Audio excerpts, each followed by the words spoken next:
Yes, this is the Falcon speaking. Oh, Lois. I'm glad you called. You'll have to give me a rain check, Angel. Some people are throwing a brawl and they insist I attend. If I'm not there to be the life of the party, they're going to be the death of me.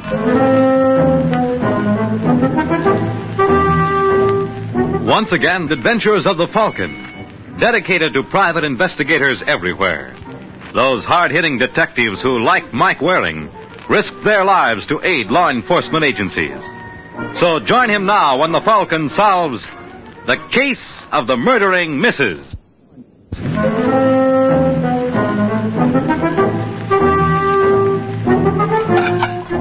It's early evening in New York, and in the shabby kitchen at the Belmore, a blonde named Laura McKenna prepares dinner for her man. But this is one meal neither of the McKennas are destined to eat. That you, Mac? Yeah. Oh, wait a second, honey.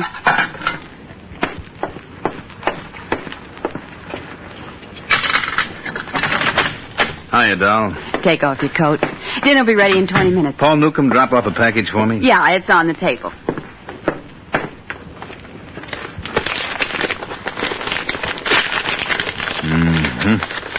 Mac. Ain't it a beauty? Hey, where'd that gun come from? Borrowed it from Paul. I'm going back in business. No. Yeah. Paul saw a good thing on 84th Street, a jewelry shop run by a fellow named Vance. And he talked you into heisting you? He could have gotten 100 guys. I won't let you do it. Don't talk like a I jerk. mean it, Mac. If anything happened to you... Nothing's going to happen. A kid can handle this job. That's what you said in San Francisco before they sent you up. Well, it was an accident. Couldn't happen again. Well, we're not going to find out. Well, what do you suggest? There's $8 left in the kitty. We'll get by. I don't want us to just get by. How do you think I feel when I see dames who don't have half your looks parading around with furs and diamonds? Do you hear me complaining? I'm satisfied. Well, I'm not. You're not going to do it, Mac. Let Paul get himself another boy. Look, that's enough. The discussion's over. No, it's not. If you step out that door, so help me, I'll call the cops. What did you say? I'm sorry, baby. No, you were right, Mac. I didn't mean what I said. You know, if anything happened to you, I know. Don't worry, I'll be back in an hour. Let me go with you. It'll be easier with the two of us. No. You're afraid. No, I'm not afraid, but you'd only be in the way. Give us a kiss for luck, baby. I'm off to work.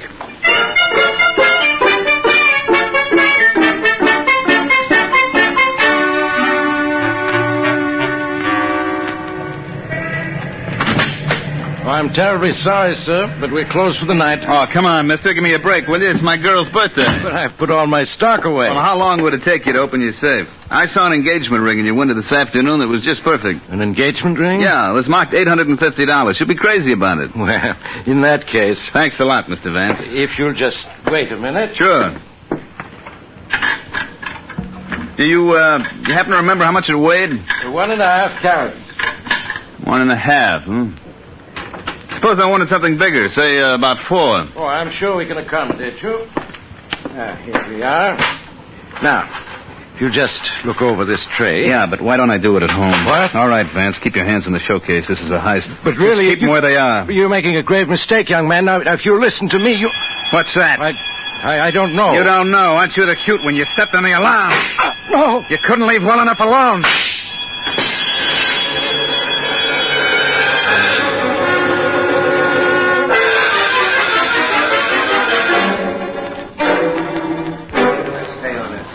All right, you fellas, let's hurry it up and get out of here. Myers, be sure you get a shot of the showcase. Greetings, men. Oh, no, wouldn't you know it? Well, if it isn't Sergeant Pulaski. Where's Corbett? He's lucky. He's got a day off. What are you doing here, Waring? I represent the insurance company. Well, fellas, we can all go home now. The Falcon is on the case. Oh, you better stick around, man. You might learn something. What have you got, Steve? Darn little. What about Vance? He died an hour ago. Tough. Did he talk before he went? Not much. Here's a description of his killer. Blonde hair, blue eyes, 5'9". Small mole on right cheek, V-shaped scar on left wrist. V-shaped scar, that's funny. What's so funny about it? Sounds like a boy I used to know in San Francisco. Well, couldn't be him. Last I heard, Mac was serving 5 to 10 at San Quentin. Mac who? Mac McKenna. What made you think it's him? That scar, he got it in a knifing. But it couldn't be the same one. Couldn't it? Suppose I told you that Mr. McKenna is now guesting in our fair city. He's what? I got it from a stoolie last week. He's living with his wife at the Belmore. Oh, no, it sounds too easy. Well, I'm going to pick him up just for luck. Come along and see how it's done.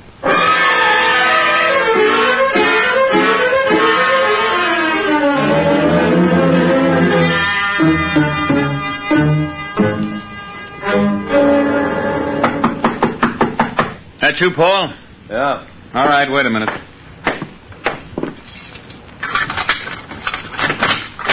Hello, Mac. Hey, what... Remember me? No, I can't say I do. The name is Waring. We met on the coast some years back. So? So, now that we've got me identified, I'd like you to meet Sergeant Steve Pulaski here. Yeah, looks like you were right, Steve. Looks like. What are you babbling about? Steve got a rumble you were in town, and I thought it was impossible. Last I heard, you were still in San Francisco. I didn't like the climate. Well, I don't think you'll like New York's any better, particularly around 84th Street. Come again? A jewelry shop up there was heisted last night, and the proprietor was killed. I don't know anything about it. Oh. And how do you account for the fact that Steve found your fingerprints on the showcase? You're crazy. Why? You wore gloves? Oh, you're nuts. Wait a minute. I'll prove it to you. Watch him, Sergeant. Hold it, boy. Just wanted to get my coat. Don't strain yourself. Get it, Mike. You bet.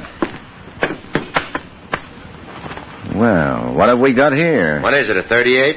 Yeah. And it's been fired recently. All right, Sergeant, since Mac is so fond of jewelry, let him try your bracelets for size.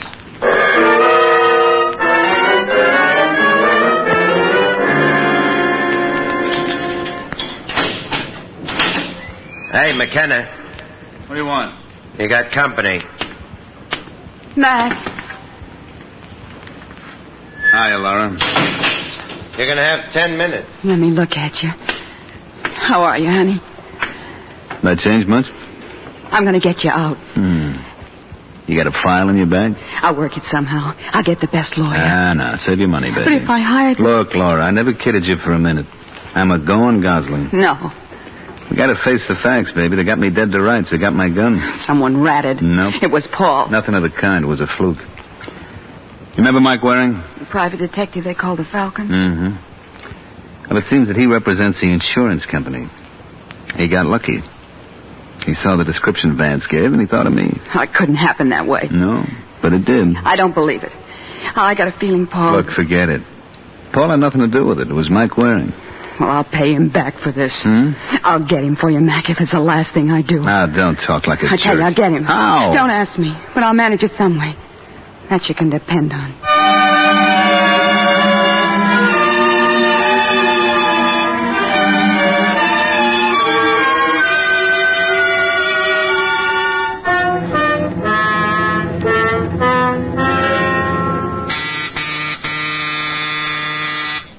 You're wasting your time, mister. Huh? Mr. Waring ain't in. Well, that's a nice how do you do. I was supposed to meet him here. Are you Sergeant Pulaski? That's right. Well, he told me to give you this note. Yeah. Dear Steve, sorry I had to rush off, but the insurance company wanted to see me on the Vance heist. Eddie, the elevator boy, will let you in. There's a bottle in my desk. Help yourself. You Eddie? Yeah, that's right. Got a pass key, or do I use mine? Are you sure it'll be all right with Mr. Waring? Yeah, look for yourself. Eddie, I'll let you in. I guess it's okay.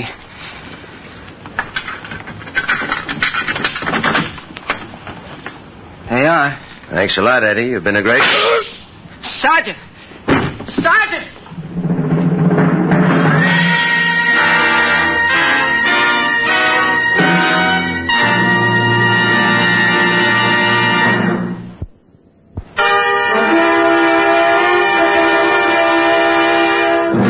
Now back to the adventures of the Falcon. 3 hours have passed since Sergeant Steve Pulaski was killed while entering Mike Waring's apartment. And now at the scene of the crime. All right, Doc. You can move the body anytime you want. Mind if I take a peek first, Sergeant? Oh, no, he ain't going to tell you anything, Mike. Well, whoever did it wasn't taking any chances. They were probably standing right by the closet. Yeah. The minute the door opened, they fired. Now, that's what your elevator boy said. Did Eddie get a peek at the killer? Oh, I haven't talked to him yet. Well, what are we waiting for? Eddie! You want me, Mr. Waring? Come over here. I don't feel so good. And I don't blame you. Oh, you should have seen it, Mr. Waring. It was awful. Every time I think of it, Well, don't. You better give him a drink. Yeah. Here you are, Eddie. I don't want it. Come on. This is good for what ails you. Now, tell me exactly what happened. Well, I just opened the door for him and he walked in. Then there was the shot. Well, go on. That's all I remember. Didn't you see anyone in here? No, I just ran down the hall and got Dr. Wilbur. All I could think of was getting help. Oh, please, Mr. Waring, can I go now? Yeah, all right. I'll be downstairs if you want me. Well, he was a great help. He did the best he could.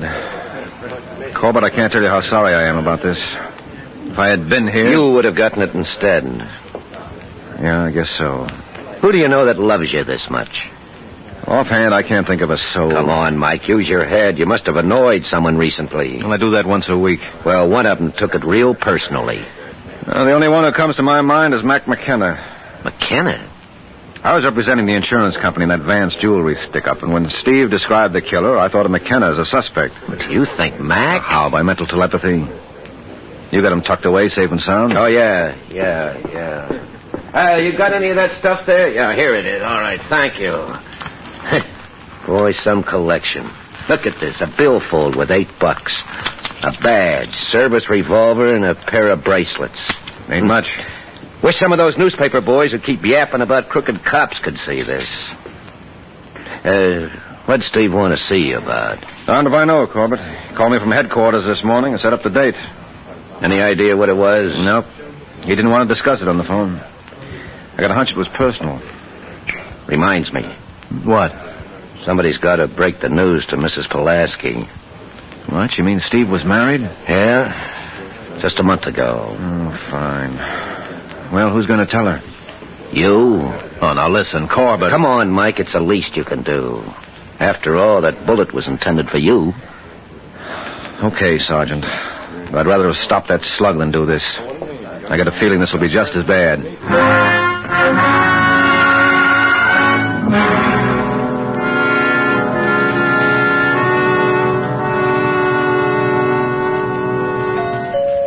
Just a second.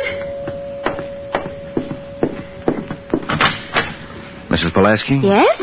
My name is Mike Waring. Oh, of course. Steve often speaks of you. Won't you come in? Thank you. Steve isn't home right now, but I expect him any minute. Oh, I suppose I should apologize for the looks of this place. Oh, no. I guess I'm not much of a housewife, but I'll learn. Yeah, sure you will. Now, look at me yakking away like crazy. Here, let me take your coat. No, please, don't bother. I can't stay long. Well, aren't you going to wait for Steve? Well... He'll be awful disappointed if he missed you. Look, Mrs. Pulaski, there's something I have to tell you. What? Now, you've got to understand. Steve was a cop, and in his business... What do you mean Steve was a cop? Here, you better sit down. What happened to him? Look, Mrs. Pulaski... He's been hurt. Well... Is that it? Yes. Well, where is he? I got to go see him. Well, you can't. What do you mean I can't? I'm his wife. Well, I know that, but you see... What are you trying to tell me? He's dead. Oh, no. No, I don't believe it. I'm sorry. He can't be. It was my fault indirectly. You see, the killer was trying to get me. Oh, Steve. Steve, No, Mrs. Pulaski, you've got to be brave. Steve would want you to be. Brave? I never wanted him to be a cop if he'd listened to me. Well, he couldn't have been anything else. He was cut out for the job. He liked it. Oh, please, let me alone. Well, can I get you anything? No. Look, if it makes you feel any better, I promise you I'll get the responsible party. Will that bring Steve back? Well, I just want you to know... I know that my husband's dead. That's enough for me. Now go away and leave me alone.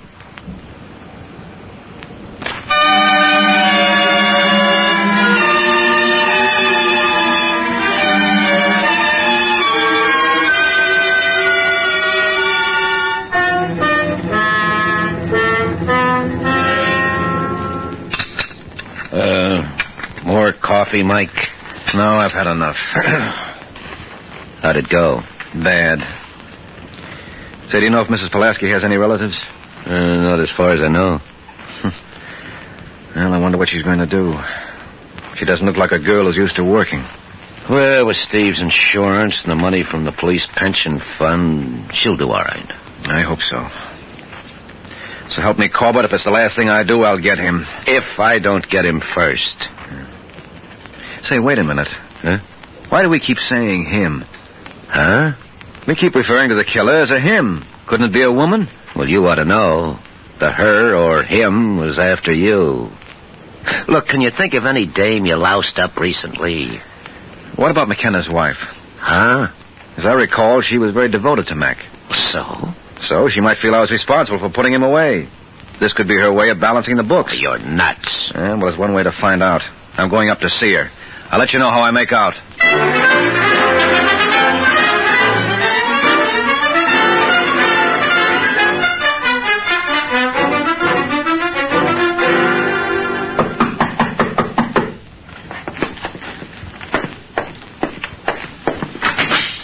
Yes, Mrs. McKenna, that's right. I'd like a word with you. I'm busy. You can't be that busy. Now, look, mister, I don't know who you are. Why not ask me? Frankly, I don't care. My name is Mike Waring. Mike Waring, Yeah. why, you dirty... Now, take it Oh, easy. Well, Behave yourself. let me go. Will you behave? Let go. I imagine you're pretty surprised to see me. Am I? Yes. You killed the wrong boy. It was a police sergeant named Steve Pulaski. Crazy. Doesn't the fact that I'm alive convince you? I don't know what you're talking about. Look, you're crazy about Mac. And you felt I was instrumental in nailing him. You wanted to get even. And I will. Oh, no, you won't, Laura. In this league, you get one chance. You muffed yours. Now get your coat. We're going places.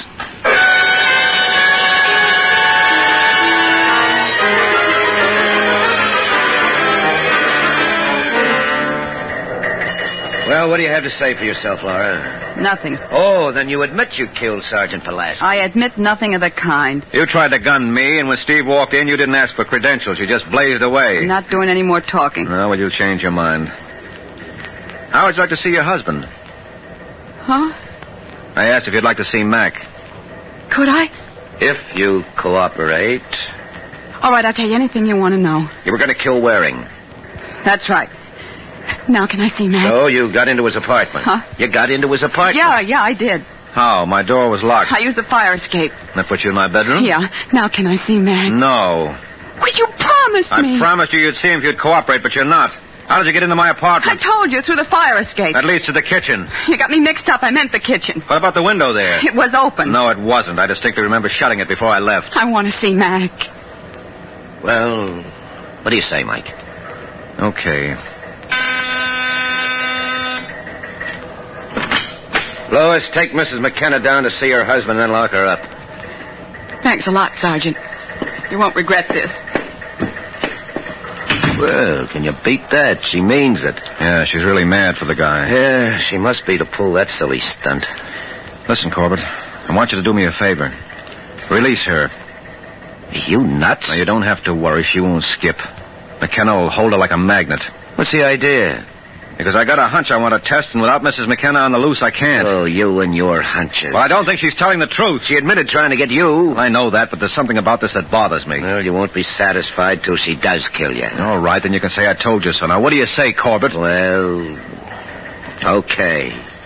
But if it doesn't pay off, I'll have your heart. With a little A1 sauce, it ought to be real tasty.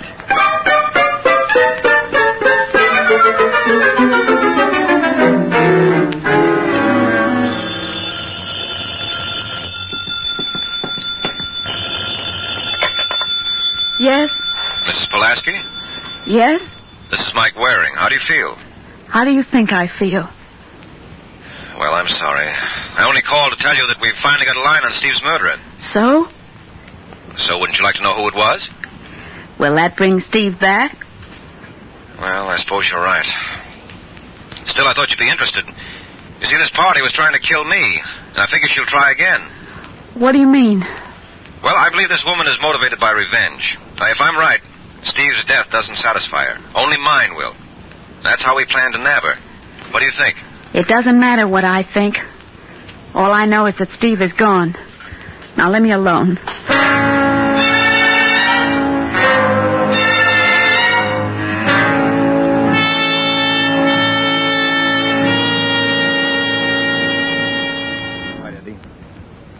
show me exactly what happened when Sergeant Pulaski came here this afternoon.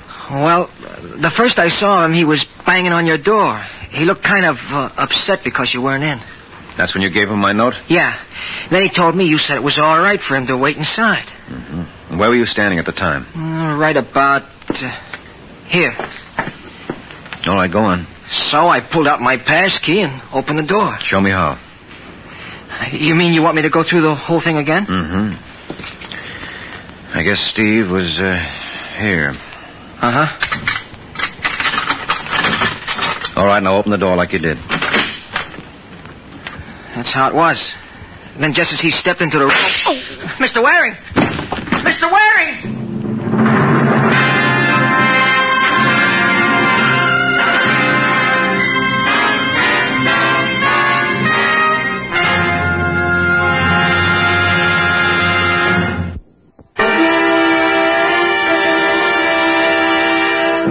Now back to the adventures of the Falcon.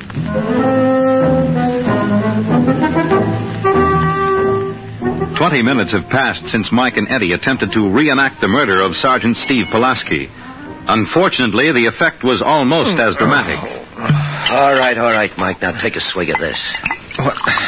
What happened? Well, you tell me. You were here. Well, I guess Hey, that shoulder's going to be stiff for a week. Never mind. Let me... No. You just stay there till the doc comes. I'm all right. Well, who was it? You asked me. Well, didn't Eddie... Eddie did exactly what he did the first time. He ran off to get help. Then he didn't see who fired the shot? No. Oh. Yeah, I guess it's true about people repeating their mistakes. So I got myself plugged for nothing. Well, it's your own fault. I told you Mrs. McKenna was her baby. Yeah, looks like you were right. Well, I'm going to put out a call for her. Wait a minute, Sergeant. I just thought of something. What's the matter? You want to give her another chance? No, I tell you, I've got it all figured out. I know we can nail the killer for sure. How? Look, I'm going to need a little help. Where's my coat? Now, don't be silly. You're in no condition to travel. I'll survive, which is a lot more than I can say for Steve's killer. Now get my coat.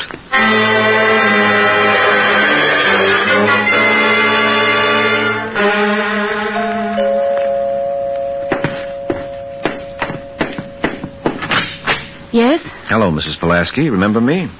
Mr. Waring, what happened? My shoulder? Oh, it's nothing. Yeah, this happens practically once a week. Oh, this is Sergeant Corbett. Oh, yes, I know. I can't tell you how sorry I am about Steve, Mrs. Pulaski. May we... Of course. Thanks. I suppose I should apologize, Mr. Waring. What for? Well, I wasn't very courteous when you called. Oh, well, that's understandable. You were under a strain. Have you made any progress? Yes, plenty. Why do you think I'm wearing my arm in a sling? I don't understand you. Well, the killer took a shot at me. But I was luckier than Steve. Oh, then you know who it was. I think so. We even got a confession. I'm glad you mentioned that, Sergeant. Because I told you there was something about it that bothered me. Well, now I know what it was. Yeah? What? As a phony, Laura McKenna only made it so she could see her husband. I don't understand. Well, you see, Mrs. Pulaski, originally we thought this was a plot to kill me that misfired. So we went around looking for people who disliked me. That's how we came up with Mrs. McKenna. Well, what's wrong with that? Well, let's consider the actual result in the case. Now, who was the victim? My husband. Mm-hmm. Well, suppose it wasn't an accident at all. Suppose someone was really after Steve. Do you see the possibilities? No. Well, then we come up with a different group of suspects. You remember the personal effects they found on his body? Yes, there was a wallet with $8, a badge, and a gun. Mm-hmm. Well, doesn't it strike you that there was something missing? No. Well, what happened to his skeleton keys? What are you talking about? They weren't on his body. Shall I tell you why? Because the killer used them to get into my apartment. The killer knew that Steve was headed there to see me. Now, who would have had the best opportunity to know of that appointment and to lift the keys? Who? You. What? Yes, you were real clever, Angel, but you made one mistake. And in this game, that's enough to put you away. All right, Corbett, prove it to her.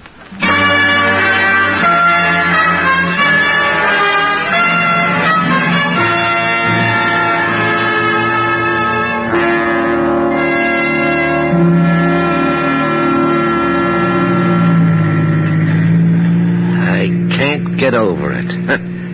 When I think it was Mrs. Pulaski. Well, it's who it was, Sergeant. But why, Mike?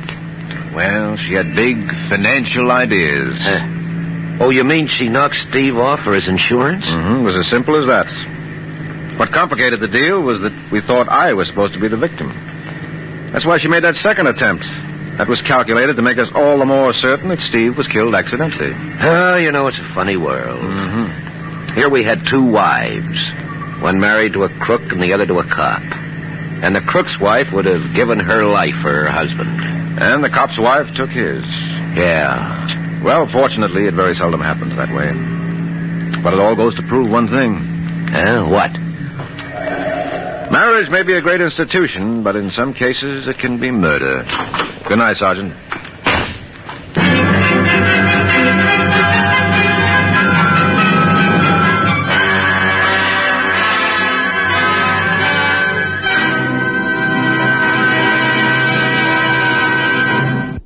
Please turn the cassette over. 3 chimes mean good times on NBC. You're invited every Saturday over most of these NBC stations to a 1-hour concert by the renowned NBC Symphony. Tomorrow's symphony performance features Metropolitan Opera star Helen Trouble as guest soloist. For tomorrow's broadcast, the orchestra will be under the baton of the widely acclaimed conductor Wilfrid Pelletier. For the world's great music, hear the NBC Symphony brought to you tomorrow and every Saturday.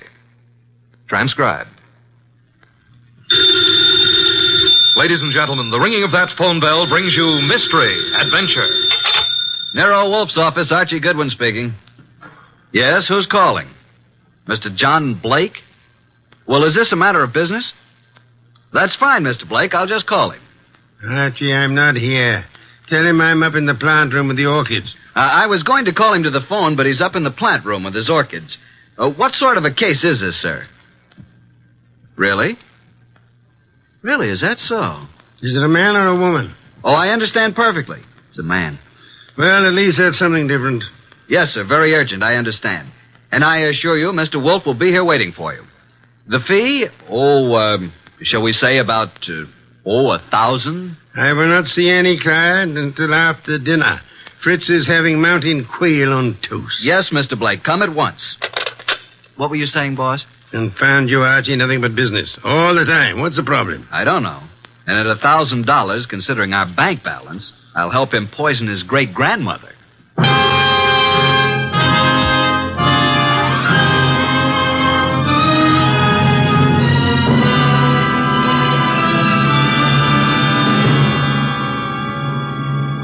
Ladies and gentlemen, it's that renowned genius who is the bulkiest, balkiest, most ponderous, and most brilliant detective in the world. Yes, none other than that chair-borne mass of unpredictable intellect, NERO WOLFE, created by Rex Stout and brought to you in a new series of adventures over this NBC network in the person of Mr. Sidney Greenstreet.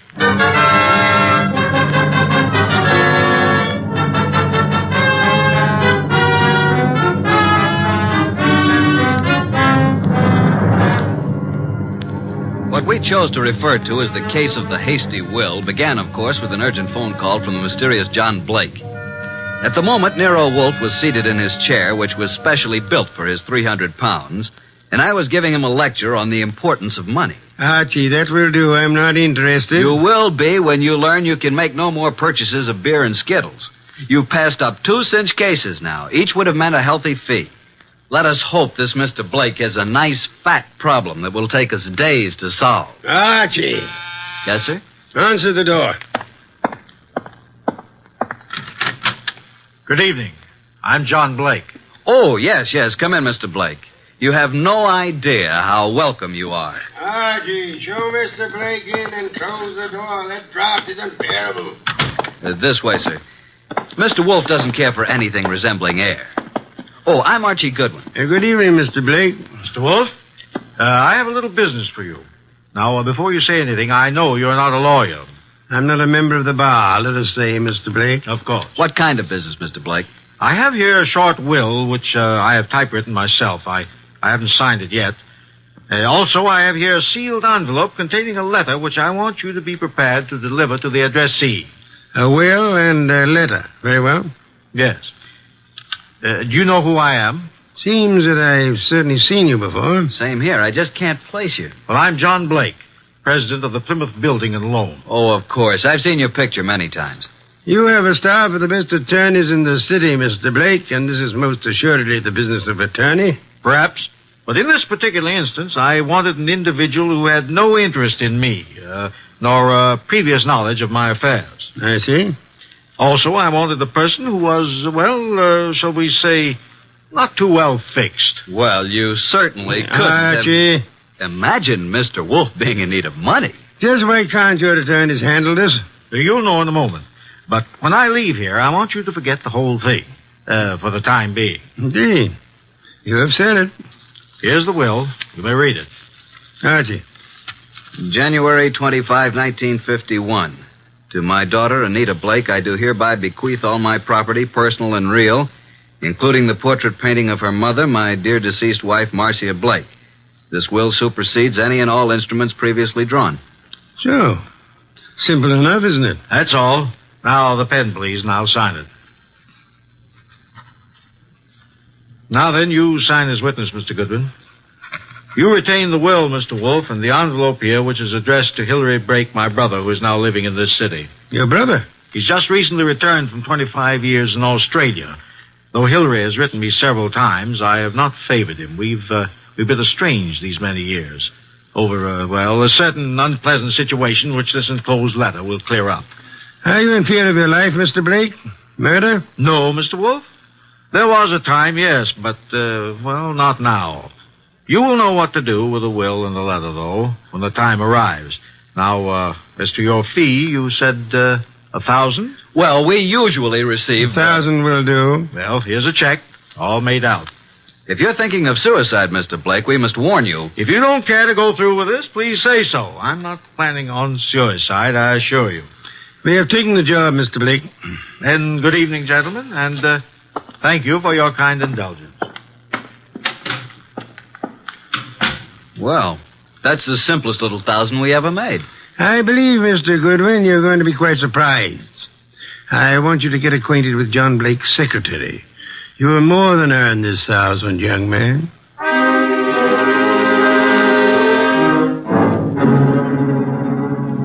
Archie. Archie, is that you? Yes, boss. What time is it? It is 6 p.m. The clock is right in front of your eyes. I'm thinking, Archie, it's very interesting. Very. An entire day has passed since the visit from John Blake. Did you learn anything from Blake's secretary? I did. He left his office late yesterday, she said. His daughter Anita is quite upset because he didn't come home. Check his club? Yup.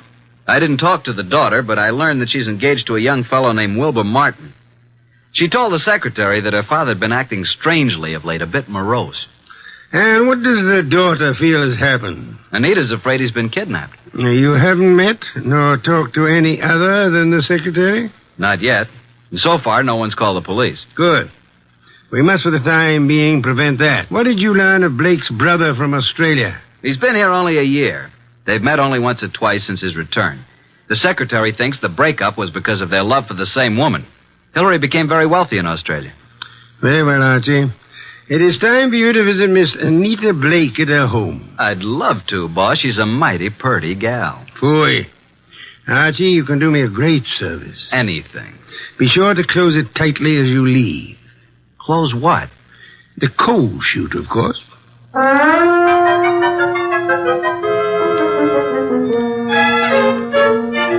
I'm awfully glad you could come, Uncle Hilary. Wilbur seemed to think you might know something about Father's disappearance. No, I don't know, Wilbur. I'm just as nonplussed as you are. When did you see your brother last? Oh, it's been 4 or 5 months. Why? Well, I just wanted to know. What do you two think has become of him? Surely you know his recent actions better than I. Well, at first I thought he'd been kidnapped. Now I'm afraid it's suicide.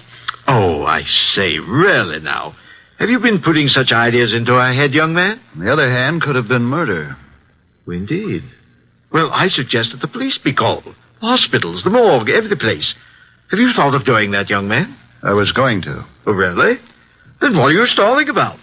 I'll just step into the library and do it myself. Oh, it can't be, Wilbur. It just can't be. Miss Blake, There's a Mr. Goodwin to see your father. Oh, I'll see him. Thank you, Miss Blake. I'm Archie Goodwin. This is my fiancé, Mr. Wilbur Martin. Mr. Martin? How do you do? What is it you want, Mr. Goodwin? Is your father here, Miss Blake? Why, no. No, he isn't. What is your business, Mr. Goodwin? Why do you want to see Mr. Blake? As a matter of fact, I don't really want to see Mr. Blake because I don't think he's here. I came to see Miss Blake. Just who are you? I'm a detective. Police? Private investigator with NERO WOLFE. John Blake has disappeared. I know you're trying to keep it out of the press because you think he's been kidnapped. We have called the police. Oh, what do you think has happened to my father? I think he's dead. Oh, dear. Why do you think that? Yes. Just what do you know, Mr. Goodwin? Oh, Anita, I want to ask you a few questions. I think it's advisable. Mr. Blake. Yes? I thought you were done for. That is... I don't think I... This chap is a detective. I'm sorry about this, Mr. Blake, but curiosity got the better of me. I hope I haven't wrecked things. What are you talking about? You remember the agreement. What agreement? Mr. Goodwin, do you know who you're talking to? Why, yes, John Blake. Oh, no, Mr. Goodwin. This is my Uncle Hillary, my father's brother. Hillary? Hillary Blake? Yes, my father's twin brother. John and Hillary were twins. Of course. That's news to me. I didn't know that. What did you know about him? Well, now that I look at him, now that I can recall his speech, there is a difference. And now, why do you think John Blake is dead? I've just come from police headquarters. You mean he's been murdered? No. From all indications, he's committed suicide. Suicide? Are you sure? Poor father. Oh, I was afraid of this. This morning, a hat and an overcoat were found on the East River docks near Pier 9. In the coat was a typewritten copy of a will made yesterday.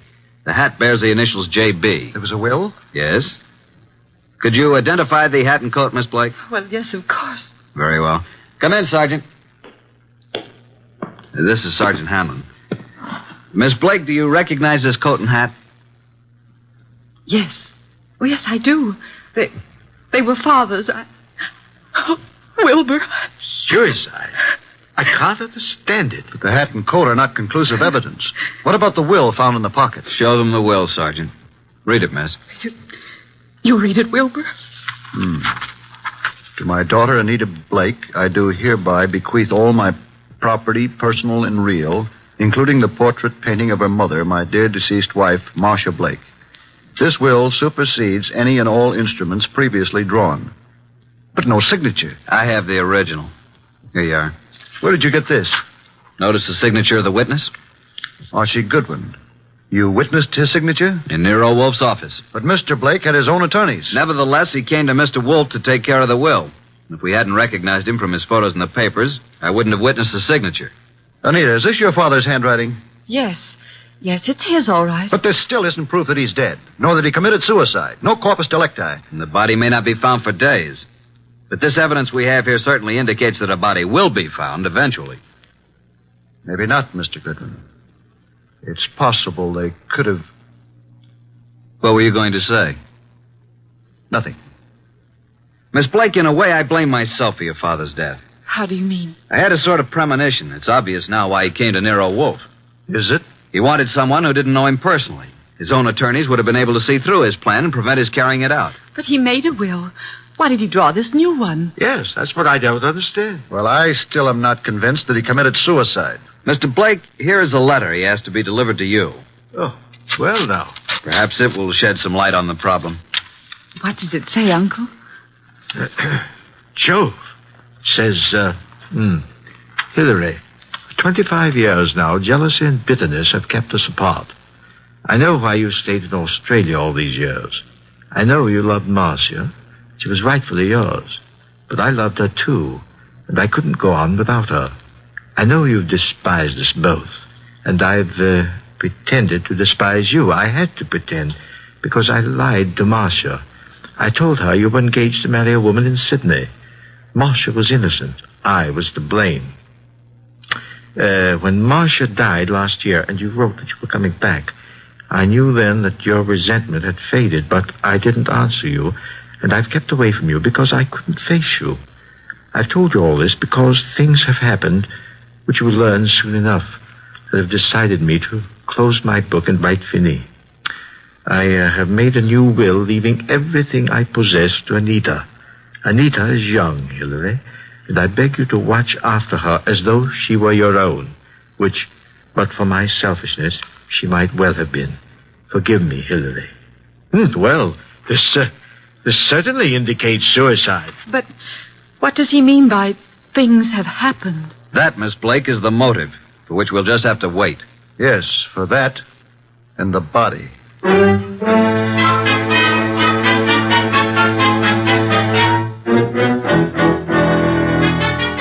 Well, boss, up here in the conservatory a bit early, aren't you? How are the orchids? Oh, it's a nice sunny morning. Even though it is around 0 outside, the sun is fine for them. And behold, Archie. Huh? What is it? The Dendrobium sclerostel. Yes, indeed. What about it? Showing 2 buds. Most encouraging. Indeed so. Boss, I can't take the steam heat here. Tell me, this painting of Marcia Blake, is it large? It hangs over the Blake mantle, about 3 by 4 feet.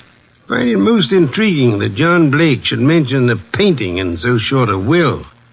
And Hillary, does he seem to offer any suggestion on this problem? He has very little to say. Wilbur has definite ideas, and he's in there pitching all the time. He has a rather unpleasant way about him, though. You have talked with Inspector Kramer? I have. And asked Miss Anita and Hillary to meet you at the morgue to look at the body? Right. And I left Wilbur out of this gathering. This body is practically unidentifiable, huh? In Kramer's opinion, it is. After you're finished down there, I'd like to have a chat with this Wilbur Martin. Okay, but you'll get nothing out of him. I've tried. Archie, you're becoming so conceited. Soon I fear I'll have to fire you. If it were summer, I would forthwith resign. Run along and close our coal chute behind you.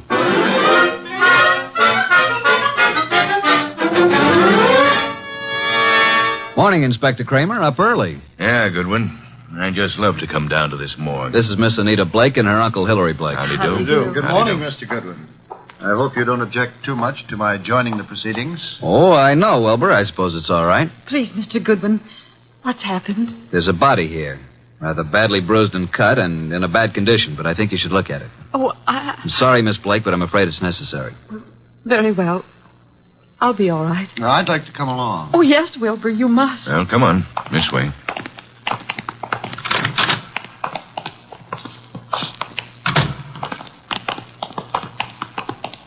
Well, here we are. Wilbur. Oh. What do you say, Miss Blake? Oh. Now get hold of yourself, Anita. Please, you must. Yes. Yes, that's Father. And you, Mr. Blake? It's certainly hard to say. It looks as though it might be John. Was there no means of identification on the body? No jewelry or... Father never wore any jewelry. There was nothing but this suit here. Nothing in the pockets. Yes. That's Father's suit, all right. I know. Oh, why? Why did he do it? Come along now. That's all for today.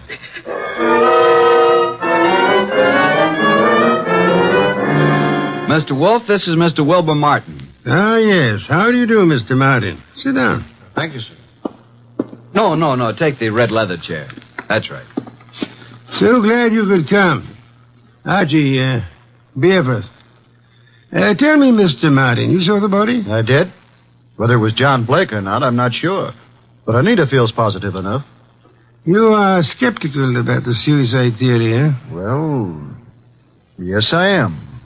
Are you trying to cast suspicion on someone else? No. He thinks he was murdered. I do? But not by you, of course. Certainly not. But who would know that John came here, signed the will, and gave us the letter to his brother? He must have contemplated suicide, don't you think? Are you positive it was John Blake who signed the will? How interesting. You think it was his brother Hillary who came here, posing as John, huh? It could have been. But the man was quite gray and had no Australian accent. Hillary could have dropped the accent for a short while and grayed his hair, and they were twins. So enlightening, Mr. Martin. Do go on. After he left you here, he could have killed John and thrown him in the river, and left his overcoat and hat on the wharf. And why would Hillary kill John? Well, there may have been several reasons. Maybe because of Marcia. Well, there's several reasons. Tell me, did John Blake object to your engagement to Anita? No, why should he? I don't know. Amelia asked. Anita Blake identified her father's handwriting. She identified the body. You still believe it's murder? Maybe she only thought it was his handwriting. You had best be careful, Wilbur. In trying to make a murder out of this, you might place yourself in a most unhappy position. I checked the letter and the will with papers at John's office, and the handwriting is identical, in my opinion. Maybe Hillary is clever at forgery. Maybe. Did you have the experts check the writing? Not yet. Then how can you tell unless you had a bona fide sample of Hillary's writing? I take it that you found a sample of Hillary's writing? Some letters from Hillary to John? Yes. I found a package of them. In John's desk at his home. That, Wilbur, is most encouraging. Here they are. Several of them tied together. Some written in 1928 and a couple in 1948. Now we'll tell you something. We never thought John committed suicide either. You didn't? No, and before you go, Wilbur, write your name here on this pad. Very well. Thank you so much. I hope we shall see you tomorrow.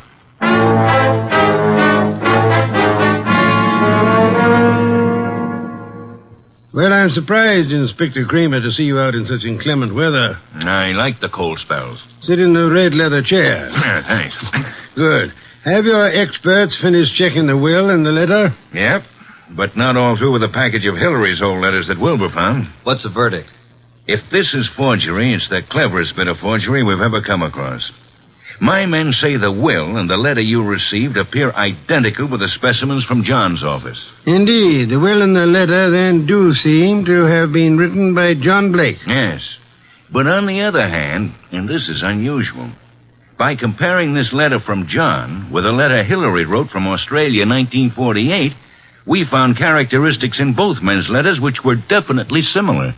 Then, Inspector, you feel that Hillary might have written the letter and signed the will. That it was Hillary who came to my office? Well, it's a tough thing to prove, but I think that's being on the right track. Inspector, what about the rest of the package of letters I got from Wilbur Martin? They're still working on those down at headquarters. What about young Wilbur? Well, so far, can't see much in him to worry about, but it's a bit early. Archie, phone out to the Blake mansion and tell Wilbur Martin that we've uncovered the whole thing. And if Wilbur's in on it, he'll be gone before you get there. We can pick him up later. Okay. I'll let you know about the rest of Hillary's letters. Good. We won't phone out there until you're finished. I'll call you as soon as possible. Archie, I want you to look into the affairs of the Plymouth Building and Loan Company. See what you can learn about the actual stability of the company. Okay. Boss, please put on your muffler and overcoat and open a window. A candle couldn't burn in this place. Yeah. I'm on my way.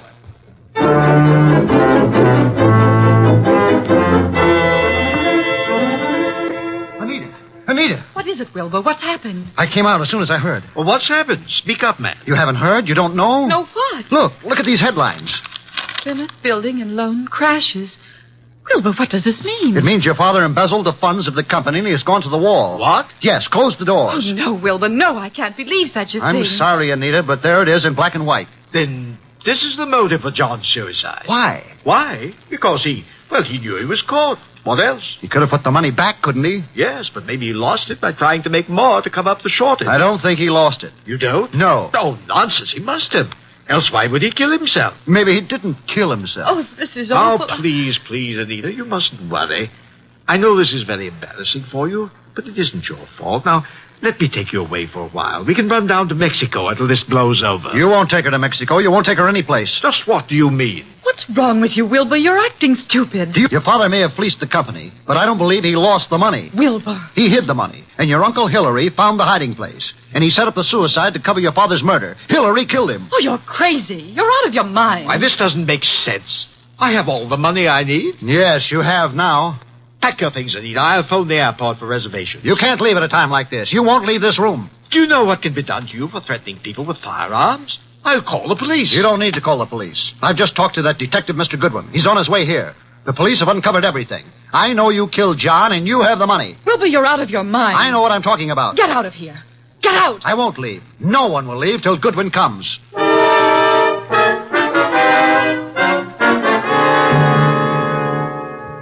Archie. Come in, Miss Blake. Mr. Blake, Mr. Martin, glad you were all able to accept my invitation. You too, Inspector Kramer. Yeah, I know how glad you are I could be here, Wolf. Please be seated, folks. Hillary was going to Mexico on the next plane and taking Anita with him. Mexico? John Blake stole the money from the company, but Hillary found out about it and killed him. Mr. Wolf, this is utter nonsense. Mr. Blake, Inspector Kramer's handwriting experts have examined the will and the letter left with me. They have also checked them with your recent letters from Australia. Indeed. And your letters from Australia show a definite resemblance, having the same characteristics as the letter and the will you've given me. You mean you think that I signed the will and wrote the letter? Definitely. Ridiculous. But there's something else. The will mentions a painting of Marcia Blake, Anita's mother. Archie, where is that painting? Did you bring it? It's here. Bring it in here, Sergeant. Just a moment. I hope you don't mind, Miss Blake. What are you doing to it? Tearing off the paper backing of the picture? Yes, and there you are. There's the reason for the whole thing. Bonds. Pasted in the back. Thousands of dollars in negotiable bonds. Then Hillary did know about the money. He killed John for all this.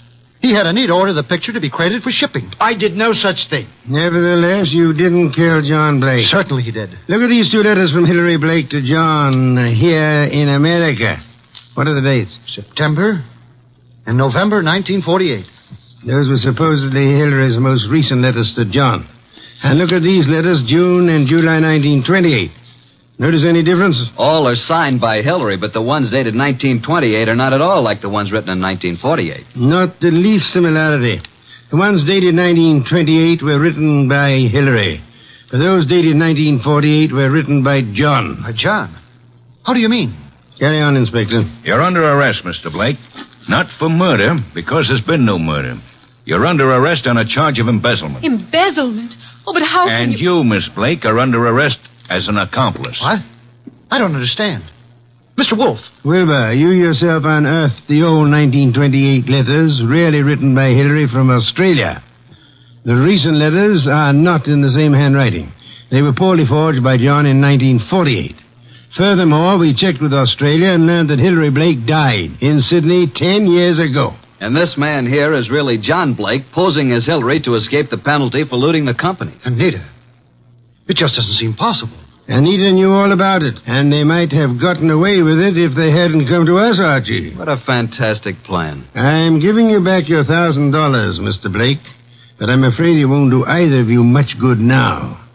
Thank you so much, Inspector Kramer, for dropping in.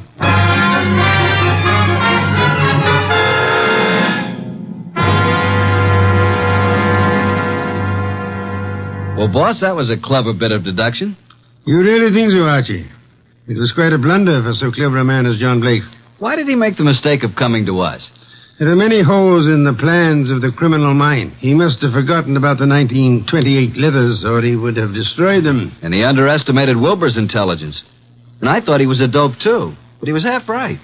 He really slipped up on the body in the morgue. Inspector Kramer was most kind to cooperate with us in that little act. Anita was too eager to identify the first body she saw. And the painting. You sensed there was more importance attached to it than the fact that it was a work of art. True. Some beer, please, Archie. Coming up, boss? Now, that brings me to an unpleasant subject. What's that? You were talking about resigning. Are you still in that frame of mind? Resigning? When did I say anything like that? Then you're going to be content with conditions as they are? Why, of course. What are you saying? And you don't mind it a bit as long as this dreadful weather continues? Well, not at all. Don't mind what? Going in and out of the house through the coal chute.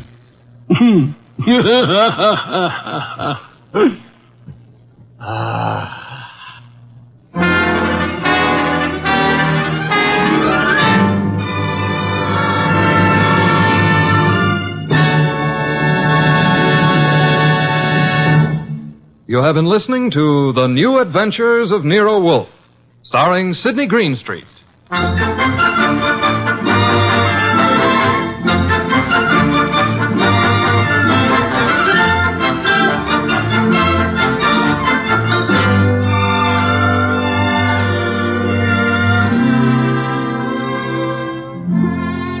Tonight's transcribed story by John Edison was based on the characters created by Rex Stout and produced and directed by J. Donald Wilson. In tonight's cast were Harry Bartell as Archie Goodwin, and Victor Rodman, Louise Arthur, Hal Gerard, and Bill Johnstone. Next week at this same time, Nero Wolfe and Archie will bring you The Case of the Disappearing Diamonds. Don Stanley speaking. 3 chimes mean good times on NBC.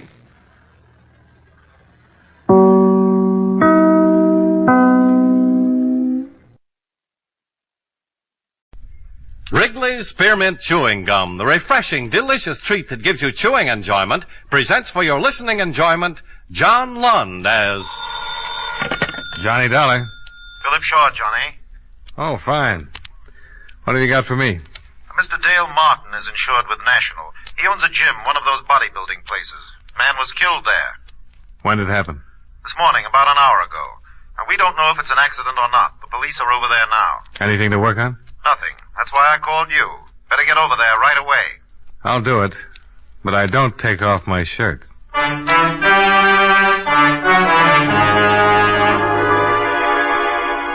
The makers of Wrigley's Spearmint Chewing Gum bring you John Lund in a transcribed adventure of the man with the action-packed expense account, America's fabulous freelance insurance investigator. Yours truly, Johnny Dollar.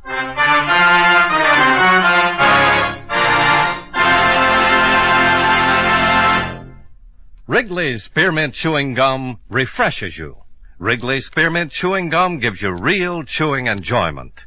Yes, for chewing enjoyment plus refreshment, it's Wrigley's Spearmint Chewing Gum. The lively, delicious flavor of Wrigley's Spearmint cools your mouth, helps keep your throat moist, and gives you a nice little lift. The good, smooth chewing of Wrigley's Spearmint helps keep you feeling fresh and alert, adds enjoyment to whatever you're doing. So for chewing enjoyment plus refreshment, treat yourself often to Wrigley's Spearmint Chewing Gum. Healthful, refreshing, delicious.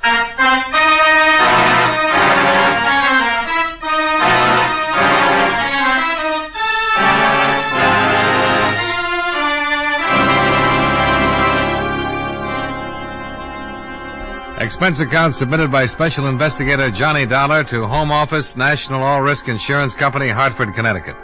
The following is an accounting of expenditures during my investigation of the blackmail matter.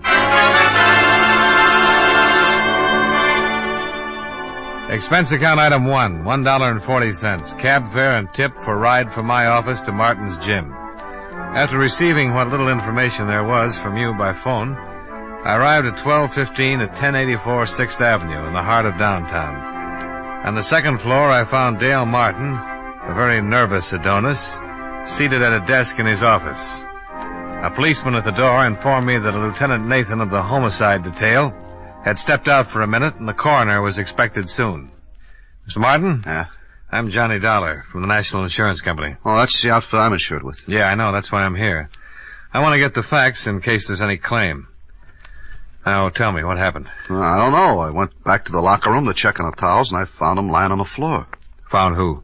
His name's Royal. Frederick Royal. He's been coming up here for over a year. Well, why did you call the police and not a doctor? Because I think he was murdered. Why murdered? I've seen a lot of accidents around this gym, but never saw anything like this. It wasn't an accident. What makes you so sure? Well, it looked like his neck was broken. I don't know how it happened, so I called the police. Now, the publicity's going to ruin what little business I have. Murder always ruins something. You got any idea who might have done it? No. Who was in the place when you discovered the body? My 3 assistants and 3 fellas working out. They all still here? Yeah, all of them. Nobody else left or came in? Just the cops. Business is real slow. Does everybody know about it? No, I took the body and put it back in the rub-down room. Haven't even told my boys. Well, the officer at the door won't let anybody leave, so let's have a look at the body and see what we can find out.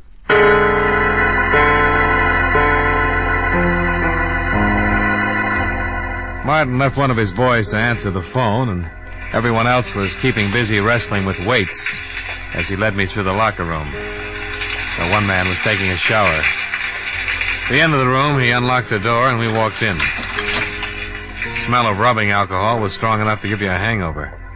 There were white curtains separating 2 rubbing tables. The first one was empty. In back of that curtain, Mr. Dollar. Okay. Not very pretty. Circus rubber man would need vulcanizing if he turned his head that far. Busted neck, all right. I wish the coroner would get in and take him away. It hurts me seeing his head hanging like that. Why don't you move it? Oh, no, sir, not me. I caught it good from a lieutenant for moving him in here. Well, don't worry about Mr. Royal. He can't feel a thing.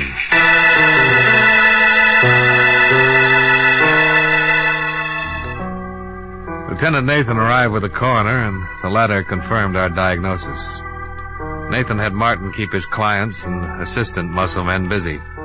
They started comparing biceps and forgot anybody else was there.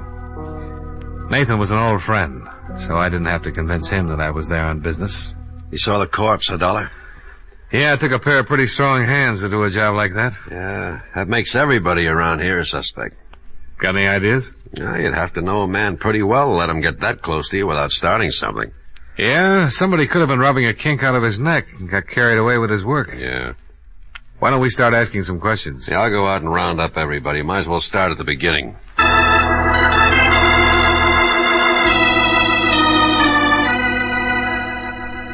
Nathan herded everyone together, and the questioning started. The men were very unhappy. This bad publicity that couldn't be helped. Mr. Robert Wells, songwriter, Mr. Michael Darling, car salesman, and the third and last, Mr. Patrick Mullins, jeweler.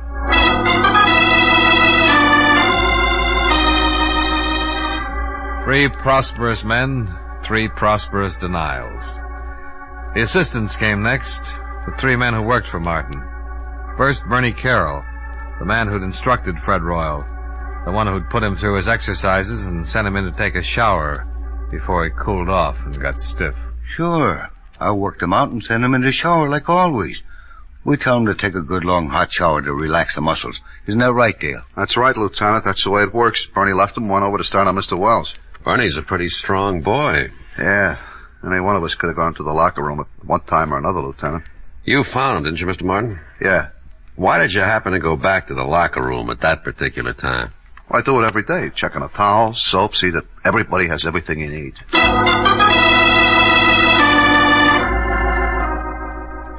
Question after question, trying to nail down alibis, trying to make them stick or tear them apart. According to everybody so far, it was a big mystery. Next man, Jack Olson.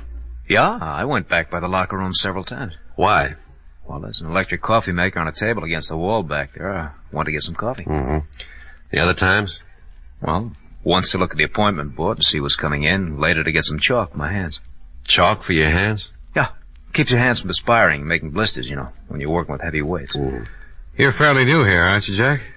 3 weeks. How'd you know that, Dollar? Well, the other boys all have heavy calluses. They don't use chalk. You know quite a bit about this weightlifting stuff, huh? Oh, sure. I used to lift candy bars when I was a kid. All right. Call in the last one. The last man, Johnny Morgan, and his story was no different than the others. Yes, he'd walked back past the locker room. No, he had not slipped in and popped Mr. Royal's neck while he was preparing to take his shower. The coroner removed the body, and all the rest went down to the precinct to sign formal statements. They were all released and sent home, pending further investigation. I hailed a cab and rode home with Dale Martin. Would you like some apple or carrot juice? Well, I'll try anything once. Good for you. Yeah, I figured that. You didn't kill him, did you, Martin? Don't be silly. He was the best customer I had. I wouldn't kill off my business. Here. Thanks. You have any ideas, Dollar? No.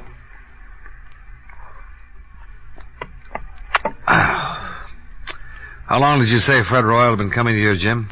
Over a year. What do you know about him? Not much. He was a wolf, like the girls. Always talking about the gal he was out with the night before. I got tired of his gab. I put him straight. You know what business he was in? Whatever it was, he had a lot of money. Wore a new suit every time he came around. Oh, excuse me. Hello? Oh, just a minute. For you, Dollar. Oh, thanks. Hello? I got something on the dead man. Got a record. Blackmail. You know where he lived? We're checking. Oh, wait a minute. Martin, You wouldn't by any chance know where Fred Royal lived, would you? Well, I bill to him every month. I got my books here in the apartment. I'll get the address. Oh, Nathan, Martin's got his address. I found something else in his personal effects. Key to a safety deposit box. Boys are checking to see which bank. Here's the address, Dollar. Fred Royal, 673 East Weeping Willow Circle. I told Nathan I'd meet him at Royal's place. I downed my liquefied carrots, said goodbye to Martin. Half an hour later, the lieutenant and yours truly, Johnny Dollar, were tearing Mr. Fred Royal's apartment to pieces. Nothing. Yeah, I came up empty, too. Hey, What's the matter? here's a date book. Good. Maybe we've been working on a holiday. See, here's a name, Barbara Carroll. Carroll? That's the name of one of Martin's muscle trainers, Bernie Carroll. The same name on some of the other pages. The 5th, Barbara, 6 o'clock.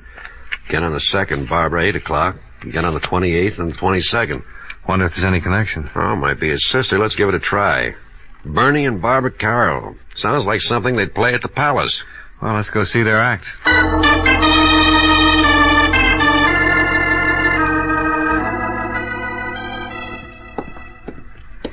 Here's the apartment. They live with that new fella. Jack Olson. Yeah, the quiet one. Police.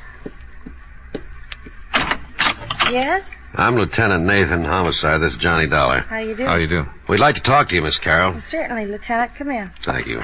I was just making some lemonade. Would you like some? Yeah, thanks. It is pretty hot out. Maybe you'd like something stronger. No, thanks. The lieutenant's on duty. I guess you've heard about the accident. Like your lemonade sweet, Lieutenant? Medium, please. Here you are. Oh, thank you. Your brother didn't mention anything about your going out with Royal. He was probably protecting his little sister. The lieutenant found your name written in Royal's date book. I've been out with him 6 or 7 times. You know what his business was? He never discussed it. Did you ever meet any of his friends? No. Did he ever mention any of the other fellows at the gym? At the gym? I don't think so. Uh-huh. Jack Olson lives here, doesn't he? That's right. Whose picture is that on the piano? Oh, that's Jack's father. You don't have any idea why anyone would want to kill Royal, do you? No. How did Jack Olson happen to move in here with you and your brother? Bernie asked him to. When he went to work for Martin, he was living in a terrible place. One small room. I told Bernie he could move in here if he shared the rent. Uh-huh. How well did Olson know Royal? He'd seen him at the gym. Seen him here when he came to pick me up. Where's Olson now? Working, I think. Well, thanks, Miss Carroll. We'll be talking to you again. More lemonade? Later, maybe, Miss Carroll.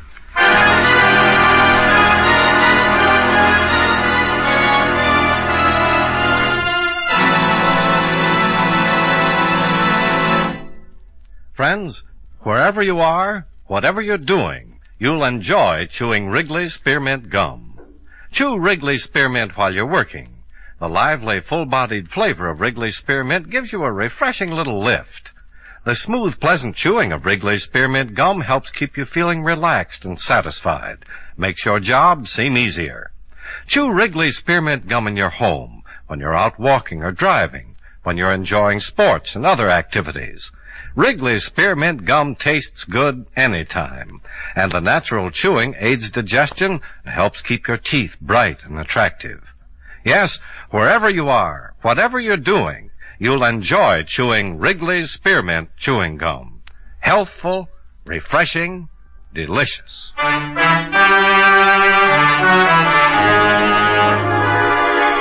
And now, with our star, John Lund, we bring you the second act of Yours Truly, Johnny Dollar.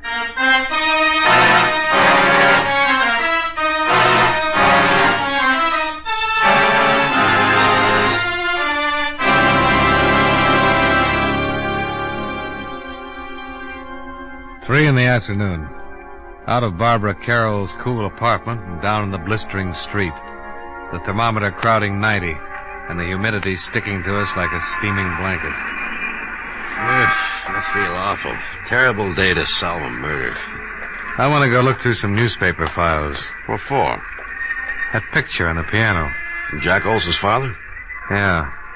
I've seen it someplace before. It's a news story connected with it. Yeah, I'll drop you off. I gotta get back to the precinct, see if the boys have found the safety deposit box that fits Fred Royal's key.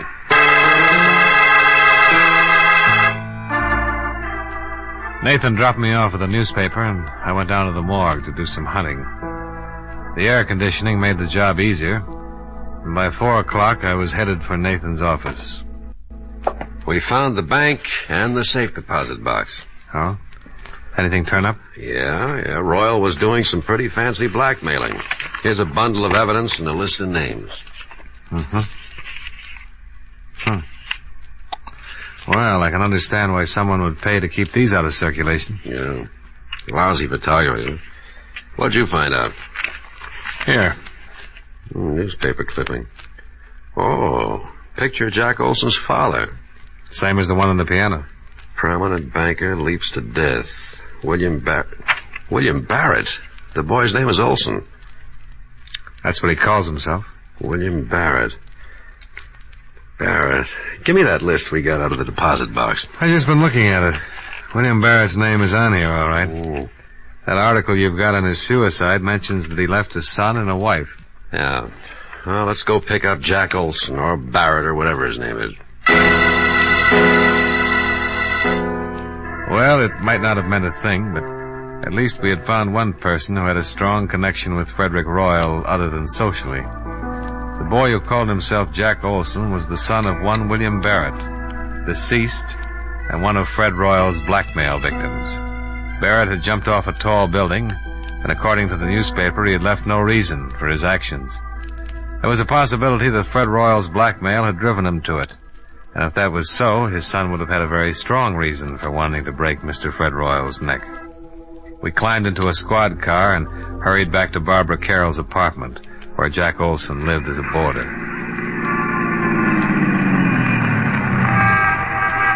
Now, let's go. Hey, wait a minute. Oh, what's wrong? Jack Olson, coming out of the building. All right, we pick him up on the street. He's hailing a cab. Oh, let's see where he's going. Wouldn't it be easier to just ask him? Oh, stop trying to ruin my afternoon. You know, there's nothing more relaxing than a pleasant drive through quiet, peaceful old New England. We started tailing Jack Olson's cab. Across town. Along the Merrick Parkway. Across a bridge. He's headed for Long Island. Well, your Connecticut badge won't be much good over there. We kept going across the Sound, past the outskirts of a couple of waterfront towns and onto a long highway. Pretty expensive cab ride. Pretty expensive.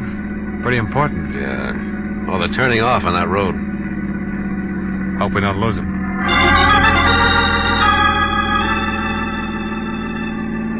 We took the road to the right off the highway and spotted the cab up ahead, pulling into the entrance of a large white building.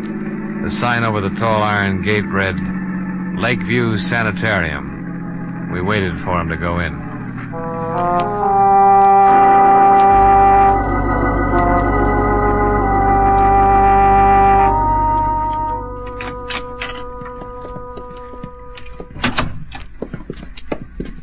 Yes?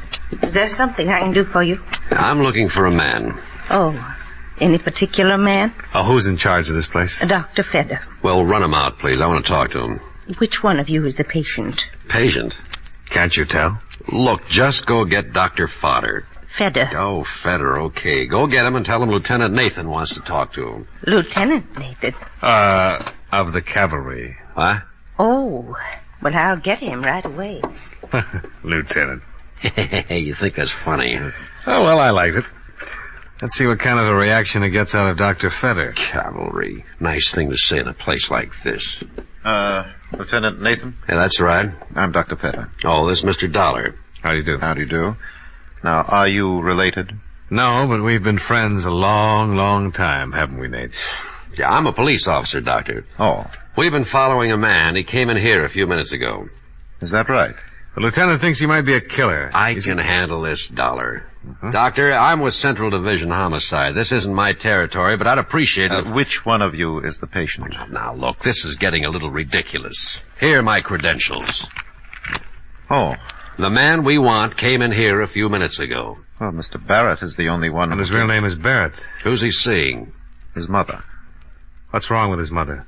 Mrs. Barrett is seriously ill. Have anything to do with her husband's suicide? Everything to do with it. I doubt if Mrs. Barrett will ever recover. We went back out to the car and tried to put it all together. Jack's father had jumped off a roof. He was being blackmailed and couldn't take it. The shock of his suicide had driven Mrs. Barrett into a permanent breakdown, and Fred Royal had been responsible for the whole thing. Motive enough for Jack to get a job with Dale Martin so he could get his hands on Fred Royal's neck. Cavalry. Oh, stop groaning. Tell me what you think of my theory. We still need a confession. We'll get it. Mind if I make a pest of myself and ask how? Let's ride back to town and see Dale Martin.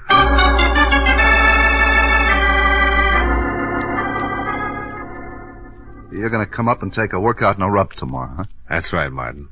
And I want you to make sure that Olson takes care of me. Did he do it, Dollar? I think so. But why? He seems like such a nice kid. He had a pretty good reason. But we need a confession, and Dollar has an idea how to get it. I want Olson working on me through the whole workout, especially when I get on the rubbing table.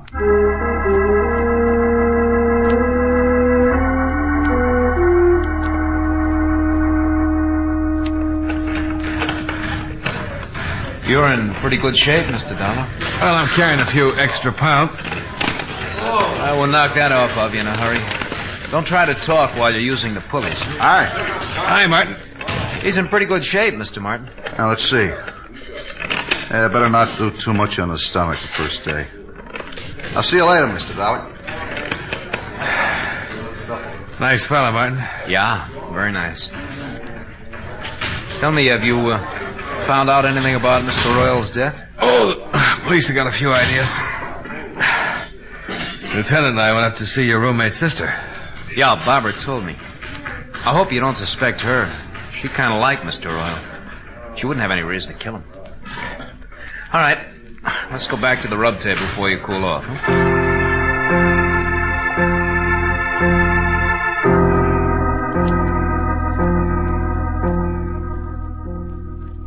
You don't mind going in there, do you? No. Why should I?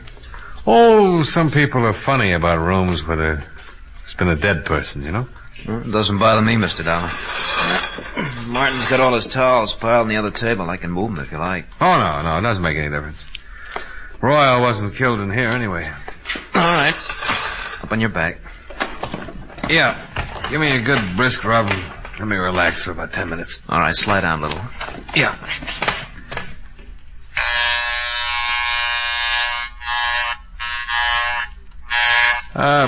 What'd you do before you came to work for Martin, Jack? Oh, not much. Went to school, finally decided to look for a job. Found this one. You ever study this sort of thing? No, there's really not much to it. Martin shows us how to use the machines, help the clients, and rub the neck and back. Well, then all you need is a good build, a strong pair of hands, huh? Yeah, I guess so. Your family live in Hartford? No. I noticed the picture of your father on Barbara's piano. Fine-looking man. He's dead now. Oh, sorry. So am I. Your mother still living? No. Oh, I'm sorry. Am I rubbing too hard? Oh, no, it's okay. Well, you certainly got the strength for the job. Yeah, I'll turn off the vibrator and just use my hand. Did the police find out anything about Mr. Royal? Yeah. He was a blackmailer. Ow! I'm awfully sorry. I'm a little nervous today. Maybe I better get one of the other fellows to finish your rub. Oh, no, that's all right. I'm just a little tied up. The neck is stiff. Try and relax. Guess I keep thinking about Royal and his broken neck. You think I might break yours, Mr. Dollar? Well, wouldn't be hard. If I was good and relaxed, you could snap it in a second. Yeah. Guess I could. So Mr. Royal was a blackmailer, huh? Yeah, had a record. They're the foulest people on earth. Yeah, they certainly are. Could ruin a lot of lives. Probably why he was murdered. You think he was blackmailing someone here in the gym? Oh, not necessarily. Well, if he wasn't, then no one in the shop would have a motive for killing him. Well, I've got a theory about that. I think someone in this gym hated him so much that they waited until no one was looking and Royal was all alone. And they slipped in on him and twisted his neck until it broke and he strangled. Well, why would they hate him so much if he wasn't blackmailing him? He might have been blackmailing someone very close and dear to the killer. Maybe the person Royal was blackmailing couldn't stand it. Committed suicide. It's an interesting theory. Take your family, for instance. Ouch! I'm sorry. You weren't relaxing. Supposing Royal was blackmailing a member of your family. Your father, for instance. I can't rub your neck unless you relax more. Maybe your father couldn't take it. Maybe he couldn't pay him anymore. And instead of disgracing his family, he committed suicide. Just turn your head a little to the side, Mr. Dollar. That better? Much. Well, if that happened to my family, Mr. Dollar, I guess I would kill Mr. Royal, not mind a bit. How does your father die, Jack? He jumped off a roof. Now, if you just turn your head a little more, I'll try to pop your vertebrae, huh? We followed you out to Long Island yesterday, Jack. I'm going to adjust your neck, Mr. Dollar. It's better if you relax so it won't hurt. Well, if you wanted to, you could pop it anyway. I couldn't stop you in time. No, I don't guess you could. There, now the other side, huh? Did you kill Fred Royal? Yes. Relax. All right, Mr. Dollar. Let's go down to the police station. Lieutenant's outside with Martin.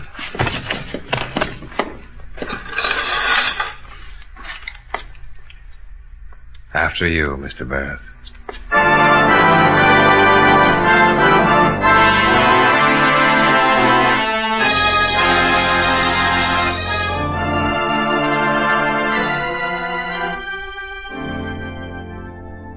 Nathan took Jack Barrett down to the station and got from him a signed confession. I went with Martin, and with every drink I saw another Barrett. So finally I gave it up and came up here to my office. Expense account. Item 2, $4.53. 1/5 of very dry gin. Martin forgot his health and hygiene for a couple of hours and finished what I didn't drink. Item 3, $16.75. Cab fare for a ride up through the country. All by myself. Expense account total, $22.68. Yours truly, Johnny Dollar.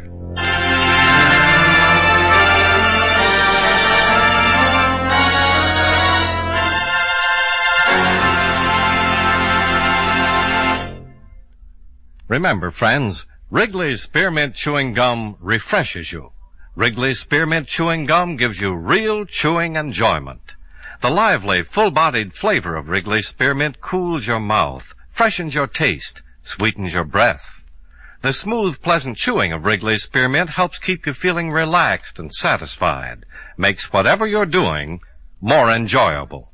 Yes, for refreshment plus chewing enjoyment, treat yourself often to Wrigley's Spearmint Chewing Gum. Millions enjoy it daily. Get a few packages and always keep some handy. That's Wrigley's Spearmint Chewing Gum. Healthful, refreshing, delicious.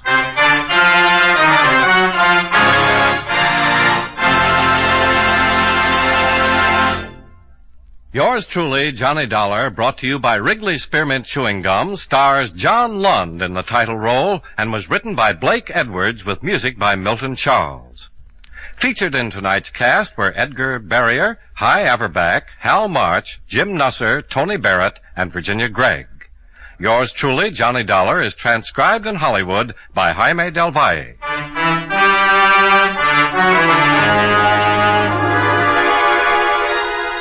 The makers of Wrigley's Spearmint Chewing Gum hope you enjoyed tonight's story of Johnny Dollar and that you're enjoying delicious Wrigley's Spearmint Gum every day. This is Charles Lyon, inviting you to join us again next week at this same time when, from Hollywood, John Lund returns as... Yours truly, Johnny Dollar.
in.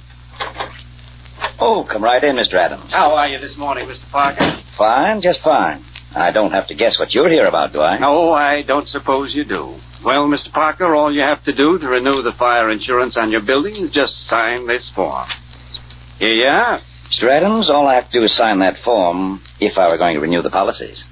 Oh, now come, Mr. Parker. You're not going to switch to another company, are you? No, I'm not switching to another company. I've just decided not to carry any more fire insurance on my building. Oh, now I know you're kidding. That building of yours is much too valuable not to be heavily insured.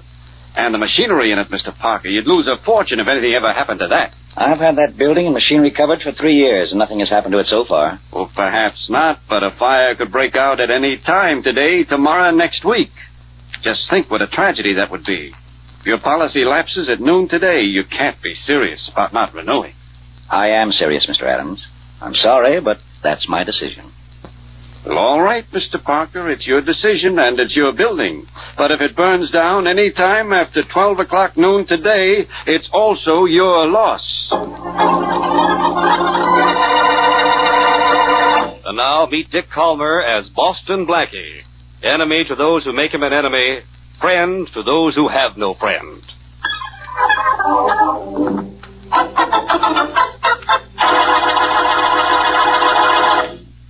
Blackie, this is a lovely view from your window. But I've stared at it so long it's staring back.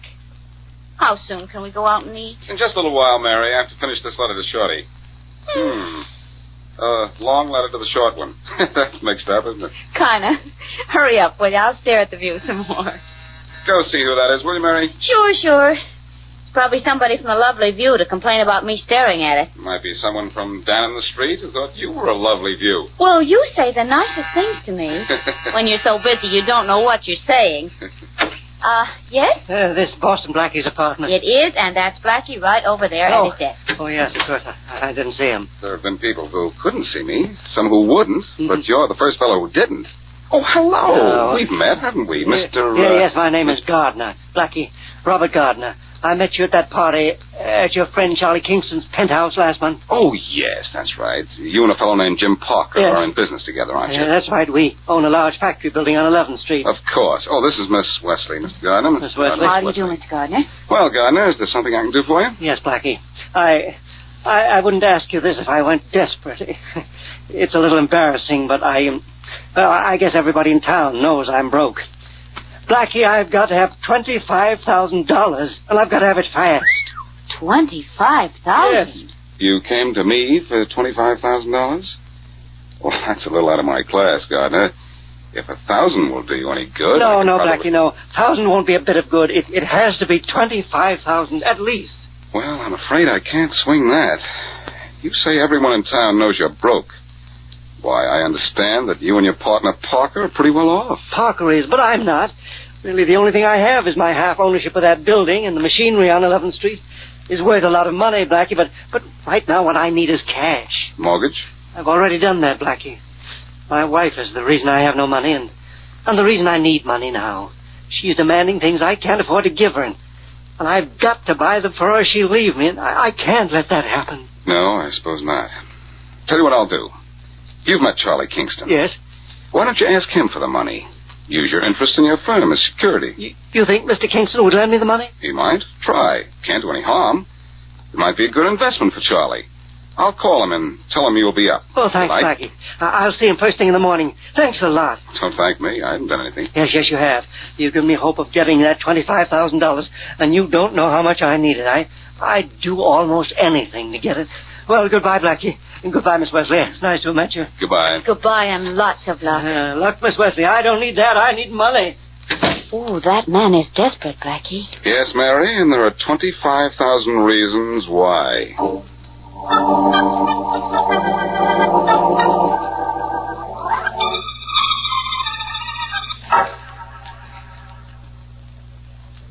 What, Robert? What did you say? I said you could have that new coat you wanted, Harriet. Oh, now, Robert, please don't make such stupid statements. No, it's true. Where would you get the money? Well, I'm going to get it. I saw Boston Blackie a little while ago. And he's going to give it to you? Well, never mind about that. The money's as good as in my pocket right now. The money for the coat and a whole lot more. Oh, why, darling, how sweet of you. I'll go down and pick out the coat this very afternoon. Good. Now, you're sure you're not joking about having the money? This time tomorrow, sweetheart, I'll be rich. See you for dinner? Oh, you know you will. Now, goodbye, darling. Bye, Harriet. Guess who that was and what he wanted, Jim. I don't have to guess, darling. I know. It was your ever-loving husband. He was bribing you to stay with him. My, what a lovely one-handed conversation it was, too. One-handed, Jim? I don't understand. You were holding the telephone receiver with one hand, and the other was busy holding my hand.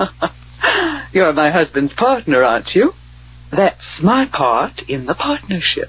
You love me, don't you? Uh-huh. Enough to be Mrs. Jim Parker one of these days? Could be.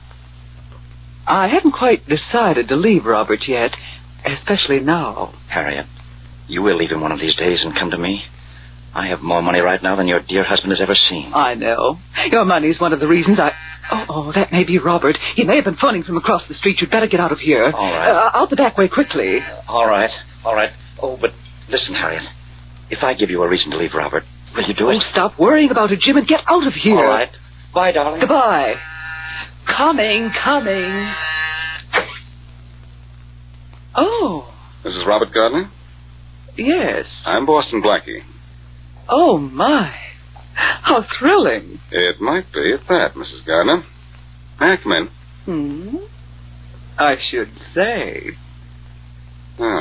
Maybe you should, but not like that. You're here to see my husband? No, Mrs. Gardner, I'm here to see you. Your husband came to me this morning trying to borrow $25,000. Fine. I could use $25,000. It should buy a lot of things, don't you think? I can tell you right now what it's going to buy, Mrs. Gardner. Trouble. And a few furs and jewels, perhaps? Having them might be worth a little trouble. Mrs. Gardner, I know it's no business of mine to come here like this, but my friend Mary Wesley suggested... Never mind what your friend Mary suggested, Blackie. Let me make a little suggestion.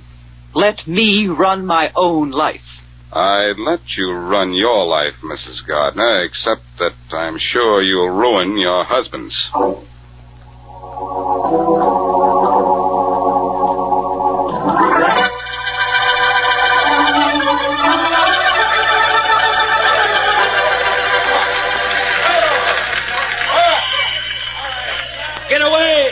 Get away from that south wall, man.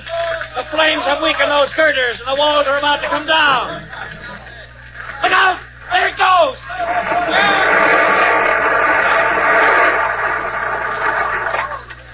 Oh, that was close. All the men out of the building okay? Number 5 and 6 trucks. Turn your hose on the side of the building where the wall fell. We don't want that fire to spread to the next building. Hello, Chief. How's everything? Oh, Shoe Inspector Faraday. Well, we've been fighting the fire since 8:45, but we'll have it out in no time. It's under control now. You've got work to do on this one, Inspector. Yeah? Why? Well, this fire didn't start by itself, Faraday. It was set. Arson? That's what they call it, and I think it's slightly illegal. Hey, what's this? Hey, you in the car. Keep moving. No parking here. But I'm part owner of this building. Oh, that's different. I understand your partners are out somewhere. Hey, what happened? How did it start? Can't you say anything? Take it easy, fella. Take it easy. What's your name? Gardner, Robert Gardner. Robert! Yeah, Robert, they Jim. finally got in touch with you. Jim, Jim, this is terrible. No, you don't know how terrible. Hey, who's this guy? Parker, Jim Parker, my partner. He's the other half owner of this building. Well, from here, it looks like all you guys own is a pile of ashes. Well, it's not as bad as it seems, Inspector. The building and everything in it is insured. Well, that's good. No, that's bad.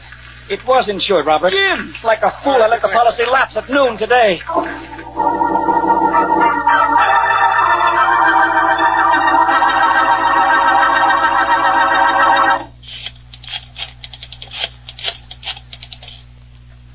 Answer your phone this time, will you, Harriet?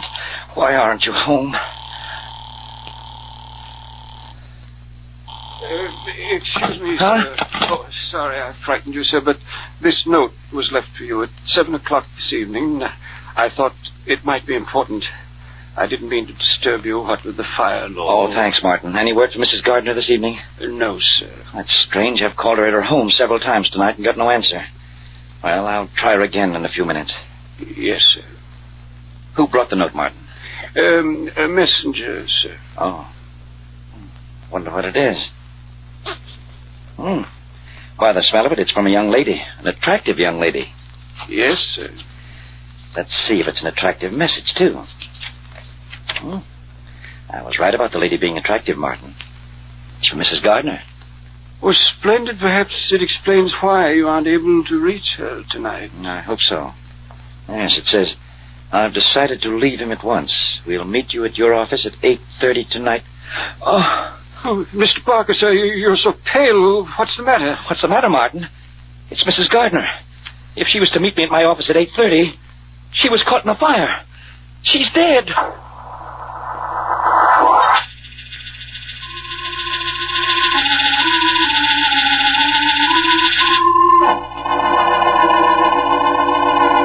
Look, Gardner, I've had guys sitting here in my office till they grew beards because I wouldn't talk. So you better start talking. But I tell you, Inspector Faraday, I didn't set fire to my building. Oh, you didn't, huh? No. You're not getting anywhere with him this way, Faraday. Quiet, Blackie. Quiet? Why, you didn't ask me down here to be quiet, did you? No, all I want you to tell me is that Gardner came to you asking for money this morning, that's all. Yes, and I told you he did. And I admit I did, but that's all I admit. I didn't set fire to my building. Why should I? Why should you? I'll tell you why. You needed money. But the building wasn't insured. I got no money from it. I know. But you didn't know the building wasn't insured. You didn't know it till after the fire. Do you deny that? Oh, no, I don't deny that. You better not. Because I was right there when you heard the news. And you admitted then it was the first you'd heard of it. You said you were ruined. And you also said this would be the end of you and your wife. Just what was the meaning of that crack, anyhow? About my wife? Yeah. Ask my partner, Jim Parker, about that. He'll tell you. What does he know about it? He knows my wife was ready to leave me. In fact, I think she was going to leave me for him.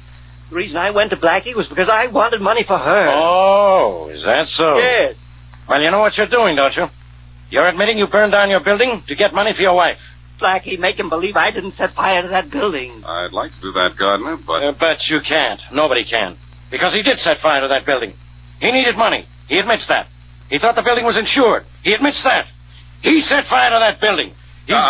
Faraday, he doesn't admit that. No, and I'm not going to. Well, I'll tell you something you are going to. You're going to jail. No, I didn't. Blackie, can't you help me? I don't know, Gardner. I'll try. But whoever did set that fire certainly made it hot for you.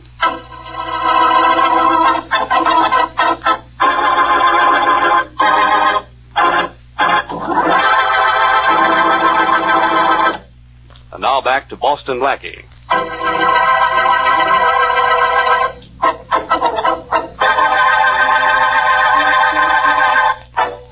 When Boston Blackie was unable to lend Robert Gardner $25,000, he knew that Gardner would do something desperate to get the money. But he didn't think he'd go so far as to set fire to a building for the insurance money. What Blackie didn't know, though, was that Jim Parker, Gardner's partner, had allowed the insurance to lapse and had himself set fire to the building in a plan to ruin Gardner and take Gardner's wife away from him. Gardner's wife, also unaware of Parker's plan, was to meet Parker in the building. And now Parker thinks she died in the flames. Nothing has been said about a body being found in the building, however, and with Robert Gardner in jail for arson, Blackie goes to see Jim Parker.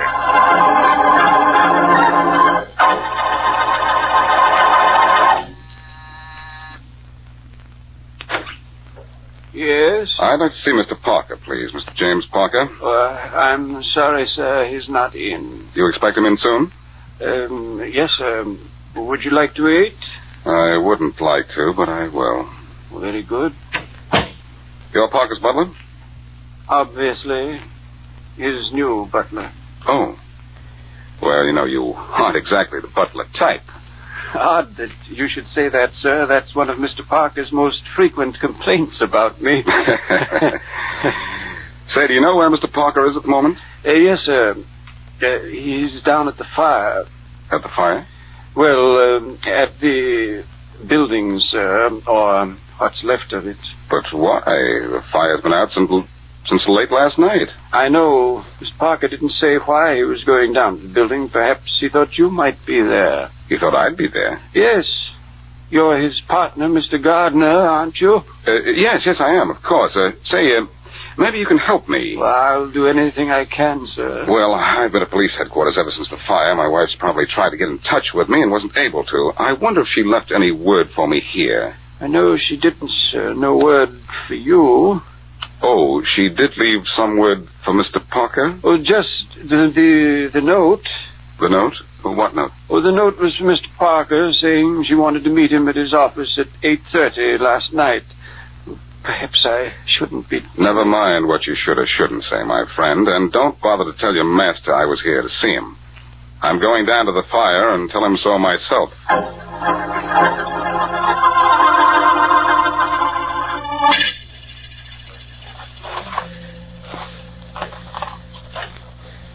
Maybe here. Maybe it has to be here. Oh, not here. Looking for something, Parker? Huh? Who are you? What do you want? I'm Boston Blackie, and I want to talk to you. I don't have time to talk right now. Why not? You seem to have time to nose around this pile of burned-up junk. This is my building. This is still my property. I can do what I want here. Well, maybe I can help you. Looking for anything in particular? No. Then what are you looking for? Nothing. Just looking. Looking for nothing? Well, that should take no time. Your partner, Robert Gardner, is looking for something. He's looking for his wife, and I have an idea that's bad. Bad? Why? She's missing. Missing? Where is she? You don't make much sense, Parker. If anyone knew where she was, she wouldn't be missing. I think I have an idea why she's missing. You do? Why? I happen to know she planned to meet you in your office in this building at 8:30 last night. So? So the building caught fire a little after 8:30, when she was supposed to be in your office. That's why you're down here. You know she was supposed to be in your office last night. You think she died in the fire. That's why you're here, to make sure. If you can. I don't know anything about Mrs. Gardner. You know plenty about her, Parker. You wanted her, and I think she was agreeable to leaving her husband for you. I know nothing about it. You know the whole story, Parker, from start to finish. You let the insurance policy on this building lapse and set fire to it, so you'd destroy Gardner's last hope of being able to support his wife. You knew Gardner's wife would leave him as soon as she saw he was flat broke. You're in a spot, Parker. I am? Why? I'll tell you why. Like a lot of women, maybe Mrs. Gardner was late for her 8:30 appointment with you last night. She was? Maybe. Maybe she got down here just in time to see the building go up in flames and you run out of the place. And maybe she got the very unpleasant thought that you were trying to murder her. She might not like that, Parker. I'd certainly hate to be in your shoes if Mrs. Gardner is alive.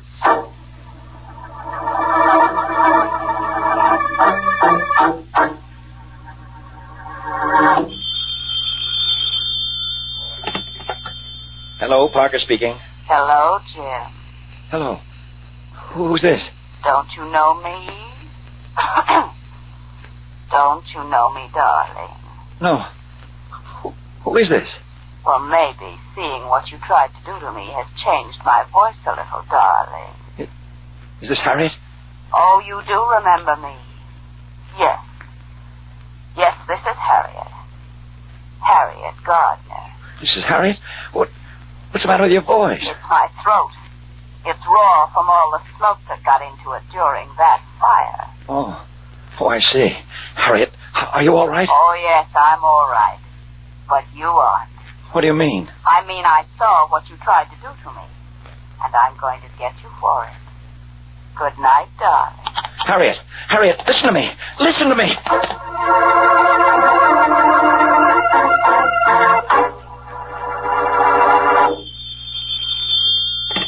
Hello? Hello, Jim, darling. How are you this morning? Harriet, is that you? Oh, you know my voice right away this time.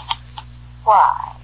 Were you thinking about me last night? What's the matter with this wire? The same thing that's the matter with us. The connection is bad. Look, Harriet, about what you said on the phone last night. What about it? You've got everything all wrong. You don't know what you're talking about. No? Well, I know what I saw. But you don't understand. Look, I'll give you $50,000. You always wanted money. I'll give you $50,000. Too late. I don't want to get money now. All I want is to get you. Goodbye, darling.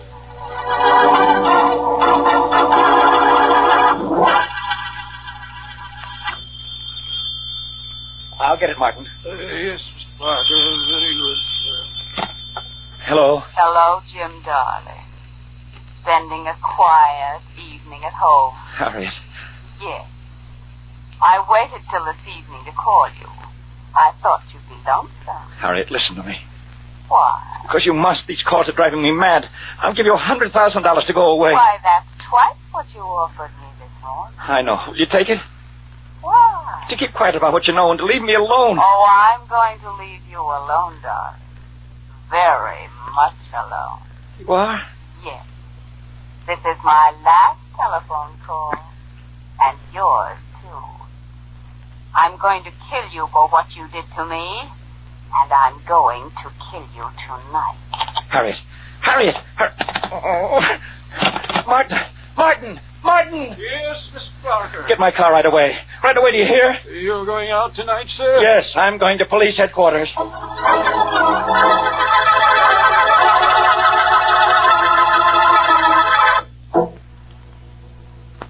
Now, go through the whole thing slowly this time, Parker, so the police stenographer can take it all down. All right, Inspector Faraday. Okay, go ahead. Yes, sir. I set fire to my building. I canceled the fire insurance policy. Canceled it or let it lapse? Let it lapse. Why? It was Robert Gardner's only means of income. I wanted to destroy the building and therefore wipe him out. Why? So that his wife would leave him. I was in love with her and wanted her, but she wouldn't leave him as long as he could support her. Then you set fire to the building yourself. And Gardner had nothing to do with it. Nothing at all. I did it all myself. It was my idea, and I did it all myself. Now protect me, will you? You have your confession. Protect me. Protect you, Parker? From what? From whom? From Mrs. Gardner. She planned to meet me in the building the night of the fire. She saw me set fire to it. She thought I planned to kill her, so she's going to kill me. I don't think she'll kill you, Parker. But she will. She said so herself. She did. When? Just an hour ago on the telephone. She's threatened me 3 times since the fire. I wonder where she was calling from. She's dead. What? She died in the fire. No. That can't be. It not only can be, Parker, it is. She kept that 8:30 appointment with you and was caught in your office when the building went up in flames. We found her body in the ruins about an hour after we got the fire out. But if she's dead, who called me up today and again this evening? Who? I'll show you who. What did you push that buzzer for? Relax. Nothing's going to harm you, Parker. Nothing but the law. You buzz for us, Faraday? Yeah, Blackie. Come on in. You too, Miss Wesley. Thanks, Inspector Faraday. Case over? Yes, Miss Wesley. For everybody but Parker here. With Mrs. Gardner dead, he wants to know who called him up and threatened him. Why, I did. Don't you recognize my voice, darling? It was you? You catch on fast, Parker. But why? Why wasn't I told that Harriet was dead? I've been frantic since the fire. Frantic. But not frantic enough, Parker. Not frantic enough to talk until you thought you yourself were in danger. Yeah, then you talked, but plenty. Hey, Rollins! Rollins! Rollins, get this guy out of here. Lock him up. Okay, Inspector. All right, but you don't have to push me. You don't have to. Well, I solved another one, eh, Blackie? You solved another one? Yeah. Whose idea was it that Robert Gardner was innocent? Okay, it was yours.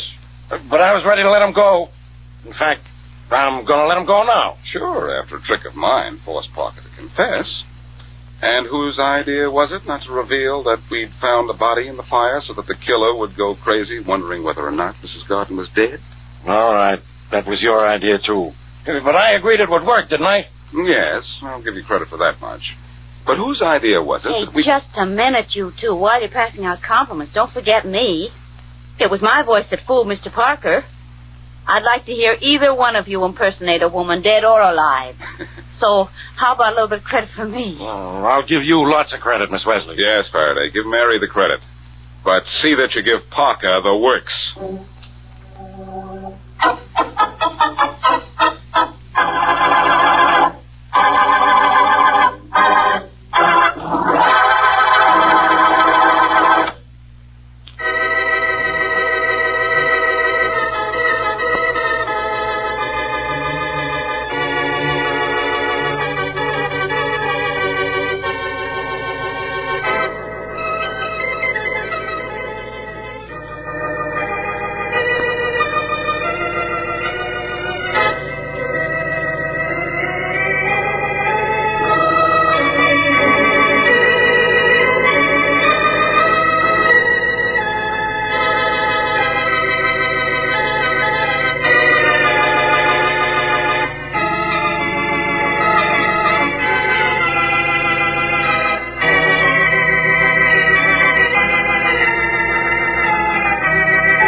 Wrigley's Spearmint Chewing Gum, the refreshing, delicious treat that gives you chewing enjoyment, presents for your listening enjoyment.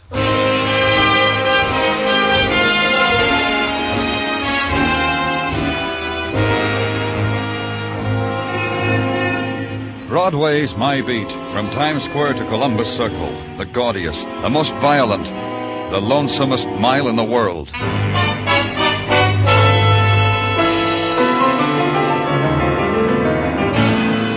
Broadway's My Beat, the thrilling drama of murder and mystery and the people who walk the Great White Way, with Larry Thor as Detective Danny Clover.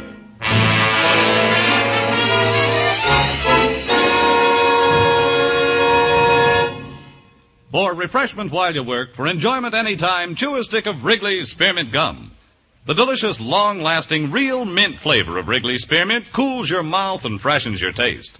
The good, smooth chewing helps keep you feeling fresh and alert, adds enjoyment to whatever you're doing. So indoors, outdoors, at work or play, enjoy chewing Wrigley's Spearmint Gum. Wrigley's Spearmint. Refreshing, delicious.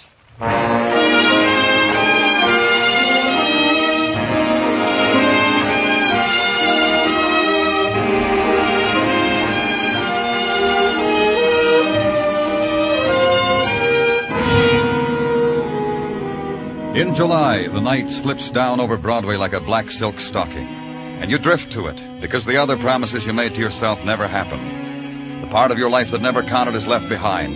You stand on a street corner beating down the scream in your throat. The shadows start at 7 o'clock and deepen into night. You hug it close because it's your chance that something will happen to you outside of the movies. And the tap on the shoulder starts it, or the laughter that floats down to your end of the bar, or a smile, or the man who runs down the hall after you. Danny! Hey, Danny. What's the matter, Sergeant? Glad I nabbed you before you took off for the day. Phone call, Danny, from a hysterical woman. You know, I had a hard time piecing it all. 1647 East 56, Danny. 4th floor apartment. That's where her fiancé lives. The guy's threatening to blow his brains out. Here, the names and such I jotted on this paper. Squad car, Gino. Waiting for you downstairs. Muggerman's with it.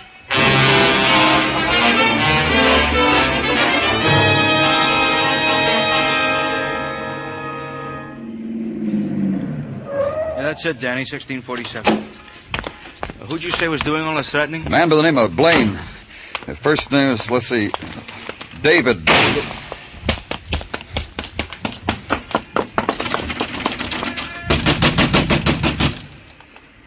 Try the buzzer, Muggerman. Yeah.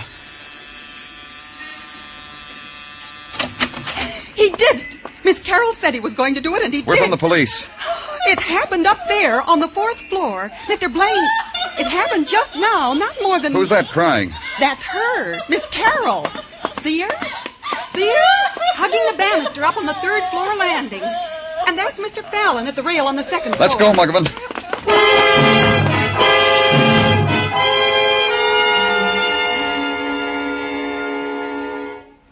Dead.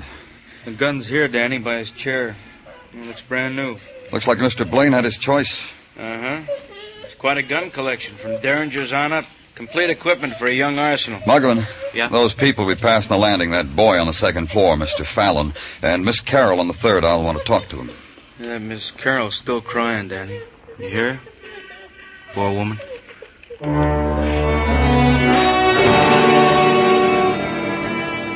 And stand for a moment and consider the virulence of death. How it is not content with its own, must reach out to slash the livid scar into the heart of those crowding its edge. The woman crying softly. The other tenants whispering, moving restlessly in the lower corridors, and then hugging the wall because the attendants on violence must pass. The photographers, the interns, the technicians. And the moment is gone. It's routine now, official. The first entry in the file of night.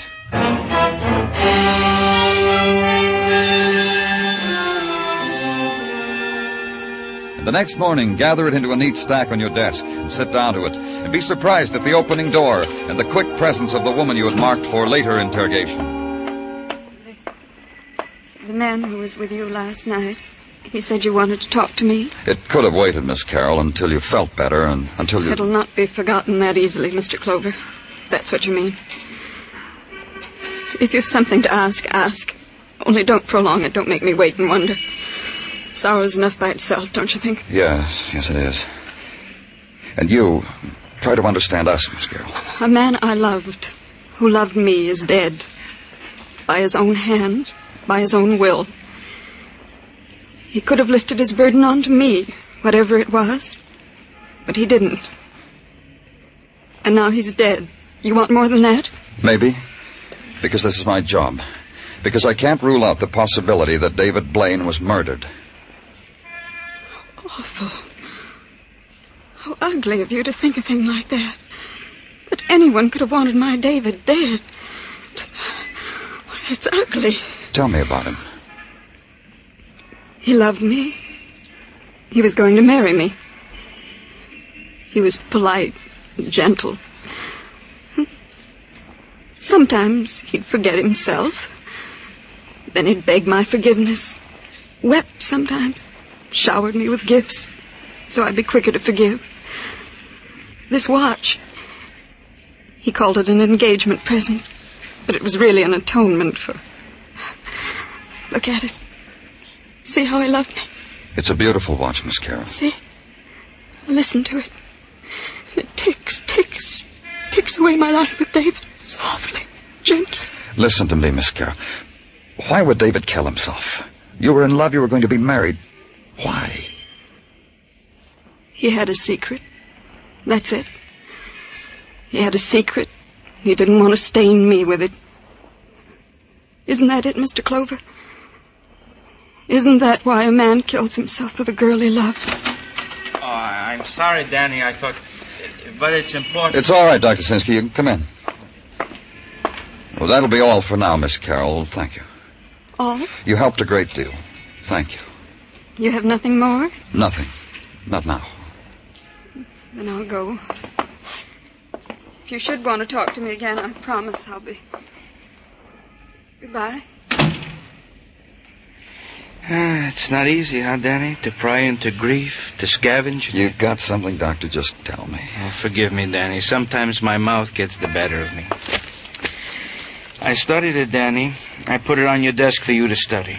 Read it sideways, upside down, still comes out suicide. Then it's done. Finished, huh? Nothing to bother our brains about. Like you say, Danny, finished. Except when a man who dies as Blaine did in shock spasm, arms rigid at right angles to his body, fingers clenched, how is it the gun was not found in his hand but on the floor? It's just a small question, Danny, to gnaw at the brain of a medical man.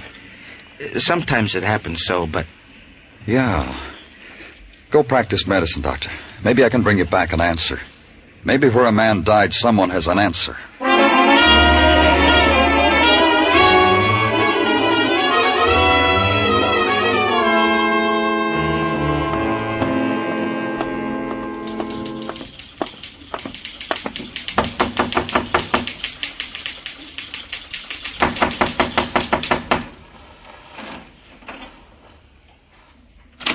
I'm busy right now. Your name, Richard Fallon? I'm from the police. I guess that gives you a right. Come on in. You want to sit? Over there. Move those papers off the couch. Just put them on the floor. You a writer, Fallon? You interested or curious? What do you write about? About your city? About how it's not like my part of the country? About your many-faceted city? About your stinking city? Your people? Your small people, your hurry-up people, your no-place-to-go people. The no-tears city, the rat-hole city. That's what I write about. Any material up on the 4th floor? I figured that'd be your gambit. Nothing. Your city caught up with a man and he shot himself before it drowned him. I'll think about the man and smile and wish him well. Know anything about him? His name was David Blaine. He walked arm in arm with a 3rd-floor woman, Miss Carroll. Last night I heard a shot. I ran out into the hall. Mrs. Galvin downstairs ran out into the hall. Miss Carroll upstairs ran out into the hall. We looked up the stairwell to the 4th floor from where the shot came. David Blaine was dead. I know that about him. What else? Nothing. Sit there if you want, but don't stare at the back of my neck when I write. Makes me self-conscious.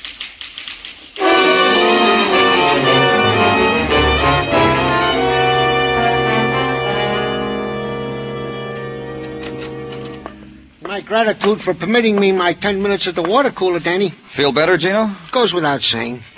And now to the toils of the day. It comes to that part of the rundown in which I proffer you your daily piece of resistance, in 2 parts. To wit, gun found at side of deceased David Blaine is indeed gun with which deceased did do himself in. Now, Gino, that hasn't been... Patience, Danny. Part 2 will settle the question itching in your brain of suicide versus murder. Scratch it for me, Gino. Delighted.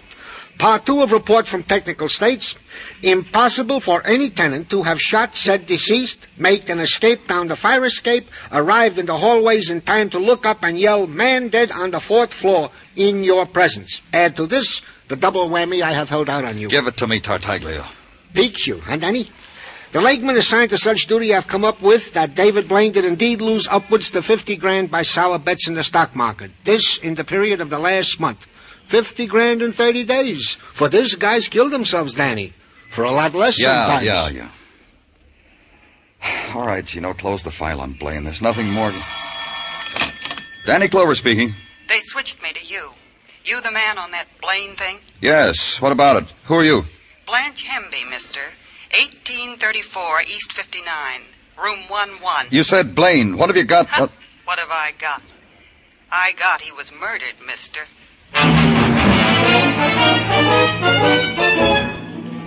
And go there, and walk the hallway mottled with shadows and scuffings, the short corridor that ends in the door with the tin numbers and the pull-down bed and the basin in the corner. Knock on door 11, and get no answer. And go in, because there was urgency in the voice that said, "Come here." The bed was pulled down, the rug was frayed, and the splotch of blood trailed off it onto the floor. The girl was behind the couch, huddled, her knees drawn to her chest, and only the fat summer fly pinging against the window made sound. That and the lonely room silences that intruded upon the dead girl, the murdered girl.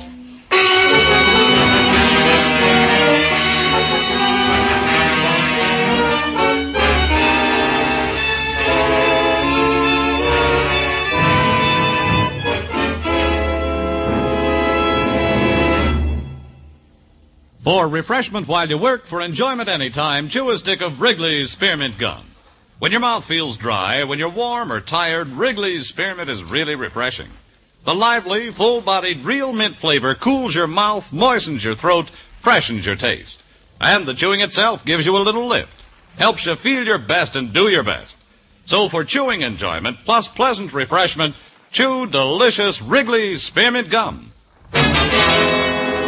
We now continue with Broadway's My Beat, written by Morton Fine and David Friedkin and starring Larry Thor as Detective Danny Clover.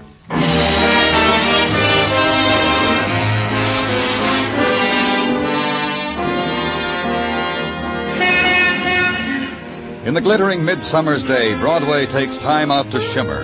The chrome is polished high, the better to reflect the passage of women who lean for a moment against the summer's heat and then walk slowly on. The mouthpieces of the payphones glisten with the moist whispers of an empty summer afternoon. A money clip glints through the dark of an alley, and you know that someone has gotten odds on a piece of the day. There's the drone of the neon, and the tired wind nudging a headline in a shining trash bin. Cop finds murdered girl in tenement room, and the wet shirt pulled from your back. Like other summers, other days.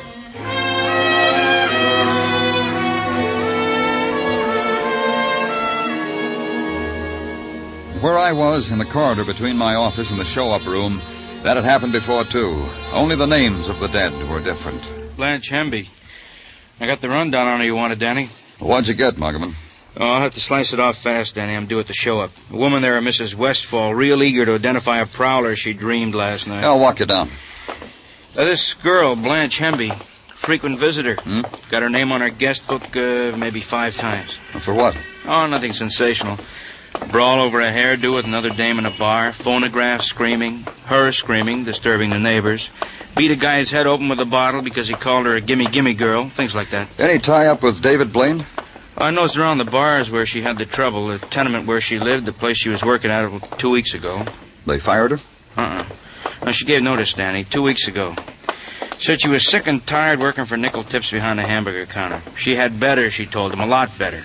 Bit a hole in her time card, threw it on the griddle, walked out. Work anywhere else? See anyone else? I checked that, too. Blanche slept away the days in her room. 3 times a day she got up to phone for beer, once a day for sandwiches. Here I am. I'll check with you later, Danny. Yeah. How do I know where I got it? Why don't you leave me alone? Muggavan. Stop making a show. That kid up there. What about him, Danny? Some punk, probably. That's the boy who was the tenant on the second floor where Blaine was murdered. Get him, Muggavan. Bring him up to my office. Sure, Danny, right away.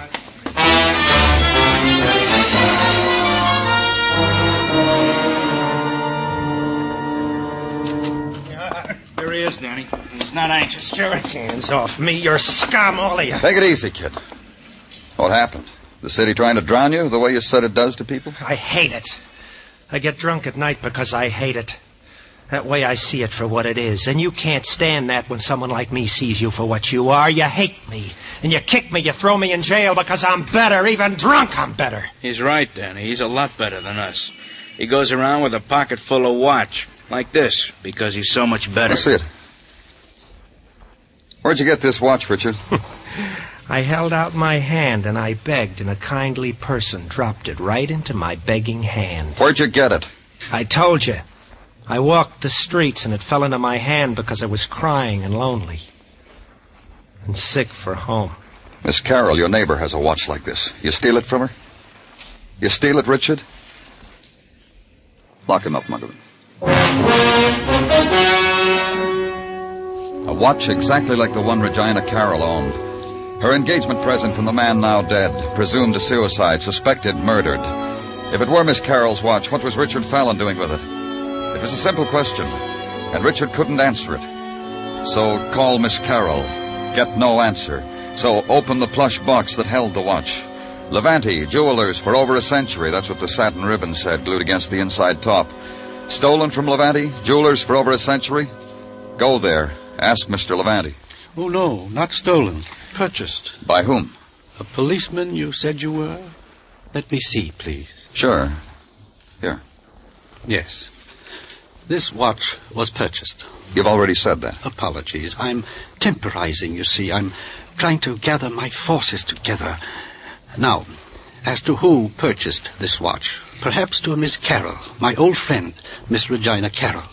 Of course, it's impossible to tell. What are you trying to tell me, Mr. Levante? You see, this is quite an unusual watch. We rarely sell more than one a year. Our own design with a foreign mechanism. However, we sold 2 in the last few months. Remarkable? Who did you sell them to? Even more remarkable. A few days ago, Miss Carroll purchased such a watch. A few months ago, a fiancé. Now dead, I've heard, a few months ago. This gentleman also purchased such a watch as an engagement gift for Miss Carroll. That makes 2 watches for Miss Carroll, both the same kind.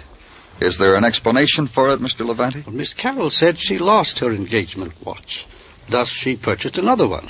She cautioned me not to mention it to her fiancé, or to anyone for that matter.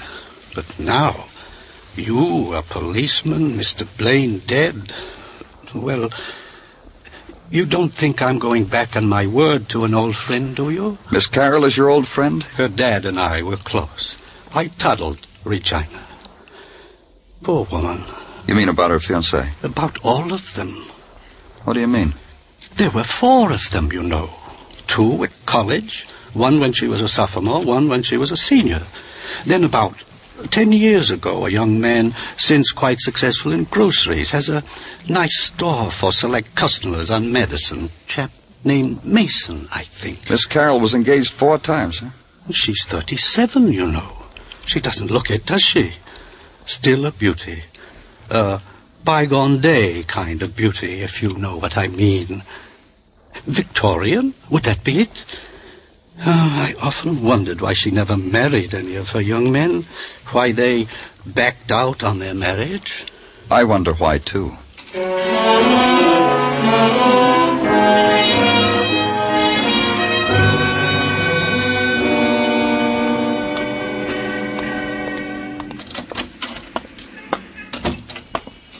You need some help, sir? I'm looking for a Mr. Mason. All right, I'm Mason. I'm Danny Clover. Police. The first name's Pete, Danny. You got a couple of minutes? Any time for you, fellas. I need a couple of minutes to recuperate anyhow. Mrs. Smythe just had me on the floor. Oh? She comes in here with her French poodles, 3 on a leash. Maid and chauffeur trailing in back. Orders a dozen... Well, did you ever hear anybody say bagel with a broad A? She wants a dozen boggles. I don't understand her. Finally, she tells me what she wants is receptacles for a delicacy known as locks. How did she say locks? Locks, the chauffeur said. What can I do for you, Danny? You were once engaged to a Regina Carroll, weren't you? It was an experience. I'm not sorry for it. Who broke the engagement? You've got to ask that because it's important for the police to know, right, Danny? I broke it. Why? Why? That's a question I often ask myself. Sometimes my wife asks me. And I'll tell you what I answer. Go ahead. Regina was a girl just like the girl that married dear old Dad. Close to the wedding, I discovered this is not the type of girl I wanted. Personally, the girl that married my dear old Dad, my mom, nagged my father to an early grave. Mom and Regina, two peas from the same pod. Go on. I'll tell you about Regina. I figure she has a picture in her head of a husband in a smoking jacket with satin lapels and a curved pipe and a fireplace. I don't fit the requirements. Personally, I like poker better than cribbage. Uh-huh. What else? Well, Regina, how she dressed. Pretty, you understand. But she made her own fashions, which she never changed. Ribbons, dresses choked against the throat, and always a little too long. She slipped on the ice once, and I told her she had pretty legs. She slapped me. That's what about Regina Carroll, Danny. That enough? Plenty. Thanks. Thanks a lot.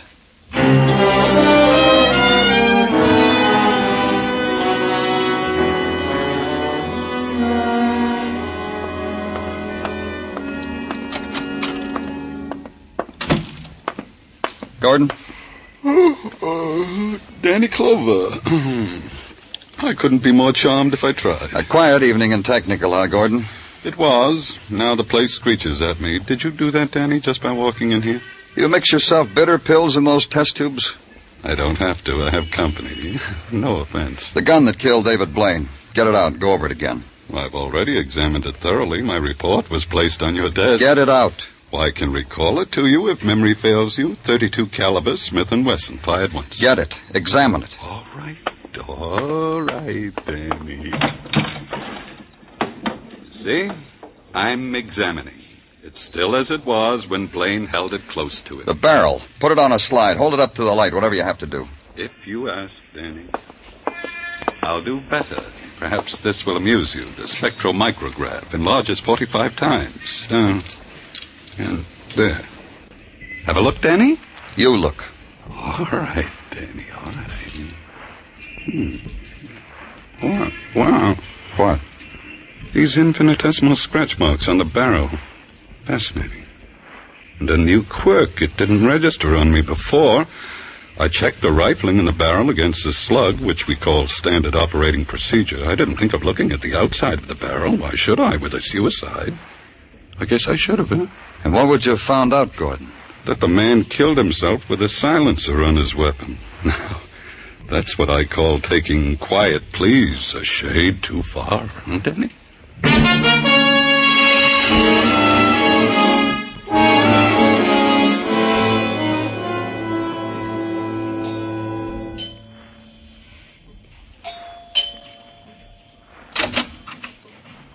Oh, Mr. Clover. I knew you'd come back. Knew there'd be more things you'd want to know about David. Did you come in? Thanks. You may sit down, that chair. No, thanks. What makes you think I wanted to find out any more about David? I assumed it. Suicide. Files to complete. I realize it's my duty to be cooperative. Miss Carroll... I can tell you so much about him. He was generous. He was a gentleman. Rare thing to find nowadays. He was murdered. You suggested that before, Mr. Clover. I didn't believe it then. I don't believe it now. Murdered. He was dead minutes before we got to him. That's stupid. Listen to me, Miss Carroll. Stupid, because I heard the shot. We all heard it. We all ran out into the hall. Do you have a gun, Miss Carroll? Yes, I have a gun. David gave it to me. Woman alone. Did he show you how to fire it? Of course he did. He loved guns. I interested myself in them. Shall I get the gun? It isn't necessary for now. You don't have to get the silencer either. What are you talking about? The gun you shot David with, his own gun, was equipped with a silencer. Mr. Clover, I don't understand you at all. I'm a lonely woman. And I admit it, I'm a helpless one. How could I have killed anyone? Someone I loved. Nice view from this window, Miss Carroll. You could stand here, see Detective Muggavan and me coming, fire a blank cartridge from your gun, run out into the hall, look up, and everyone thinks the shot came from the floor above, from David Blaine's apartment. Do you admit it, Miss Carroll? No. No. I want to show you something. Here. Look at it, Miss Carroll. A watch, just like the one you're wearing. I didn't kill him. David Blaine broke his engagement to you, didn't he? I didn't kill him. The kind of woman you are, proper and proud. You gave him back the watch. But what to tell your friends? Tell them that someone else walked out on you the way 3 other men did? A proud woman like you? So you bought another watch, just like it. The one you're wearing. Please, please. Because I have the one you gave back to David. The watch you had that boy, that writer, Richard Fallon, steal from David's apartment. So the police wouldn't find it there and ask questions. You told him to get rid of the watch. He got drunk instead, got picked up. Look. David jilted me. But I didn't kill him. You did. You couldn't live with the thought of another man's walking out on you, like the other 3. That's why you bought the watch, so your friends would think you were still engaged. Mr. Clover. So your friends would think David died because of the money he lost. And Blanche Hemby, the reason why David walked out on you. Filth. The woman David loved. Filth! Beat her to death. Beat her! Let's go, Miss. Like David, there is filth. Instead of me, her, a woman like that. Miss Carroll. It's not true what you said. Those men didn't turn me down. I turned them down. College boys. A grocer. Not good enough.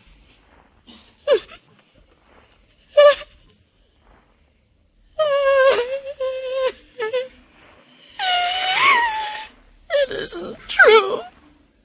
It isn't true. They did walk out. Why? Take me away. Put me someplace. I don't want to look at anyone. I can't look at anyone.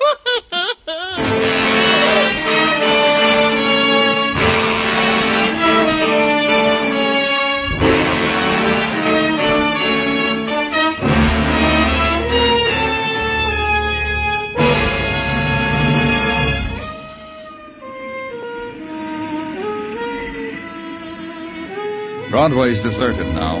Maybe it's the heat. Maybe it's just that people get tired and want to go home because Broadway threw sand in their eyes. Maybe you found what you were looking for and couldn't stare it in the face because it's a street that'll give you anything you want, any way you want it. It's Broadway, the gaudiest, the most violent, the lonesomest mile in the world. Broadway, my beat.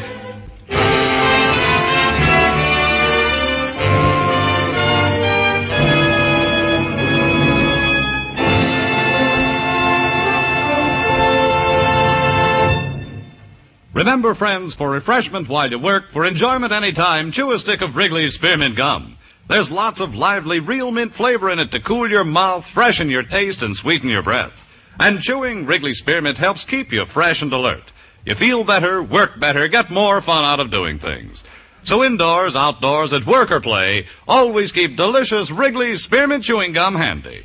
For refreshment while you work, for chewing anytime, chew a stick of Wrigley's Spearmint Gum.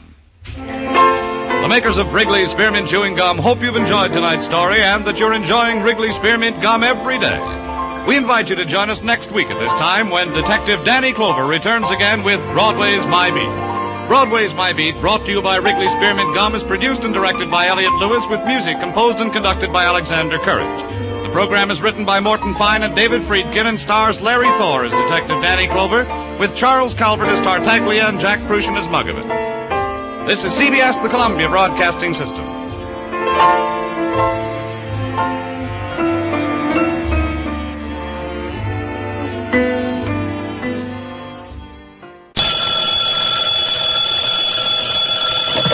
Hello?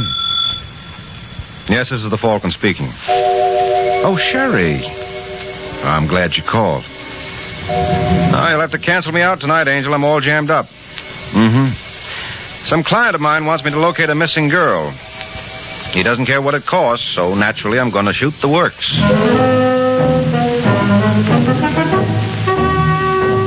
Once once again the adventures of the Falcon, dedicated to private investigators everywhere. Those hard-hitting detectives who, like Mike Waring, risk their lives to aid law enforcement agencies. So join him now when the Falcon solves the case of the killer's key.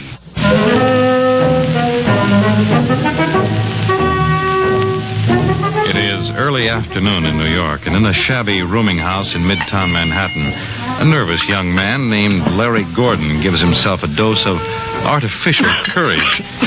Then, deciding further treatment is indicated, he starts pouring again. Who is it? Me, Larry. Open up. Wait a minute, Claire.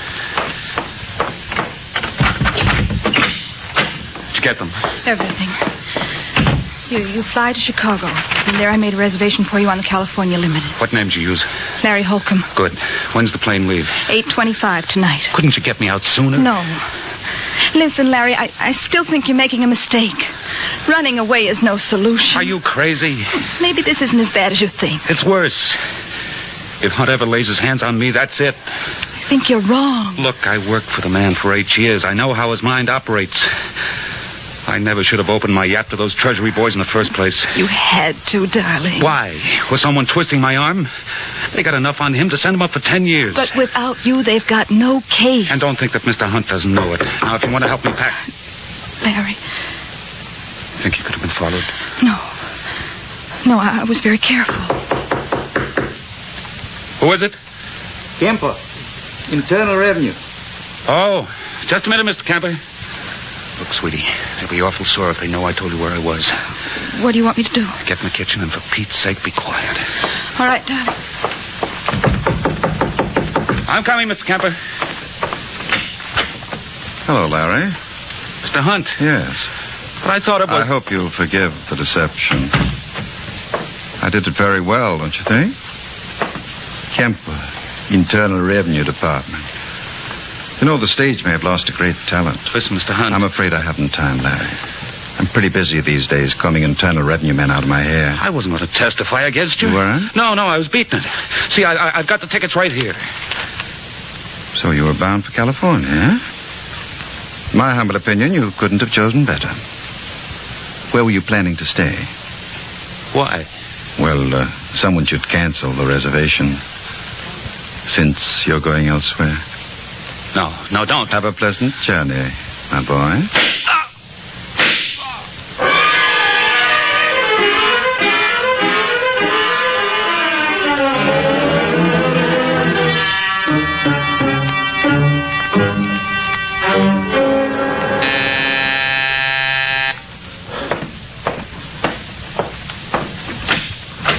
Yeah? I'd like to see Mr. Hunt, please. Who are you? Sergeant Corbett. You don't look like a soldier to me. You're right. I'm with the police. Where's Hunt? Well, it's like this, Sergeant. Bruce, did you say... Oh, I'm sorry. I didn't realize you were entertaining. He ain't so entertaining. You Charles Hunt? That's right. I'm Sergeant Corbett, homicide. How morbid. Well, somebody's got to do the job. You ever hear of a fellow named Larry Gordon? Yes, of course. He works for me. Or should I say, he once did. Why? Well, I'm being investigated on an income tax matter, as you may have heard. Yeah, I've heard.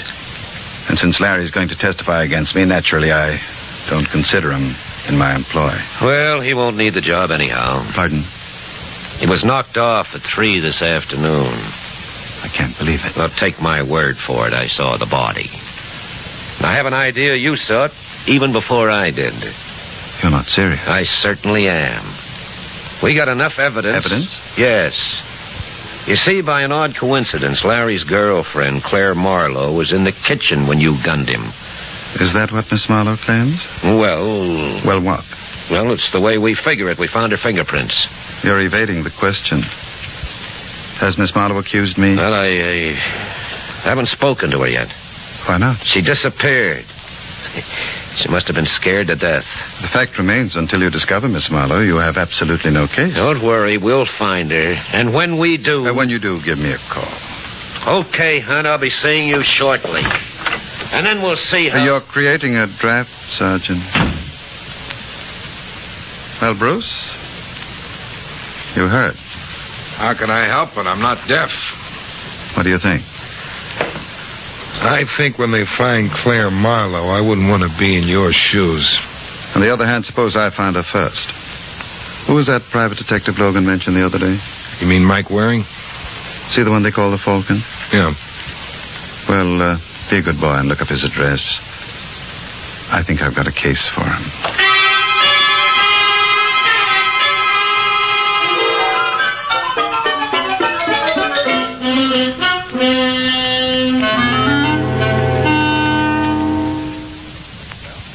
That's the situation, Mr. Waring. So you see my problem? No, I'm afraid I don't, Mr. Hunt. Isn't it obvious? I want you to locate this Claire Marlowe. You said the police are looking for her. Unfortunately, I haven't much confidence in them. Mm-hmm. Well, the jails are loaded with people who thought that. Nevertheless, I'd like to see you take the assignment. I don't like it. Why not? It smells to me of tampering with a witness. Corbett claims this Claire Marlowe can prove you're guilty of Larry Gordon's murder. But there's another side to the coin. If Miss Marlowe saws someone else, she can establish my innocence. Yeah, I suppose that's true enough. What if the police find her first? So much the better. I just want the additional insurance. In my position, I need it. All right, Hunt. I'll do what I can. That's all I ask. You do what you can. And from that point on, it's up to me.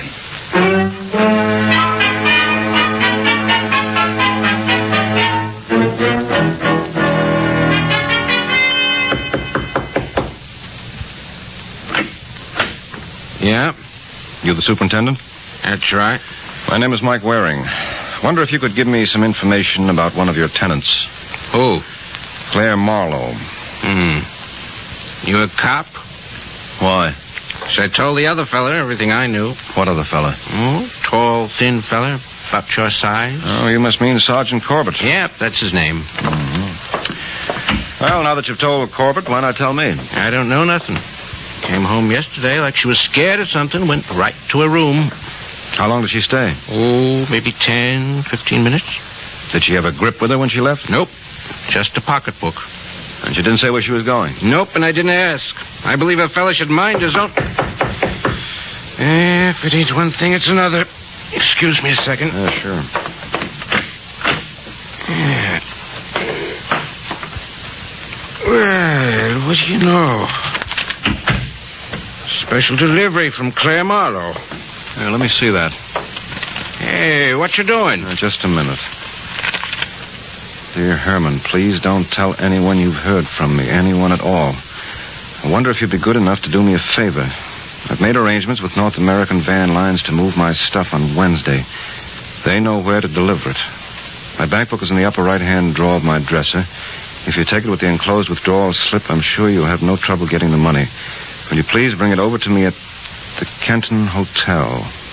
I'm using the name Claire O'Brien. Why does she want to use a name like that for? Kenton Hotel, then. Hey, where you going? Have to report to my client. You've been a great help, Herman. Thanks a million.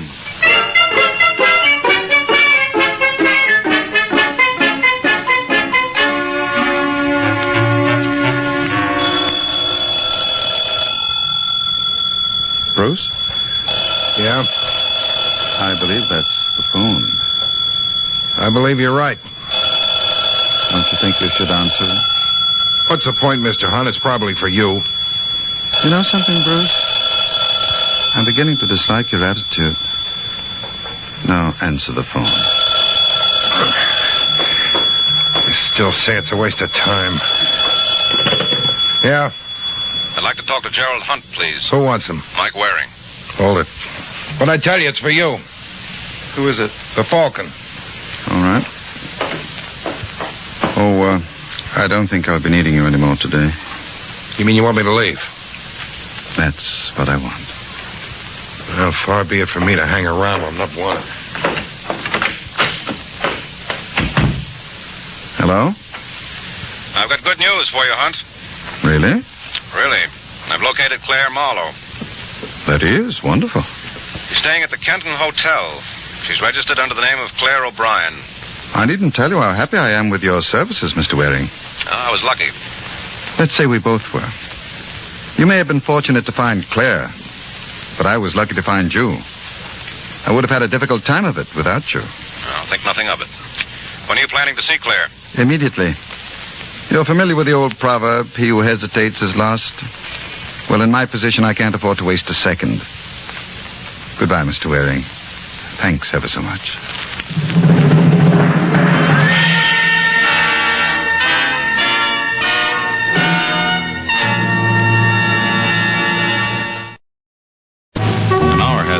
Since Mike Waring reported to his client, Gerald Hunt, where Claire Marlowe could be found. And now in that young lady's hotel room. All right, you guys. Come on, let's hurry it up. Get out of here. Oh, Davis, see if you can find any prints around, though I doubt it. Can I move the body now, Sarge? Oh, you better wait for Lewis. He may want some more pictures. Right. Hey, Levy, how you doing on that? Okay. Oh, you boys carry on. I'll get it. I'd like to... Well, Sergeant Corbett. Hey, what are you doing here? I came to see Claire Marlowe. Okay, look. Oh, no. Oh, yes. Well, is this close enough, or would you like to hold her hand? I don't think she'd get a kick out of it. Neither do I. What'd you want with her? That's a long story. Well, I never knew you to tell any other kind, so let's get started. Well, a client of mine wanted me to find her. And you did. I was lucky. I wonder. Who's your client? Well, I'd rather not say. So you'd rather not say, huh? Look, lunkhead, an innocent girl has been murdered. Nobody knew where she was hiding out. And if you found her... All right. You don't have to draw me a diagram. I was responsible. Yes, indeed. You set her up for a clay pigeon. I've known stupid jerks in my time, but of all... Look, never mind the name, Sergeant. I can think of 1,000,000 to call myself. Well, who's your client? Or maybe I can guess. Well, don't bother. Look, Mike, don't try to hold out on me. I'm not going to. I admit I was the patsy in this case. You were the patsy? What about her? Well, I know. Someone's going to pay for it. Hey, wait a minute. Where are you going? Going to have a word with my client. After that, you can have him. Well, frankly, I doubt if there'll be much left. I'll be seeing you, Sergeant.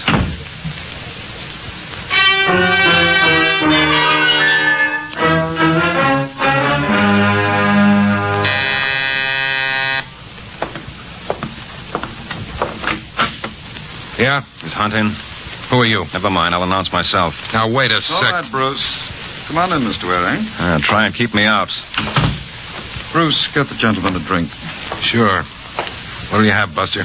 A little privacy. Suppose you leave me alone with your boss. What orders I take from him. You better give him his walking papers, Hunt. Really, Mr. Waring? Aren't you being a bit high-handed? Tell him to blow. All right, Bruce. You may go. Well, as long as you put it that way. All right, now what was the idea, Hunt? What was what idea? Don't give me any double talk. I'm in no mood for it. How dare you? It's easy. I'll show you. No. Look, you made a sucker out of me. You got me to find Claire Marlowe so you could kill her. You mean Claire's dead? As if you didn't know. But I didn't. I suppose you don't remember me phoning you at 1:30 this afternoon. I told you where you could find her. I could blow my brains out for not calling on her first, but you didn't make that mistake, did you? Let me go. Sure, I'll let you go. Now, confessions are in order. You killed her, didn't you? No. Come on, Hunt. I'm going to get the truth if I have to break every bone in your body. You murdered her just as you murdered Larry Gordon. I swear I didn't. Where's your coat?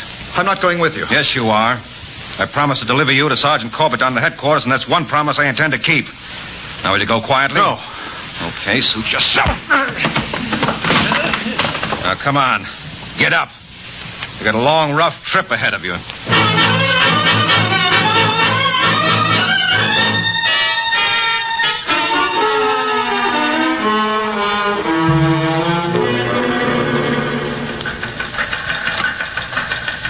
Hey, Matty. Yes, Sergeant. Carlin report in yet? Just about 2 minutes ago. Well, where's Hunt? He couldn't find him. You mean he skipped? Yeah, Carlin said the place was a shambles. Well, get a 47 out. I want every bus and train depot watched and cover the airfields. If Hunt gets away, Don't worry, Sergeant. He won't. Hey, never mind, Matty. All right, you crumb. Inside. No, let me go. What's the idea, Mike? What's the matter with you, Sergeant? Don't you recognize him? Well, who would? He looks... Wait a minute. It's Hunt. That's right. Well, what happened? Well, he had a little accident. Go on, Hunt. Sit down. Did you slug him? No, Sergeant, you know me. Well, that's why I asked. Listen, Mike. Look, why don't we both listen? All right, Hunt, make like a birdie. I don't know what you're talking about. Look, if I've got to bounce you around again... Hey, what's going on here? He admitted to me that he murdered Claire Marlowe. I lied. You what? I couldn't help myself, Sergeant. He would have killed me. Yes, and it's not too late now. Do you deny I deny everything. I was forced to make that admission to protect myself. Under the circumstances, I felt I was justified. Look, Sergeant, could you leave us alone for a couple of minutes? Don't be a sap. Well, it's all right for you to talk, but I feel responsible for that girl's death. If I hadn't found her, she would still have been alive. I phoned him at 1:30 and I told... Hey, wait a minute. When did you phone him? At 1:30. Oh, no. Why, what's the matter? But do you realize what you've done? You've just given him an alibi. Are you nuts? Claire Marlowe was killed at 1:45. What? 45 minutes before you called him. Well, that means... That means he couldn't have killed her. Oh. Well, look, Hunt, if I've done you an injustice... Indeed you have. Will it do any good if I said I was sorry? None at all. Good day, gentlemen. I trust I'll never see either of you again.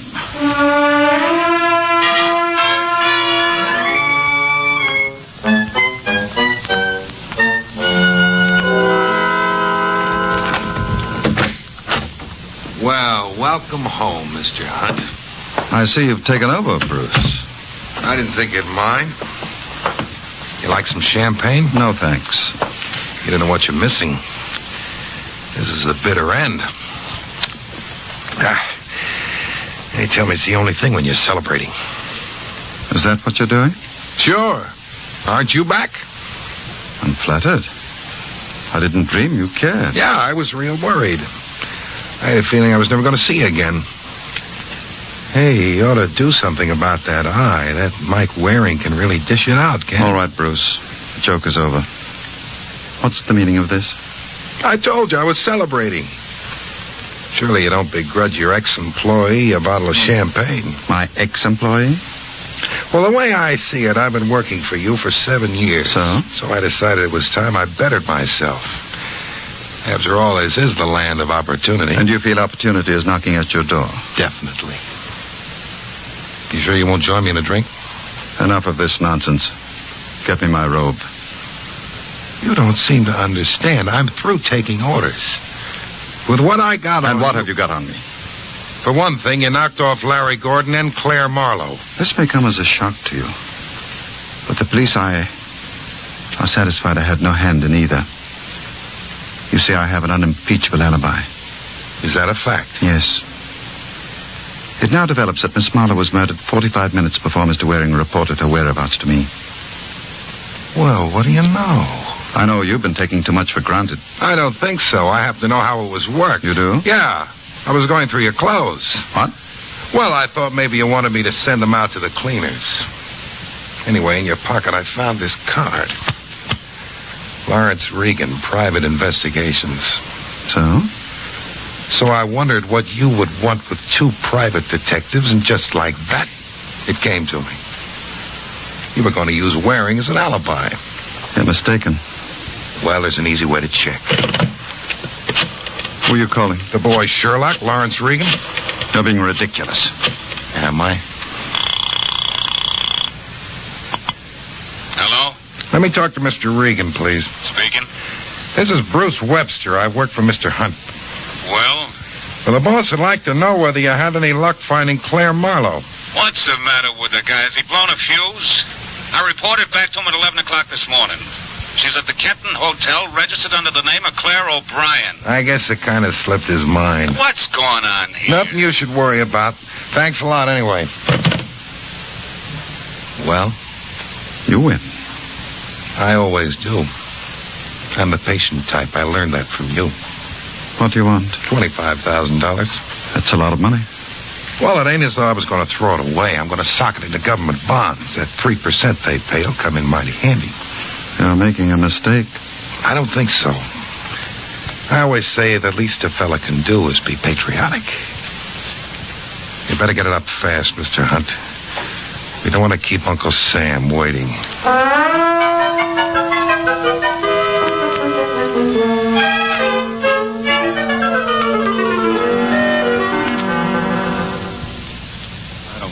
Sergeant. I don't get it at all. Well, you would if I had my way. You ruined everything.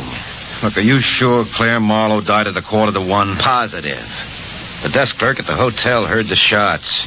Did she have any other enemies? No. This thing's tied up with the Larry Gordon killing for sure. That doesn't make sense. Well, there was no way in the world for the... Hello. That you wearing? Yes, who's this? Bruce Webster. Who? I work for Hunt, remember? Oh, yeah. I just thought you might be interested. I'm terminating my employment. That's supposed to mean something to me? It might mean a lot. If you could dig up some cash, I could let you know my reason. What are you talking about? Well, wouldn't you like to know how Hunt made a chop out of you? I certainly would. How much dough can you raise? I'm not in Hunt's class. No, but every little bit helps.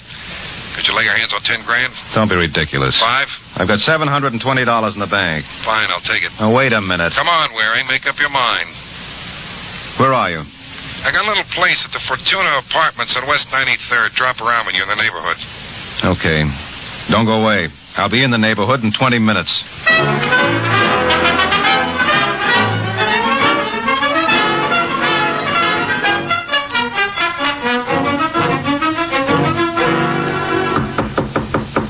That you Waring? Yeah.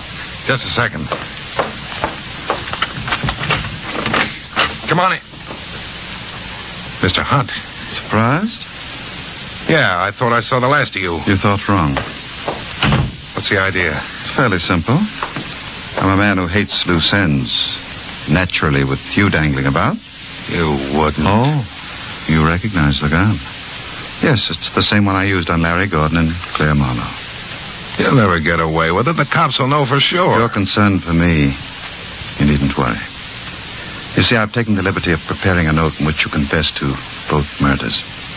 You're nuts. When the police break in, they'll find the note and the murder gun. Naturally, it'll be in the traditional position for suicide. They'll never buy it. They had no motive to knock off Larry Gordon. You have, the way I've explained it in this note. Seems you were madly in love with Claire. When she spurned you for Larry, you decided to rid yourself of the competition. As for Claire, she was a witness to the act. So regretfully, you had to dispose of her, too.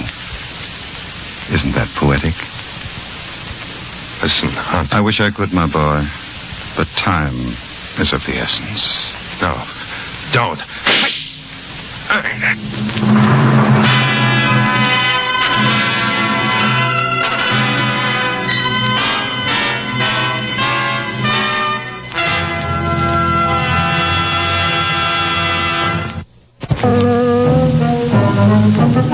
Minutes have passed since Mike promised to call on Bruce Webster.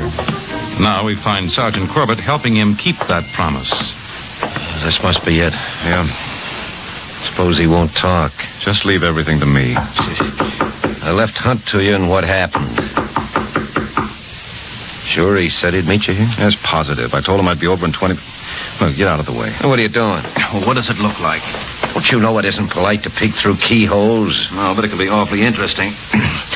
What do you see? Give me a hand with this door. Well, what was it? Come on. Put your shoulder to it. 1, 2. Holy smoke. Yeah. What did he want to do that for? Don't ask me. I'm a stranger here myself. Here, wait a minute. What do you make of this? To whom it may concern, this was the only way. I killed Larry Gordon. It was all Claire Marlowe's fault. She led me on. I thought with Larry out of the way, we'd have a deal, but I was a chump. Don't bother looking for any relatives. I haven't... Hey, cut that out, Mike. I was only going through his pocket. Well, you know better. I just wanted to see what he had on him. Well, someone was here before me. All he's got on him are these 2 keys. What do you make of it? Well, one's obviously for his grip, the other for his car. No, this doesn't add up. What do you mean? He didn't commit suicide. But look at the gun. You look at it. I tell you, this was engineered. By whom? By Hunt, of course. Can you prove that? What, to you? Where's my percentage? Let's find someone who'll give me better odds.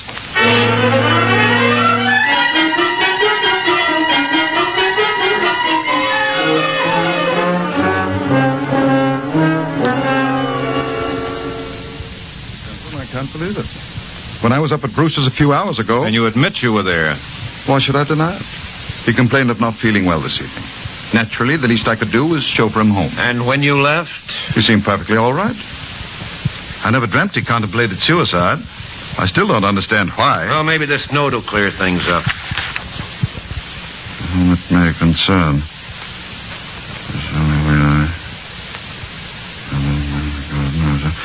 Oh, so that explains it. Yes, it would seem to.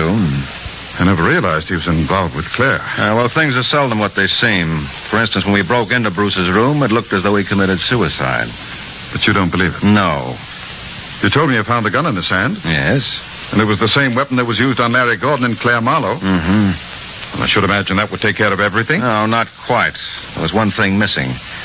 When Corbett and I got to Bruce's room, the door was locked. Well, if he committed suicide, it had to be locked from the inside.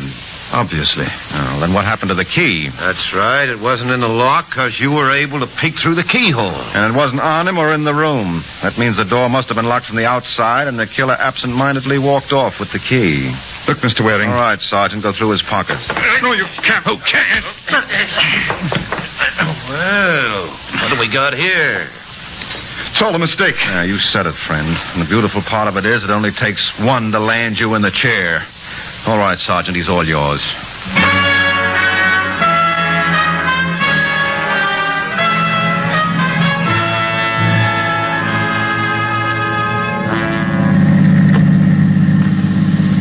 Well, like my father used to say, another day, another dollar. And believe me, you didn't earn this one. I did all the work. Well, you schlump. You should talk.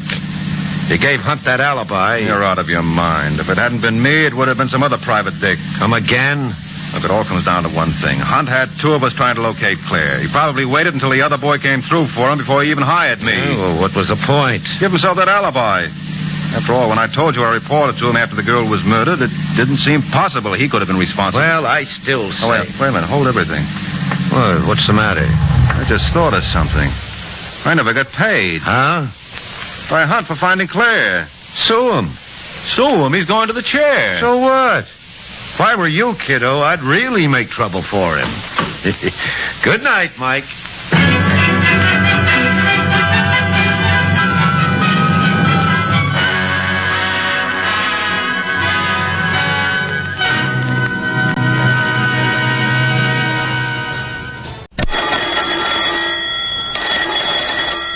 Calling all detectives. Shadowing people is one of the hardest jobs a detective ever gets. And I once had a case where the shadower was shadowed. That is the situation on this page from my casebook. The casebook of Jerry Browning, private detective. Some people have the idea that a private detective like me, Jerry Browning, makes a lot of easy money. Believe me, they don't know the half of it. When Cobina Starrett walked into the hat store on Lake Boulevard, I had to hang around outside without creating the impression that I was A, a detective, B, a masher, C, a pickpocket. About half an hour later... I've been watching you. You're making drawings of our latest imports. I mumbled something to the store manager about waiting for my wife. He showed me what he thought of that by beckoning to the cop who was directing traffic at the corner. I fled as the cop started toward us. I hurried past the hat store in time to see Cobina Starrett leaving by a rear door. But as I ran around the block... All right now, I've got you. Leave off struggling before I give you a taste of the billy. It was the cop who'd run the other way to meet me. Officer, I'm Jerry Browning, private detective.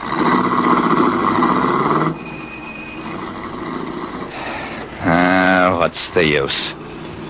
The cop let go of me but held his club ready. What's that you said? Never mind. My subject just drove off in that cab. A woman I was shadowing got away from me when a cop mistook me for a loiterer. I took a cab to the office of my client, Wadsworth Henley. Acting on Henley's orders, I'd been following Cobina Starrett for 10 days, during which time she'd done nothing more exciting than shop at a few dozen stores and spend long hours at her beauty parlor. Henley sat at his desk and gnawed his knuckles while I delivered my rehearsed story. So it's my conclusion, Mr. Henley, that your suspicions of Miss Starrett are completely unfounded. Henley got up from his desk and and walked over to me. Browning, I'll tell you what I think of your report. Henley stood over me. Browning, I had a phone call from Cobina Starrett a few minutes ago. She has just married her hairdresser. She said nothing about returning her engagement ring. I got up slowly. I'm sorry, Mr. Henley. I guess you had a right to lose your temper. Henley frowned. No, I didn't. You tried your best. Browning, I'm well out of it, and I now realize that the one I really love is Peggy McConnell. I edged toward the door. That's fine, Mr. Henley. I hope you'll be very happy. Henley grabbed my arm. I won't make the same mistake twice, Browning. Before Peggy gets an engagement ring from me, you make sure that she loves me. Yeah? And how do you suggest I go about finding that out? You're a detective. Don't bother me with trifles. Now get going.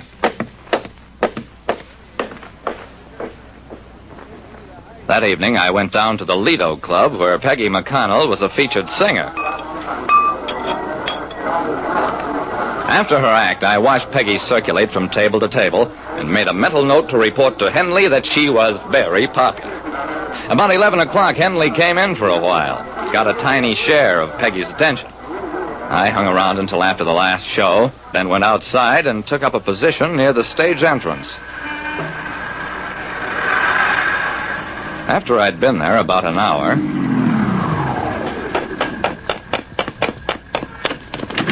a car drove up to the stage entrance just as Peggy McConnell emerged from the club. After she got into the car, I signaled a taxi. I ran over to the cab, but as I had my hand on the doorknob... Well, if it ain't the private detective. And who are you shadowing this time? Look, I'm on a different case. Let go of my arm. Sure, and I'm only trying to be helpful. Never mind. This one got away, too. In the light of my afternoon's experience, I didn't dare report to Henley that Peggy McConnell had eluded me. Instead, I went to her home the next morning, waited outside it until she emerged.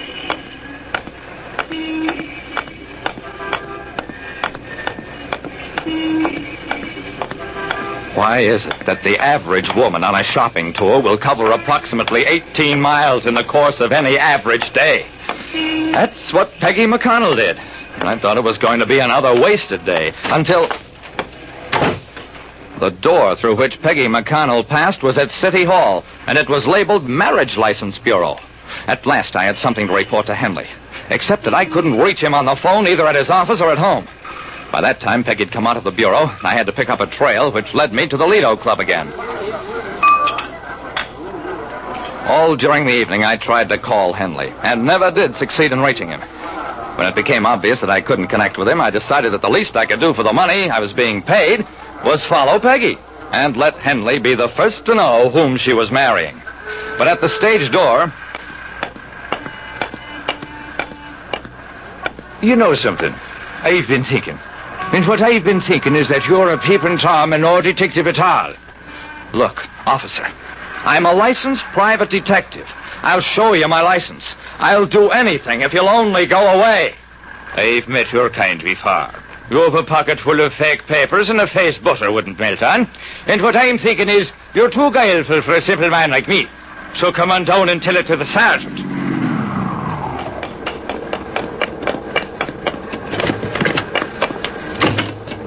I watched dully as Peggy McConnell got into the car and drove away. Then I turned to the cop. Don't you ever get a day off?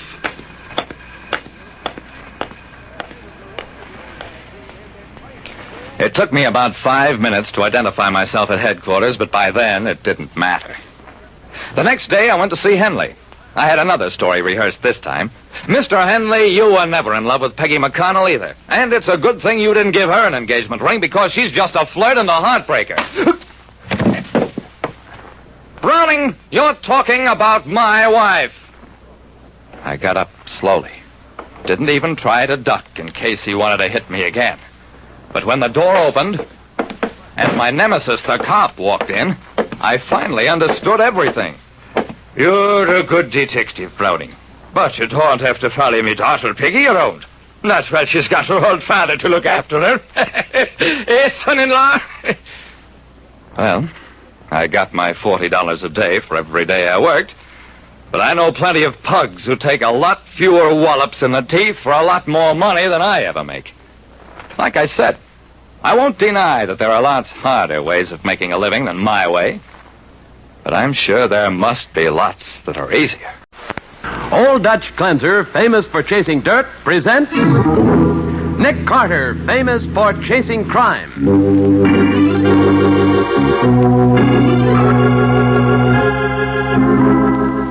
Every week at this time, two great names are joined as Old Dutch Cleanser brings you one of the most resourceful and daring characters in all detective fiction, Nick Carter, Master Detective.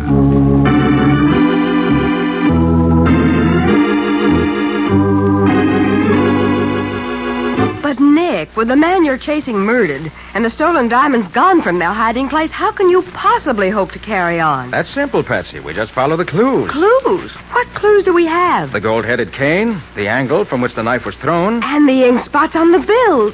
Of course. When we put them all together, they spell the end of our search. But there's no time to be lost. We dock in less than 2 days. Now, the case of the gold-headed cane. Today's adventure with Nick Carter, brought to you by Old Dutch Cleanser. As our story starts, we find Sir Armand Coleman and his servant Gig being shown through the Filbert Diamond Mine, one of South Africa's biggest.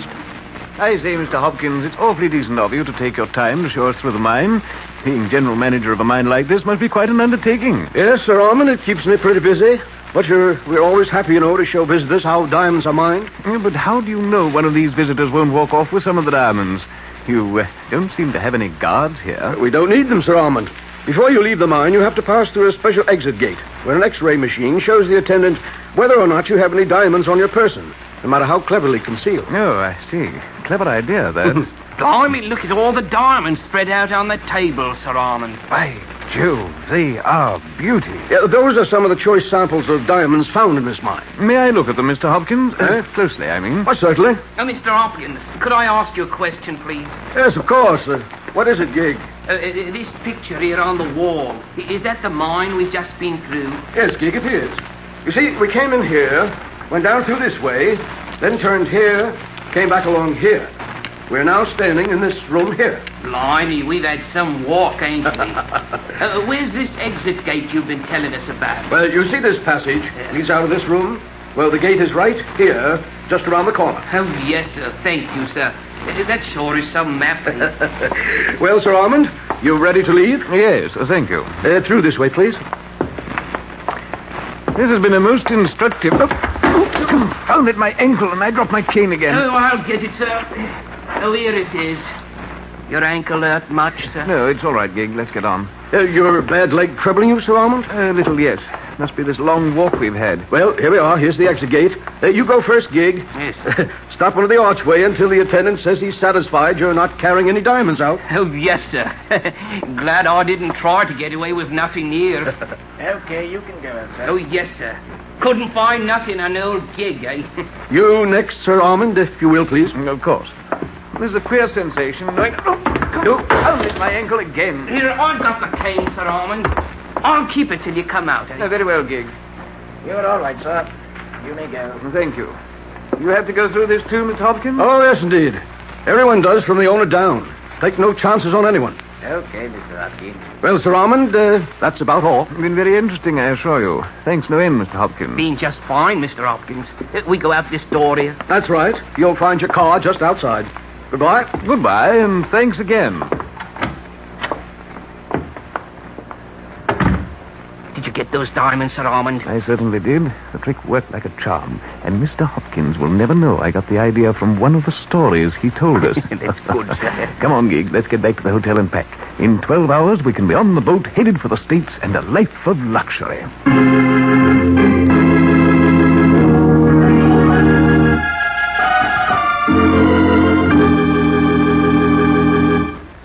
Take this message, Miss Gerald. Yes, sir? 50 carats of first-quality diamonds stolen from Filbert Mine in daring robbery. Suspect believed to be on boat bound for United States. Lost discovered in checkup late this afternoon. Famous American detective Nick Carter called in on case. Have you got that, Miss Gerald? Yes, sir. See that it gets out at once. All news service.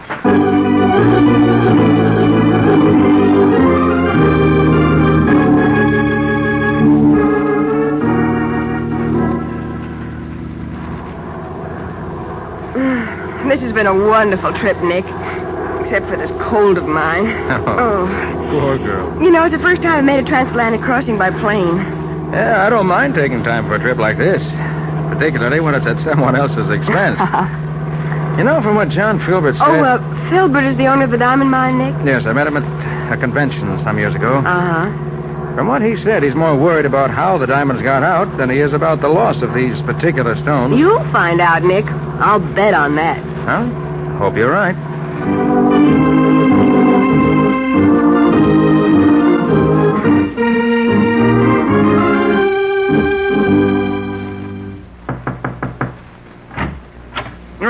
Come in, Hopkins. Yes, Mr. Filbert? Nick, this is Charles Hopkins, our general manager. Pleasure, Mr. Carter.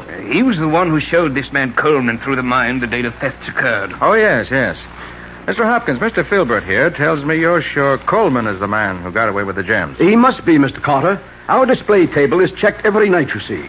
So when we missed the stones, we went back over every visitor for that day. Mm-hmm. The only one that presented anything out of the ordinary was Coleman, who dropped his cane as he went through the exit gate. So we figured the cane must have something to do with it. Very probably. Well, if Coleman secreted the stones in his cane, he must still have them with him. I think the best plan will be for Patsy and me to fly directly to the ship he's sailing on and see if we can find them. So if you'll radio the skipper that we're coming and give me a full description of the man and his servant, we'll be on our way. Before you go, Nick, I want to give you a small retainer to cover your expenses at least. You have the money, Hopkins? Yes, sir, right here. Two $500 bills. I have to apologize, Mr. Carter, but I accidentally spilled some red ink on the corner of them while they were on my desk. Oh, that doesn't matter, Mr. Hopkins. Thank you. Now, let's get on with the details. We have to reach Coleman's ship before it docks, and we haven't too much time.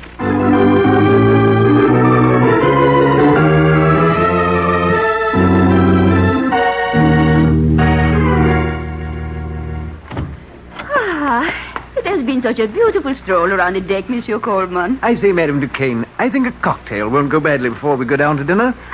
That is such an excellent idea, Monsieur. Shall I mix the cocktail, sir? No, Gig, you may go. We won't need you until after dinner. Oh, yes, sir. You'll find everything you need right there. Madame Duquesne, we've gotten to know each other quite well these last few days. Yes. Why don't we stop being so formal? You call me Armand, and I'll call you Sarita. That is another of your lovely ideas, Monsieur Armand. Shall I mix the cocktail? I am very good at it. If you like. You'll find the things on that table. You would like a Manhattan, Armand?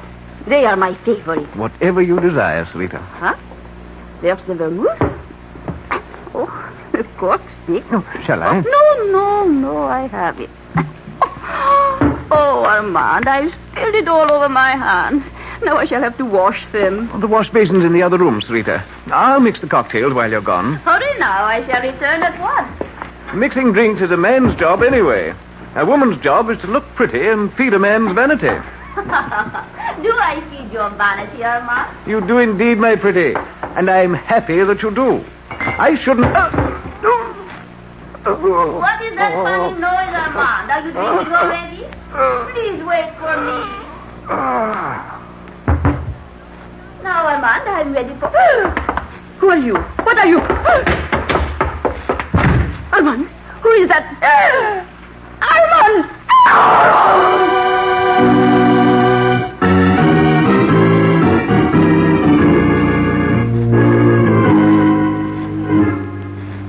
You made good time, Mr. Carter, but even so, you're too late. Too late? For what? To talk to Coleman. He was killed a half hour ago. Killed? How? A knife in his throat. The woman who was with him when it happened reported it to me. She said she was washing her hands in the dressing room when she heard a funny noise. When she came out, Coleman was lying dead on the floor. Did you see anyone else? Yeah, there was a man in the room. But he dashed out when he saw her. She said she wouldn't know him again. She was so scared. Well, this is something I hadn't counted on. Look here, Captain. I want something done about this man Redding. I'm busy just now. Drop in later, won't you? I want action now. 2 days ago, this Redding moved my deck chair to one side and put his own chair where mine should be. He insults me. I'm too busy to do anything about that now, sir. Now come back this evening, will you? Yeah, all right. But I'll poke this guy Redding right in the snoot if he doesn't. Sorry, Mr. Carter. Just one of the things in the captain's life. Yes. Well, shall we take a look at Coleman's cabin? I'd like to get started on my investigation. Perhaps what I'm looking for is still here.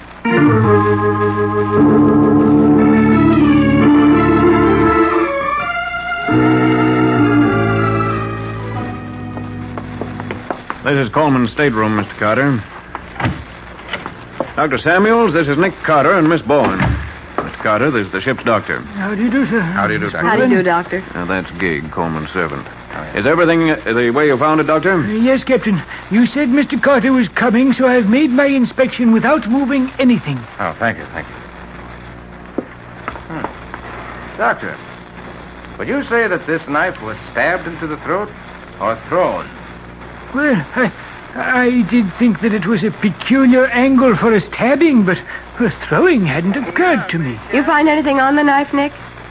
Handle seems to be clean. No prints. Gig, where were you when Coleman was killed? When Sir Armand and the lady came in after they'd been walking on deck, he told me he wouldn't need me till after dinner. So I went out and talked to a man I met yesterday. When I came back, the captain and the doctor was here. I verified that part of it, Mr. Carter. Looks as if Coleman was mixing a drink when he was killed, doesn't it? That's what Madame Duquesne told me when she was the one who was with him at the time. Oh, I see. Well, if he was standing there at the table where the drinks are, the knife must have been thrown through the window, judging by the angle at which it entered his throat. Yes, you're certainly right about that, Mr. Carter. Oh, Patsy, do you see that gold-headed cane Filbert told us Coleman carried? Yes, it's standing over there in the corner. Ah, good. You want it? Yes, please.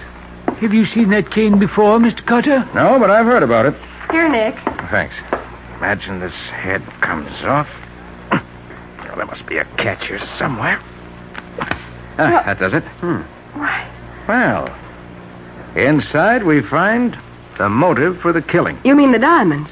I mean, the diamonds are gone. You expected to find diamonds in the head of the cane? I did, Captain. When Coleman left South Africa, he had about 50 carats of flawless diamonds hidden there. It's empty now. So I should guess that the killer has taken the stones. Then all we have to do is search the ship, find the diamonds, and arrest whoever has them as the murderer. Yes, you could do it that way, Captain, but maybe I can save you some time, if I can do a little figuring. You know, Mr. Carter, there's one thing that puzzles me about this. Yes? What's that, Doctor? Well, the woman who reported the killing, Madame Duquesne, said she came to the captain's office immediately. Now, allowing for the time it took her to get there and the time it took me to get down here after that, the man should have been dead about 20 minutes. But I found that he'd been dead at least an hour. Is that so? Nick, I wonder why she waited over half an hour before reporting the murder. Yes, Patsy. I wonder, too.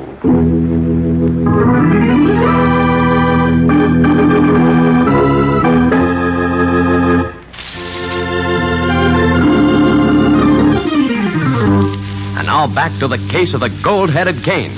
Today's adventure with Nick Carter, brought to you by Old Dutch Cleanser. As we pick up our story, we find Nick, Patsy, and the captain standing on deck outside the window of Coleman's stateroom.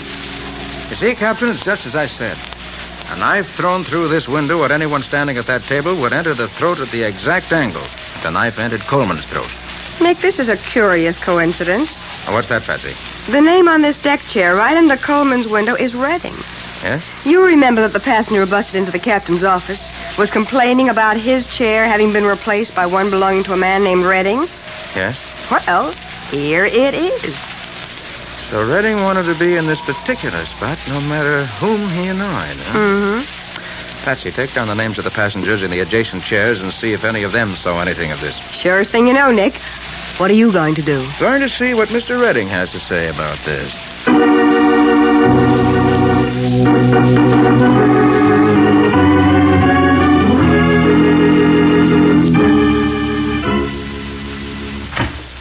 Well, Pardon my intrusion, Mr. Redding.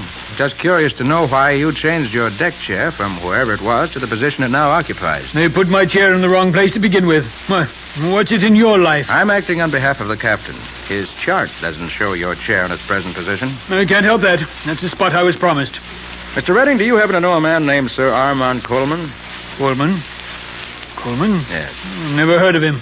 Oh, I see you have a burn on the palm of your right hand, Mr. Redding. Been working recently? What I have on the palm of my hand is no concern of yours. Quite correct. I was just curious to know if you got it by practicing knife throwing. Knife? Get out of here. Get out. I've had enough of this. Very well, Mr. Redding. Oh, by the way, did you hear about the murder on board a while ago? Murder? Mm-hmm. I'd like to know what you're getting at with all these questions. You suspect me of the murder, perhaps? I was going to say, when you interrupted me, that I'm about to make a very interesting call. I'm going to call on a woman who saw the killer and says she can identify him. So long, Mr. Redding. See you later.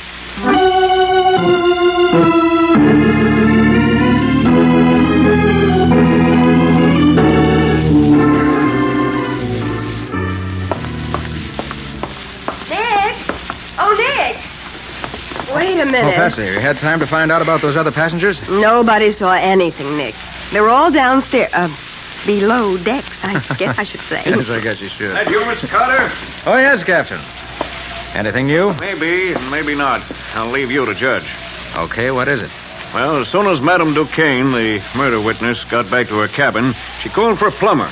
Said the drain in her wash basin was stopped up. As it happened, the plumber was free, so he went there at once.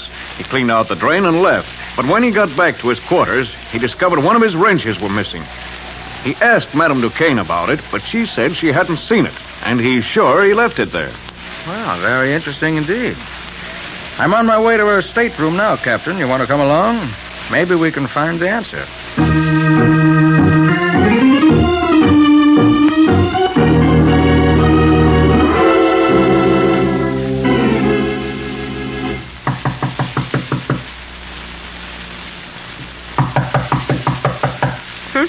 Guess Madame Duquesne isn't at home.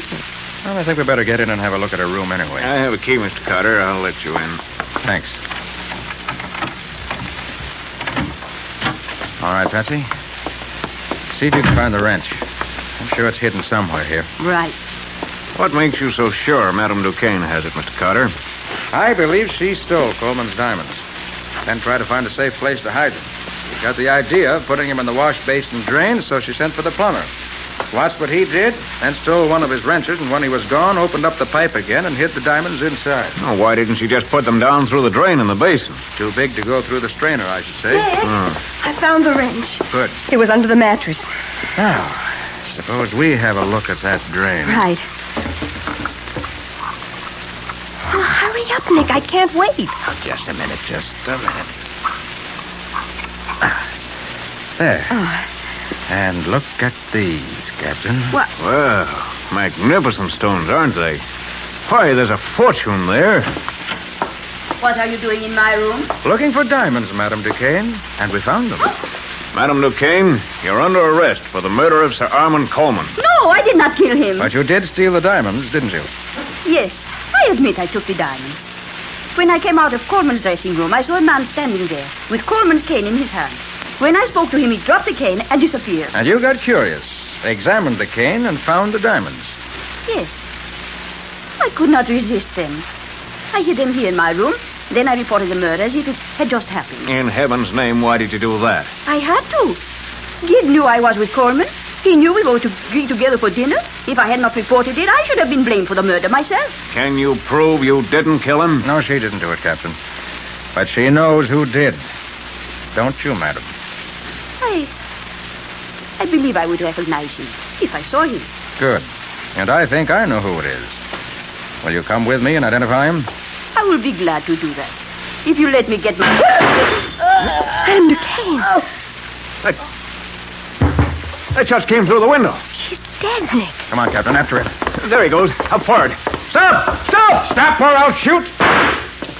If you want me, come and get me! He's going over the rail. Don't jump, man. There he goes. You two can play at that game, Captain. Stand by to pick us up. Don't, Carter. You'll kill yourself. You fool. Man overboard! Man overboard! Man overboard! Well, it takes a brave man to dive into the ocean as Nick did, but Nick is never the man to let a criminal get away from him. In just a moment, we'll hear the conclusion of today's story.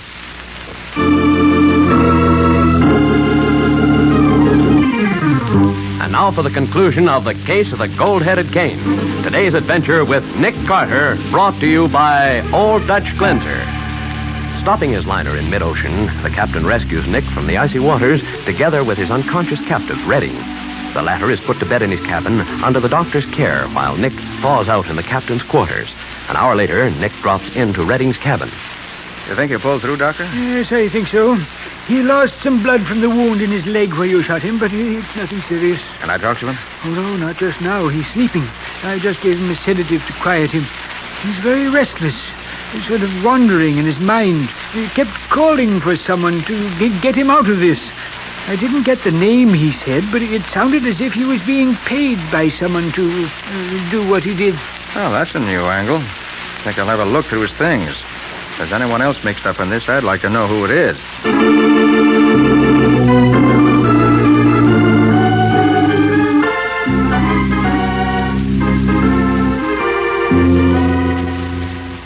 Mr. Carter, Miss Bowen to see you, Mr. Filbert. Well, Nick, glad to see you back. Glad to be back, John. Did you accomplish anything, Nick? Well, yes and no. I found the man who stole the diamonds, but he was dead when we found him. Oh, that's a tough break. But I got the diamonds back for you. Here. Excellent, excellent. You never seem to fail to get what you go after. In this particular case, John, I got more than I went after. Yes? Is Mr. Hopkins around? Well, yes. I'll ask him to come in. Yes, Mr. Filbert? Ask Mr. Hopkins to step in here. Yes, sir. I want him to hear the rest of this story. I think it'll interest him even more than it will you. Well, You want to see me, Mr. Filbert? Oh, hello, Mr. Carter. Have a successful trip? I did. Found the thief and recovered the diamond. And had a very pleasant plane ride in the bargain. Good. Mr. Hopkins, I'm puzzled about one thing. Yes, Mr. Carter. You said the diamonds on that display table near the exit gate were checked every night, didn't you? That's right. As I understand, these diamonds were stolen about noon. Correct, sir. And why wasn't the loss reported until late on the following day? Well, I thought that... It was to give the thief a chance to get safely aboard the boat that sailed for the States that evening, so he'd be out of the country before the loss was reported, wasn't it? See here, Carter. Are you accusing me of something? John? Yes, Nick. When I was here before, Hopkins gave me 2 new $500 bills as a retainer, remember? Yes, I recall that. And he apologized because he'd spilled red ink in the corner of them. Yes, I recall that, too. What would you gather when I show you these 5 new $1,000 bills that also have red ink spilled on them in precisely the same places? See here, Carter. Be quiet, Hopkins. Go on, Nick. Where did those 5 bills come from? I found them in the stateroom of the man named Redding. The man who killed the diamond thief, Coleman, and tried to steal the stones from him. I don't follow you, Nick. Well, here's what I think happened. Sit down, Hopkins, and be quiet. Why, John? I believe Hopkins allowed Coleman, who was really an international jewel thief, to steal the diamonds from the display table. Probably even suggested the idea to him in some way. And let him pass them through the X-ray machine by getting away with that phony cane trick. See here, Carter. And he hired Redding, another international crook, to kill Coleman and get the stones away from him. He paid him these bills, which I found in Redding's cabin. You can't prove a word of that, Carter. That is pretty complicated, Nick. What would Hopkins get out of it? He and Redding would undoubtedly split the proceeds. The $5,000 was advance expense money. Hopkins could have identified Coleman as the thief. But as Redding would have the jewels, they'd not be recovered. So Hopkins is in the clear, Redding is in the clear if he's not called for the killing, and Hopkins and Redding split the proceeds when they sell the gems. All that deduction based on a blot of red ink. It proves nothing. Your fingerprints on the bills will furnish all the additional proof necessary. Fingerprints? Yes. New bills take fingerprints excellently, Mr. Hopkins. All right, Carter. I admit it was all worked out, just as you figured it. Hopkins? You? But, Nick, you haven't accounted for that woman who actually took the diamonds away from Coleman. Where does she come in? She doesn't, Patsy. She just happened to run across the stones and, being an opportunist, took them. Oh. Well, Nick, I don't know how to thank you for what you've done. You've not only caught a thief and returned my jewels to me, you've also exposed another thief who might have gotten away with far more than this if he hadn't been found out. You know, Hopkins, this is just another illustration of the old adage. There's no such thing as a perfect crime. Crime doesn't pay. Ever.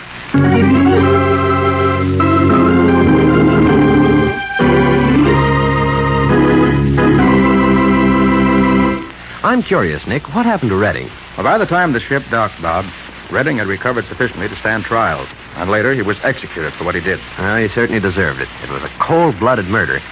Nick, it's about time to look into the adventure that Old Dutch Cleanser's going to bring us next week. All right, Bob, here it is. It's the story of one of the most unusual rackets and crime I've ever encountered. Unusual is right. It terrorized a whole city. And Patsy speaks from first-hand experience. Uh-huh. But to go on, Bob. This case included a murder on a dark street, a deserted warehouse. The telltale marks of tires in an alley, a masked man whom they called the boss. And that's enough for now. What do you call this story, Nick? I call it A Case of the Persistent Beggars. Nick Carter, Master Detective, is presented each week at this time and over these same stations by the Cudahy Packing Company, makers of Old Dutch Cleanser.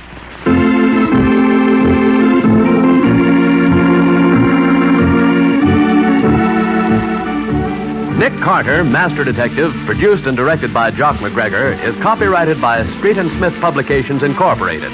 Lon Clark is starred as Nick, with Charlotte Manson featured as Patsy. Today's script was written by Jock McGregor, plot outlined by Peggy L. Mayer. Original music is played by George Wright. This program is fictional, and any resemblance to actual persons living or dead is purely coincidental. This is Bob Martin saying, when minutes count, use Old Dutch Cleanser.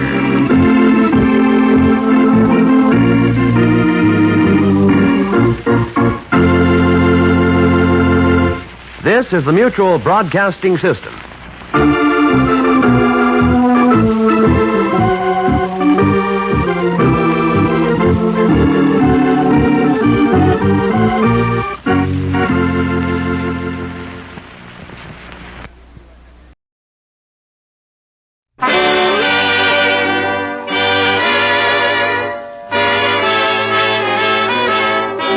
Makers of Camel cigarettes present Dick Powell as Richard Diamond, Private Detective.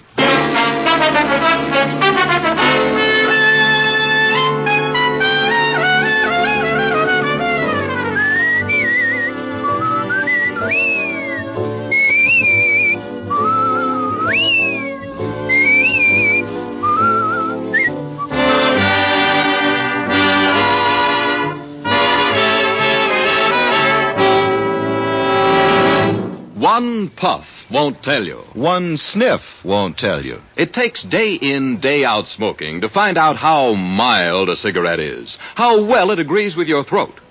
Make the sensible cigarette test, the 30-day Camel mildness test, and see just how mild a cigarette can be. Yes, and you'll find out why more people smoke Camels than any other cigarette.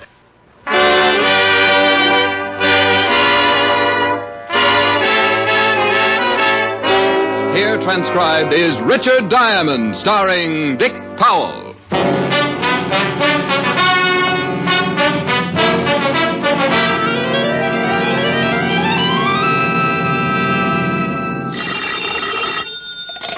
Diamond Detective Agency, the Milton Borough of Homicide.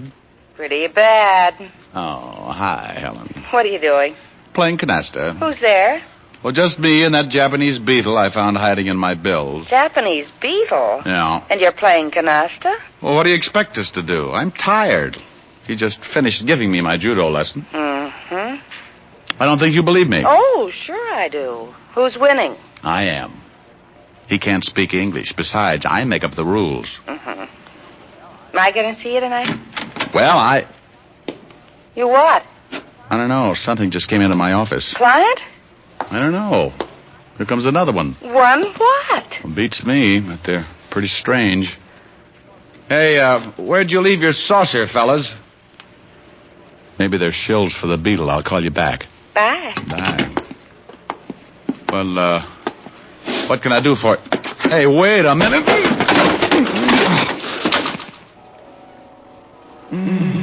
Oh, that was a peach, Salvador. Now pick him up, drag him over to the chair. Sure thing, Yuki. He is certainly very unconscious. He seems to be. See if you can revive him, Salvador. A pleasure. Would you mind holding my nuts, Yuki? I don't want I should break his jaw by accident. Such a nice man. You are so considerate. I would be happy to hold your nuts for you, Salvador. Diamond. Diamond. He is very out. Well, here, Salvador, try this pitcher of water. Wait, I'll remove the gladiolus.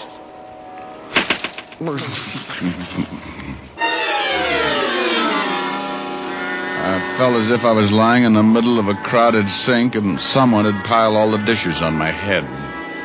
They turned on the faucet and I floated up with a dirty coffee cup and took a look around. I treaded water and squinted through my dewy eyelids at two of the ugliest dishwashers I had ever seen. Look, he's twitching. You see, Salvador, it's just a little lazy. How do you feel, Diamond? Let us know when things start making sense. What's going on? What happened? He's confused. Yeah. I think maybe you sapped him too hard. Yuki, I take that as an insult. You know how careful I am. I apologize, Salvador. Thank you. Hey, how'd you monkeys get in here anyway? Well, it sounds like he's collected most of his marbles. Looks like a complete recovery, Yuki. I want to know what this is all about. Obliged the man, Salvador. Sure. But keep him with us. Naturally. Hey, now, wait a minute. That's enough, Salvador. That's enough. Can you hear me, Diamond? It's going to be obstinate. I don't think he likes it. Belt him across the ears. He'll listen. Can you hear me now, Diamond? He's nodding his head. I guess he don't want to open his mouth and let the blood out. Oh, that's fine. Now, listen, Diamond. In a while, you'll get a call from a Mr. Wharton. He'll offer you a job, but you will not take it. Do you understand? Salvador, please, see if he understands. He says, yeah, he understands. But now he's got a sore arm. Remember, Mr. Wharton, you don't want to work for him. I think he understands, Yuki. Yeah? But he looks tired from the strain. He certainly does. Look at those dark circles under his eyes. Well, put the man to sleep, Salvador. Certainly. Night.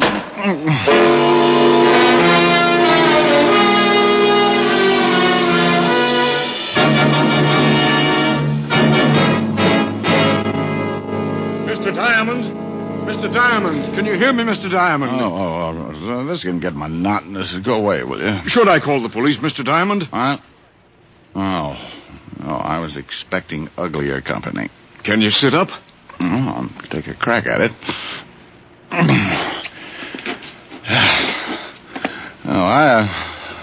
I'll bet your name's Wharton. Well, that's right. How did you know? Get out of here. Well, I want to talk to you. Well, I just had one long conversation. It was too one-sided. Now, go on. My health is doubtful, but it's fun to have it around for company. Maybe $500 would pick you up. It might for a while, but I don't like to waste that kind of money on funerals. $750. So they line the coffin with velvet. $1,000. Well, you're beginning to make a short life sound practical. If you do the job successfully, there'll be another $1,000. You just bought yourself a corpse. Let me wash up. Talk some more. I can hear you. It's my son, Roger. He thinks he killed a man. He thinks? What do you want me to do? Find out for sure so he can brag about it? Ever heard of a John Alter? Oh, sure. Walt Levinson sent him up 5 years ago on a manslaughter rap. Well, he doesn't like it up there, and he'd like to get out. I don't blame him. What's this got to do with your son? I'm chairman of the parole board. Yeah, you look much better now, Mr. Diamond. So you're chairman of the parole board? Yes. Some of Alter's friends promised to keep quiet about my son if I let Alter go free when he comes up before the board next week. You think maybe your son was framed? Yes.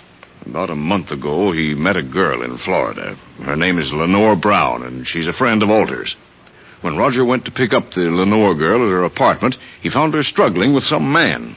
That happens. It looked like he was trying to kill her. There was a gun on the floor, and she called to Roger for help. He picked up the gun and shot the man. She told Roger he'd killed him and that he must get out. When we went back, they were both gone. About a month later, some of Alter's friends got in touch with me. They forget about the killing if you let Alter out of Sing Sing, huh? That's right. Well, I don't remember reading anything about it in the papers. You're the first one outside of Alter and his friends who knows anything about it. You see, they say they're hiding the corpus delicti, so there was no report of the murder. Now, you think maybe they staged the killing, put blanks in the gun, and after your son beat it, the dead man walked out under his own steam? Well, that's what I want you to find out. Uh-huh. The man your son thought he killed, what did he look like? Dark man with a scar from his nose to his chin. If my son is innocent, I want you to bring the parties responsible to justice. Amen. Well, here's a check for $1,000. Thank you. If you find the girl and prove my son innocent, there'll be another 1,000 in your pocket. Well, I'll sew up the holes. Thanks, Mr. Warden. I'll start right away. Goodbye, Mr. Diamond. You can reach me at the Wentworth Hotel. I'm staying there until this matter gets cleared up. Well, I won't get in touch with you unless I find something. The guys who worked me over are pretty set in their ways, and there's no sense in you tripping over a lot of dead bodies.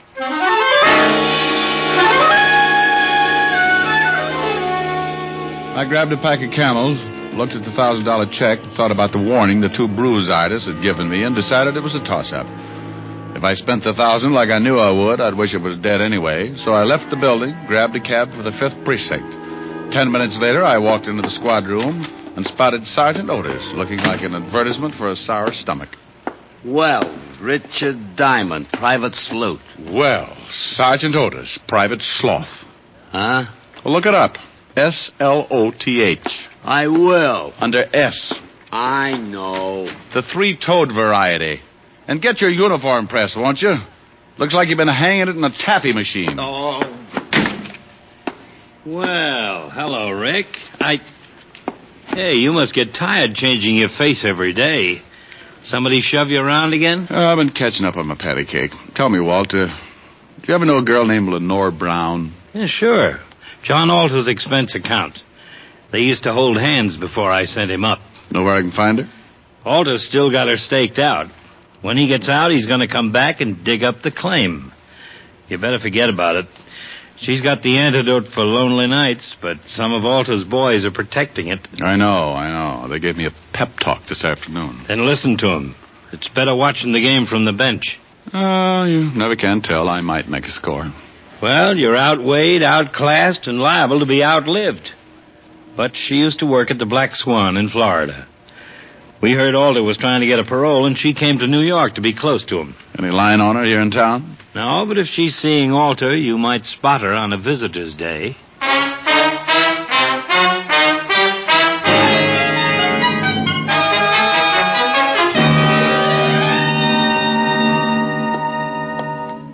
Well, Rick, how are you?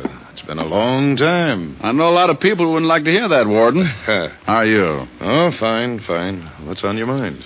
Well, I hear Johnny Alter's been having company. I'd like to take a look at her. Oh, Miss Brown. Mm-hmm. Well, I can't blame you. Well, I just want to spot her and see where she goes. You can't miss. If she walked through the yard, there'd be a jailbreak tomorrow. What time are visiting hours? Well, if she's seeing Alter today, she should be downstairs right now. Like to take a look? Uh-huh. I'll have a guard take you down. Good. Well, on second thought, I'll go myself.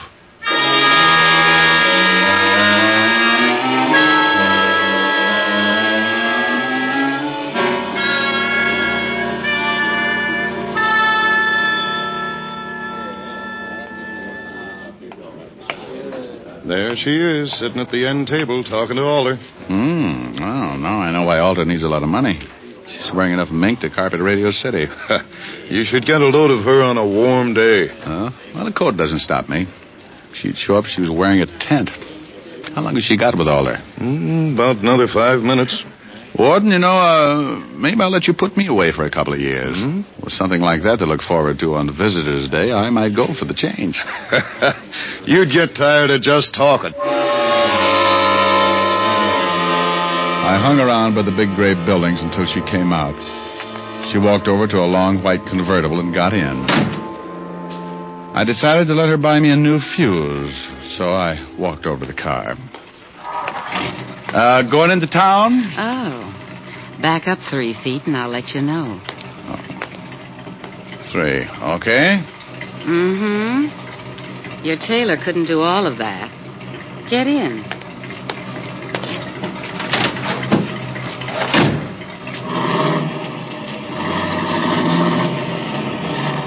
Visiting?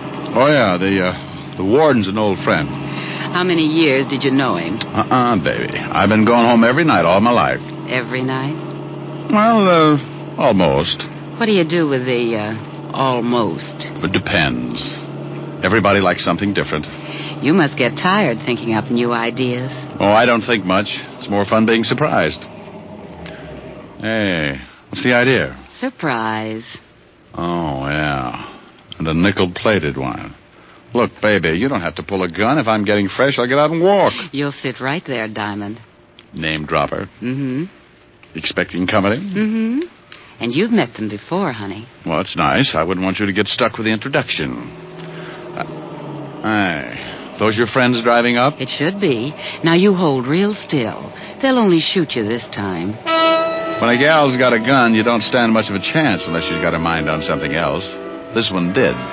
And when she looked up in the rearview mirror to make sure it was her boys, I tagged her. My 2 playmates were just pulling up, and I jumped out of the car. There he is, Suki! He's like Lenore. She's out cold. Well, shoot him, Salvador. Shoot him!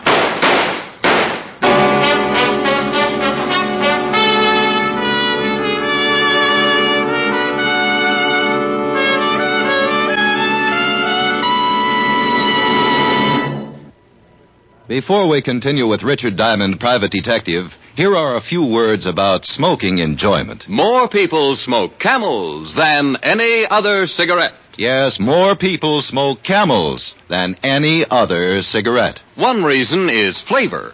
Camel's costly tobaccos have a rich, full flavor you won't find in any other cigarette. Another reason is mildness, proven mildness. In a coast-to-coast test of hundreds of people who smoked only Camels for 30 days, noted throat specialists reported not one single case of throat irritation due to smoking Camels. Make your own Camel 30-day test. The sensible, thorough test. Not just a sniff of the tobacco. Not just a puff of smoke. Only by day in, day out smoking can you discover how well a cigarette agrees with your throat. Smoke Camels for 30 days and see how mild Camels are, pack after pack, week after week. See why more people smoke Camels than any other cigarette. How mild, how mild, how mild, how mild, how mild can a cigarette be? Make the Camel 30-day test and you'll see. Smoke Camels and see. And now, back to Richard Diamond, Private Detective, starring Dick Powell.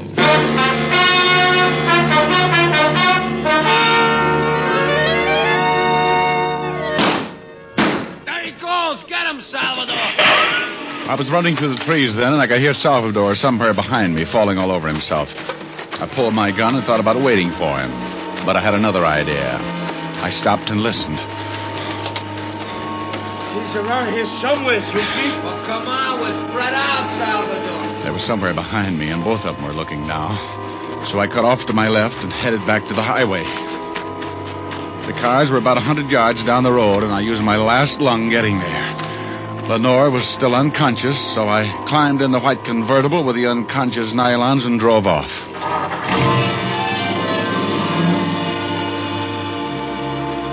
I'd been driving for about 15 minutes when I noticed something lying on the seat beside the still sleeping Lenore. It was her purse, and she didn't wake up when I grabbed it. Doing a rummage job at 80 miles an hour isn't easy, but there wasn't much of interest anyway, just a little black book.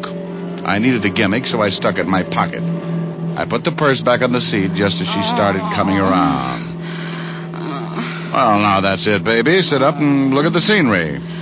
How did you get here? Where's Yuki and Salvador? Playing Peter Pan. Jaw hurt? Yes, you heal. Well, play rough and you get hurt. Where do I take you? My apartment. I guess.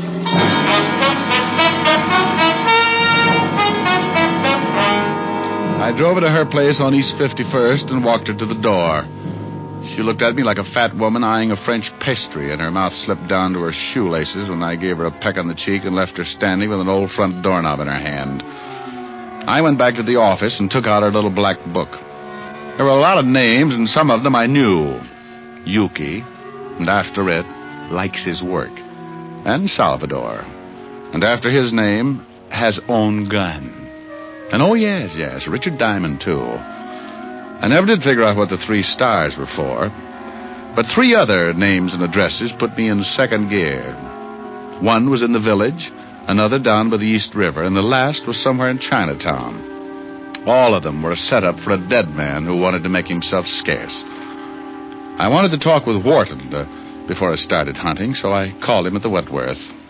Did you find out anything yet, Diamond? Not yet. Look, Mr. Wharton, you said the man I was looking for was dark with a scar, Yes, from his nose to his chin. Well, thanks. Maybe I'll call you tomorrow. I hope you clear this thing up in a hurry. Well, so do I. I want to get my nerves untangled. I took the easy address first, grabbed a cab, and 30 minutes later I was walking down the steps of a shabby little dive on the east side of Greenwich Village. You want something, Mac? Yeah, a pound of egg noodles. Just sweep them up off the floor. Hey, you know anyone around named Lenore? Sure, Lenore Brown. She comes in here about once a week, listens to the kid at the piano. Now, why would a classy dame like that go out with him? He don't play the piano so good. You ever see a guy with her? Man with a scar from his nose to his chin? No, she always does a single. Oh, well, thanks. You've been swell. I walked out, got back in the cab, and marked off Greenwich Village in the little black book. The second address, down by the East River. The night was black, and the fog had rolled in, staked out a claim all the way to the Hudson. I stopped cold and looked down at 2 gleaming eyes like 2 pieces of polished glass shining in the glare of the dim street lamp. Steady, boy, steady. Steady. Hold it, Lucifer. Yeah, hold it, Lucifer. He won't hurt you, mister, unless I tell him to. Well, think about it for a while, will you? I'm a poor substitute for horse meat. What do you want? Do you know a Lenore Brown? You a cop? Shamus. Beat it, Lucifer. Yeah. Thanks, pal. I couldn't hold my breath much longer. You can come on up on the porch. You're looking for Lenore Brown, huh? Yeah, you know her? I met her. My wife works for her. Is your wife in? Yeah. Esther, come here. Some private dick wants to talk to you. She's Miss Brown's private maid. Yes? Your husband tells me you work for Miss Brown. Yeah, what's she done? She got many friends? Man friends? Yeah. Oh, you know a man with a scar? Sure, I know lots of them. What are you talking about, woman? I meant someone who Miss Brown knows. What did you mean by that, mister? Look, I really don't know anybody with a scar now. You better beat it. Yeah, get moving. And I want to talk to you, woman. Get in there. Yes, honey.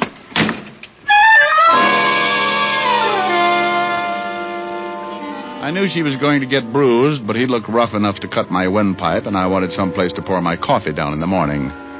So I got out of there fast and headed for the last address in the little black book. The place was on one of those narrow, dark streets that looked like the inside of a grave. The sign above the door read Tangi, so I pushed open the door and went in. If I didn't find the man with the scar here, I was out on 2 strikes. It was a little restaurant on the bottom floor of a 2-story building. A quiet waiter slipped up and showed me to a booth. He shoved a menu in my hand and disappeared before I could ask him anything. The place was empty except for an old couple sitting near the door. The waiter said something to them, and they looked quickly over at me, and then they left in a hurry. The room was completely empty now. Even the waiter had disappeared. I looked up at a flight of stairs at the far end of the room. A pair of very healthy ankles came into view, and they were holding up a pair of legs that ran my blood pressure up to 190 again. I eased my gun out and held it under the table. She turned the corner and started down toward my booth like a loose snake in a rabbit pen. Mind if I sit down? Well, it's your party. Shame on you. Don't you know it's not nice to pilfer a lady's handbag? Now Lenore will have to spank. Looks like the last address paid off. If you're buying shrouds, it did. Where's the guy that young Wharton was supposed to have killed? Upstairs. But he's very unsociable. Hates long conversations. I only need a couple of lines. He can't even do that. He likes to keep on breathing. The old man figures Alter framed his son. He's not going to let your boyfriend out of Sing Sing until he finds the man with the scar. Think he can do it better than you did? I found him. Was it worth dying for? I don't know. I can tell you better after I talk to him. Mama's going to have to spank sooner than she expected. Come on in, boys. Well, look who's here. Are Mama's two big idiots out collecting blood? Where are your buckets? He's bitter, Yuki. A present. You've met Yuki and Salvador before, haven't you? Yeah, on the end of a fist. They want to show you the town. I know the beat. Well, I'll bet you've never seen it from the bottom of the East River. No, but if you'll put on a bathing suit, I might buy the idea. It's too bad we'll never make the beach together. I'd like to show you the sights. Boys, you'd better help Mr. Diamond out of the booth. I think he's stuck. You know how it is. Boys like to keep moving. Sure. And so do I.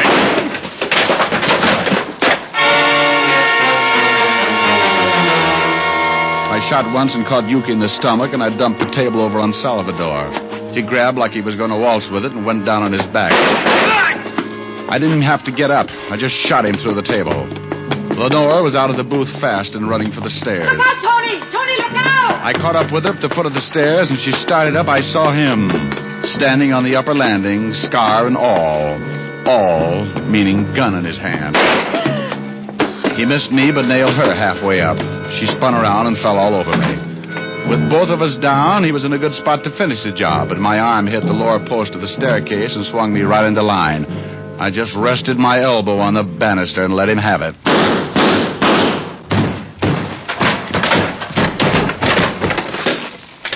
You should have kept your nose up, mister. A bad landing washes you out.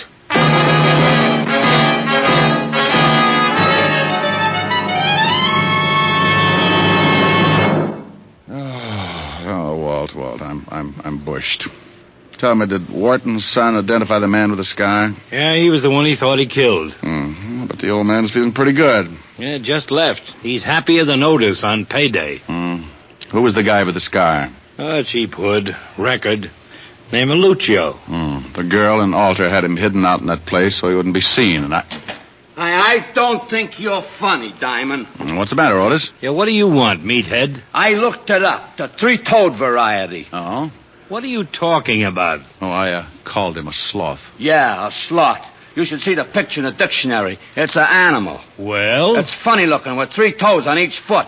Well? And it's noted for its laziness. Okay, Lieutenant. Just forget it.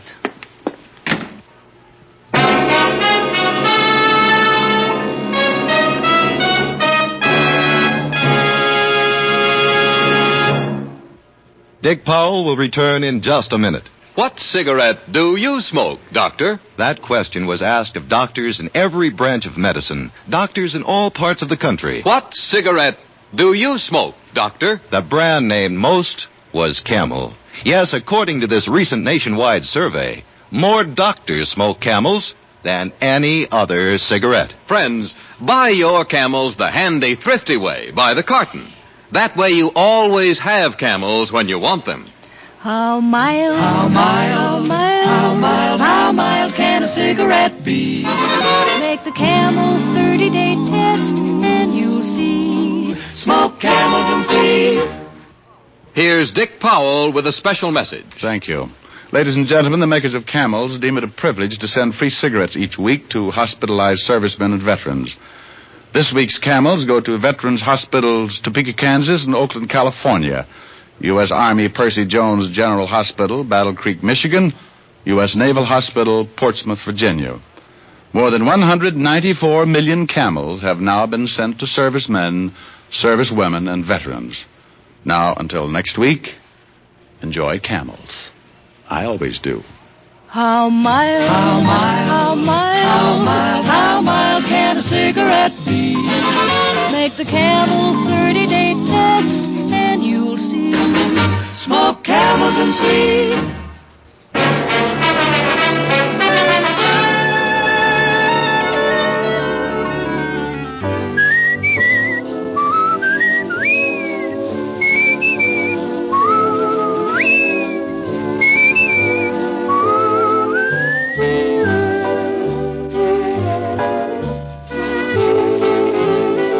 Tonight's adventure of Richard Diamond, starring Dick Powell, was written by Blake Edwards. Our director is Helen Mack.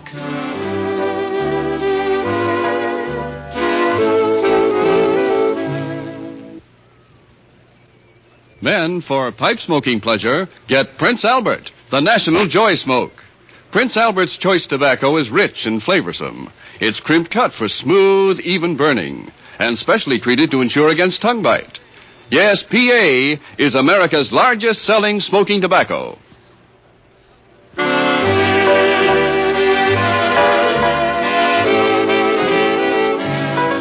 Listen next week for another exciting transcribed adventure of Richard Diamond, starring Dick Powell.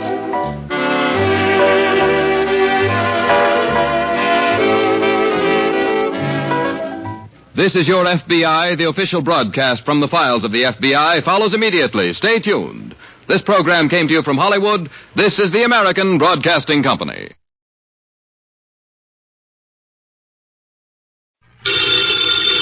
Ladies and gentlemen, the ringing of that phone bell brings you mystery, adventure. NERO Wolfe's office, Archie Goodwin speaking. Who? Oh, yeah. Hello, Doc. How are you? What? In trouble, you? More trouble. You attract trouble, Archie. Hang up. It's our dentist, Dr. Thrumming. Let him wait. We never can find him when we need him. Tell him it's after office hours. Doc, you're talking so fast I can't make head and tails of it. Look, listen, Doc. Come on over here and we'll be able to hear you. It'll only take you a few minutes. Right. You consistently disobey me. I want to work on my paper about odontocosms. Doc Thrumming has a friend who's in some trouble, and he needs our advice. Besides, we owe Doc a fair-sized little bill, remember? Money again, Archie. Money is the curse of our times. Yeah, man. Bring on all the curses that is available.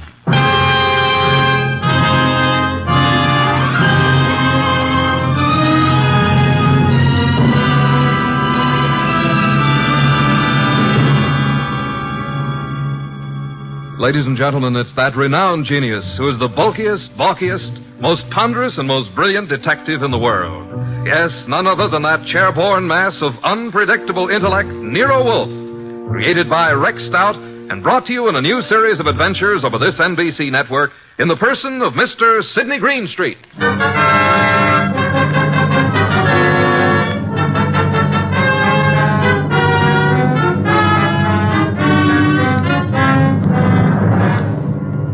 This story is one we refer to as the case of the Midnight Ride.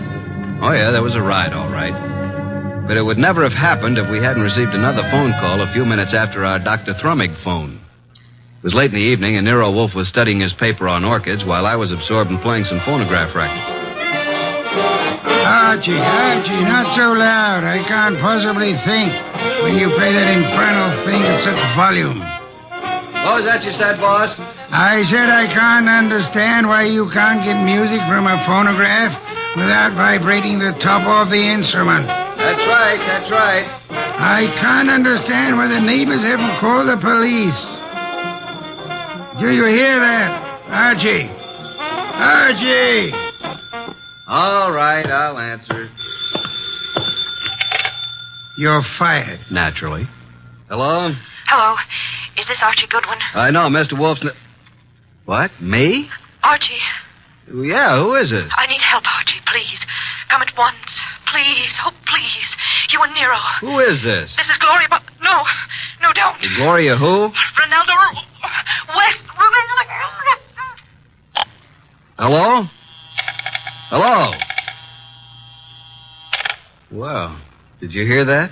Another female bar. What happened? Boss, who do you know named Gloria? Gloria? I know nothing about anyone named Gloria. She said her name was Gloria something. I couldn't quite get the last name.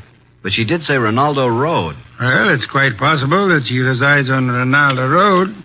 First, she asked if this was Archie Goodwin speaking, and before I had a chance to say anything, she asked me to come to her at once. She needed help. And for you to bring me along. I mean, for me to bring Nero along. You don't even know what you're talking about. Well, she said she was Gloria Bar or Mar or something like that, and then she said Ronaldo Road West, and then the scream, and that's all there was. The usual pattern of your experience with women. Sounded like a hand was slapped over her mouth, or she was grabbed by the throat. Bring Nero with you. I am taking no more assignments this week. Ronaldo Road West, where is it? I don't believe there is a Ronaldo Road West.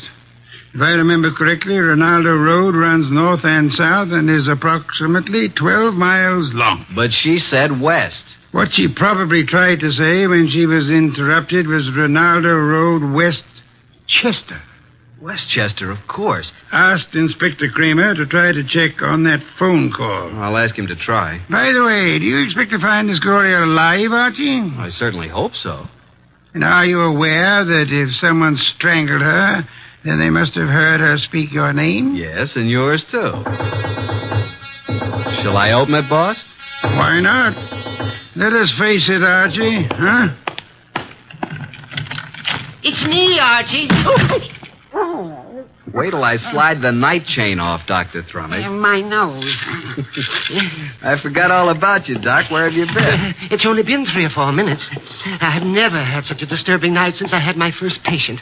But at first I was afraid to leave the house. And why were you so afraid, Dr. Thrumming? There were 2 men sitting in front of my place in a car. Oh, good evening, Nero. Were they waiting for you, Doctor? Well, why not? It's very likely. Since she called me, I've been so completely unnerved. Here, Doc, here. Have some brandy. Oh, no. You know, I never... well, that is... a small one. I am upset. You understand, Archie. Well, that's better. Just who called you and upset you so? Oh, hello, Nero. Did someone call me? When? You phoned me frantically that a woman called you. I couldn't understand you on the phone. Oh, yes, poor Gloria. She was cut off. Oh, Gloria. Did you say Gloria? Well, didn't I? I thought I did. Oh, dear. What did you say? I said Gloria. Oh, my, isn't that strange? I thought that's what I said. No more, please. We just had a call from Gloria. Who is Gloria? Well, you remember. We all went to school together. That is... you do too remember. Gloria, you know, she was... Just what is Gloria's last name, Dr. Thrumming? Well, it was Gloria Barnsworth. I don't know what it is now. That's what she was trying to say to me, Barnsworth. Did she tell you where to find her? No, she didn't. Oh, dear me. She was just about to tell me when I said I'd call you and Archie and get your help. And then she was cut off. How do you know she's the Gloria Barnsworth you knew and I'm supposed to know? My. Could you open the windows? Why, yes. Archie. Oh, sorry, Doc. The air outside's contaminated. Oh, is that so? With what? Oxygen. These factories. Oh, well, I found her picture in an old class photo. Here it is. Oh, yeah, now I remember. But, Doc, you and this gal were several years ahead of me in school. I'm not in this picture, so she must be about 40 now. Well, gentlemen, you both seem to have the situation well in hand now. So, if you'll excuse me, I will retire to my room. Yes, but we don't have anything figured out yet. But you will. Let me know in the morning how successful you have been. Good night. Well, anyway, a woman called here, and just as she was about to tell me who she was and her address, she was cut off as though she was strangled. Yeah, Archie, did you say someone strangled her? I don't know, Doc. I hope not. Well, let's start our search along Ronaldo Road. Archie, don't answer it. They're after me. The men in the car, they saw me come in here. After you, nonsense. They found out Gloria phoned me. Don't let them in. Now, how could you know all that? Oh, dear me. Do you mind? A short one? I'm so weak tonight. Please, Archie, don't open it. I warn you. Now, just relax, Doc. I'll handle this. Good evening. Evening. Are you Archie Goodwin? No, he is. Yes. No, I'm not. He is. Put up your hands. Unhook the night chain. Now just turn off this light. Oh, I told you. Where's Wolf? Oh, he's been in bed for hours. And who is this little man? Why, I'm... Don't you know? This is my brother Cuthbert. Yes, he's quite right. I'm a bit older than he is. Shut up, Cuthbert. All right, get your coats and hats off that rack. What for? We're all going for a little ride along the river, and it's a bit chilly. Oh, dear me. I feel faint. I'm getting dizzy. Get your hat. Yes. And put that bottle down. But it's so cold out Get along.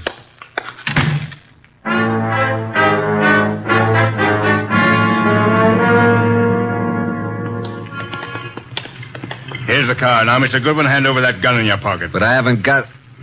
Okay, there you are. Thank you. Now get in the car. You get in the front seat with the driver, Goodwin. Your brother can get back with me.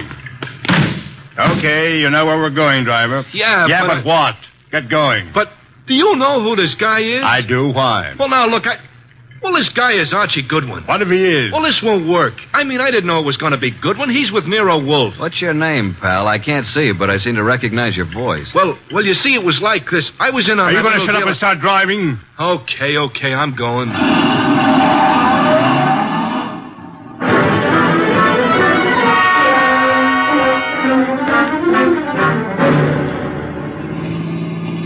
Now, see here, it's getting very late. I don't like this.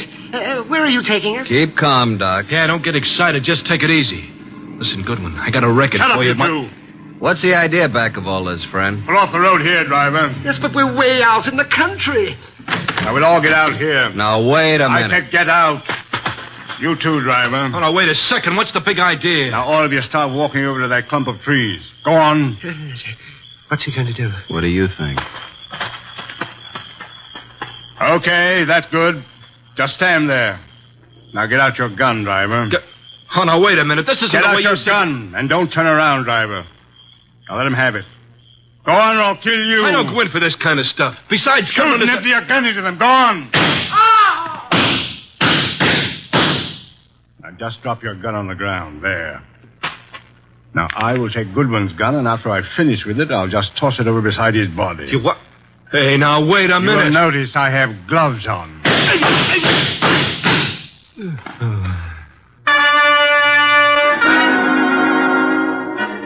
Hey, Doc. Dr. Thrumming. You all right, Doc? Oh, Archie, I'm sorry. I'm sorry I got you into this. I can't last long. Where are you hit? Tell Nero I make him a present of his new bridge work I put in. Let me have a look at you. I wanted to die in my bed with my friends around You're me. not bleeding. I wanted the choir to sing. What? I'm not bleeding? No. Are you? No. The driver was a bad shot. He missed both of them. Then what am I doing down here on the ground? You fainted at the first shot. I dropped purposely on the second shot. He missed every time. Come on, get up from there. We're very lucky people. What became of them? Hand me my gun. Oh, is this your gun? Wrap it in his handkerchief. Come over here. Yep. Here he is, the driver. And he's dead. This is dreadful, Archie. What do we do now? You got a lighter? Here's my pocket flash. Well, here's his gun beside him. Don't touch it. Have a look through his pockets. Wish I knew what he meant when he said he had a record for me someplace. A picture of a girl. Says, to Mike from Violet. Mike. This fellow's face is certainly familiar, but I can't... Hey, wait a minute. Mike Jordan, that's it. Mike Jordan? Yeah, Wolf cleared him on a frame-up 3 years ago, and this girl Violet is an entertainer in a nightclub downtown. Violet, yes, but what does all this have to do with Gloria? Strange, there's no other identification on him. Maybe the other guy took it off of him. Well, now we got to find Violet. How? We can't even find Gloria. I think now that this guy Mike Jordan missed us deliberately. Let's start hoofing it back to that last crossroad. There was a telephone there. I'll call Nero.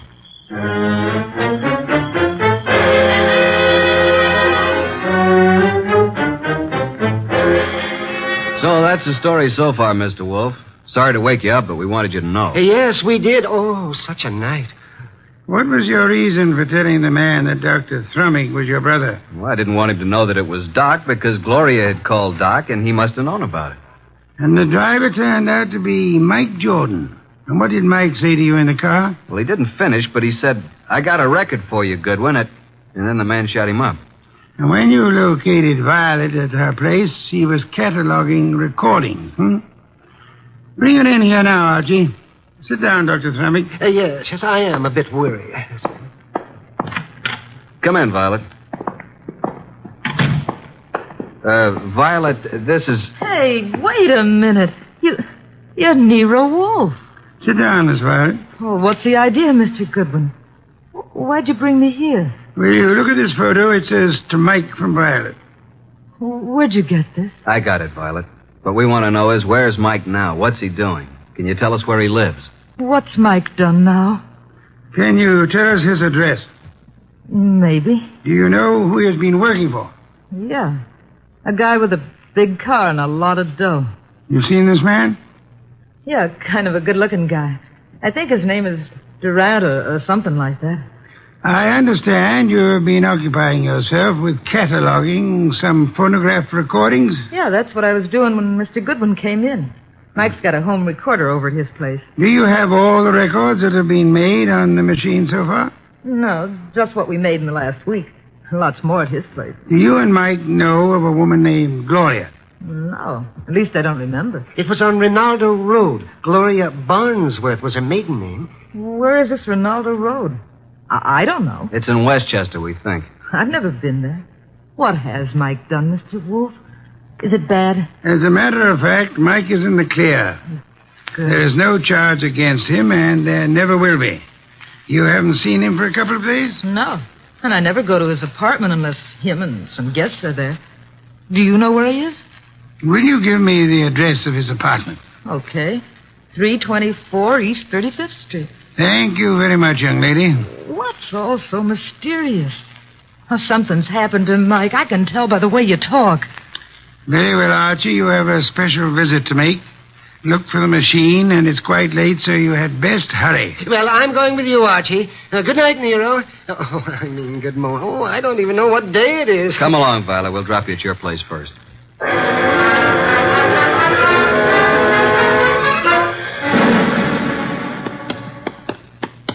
Well, there we are, Doc.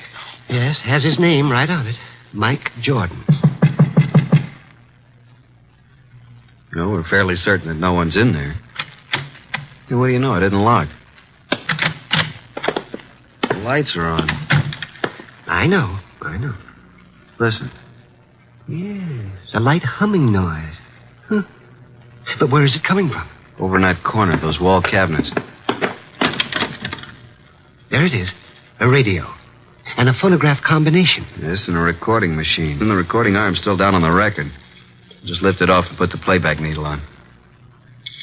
Yeah, there we are. But look, I don't go in for that kind of stuff. You've been working for me for several weeks now, haven't you? Well, sure, boss, but I never went in for no kind of... We're going to pick this guy up and take him for a little ride. It ain't my line. All you do is drive the car. Okay, I'll take a chance. But remember, I'm just the driver of your car. If anything happens, I didn't know nothing. You'll do just as I say. Incidentally, I know a lot about you. Things the police would like to know. Okay, I'm working for you. I came out to Ronaldo Road to make an honest living. But I see I'm right back where I started. And worse. Guy just ain't got a chance. Oh, remind me. I've got to phone the place.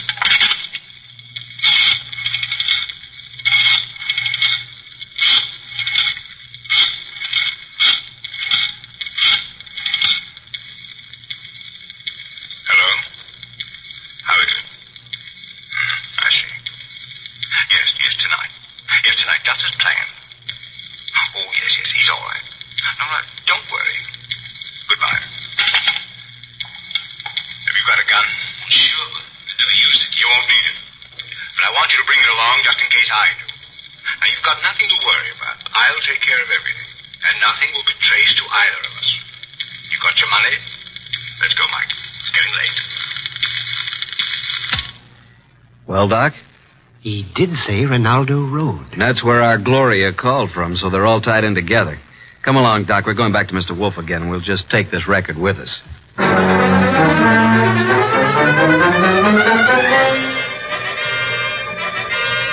Well, Archie, I guess this phonograph was worthwhile after all. Yes, indeed. Don't you find this a very interesting recording, Nero? I'm sure we're going to add it to our collection. And these are the two men who took you on the right. That's right. But we're really no further along in our desire to help Gloria. That's right. We're on Ronaldo Road. Boss, if we can find the address, will you go with us down there or over there or wherever it is? I might. And you already have the clue to the address. We have? Where? In that phonograph recording. Play it again, Archie. Just the part where he uses the telephone. And slow the speed way down. Then take down the numbers I call off. Okay, boss. No.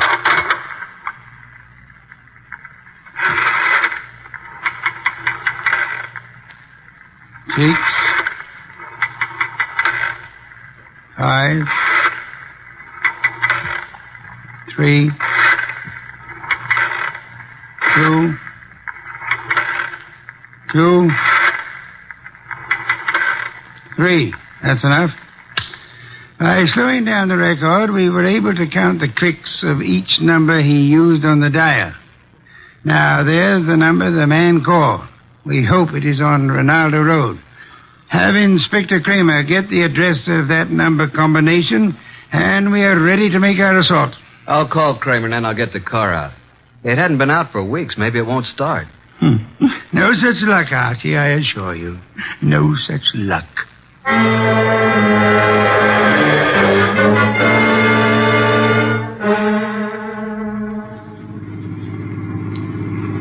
Oh, here it is. I think we must go through this big gate. Yes, there's the number.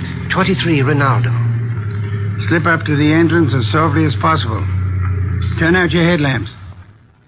Well, here we are, boss. Easy now getting out. Don't pull, Doctor. Don't pull on me. There we are. Now come along. Yeah, spooky sort of place, isn't it? All big houses are like that. Must be 20 rooms. Yeah. There's not a light in the place. Use the knocker, Archie.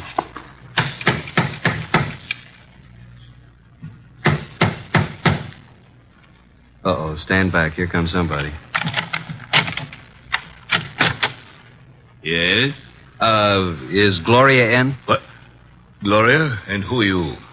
We are here to see Gloria. Come. It's this hour of the night? Certainly not. Just a moment. She's an old friend of mine. Yes, and his too. He's Archie.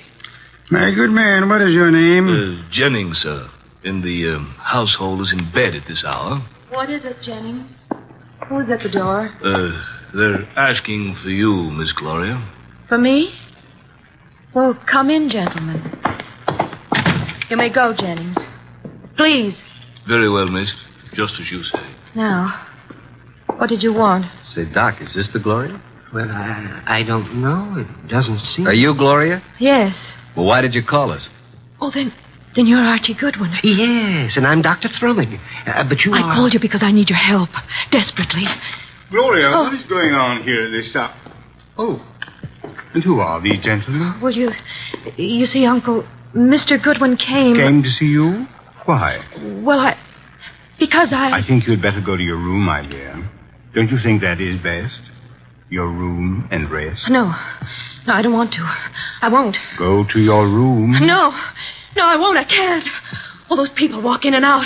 They want to kill me. Jennings, take her to her room. Yes, sir. Come along, miss. No, I won't. Let me go. There are hundreds of people. They'll kill me. Come along. No, please, no. I'm so sorry, but there's nothing we can do with her. Now, Mr. Goodwin. Yeah? What is it you wish? The girl called you Uncle. Oh, pardon me, I'm NERO WOLFE. How do you do, Mr. Wolfe? Yes, she called me Uncle, but I'm not really a relative. I'm Dr. Gunther, retained by the family. As you can see, the girl is quite ill. Oh, well, we're old friends of Gloria's, and we'd like to see her. But you just saw her. We don't refer to this young lady. We have in mind the elderly Gloria. Now, come, Dr. Gunther. You know to whom we refer. What? You mean the girl's aunt? Well, it's very strange. If you are a friend of the aunt's, that you are not aware of her condition. Her condition? Yes. The aunt has been bedridden for nearly a year. Paralysis. And it seems to be most coincidental with your visit, but she passed away this afternoon. Died? Gloria? This afternoon. But how could that be? We'd like to see the remains, Dr. Gunther. Yes, we'd like to see the remains. Just where are they? They are here, Mr. Goodwin. And if you and your brother and Mr. Wolfe will step this way to the small parlor. There you are, gentlemen. I'll leave you alone. I'll be in the library. Well, gentlemen, there she is. What do you say? Do you recognize this woman? Well, yeah. It's been many years, but that is Gloria Barnesworth. Well, good heavens, yes. It's Gloria, all right. Poor woman. I remember now. She married a very wealthy manufacturer named Kenton who died. She's remained a widow, I guess. He said she died this afternoon. Are you sure it was an elderly woman who called you this evening? And by the way, just feel her forehead. It's warm. She couldn't have been dead more than an hour. She isn't dead. No signs of pulse. Your cigarette case, please. Very slight moisture. Respiration barely perceptible. She's under heavy narcosis. Been given a heavy dose lately. Let's get out of here. Wait. Do you recognize the uncle, Father Dr. Gunther? No, do you, Thrummy? No. Does he look like the man who took you for a ride? It was too dark, boss, and he was all bundled up in heavy clothes. Let's get out of here. The door was locked after we came in. He's right. Come on, Doc, let's put our shoulders to it. 1, 2... Go! Well, gentlemen, what on earth does this mean? Why'd you lock the door? Oh, I'm sorry. It's a spring lock. I had no intention of locking the door. And I suggest, Archie, that you have it repaired.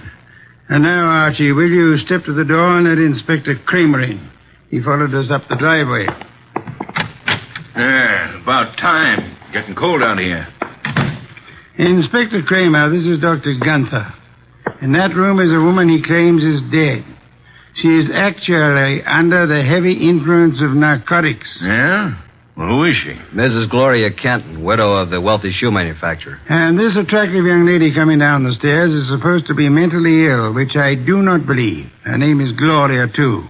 A niece of the elder Gloria. But Archie and I both knew Gloria Barnesworth. Kenton. I get it. And I suggest that this man is not a doctor, but is young Gloria's husband, and they're attempting to force the Aunt Gloria to change her will in their favor. This is utterly ridiculous. The aunt was able to phone Doc Thrummick and me tonight, but she was apparently caught in the act. And this man, who is posing as the uncle, hired Mike Jordan to drive his car while he picked up Archie with the intent of killing him. Well, this is the same man? The same. And if Mike Jordan hadn't recognized Archie, both of you would be quite dead. This man double-crossed Mike and killed him, believing that the whole thing would be blamed on Mike. Mike deliberately missed. All right, so what's he going to do about it? Come on, let's get out of here fast. Look out, he's a cop. All right, now get those hands up and keep them up. Come along, Archie. I have another appointment. The inspector can handle it from here on.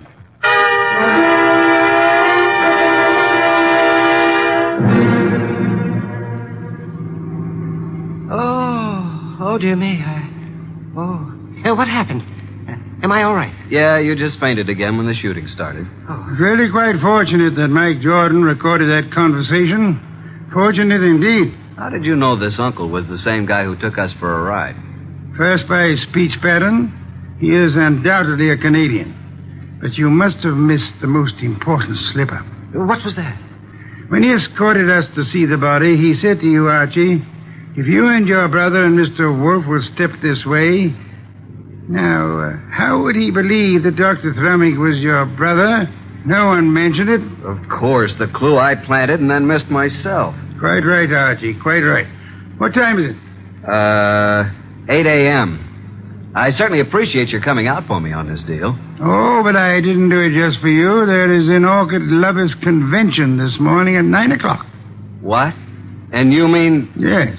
I'm sure you'll enjoy it tremendously. Both of you. Oh, brother. What's that? Nothing, Doc. Nothing at all.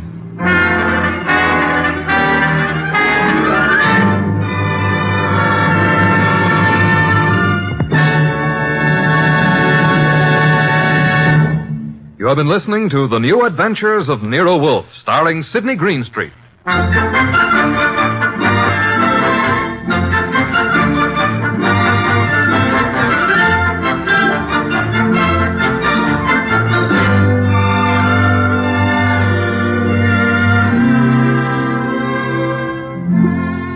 Tonight's transcribed story by John Edison was based on the characters created by Rex Stout. This is an Edwin Fadiman program produced and directed by J. Donald Wilson. In the cast were Harry Bartell as Archie Goodwin and Howard McNear, Gene Bates, Peter Leeds, Bill Johnstone, Grace Leonard, and Jay Novello.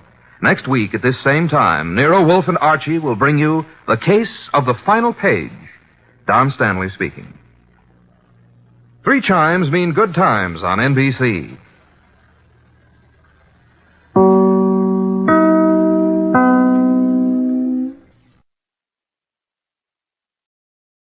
The Adventures of Michael Shayne, Private Detective.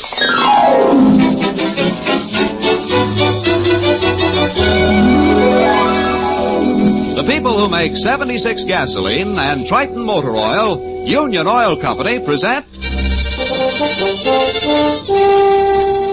The Adventures of Michael Shayne, Private Detective, starring Wally Mayer and Kathy Lewis.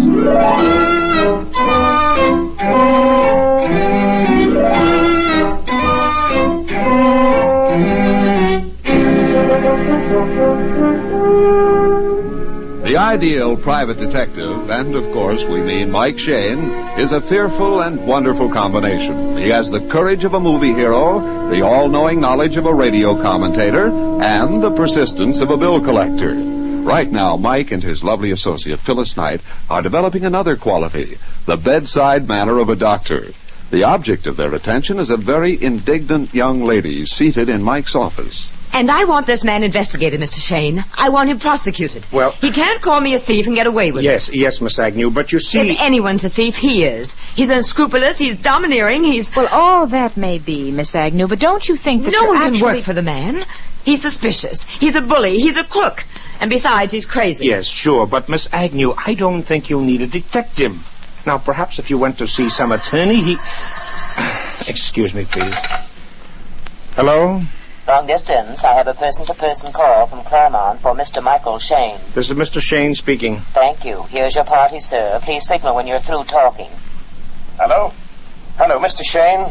Yes? Who's this? My name is Pringle, Mr. Shayne. William J. Pringle. Yes? I'm calling you because I want a private detective to shadow me for the next few days. A detective to shadow you? Say, what is this, a gag? I'm afraid of a certain man that's going to be murdered, and that I'm going to be blamed for it. Now, wait a minute. I've just had a fight with this man. His name is G.W. Highland. Yes? I said I'd kill him myself if somebody else didn't beat me to it. He's got a half a dozen people who'd be glad to murder him. In fact, I heard another man threatened him today. And you want me to shadow you so I can prove your whereabouts in case this man is killed? That's right. I'm at my home in Claremont now, but I'll be glad to come across the bay. All right, sir. Look, can you make it at, say, 2 o'clock? I'll be there. Goodbye, Mr. Shayne. What were you talking about, Mike, in case the man gets killed? I'll tell you later, Angel. Huh? Now, to get back to your problem, Miss Agnew, you say you work in an experimental laboratory and that your employer accuses you of stealing a chemical formula. Yes. He says I smuggled it to a competitor, an inventor named Burton Gordon Feldman. I'm positive it's the other way around. Mr. Feldman came storming into the office this morning and said Highland had stolen the formula from him. He said that Just a minute, please. What was your employer's name again? Highland. G.W. Highland? Yes. Phil, that's what the phone call was about. A man named Pringle told me he just threatened Mr. Highland's life. Well, of all... Are you sure it's the same G.W. Highland? Of course it is. I was in the middle of the whole fight. Pringle was arguing with Highland about one matter. Feldman was accusing Highland of thievery, and Highland was calling me a spy and tool for Feldman. Do you think Mr. Pringle and Mr. Feldman were justified? Certainly. All of us were. Feldman said that he'd bash Highland's head in if he used that formula. And I told Highland I was going to sue him. I was going to hire Mr. Shayne to clear me of the whole nasty mess. Well, I'm not sure how much I can do about it, Miss Agnew. What's this man Highland's telephone number? Dawson 87421. His plant is down by the Bay Bridge terminal. Well, I'd like to talk to him. If he's conducting business, as you say he is, he'll have half of San Francisco gunning for him.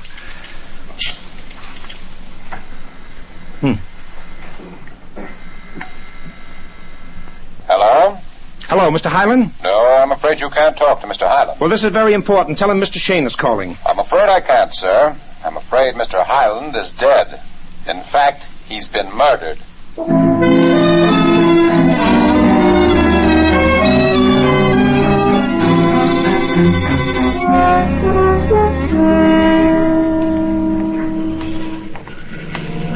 Hello, Mr. Shane, Miss Knight. Hi, Sergeant. Well, looks like the inspector beat you here this time. Now, wait a minute. Don't go Chamber of Commerce on us, Sergeant. After all, we saw the telephone for the inspector. I know. He's inside the plant. I'll open the door for you. All right, please. Good night. An iron door. What is this, the state armory or a prison? That's the way it was run. Like a prison. Iron doors, barred windows, burglar alarms in every room to guard Highland's precious secrets. Listen to those 11 different sounds, Mike. What does this plant manufacture? Oh, mostly experimental stuff. Plastic chemistry, metabolic research, new dye formulas. Oh. Angel, there's the inspector looking out that doorway. Inspector! Well, kids, I guess there's no doubt about this case. It's murder in capital letters. Hello, Inspector. Where's the body? In the next room, Phil. And the young lady with you? Jane Agnew. I was Mr. Highland's assistant. Yes, she came to see me about her boss, Inspector. I'll tell you about it later. Okay, Mike. Now, you want to see the body? Yes, of course. He was killed in this next office, if that's what you'd call the place. It's crammed with gadgets and gauges and stuff. Uh-huh. I see. Fell face downwards. Yeah, the bullet hit him in the heart. Clear through his body and punctured that metal tank up on the wall. Yeah, uh-huh. Drilled a hole right through the tank. What's that? That dark blue liquid dripping all over the floor? That's Highland's secret dye formula. The formula he accused me of stealing for Mr. Feldman. I've made a brief examination of the body. Highland carried a revolver in a shoulder holster. The gun was still in it. Well, that means the murderer took him by surprise. Yeah, I figured that, Mike. Oh, wait a minute. Mr. Waters, will you come in here, please? Yes. This is the man who found the body. Oh, Mr. Waters, Mr. Shane, Miss Knight. How do you do? I guess you know Miss Agnew. Oh, yes. You're the Mr. Shane who phoned Mr. Highland right after I discovered his body. Yeah, that's right. Did you hear the shooting? No. I was out in the blending room where we control our dye manufacture. You see that feeder pipe running from the formula tank on the wall? Yes. Yes? Well, it runs out to the blending room. I was watching my time and pressure graph on the feeder pipe.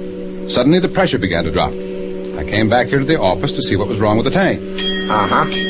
And how long was that before I telephoned? Oh, I would say less than a minute. Of course, I don't know how long before that Mr. Highland died. Well, as I recall, it was about 10 minutes past noon when I tried to telephone him. But that doesn't tell us the time of death either. Mike? Yeah? Mike, I think you better get hold of your client over in Claremont. Huh? Mr. Pringle? Mm-hmm. I just found this slip of paper on the floor by the wastebasket. It looks like Highland's dying message. It says, Pringle killed me. And it's signed Highland.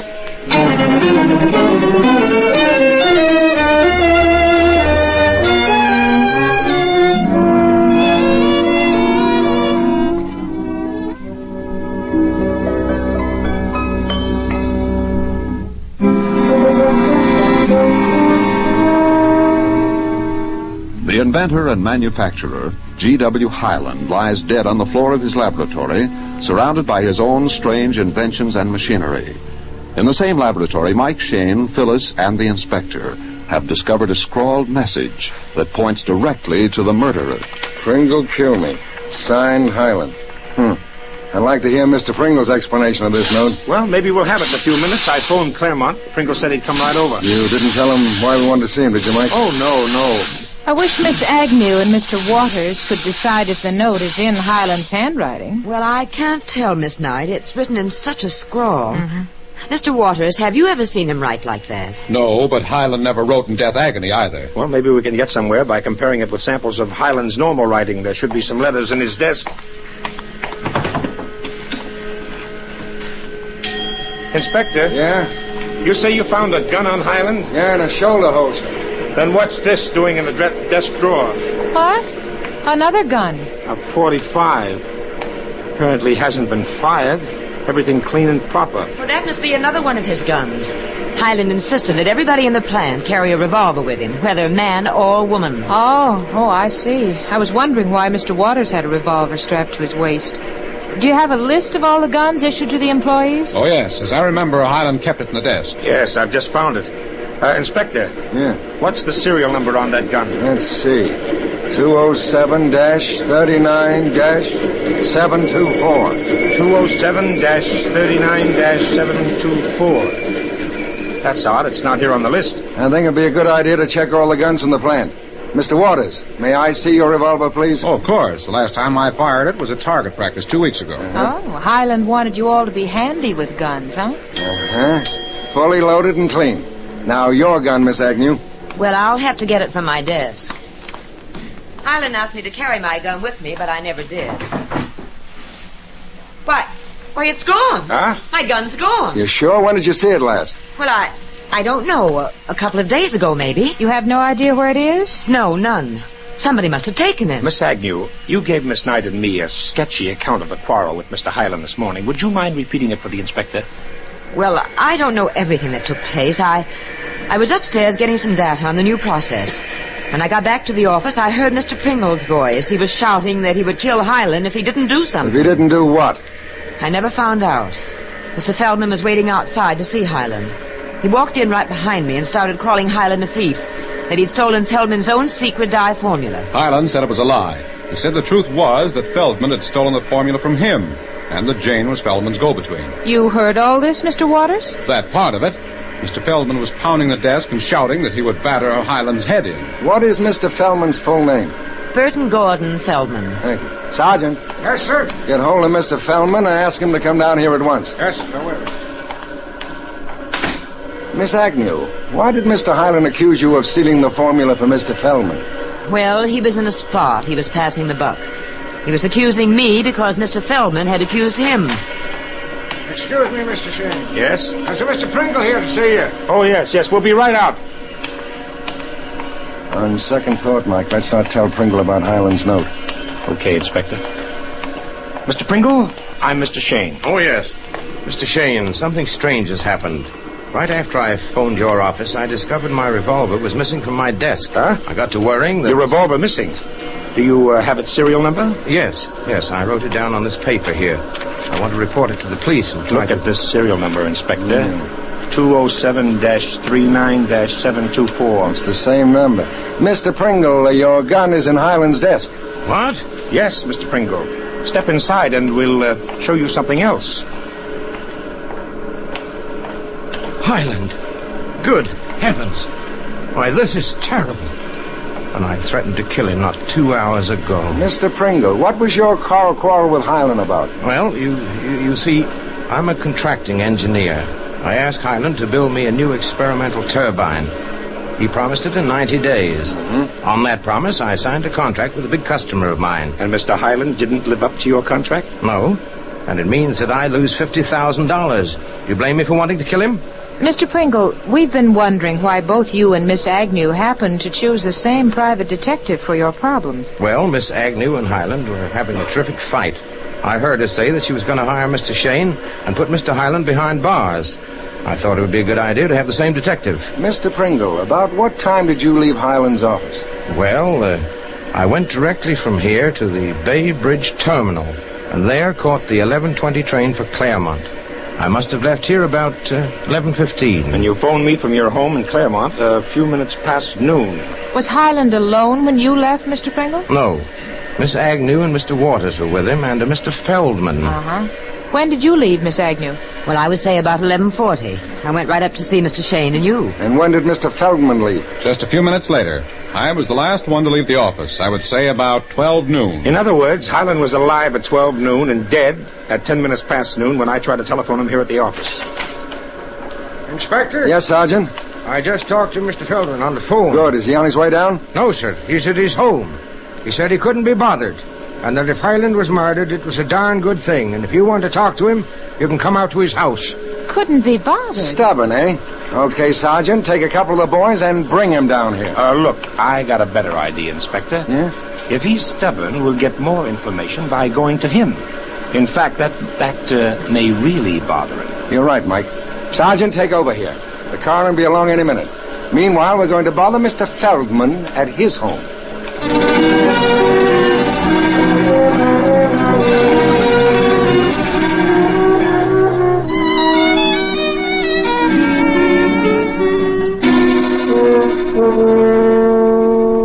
That's correct, sir. I told your police sergeant that I would not budge out of my house from Mr. G.W. Highland, alive or dead. I see. Well, we won't comment on the attitude you take, Mr. Feldman. But it's that sort of non-cooperation which forces us to question some witnesses at police headquarters. I thought you weren't going to comment. Mr. Feldman, we understand you had a conversation, a quarrel with Mr. Highland this morning. I did. Otherwise, you would not be here playing cat and mouse with me. We came, Mr. Feldman, because we learned that you had threatened to kill Mr. Highland. If you wish my exact words, madam, I said I would bash his head in. I gave Highland 24 hours to return my special dye formula and to stop its production. Are you certain that Mr. Highland pirated the formula from you? Positive. The man is a direct descendant of Captain Kidd. Besides, I verified the fact by a little theft of my own. Would you mind explaining? As I was leaving his plant, I stole a test tube of the formula. I've just analyzed it. It's identical to my own product, which I'm about to place on the market. Do you know how and when Highland stole it from you? No, I've been trying to find out. Highland accused his own assistant of being my go-between. I'm sure he got that idea when he saw Miss Agnew and myself eating dinner together last week. Oh, you knew Miss Agnew socially? She is a very capable research woman, a Ph.D. I was and I am trying to persuade her to join my own staff. And that was the purpose of your dinner? The only purpose, Inspector. Mr. Feldman, do you remember about what time you left Highland's office? Yes, it was about 11:45. When I reached my apartment here, the chimes of Grace Cathedral were ringing the noon hour. 11:45. That's right. Uh-huh. One final question, Mr. Feldman. Do you own a revolver? No. And if I did, I certainly would not use my own gun to kill Highland. Bullets can be traced. You're right, Mr. Feldman. Bullets can be traced. And that's exactly what we hope to do. Inspector. Yeah, Mike? I suggest we go to headquarters right now and see what ballistics have found out.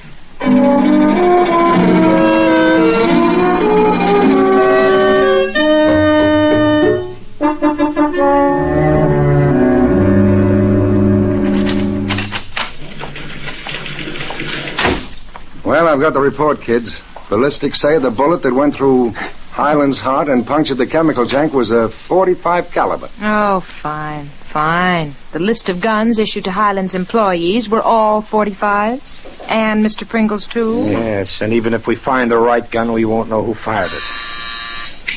Inspector? Yeah? Coroner just phoned about the Highland case. Says the man died between 11:50 and 12:05. I see. Okay, thanks. Well, that doesn't help us too much. You know, kids, I've got an idea how we can tell when Highland died. You have? How? You remember Fred Waters said that he discovered the body after he noticed something was wrong with the flow from that tank in Highland's office? Yeah, sure, but I don't see what that... Well, Waters said that he saw the change recorded on the time and pressure gauge out in the blending room. Don't you get it? Yes, Phyllis, my angel. Ha-ha! You're not only beautiful, you're downright brilliant, Doc. Oh, gee, thanks. Inspector, let's head back to the plant and perform a little experiment. A very important experiment.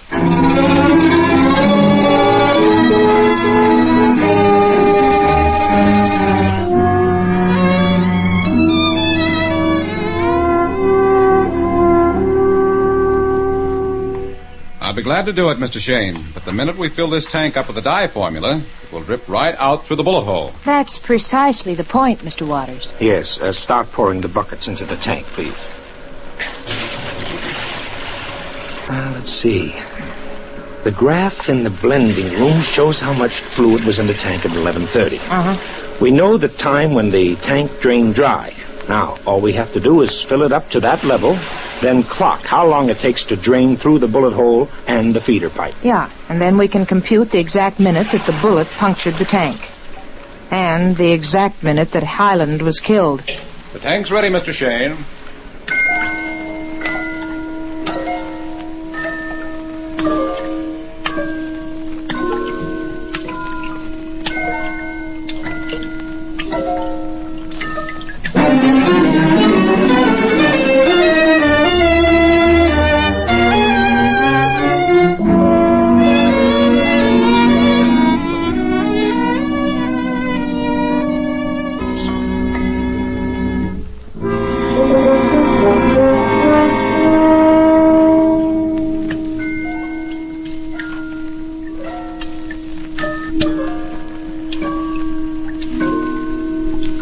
In the laboratory of the murdered inventor, a secret formula slowly drips from the bullet hole in a metal tank. Watching tensely are Mike Shane, Phyllis, and the inspector. Well, I guess that's it. The tank is completely drained. According to my watch, it took 11 minutes. Mr. Waters, what was the exact time that the flow stopped out in the blending room? Well, the time and pressure graph on the feeder pipe read 17 minutes past noon. 12:17. The tank drained through the bullet hole in 11 minutes. 11 subtracted from 12:17 makes 12:06. Then at 12:06, the bullet punctured the tank. At 12:06, the same bullet went through Highland's heart. Inspector? Yes, Sergeant. I have Mr. Feldman I here. told you people I wouldn't be bothered about Highland. This policeman came to my house Yes, and I insisted... sent him, Mr. Feldman. Oh? I wanted you here. I'm sorry if it's inconvenient, but we are trying to solve a murder. Mr. Feldman, what time did you say you left Highland's office? I told you very clearly and distinctly. About 11:45. And what time did you leave, Mr. Pringle? Around 11:15. I took the 11:20 train for Claremont. And you, Miss Agnew? About 11:40. Mr. Waters? Around 11:50. Oh, that isn't what you told us before, Mr. Waters. You said you left this office at noon. That was just my guess. Since then, I checked my production chart in the blending room. I find I wrote an entry in it at 11:55. And apparently all of you were out of the office long before 12:06, when Highland was murdered. Yes, Absolutely. Of course. Of course we were. The sergeant has checked on everybody else in the plant. He's examined all their guns. You know, there's one last possibility, Inspector. Somebody might have stood outside in the alley and fired a gun through that open window. I'm not sure it could be done, Phil. Okay, let's find out. Let's go outside of the alley.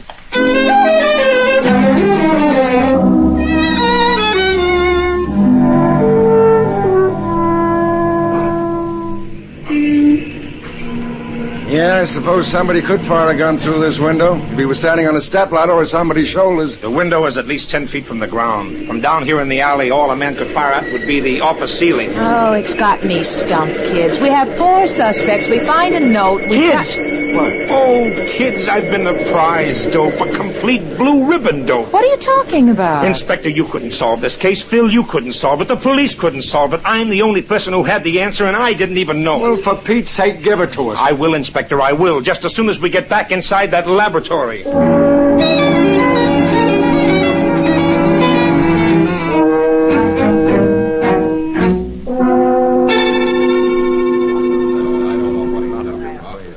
Mr. Shane, if you've got the solution to this murder, I wish you'd tell us. I'd like to go home. Just stands there at the window looking out into thin air. I'm waiting for something, gentlemen. Oh, by the way, Mr. Feldman, you say you were home at your apartment at 12:06. I believe I told you that, sir. And Miss Agnew, you were in our office talking to Miss Knight and myself. Certainly, you know I was. And I was in the blending room checking my gauges and masters. And Mr. Pringle was at his home in Claremont. That's right. Where about in Claremont do you live, Mr. Pringle? Why, on the hill above the hotel. Oh? Do the key system trains ever keep you awake at night? Key system trains? Yes. Well, there isn't even a streetcar line within 10 blocks of my house. Inspector, do you see what's coming down the ramp from the Bay Bridge right now? Sure, one of the key system trains is going into the terminal. Listen to it.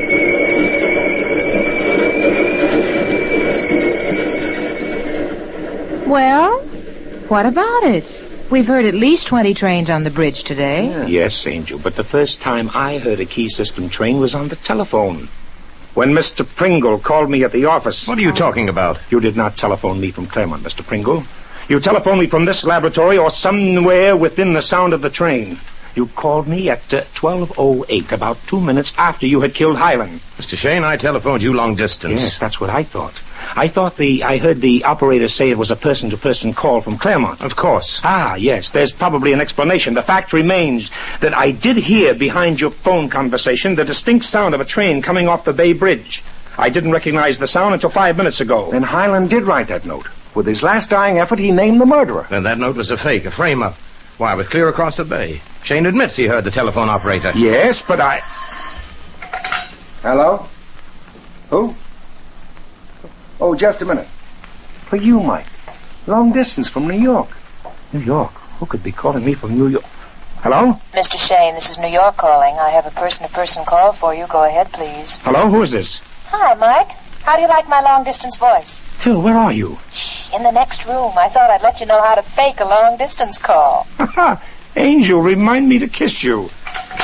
Well, there's your answer, Inspector. That was Phyllis in the next room. Pringle either got some girl to pretend to be the phone operator, or he used a falsetto voice himself. That's it, Mr. Shane. I remember.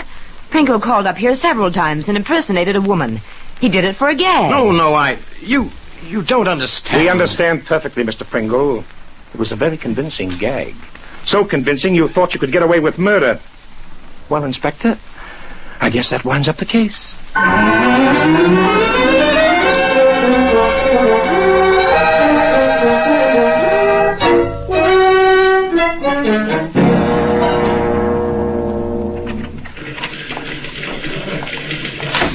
Sorry I kept you waiting so long, kids. Pringle insisted on giving us a speech along with his confession.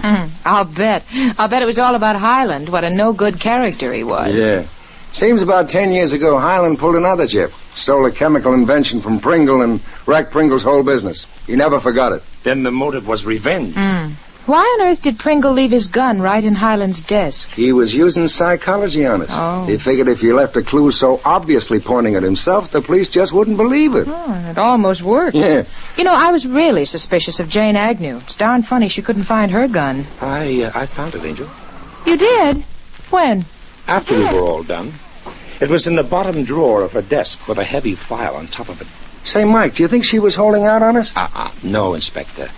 Jane hated Highland, and I think she realized how dangerous her mood was. So she hid her gun to prevent herself from killing him, and then forgot where she hid it. You know, that's an idea. Place an obstacle in front of yourself whenever you get any wild ideas. I must remember that with you, Mike. Well, Angel, what are you talking about? You don't hate me. Oh, no, just the opposite. But, that can be a dangerous mood, too. Why, Angel.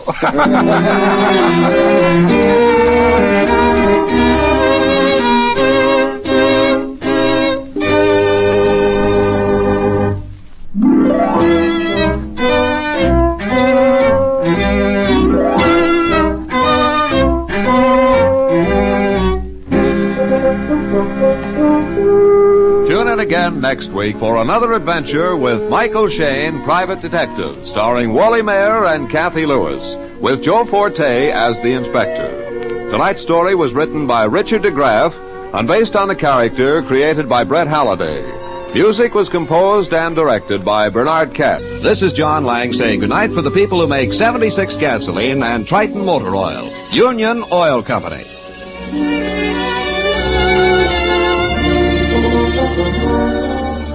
This is the Mutual Donley Broadcasting System.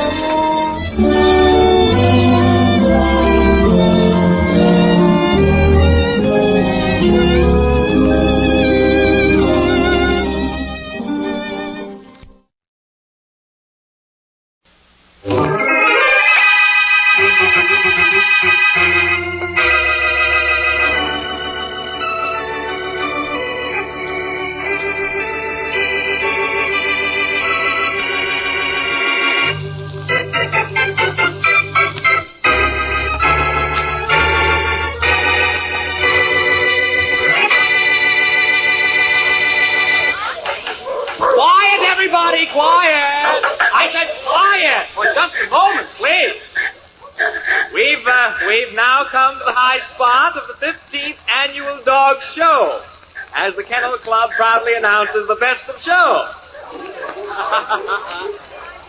Yes.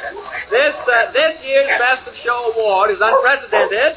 This year, the Best of Show goes to, two dogs. Yes, I said two champion boxers. Mrs. Marilyn Lawrence's Angel and Spartan of Buddington. Will you come here to accept your award, Mrs. Lawrence? Oh, yes, of course. Oh, fine. Here you are, Mrs. Lawrence, and congratulations. Oh, thank you. Thank you very much, Mr. Carlton. And now, ladies and gentlemen, quiet, please. Quiet.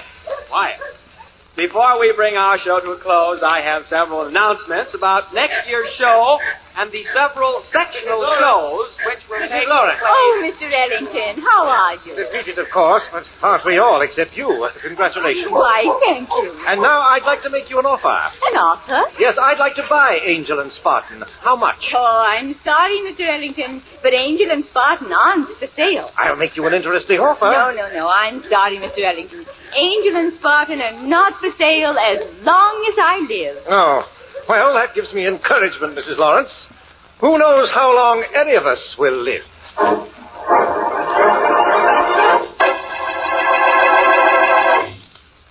And now on to Dick Calmer as Boston Blackie. Enemy to those who make him an enemy. Friend to those who have no friend.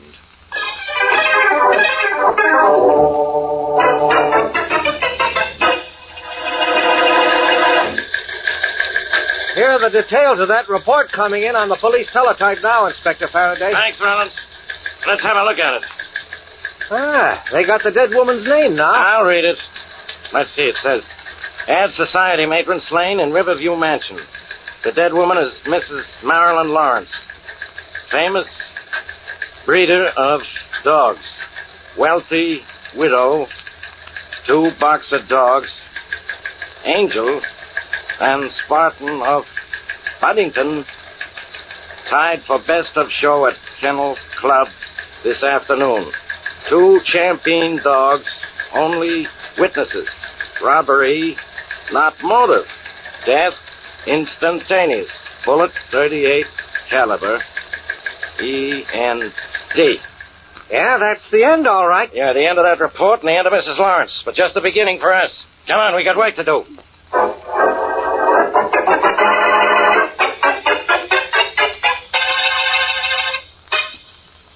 Here, Angel. Here, girl. Come get your food. Here, Spartan. Come get yours, too. Now eat it, both of you. Every bit of it. Good morning, Miss Lawrence. Mr. Ellington. May I come in? If you don't mind, I'd rather not see anyone this morning. After what happened to Aunt Marilyn last night, Yes, that was dreadful, but that's partly the reason I'm here. Oh, please, Mr. Ellington. I'd rather not see anyone today. Inspector Faraday from the police was here last night for hours. I've had no sleep, please. How distasteful it must be to have police in the same house with 2 champion dogs. You really don't mind if I come in and admire the animals, do you? Say, hold on. Spartan, quiet. Quiet now. Quiet down. Well, those dogs certainly don't like me. Hold them back. Well, I'm doing my best. It isn't that they don't like you. They always bark their heads off when they see someone for the first time. But never after that, Angel. Spartan, down. Down. I think down, they're being nasty because they know you hate them, Miss Lawrence. Oh, get out of here, Mr. Ellington. I can't hold them any longer. You think I'm afraid of mere animals? Oh, get off me! Let me go away from me. Help! Angel, down. They're cutting my Angel, Spartan, down. Down, Do something. Angel. They're Down. killing me. Down. Put down their collars. Pull. I'm doing my best. Get them off before they kill me. Oh, Angel, down. Away now. Go away. Away. There, that's better now. Now quiet down. The stupid animals. Are you badly hurt, Mr. Ellington? No, but my clothes are in shreds. I wanted to get those animals once, but I don't anymore. Well, that's not strange, Mr. Ellington. Considering the fact that it's quite apparent they wanted to get you.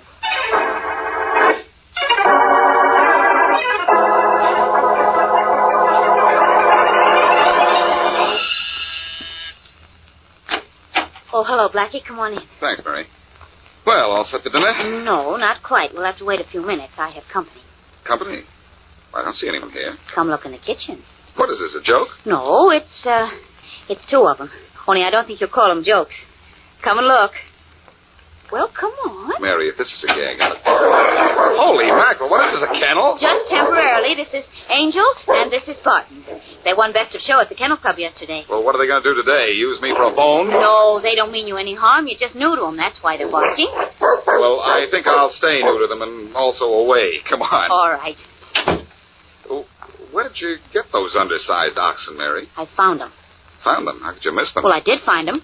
They ran away from the Lawrence estate, and Linda Lawrence is coming for them any minute now. Linda Lawrence? Isn't she the niece of Marilyn Lawrence who was murdered last night? Yeah, she is. I called her when I found the dogs. According to their tags, Marilyn Lawrence owned them. Oh, this must be she now. Will you excuse me? Mary, do I look all right? She is here to see the dogs. Ouch. Miss Wesley? Oh, yes, of course. And you're Miss Lawrence, aren't you? Won't you come in? Thank you. This is my sister, Beatrice. Oh, how do you do? How do you do? The dogs are all right, I trust, Miss Wesley. They certainly are quite all right. Oh, I hope they didn't frighten you when you found them. You see, they bark terribly whenever they see someone for the first time. But they're not vicious. Linda, let's get the dogs and get out of here. Beatrice, please, Miss Wesley was kind enough to pick up the dogs when they ran away. Oh, really, Linda? You'll forgive Beatrice, Miss Wesley. She's perfectly all right. I'm sure that your sister has been terribly upset about the dogs. Upset? Those stupid animals are nothing but a nuisance. Oh, I'm sorry, Miss Wesley. We thought you were alone. No, I'm the one who's alone. All right, all right. This is Linda and Beatrice Lawrence and Mr. Boston Blackie. How do you do? How do you do? The Boston Blackie? There aren't two of us. You see, the law allows only one of us at a time. Linda, I insist that we get those fool dogs and leave for home at once. Just a minute, Beatrice. It isn't often that anyone gets to meet Boston Blackie. And now with what happened to Aunt Marilyn... Linda, will you do as I say? In a minute, Beatrice. Miss Lawrence, are you suggesting that Blackie solve your aunt's murder? Well, I'd like to ask him to try. We came to collect the dogs, not hire a detective. I'm not a detective, Miss Lawrence. Splendid. You certainly can be of no help to us. Now, Miss Wesley, if you'll just give us the dogs... Just a minute, Beatrice. I know you're not a detective, Blackie, but you've helped the police so many times. Couldn't you help them this time, Linda, too? for the last time. What's the matter, Miss Lawrence? Are you afraid of an investigation? That doesn't end into it. But it might if I enter into the case, is that it? Linda, if we don't leave this instant, I'm leaving without you. All right, Beatrice, we'll go. Linda, you don't mind if I call you Linda, I hope. Of course not. And you won't mind if I call at your home tonight, I'm sure? Oh, and you'll try and find out who killed my aunt. Yes, and maybe I can make the murderer say uncle.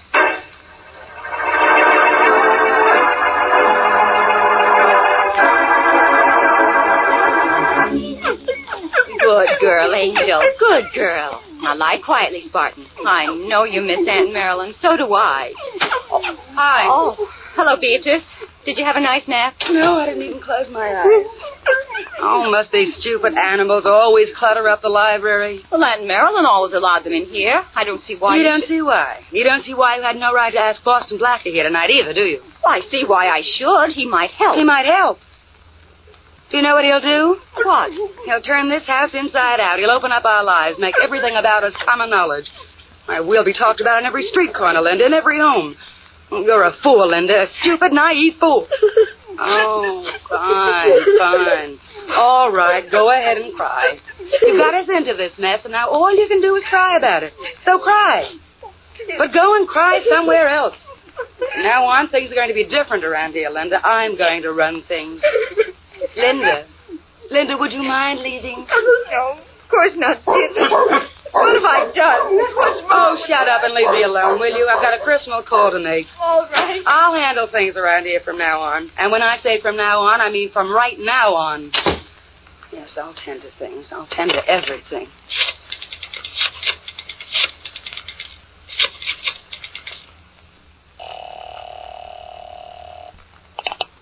Hello?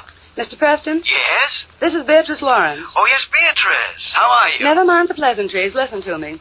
I want Aunt Marilyn's will settled right away. Well, I'm attending to that as fast You'll as I... attend to it this afternoon. You'll be out here with it tonight. Your bank doesn't keep open nights, does it? But, Beatrice, You heard what I said. You'll be here ready to read that will tonight. I'll do my best. You'll do better than that. You'll be here. This house is about to be overrun with detectives and policemen and investigations. I want it stopped. Oh, now, Beatrice, there's nothing I can do about that. Well, you just think of something, then. My sister invited Boston Blackie here tonight. The police are coming here again. I want them out of here, do you understand? I want them out of here, and I want them kept out.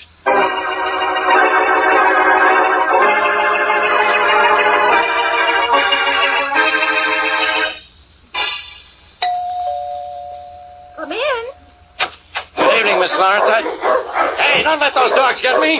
Don't they know I'm a policeman? Maybe they don't believe it any more than I do. Hi, Faraday. Blackie, so you're here, too. What are those dogs barking at me for? Just because you're you, Faraday. Quiet, Angel, quiet. Be still, Spartan. Good boy. Good night. Where do they come from? They live here. Live here? Oh, that's right. You didn't see them when you were here last night, did you, Inspector Faraday? They were outside. That's a good place for them. And a good place for you, too, Blackie. With you inside, outside is a good place to be, and you'd better stay inside, Faraday. Miss Lawrence knows a lot about animals. Maybe she could teach you to think. Well, I wish somebody could teach me how to get rid of you. Well, what would you do for a head if you got rid of me? You'll find out you've got a head, Blackie, because in a few minutes you're going to land on it, Gentlemen, please. You've probably disturbed my sister Beatrice. She's upstairs trying to sleep. Sorry, Linda. Sorry. Blackie, you were asking me some questions before the inspector came in. Had you finished? I had wait just a minute. I'll ask the questions around here. I have only one more, Faraday. Linda, has anyone special come to see you since your aunt's death?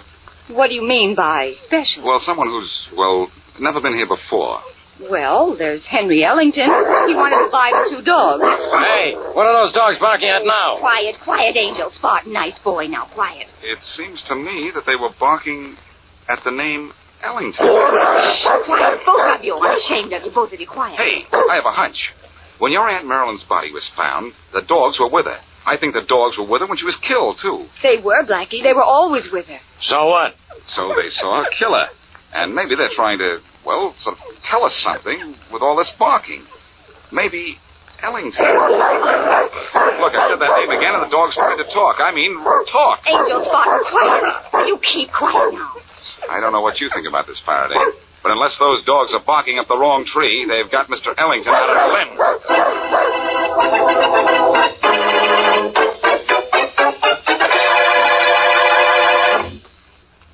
And now back to Boston Blackie.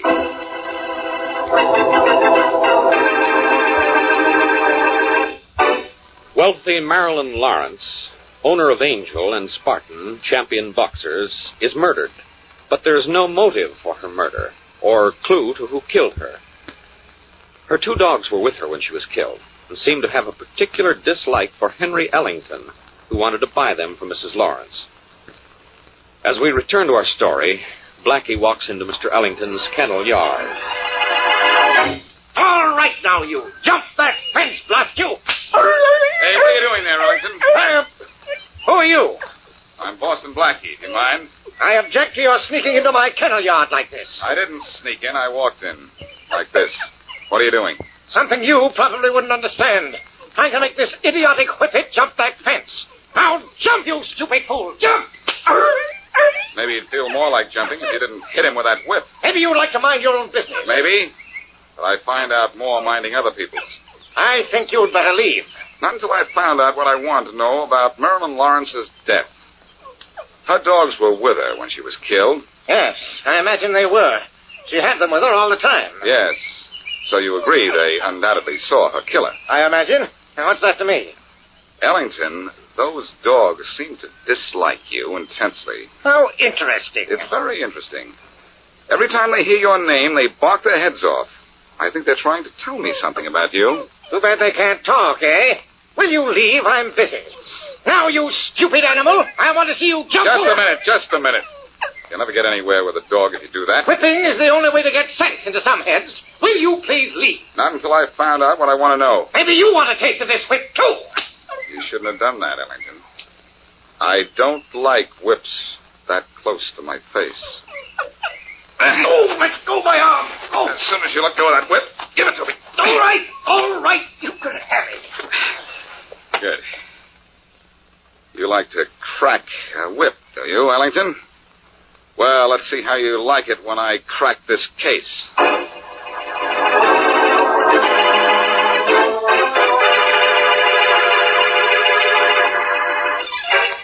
Excuse me, miss, but where will I find Mr. Preston's office? Which Mr. Preston, sir? There are 2 Mr. Prestons in this bank. I want There is the Harold Preston. Mr. Harold Preston is the 3rd door to the left at the rear of the bank, sir. Thank you. You're welcome, sir. Come in. Mr. Preston? Yes. Mr. Preston, I'm Boston Blackie. I'm doing a little investigating into the murder of Mrs. Marilyn Lawrence. Oh, I see. Well, what can I do for you? Well, there were apparently no witnesses to Mrs. Lawrence's death, but Angel and Spartan, her 2 boxer dogs. Mm-hmm. And, well, dogs can't talk, even if they are champions. I thought maybe you could give me some of the information, no? Well, yes, of course. Linda I Lawrence was... told me that you were Mrs. Lawrence's advisor. Is that right? Oh, yes. And now I'm the estate's advisor. But how can that be of any help to you? Well, as Mrs. Lawrence's advisor, you knew a lot about her affairs and about her two nieces, I imagine. Well, yes. When you went to a home on business, was there ever anyone else there? Well, that I'm afraid I wouldn't know. I've never been there.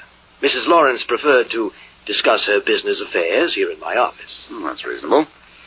Tell me just one more thing. Did Mrs. Lawrence leave a lot of money? $1 million. And which of the nieces inherits, Linda or Beatrice? Well, both receive an equal share. $500,000 apiece. Not bad for a couple of young women. Well, they really don't receive it in cash, if you must know.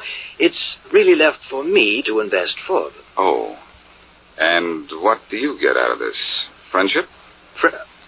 No. A 10% fee. And it's all in Mrs. Lawrence's will if you're beginning to get any ideas about me. You look like a man who gets ideas of his own, Mr. Preston. Even 10% of $1 million is a lot of money. Well, I don't think I have to allow you to insult me in my own office, Blackie. Perhaps you'd better leave. After you've told me a little bit more about yourself. I think you'd better leave. Oh, but we're just having such a nice chat here. It seems... Hey, that's an alarm bell. Is your bank being robbed? No. I started that bell by pressing a button under my desk. Oh. A man with a gun in his hand. Two men with two guns. Please forgive me, Blackie. There's nothing personal in this, but this is a bank. An action such as this is just precautionary. Never mind the plug for your bank, Mr. Preston. I opened an account elsewhere a long time ago. But before long, maybe I'll settle one with you.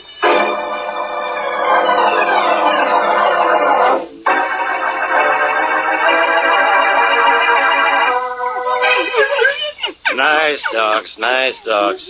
Should be a whole lot nicer if you could talk. Come in. Inspector Faraday, do you know where Blackie is? Oh, hello, Miss Wesley. Where's Blackie?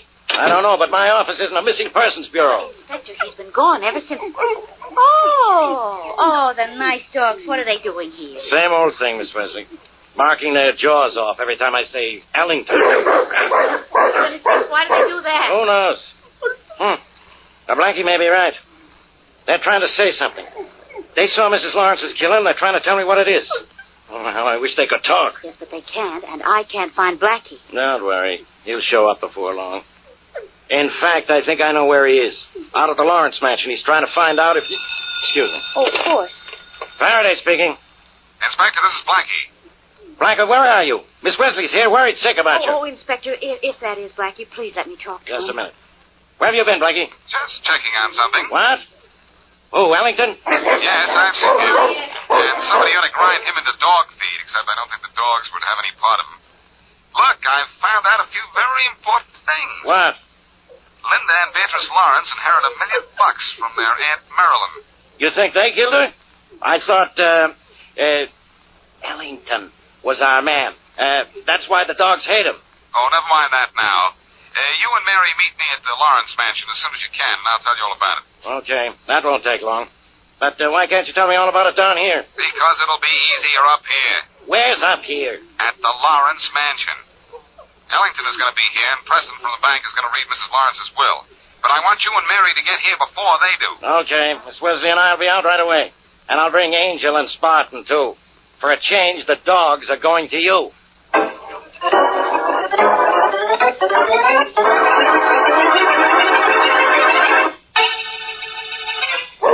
Faraday, what did you do to those dogs when you had them in your office? Nothing but look at them, Blackie, and wish I could understand bark language. Well, everybody's here but Preston, Mary, Linda, Faraday, and you, Ellington.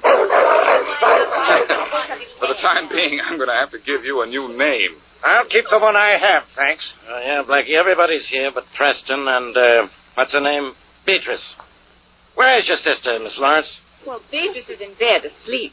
She hasn't felt very well since Aunt Marilyn's death. Well, we want her down here, too. We'll wait till Preston gets here before we ask Beatrice to come down, Faraday. Oh, that's probably Mr. Preston now. Good. Come in. Good evening, everyone. Hello, Mr. Preston. Do you know everyone here? No, I don't think so. Well, I'll introduce you around. Oh, Blackie, I know. Hello, Blackie. Hello, Preston. Well, the rest are Miss Wesley. Wesley, how are you? Very happy And this is Inspector Faraday. Oh, yes, I know you too. And this is Mr. Mr. Ellington. Good heavens, what are the dogs barking about all of a sudden? If they seem to bark every time they hear my name. That's odd. I'll tell you something stranger than that, Mr. Preston. Oh, yes? You told me in your office you'd never been in this house. Yes, that's right. Did you hear that, Faraday? Yeah? Well, did you fail to hear something a minute ago? Hey, that's right. The dogs didn't bark. Right, and get this, Faraday. By his own admission, Preston here says this is the first time he's been in this house. Oh, and that has some meaning? I don't understand. I understand, Preston. It has a lot of meaning. It means you killed Mrs. Lawrence. Down, Angel. Down, Spartan. Quiet. What makes you think Quiet. Preston killed her? He doesn't know what he's talking about. No, those dogs know what I'm talking about. If Linda can't stop them, pretty soon they'll break their chains. They hold them, Linda. I'm doing my best. Don't let them get loose. They can chew a man to pieces. Stop it, Angel. Down. Down, Spartan. Get down. Oh, there's no stopping them. Help someone. Mary, get out of here. Quiet. You're going to break loose. No, don't let them get me. Don't. Please. I can't keep them from jumping. No, stop them. I'll tell. Keep those dogs away from me. Down. Get down, will you? I killed her. I admit it. Keep those dogs away. There you are, Faraday. There's your confession. Now let's get him to headquarters before those dogs tear him to pieces.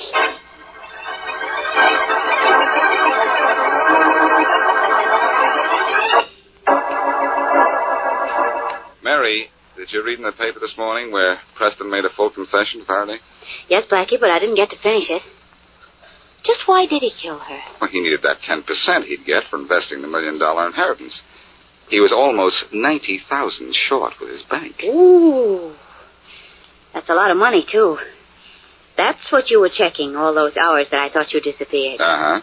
And believe me, it was some job. I'll bet it was, darling. But just think, Blackie. If Mr. Preston had admitted that he'd been in Mrs. Lawrence's house before, you could never have proved that he killed her. I know that, Mary. But he had to say that he'd never been there before. Because why? Well, if he'd said he had been at the Lawrence home before, he'd have become, we'd have become suspicious because Linda or Beatrice would have made a liar out of him. And instead, the dogs made a liar out of him, didn't they? You know, apparently they just barked at the name Ellington because they knew that Ellington hated dogs. That's probably right. Well, those two boxers certainly gave Preston a knockout punch. You know, while we were working on this case, we thought those dogs were trying to say something by barking. But when Preston walked into that room, they called him a killer without opening their mouths.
Ladies and gentlemen, the ringing of that phone bell brings you mystery, adventure.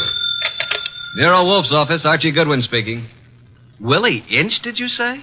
Just a second. Do you want to talk to a fellow named Willie Inch, which I doubt? No. He says he's got to see you. Got to. Who is he? I'll ask.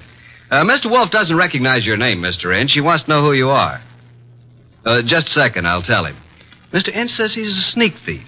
He says you never heard of him, but he's heard of you. Should I tell him to get lost? Wait a minute, Archie. Ask him what he wants. Inch, Mr. Wolfe wants to know what you want to see him about. A phony murder rap. Says a phony murder rap. It'd have to be, wouldn't it, Archie? How do you mean? Phony, I mean. Did you ever hear of a sneak thief committing murder if it could possibly be avoided? Yes, Archie. Tell Mr. Inch. I'll listen to his story.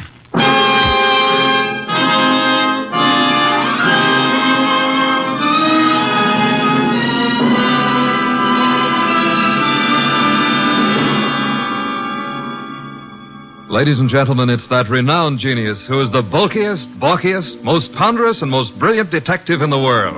Yes, none other than that chair-borne mass of unpredictable intellect, NERO Wolfe, created by Rex Stout and brought to you in a new series of adventures over this NBC network in the person of Mr. Sidney Greenstreet.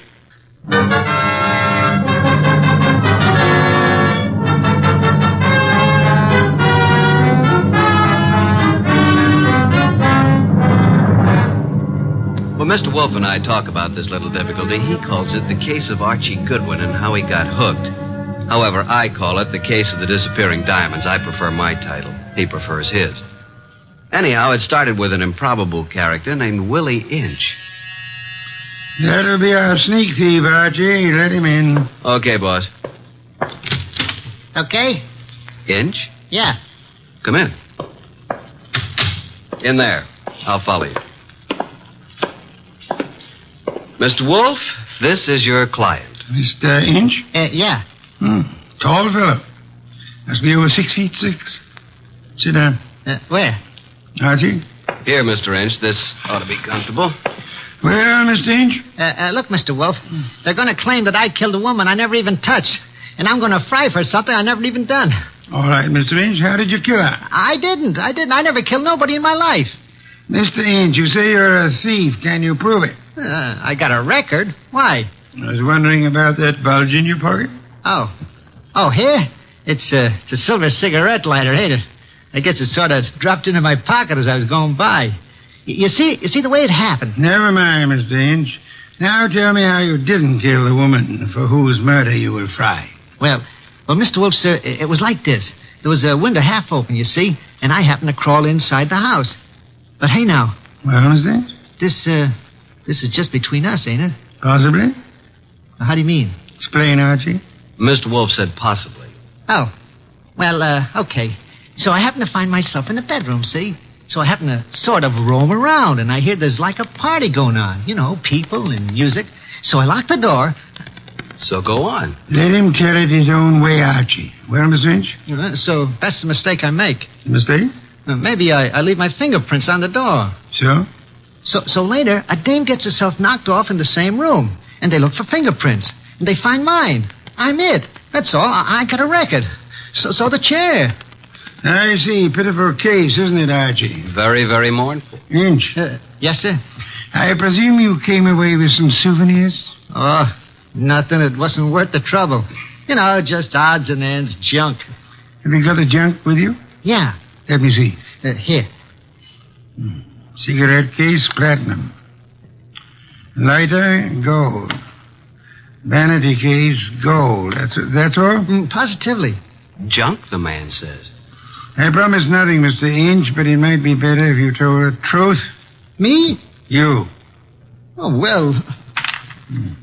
One square-cut emerald ring. I just happened to find it. There's something more. A pewter ashtray. Look, the room is dark. I can't see.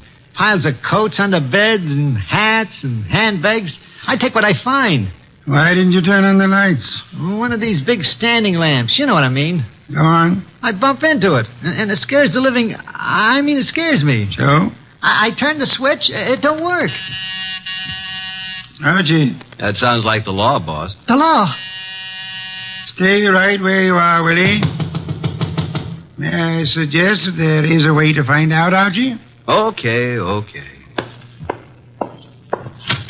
We don't want any. Good morning, Goodwin. You remember me, your old friend, Inspector Kramer? 2 gentlemen with me are also with the department, Pearlie and Ostrakovich. May we come in? What do you want? We want a murderer, and we want some rocks worth $250,000. Does that answer your question? What makes you think you'll find all those goodies here? Come in, men. We know Willie Inch is here. Where is he? Now, just a second. We're coming with you, Goodwin. Okay, Inspector, come along. Archie? The law. That's Willie Inch. Frisk him. No weapons? Okay, just put the cuffs on him. Inspector Kramer. Oh, yes. Hello, Wolf. I want to tell you something about this man whom you and your men have so bravely captured in my office. You don't need to tell me about him, Wolf. We know about him. Do you indeed? Yes. We know he killed Mrs. Florence Avery March and stripped $250,000 worth of diamonds off her. That's all we need to know. I didn't do no such a thing. Where's the ice, Willie? I never even seen none, honest. Take him away, boys. I'll make the charge when I get back to my office. Wait, Mr. Wolf, sir. Take him. Look, I ain't done nothing, I tell you. Inspector Kramer. Yeah. We're going to have a little talk now, aren't we? If necessary. How do you mean? Explain, Archie. Mr. Wolf means you're going to have a little talk, if necessary. Very funny. I will now draw up a chair and show you why it's necessary. In the first place, $250,000 worth of diamonds makes it necessary. Archie, if you please, a bottle of beer. Okay. Will the inspector name his poison? You know I never drink on duty. And just for me, Archie, please. On my way.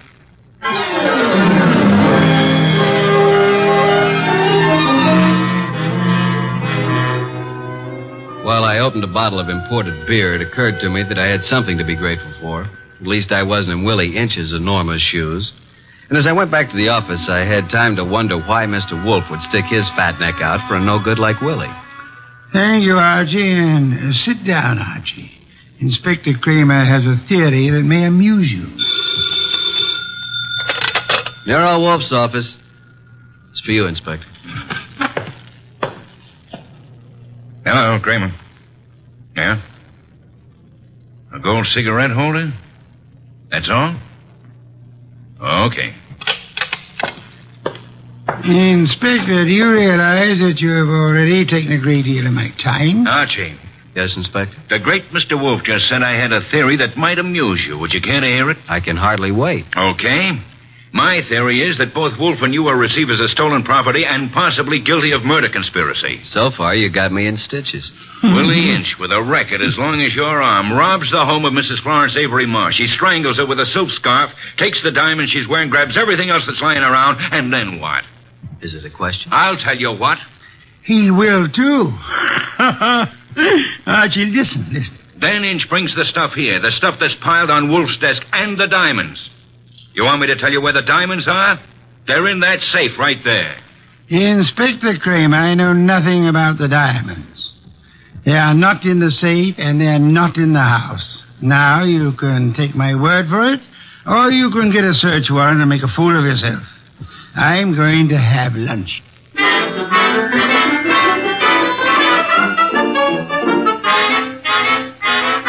By 2 o'clock, the newspapers were full of the murder of Mrs. Florence Avery March. The suspect was already in custody, caught at the home of NERO Wolfe, well-known private investigator. Some of the stolen jewelry had been recovered, but not the diamonds. Then we had a visit from Mr. Anson Stark, who had opened Mrs. March's door and found her dead.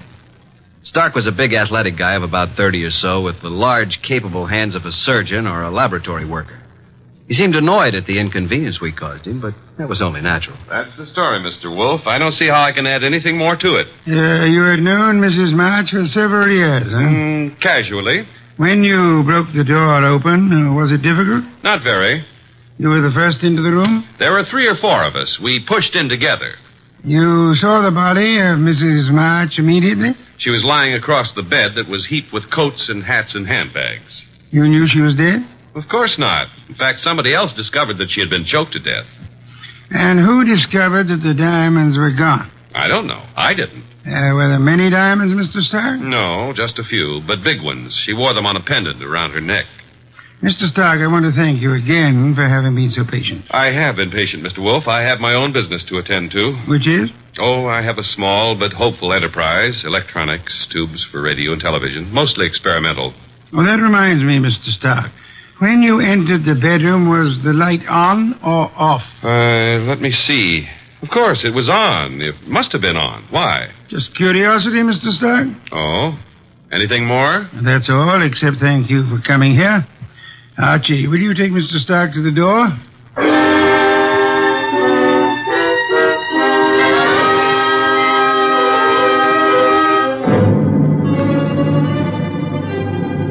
Mr. Stark departed like a man who'd been delayed by a petty annoyance. A few minutes later, the door buzzed, and I went expecting anything. Anything but what was standing on the threshold when I opened up. A honey blonde. Or, to put it another way, a blonde honey. I said hello. No, more like hello. Are you Mr. Wolfe? I'm his assistant, Archie Goodwin, and what can we do for you? Well, I'm Valerie Ladd. And I'm Archie Goodwin. Or did I tell you that? Well, that's exactly where I came in. Well, I mean, where I thought you were going to ask me to come in. Oh, come in. I'm sorry.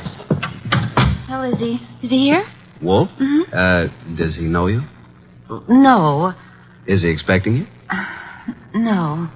I see. Of course you don't see, do you? Well, this is it, Mr. Goodwin. I'm a writer. Well, I may not look like it, but that's what I am, and I want to do a profile, a character study of Mr. Wolfe for a magazine. Uh-oh. Well, what's wrong? Well, you see, there's a writer named Rex Stout. Oh, I know. He's written a lot about Nero Wolfe, but, well, can't I write about him, too? I don't know if he's going to like it, but you can't be shot for trying. Come on. Mr. Wolfe, this is Valerie Ladd. Pardon me for not rising, Miss Ladd. It is not impolite. It is merely impracticable.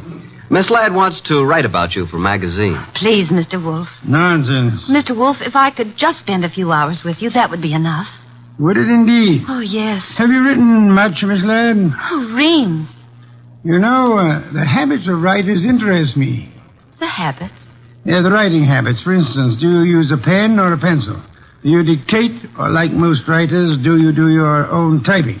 Mr. Wolfe, if you knew the hours and days and years that I've pounded a typewriter. Of course. Archie. Yes, sir? Why don't you take Miss Ladd up and show her the orchids?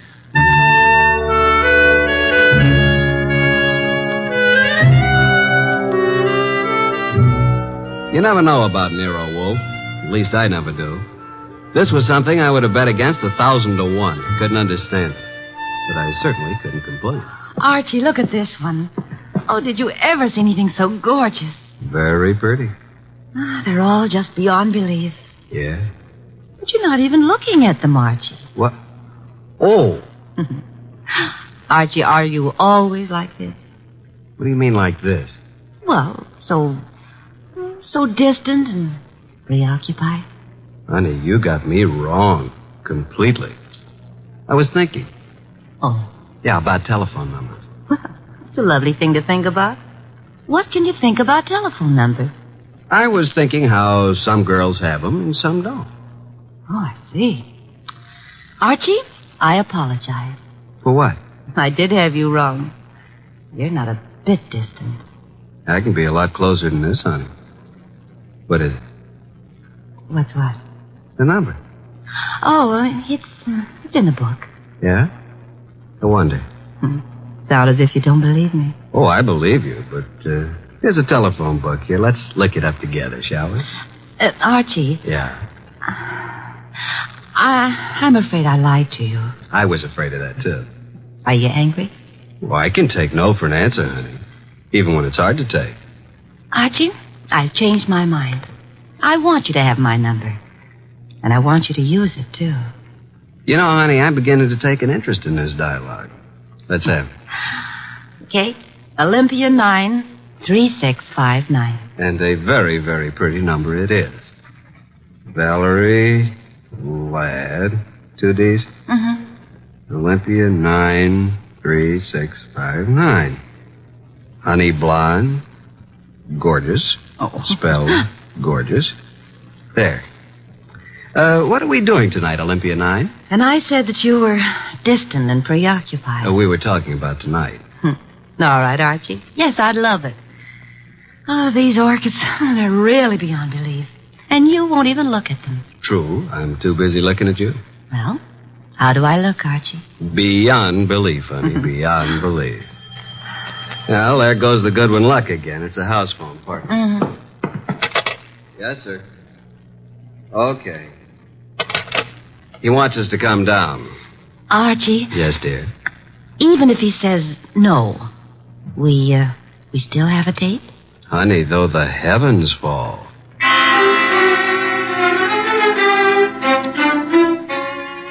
When we entered the office, Mr. Wolfe was frowning over a sheet of letter paper in his hand. He looked up and tossed the paper to me.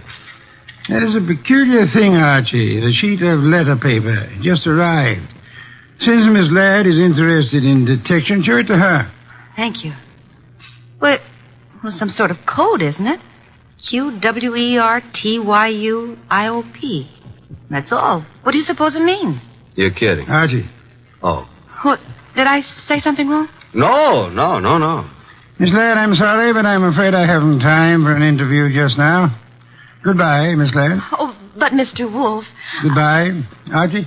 Say goodbye to Mr. Wolfe and let's go, honey. Goodbye. That's the way things can be around here. Well, here's the door, and shall we pause for station identification?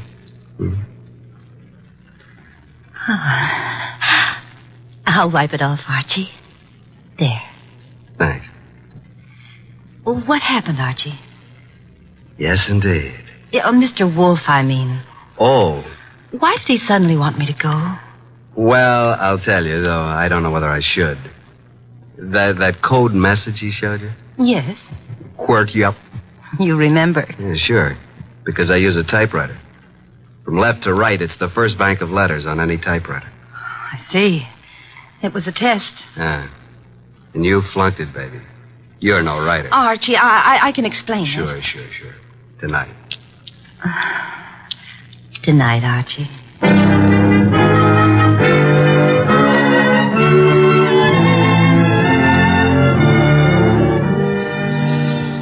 You do believe me, don't you, Archie? Oh, of course, baby, of course.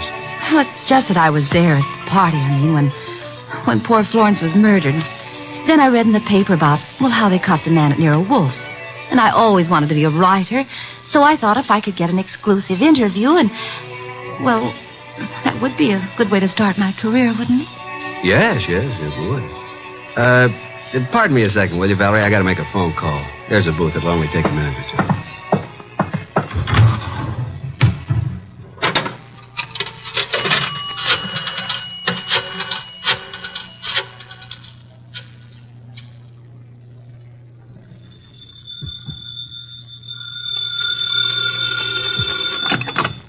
NERO WOLFE speaking. Archie, I'm at the Riviera with Valerie Ladd.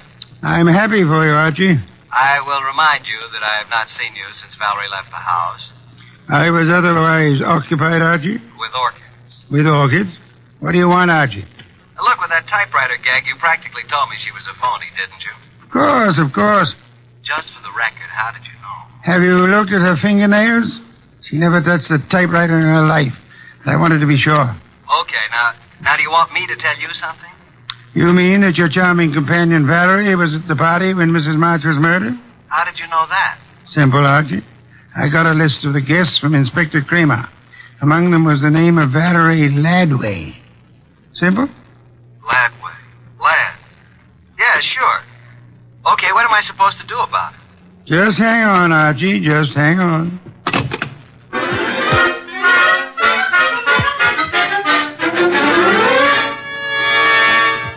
I went back to the honey blonde, the beautiful phony Valerie Laddway. I went back to the table where she should have been, but she wasn't there. I sat down and waited. Looked at my watch, 11:24. 11:32, no Miss Laddway. 11:45, I finally realized that not only Valerie, but her coat and bag were also absent. I called the waiter. Yes, sir? What happened to my friend? The young lady left some time ago, sir. Okay, give me the bill. She paid it, sir. She did? Yes, sir. In fact, she said you gave her the money for it. Yeah? Wait a minute. Wait a minute. Well, I didn't know it, but she is certainly right.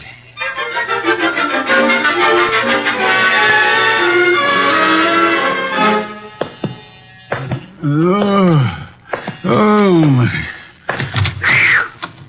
Well, Archie, this is most thoughtless of you. Sorry, I lost my keys. My money, too. Your keys, Archie? Yeah. Glad you were still up. You lost Miss Ladway, too? Definitely. I'm going to bed. Good night, Archie. You think it's funny, don't you?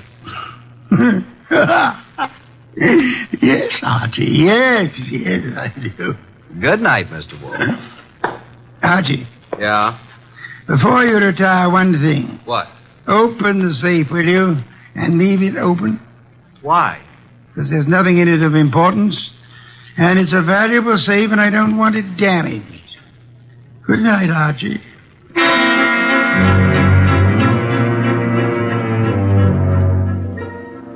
At about 2 o'clock in the morning, I thought I heard a noise.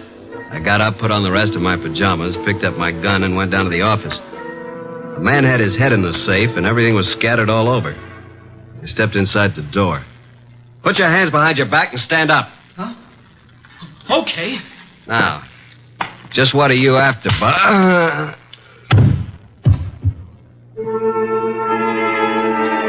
When I woke up, I was alone on the office floor. I did not feel good. The place looked as if a hurricane had struck it. Every file drawer had been empty. I felt a draft from somewhere. Got to my feet, trying not to joggle my head too much. There was the front door standing open. I closed it gently. Then very, very gently, I groped my way to the kitchen for ice, water, and towels. Archie. What?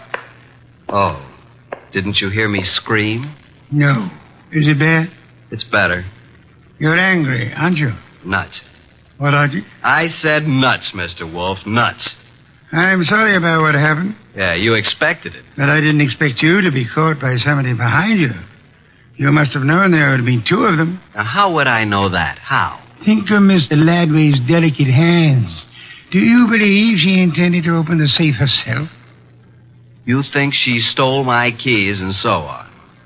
Well, let me tell you... Hey, wait. That guy was digging in the safe that... Then who hit me in the head? Gee, someday you'll be the death of me. In the morning, will you tell Inspector Kramer I'd like to see him here?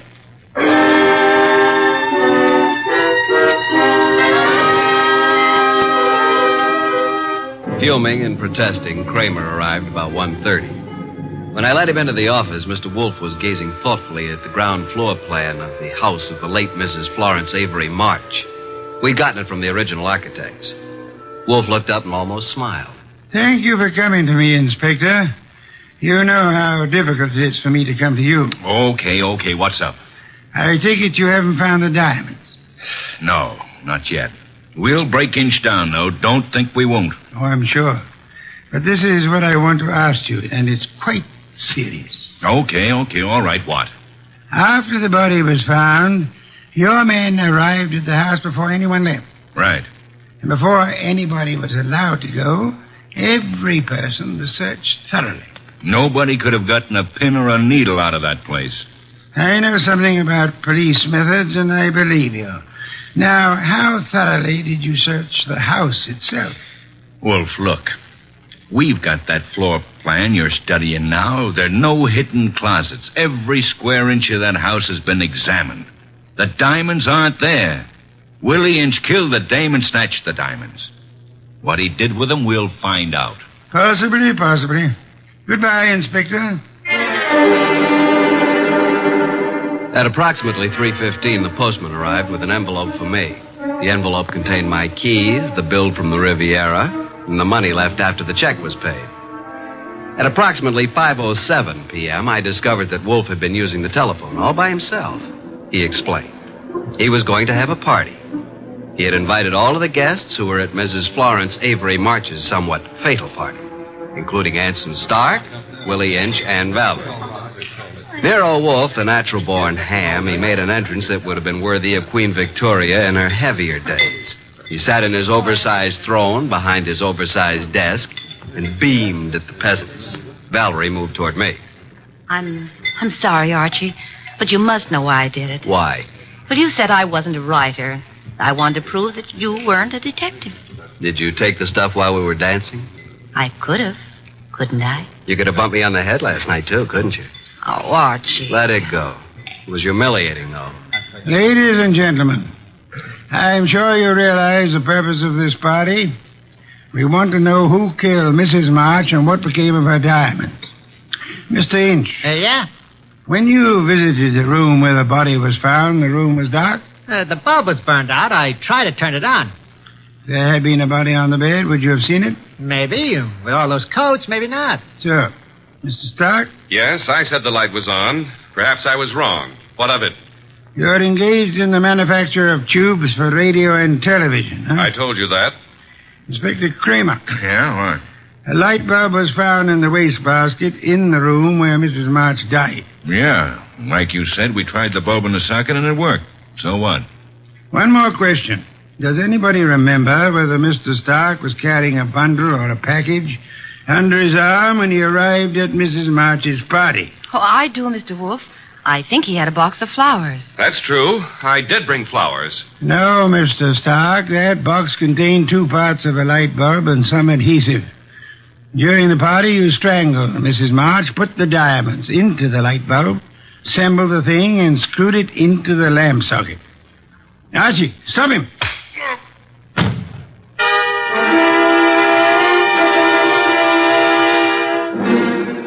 Really, Archie, it was quite simple.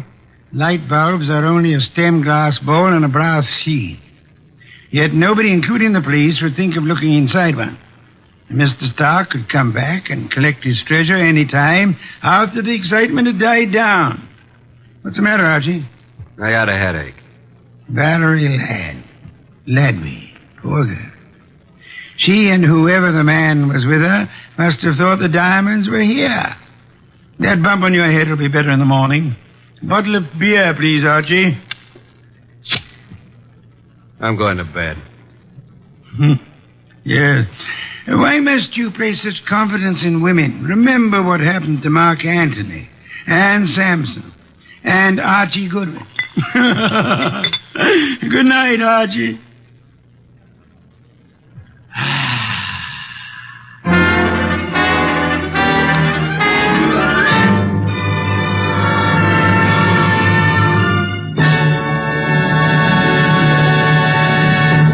You have been listening to The New Adventures of Nero Wolfe, starring Sidney Greenstreet.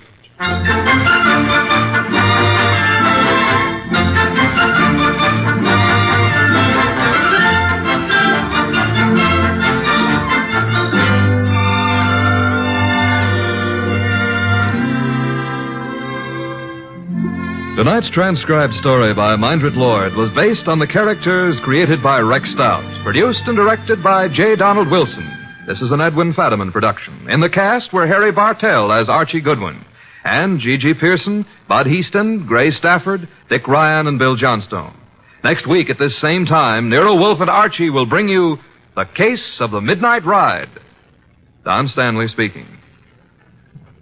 3 chimes mean good times on NBC.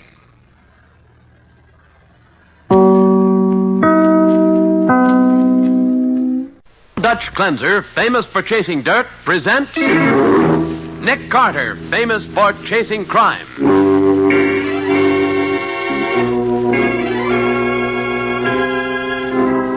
Every week at this time, 2 great names are joined as Old Dutch Cleanser brings you one of the most resourceful and daring characters in all detective fiction, Nick Carter, Master Detective.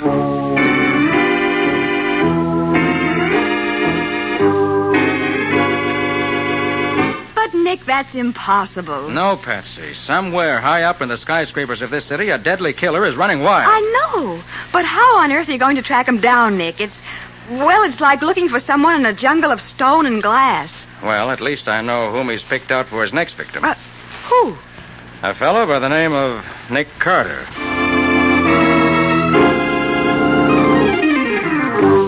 Now, the case of the careless employees.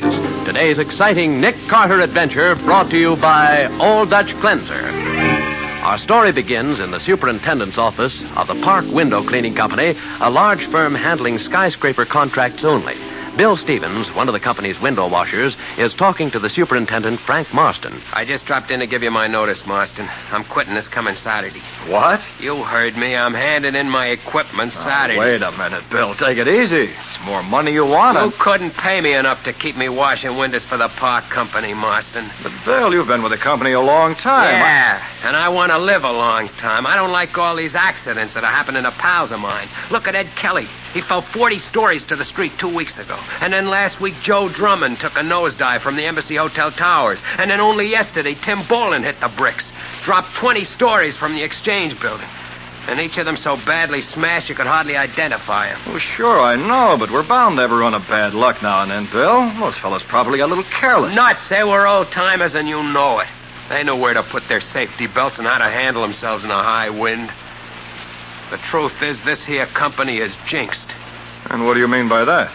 You're the superintendent. You tell me. Oh, just because you've had a few accidents. Marston, we've had 3 accidents in 2 weeks, and that's too many. I'm getting the jitters myself. The next thing you know, bingo, they'll pick me up off the street with a blotter. Bill, if I were you, I'd think it over. Think it over nothing. My mind is made up, Marston. I'm going to get myself a nice, safe job on the ground.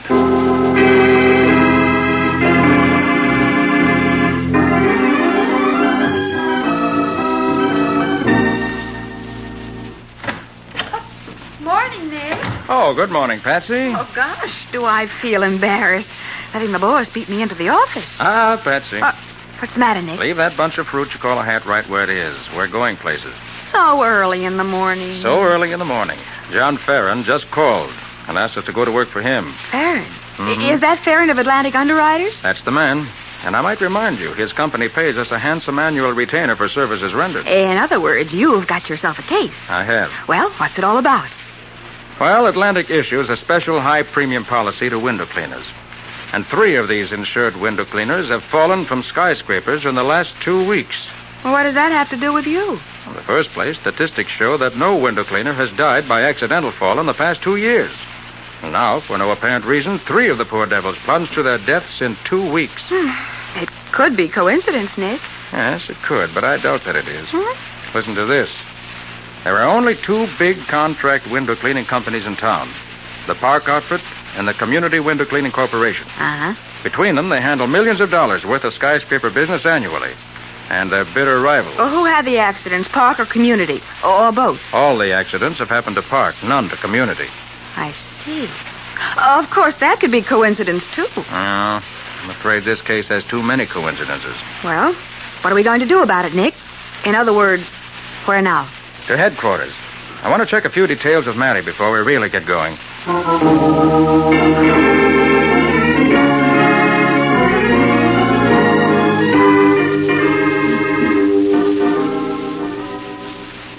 So you're sure these window cleaners fell by accident, huh, Matty? I can be absolutely sure of nothing, Nick. As far as we know, these guys just got careless, that's all. Well, from what we understand, they were all old-timers in the window cleaning business. Yeah, but even the best of them can make mistakes, Patsy. Yeah. And when they slip on a job like this, why, it's curtains. Or I should say shrouds. Oh. Well, what about the safety belts these cleaners are wearing, Matty? Nick, I checked them myself. They were in perfect condition. Not a thing wrong with them. And the bolts on the sides of the windows to which they hooked their belts? Went over them personal, every one of them, and every window where these men were cleaning when they fell. Those bolts were in solid, Nick, not a loose one on the lot. Well, Nick, that's that. Why, sure, you're just wasting your time, Nick. The medical examiner looked over each of the bodies and reported death by accident, fall and violent contact. Oh, violent is right. Oh, Nick, I've seen men smashed up in my time, but these fellas...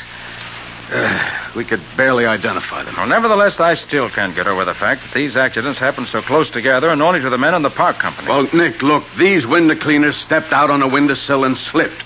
Or they were blown off these skyscrapers by a high wind before they got their belts hooked.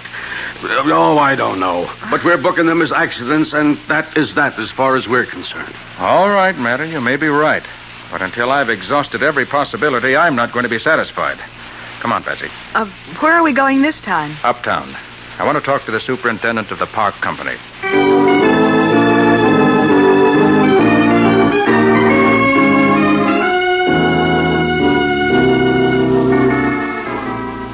Mr. Carter, it's beyond me. I still can't figure out how they happened to fall. Tell me, Mr. Marston, did you know any of them well? Did I know them? I'll say I did. They were old-timers with our company. Came in with me when the business first started. Worked right alongside of them before I hurt my leg and took this inside job. Yeah, they were friends of mine, all right. Knew their families, too. Now... We understand how you must feel. Mr. Marston, these accidents, how have they affected your business? We're taking a terrific beating, Mr. Carter. I see. We've already lost a couple of big accounts. The Mercantile Building and the Arcade Building canceled with us and went over to the Community Corporation. They didn't like the unfavorable publicity. I can understand that. And that isn't all. This losing business is only one of our troubles.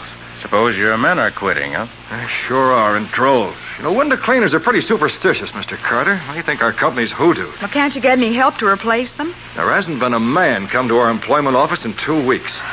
We've advertised in all the papers, and we haven't got a single response. Frankly, Mr. Carter, a little more of this kind of thing, and the park company's washed up. We're through. I see. Mr. Marston, who's the man to see at your competitors, the Community Corporation? Oh, a man named Whaley, Fred Whaley. It's a corporation with a board of directors, but he supervises operations. Why? What's he got to do with all this? Oh, I just want to get his point of view, that's all. Come on, Patsy. Let's go see Whaley.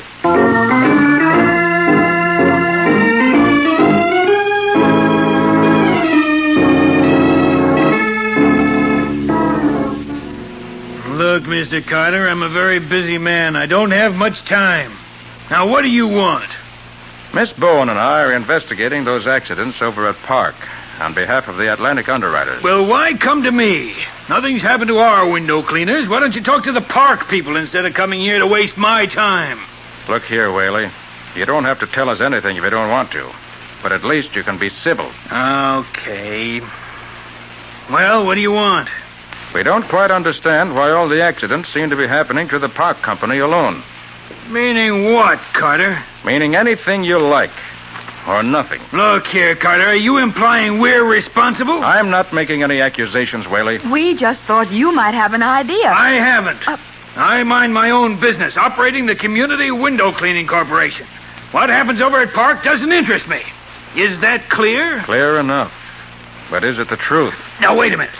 Wait a minute, Carter. Do I understand you to insinuate that What I'm saying is common knowledge in business circles, Whaley. Park has already lost several big skyscraper contracts to your company. If they lose a few more, they'll fold up. Well, that's their affair. It's not mine. Though I'd be happy to see them fold up. Now, is that all? Yes. Yes, Mr. Whaley. That's all. For now.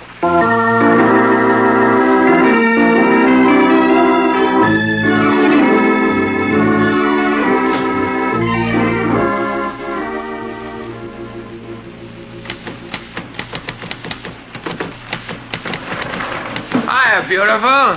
Fresh. Oh, now, listen, I just got carried away. You know, when you're cleaning windows on these big buildings, all you see mostly is a lot of sourpusses. But you, boy, you're the best-looking babe I've seen in any of these offices. Oh, you really think so? Honest, no kidding. Well, you're not so bad yourself. Thanks, baby. What's your name? Mabel Lanigan. My name is Bill Meadow. Pleased to meet you. Must be pretty dull working in an office like this all day, punching a typewriter. Oh, I'll say. Sometimes I could scream.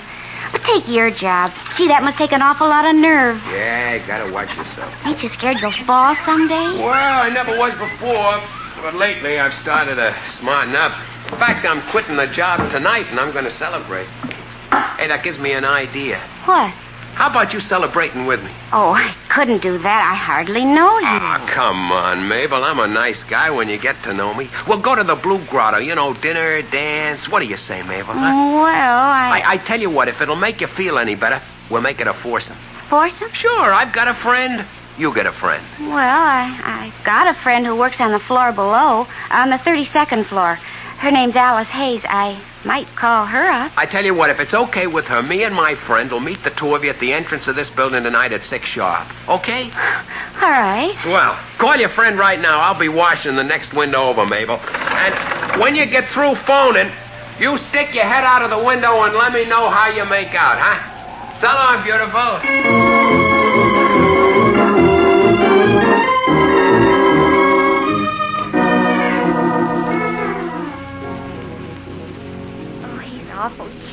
Alice. Honest, he is. Huh? Oh, gosh, I don't know how tall his friend is. Yeah, sure, it's embarrassing when you're taller than the man you're with, but I'll tell you what, Alice. Hold the wire.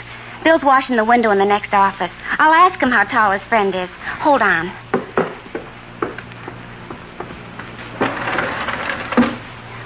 Bill, my friend Alice wants to know how tall...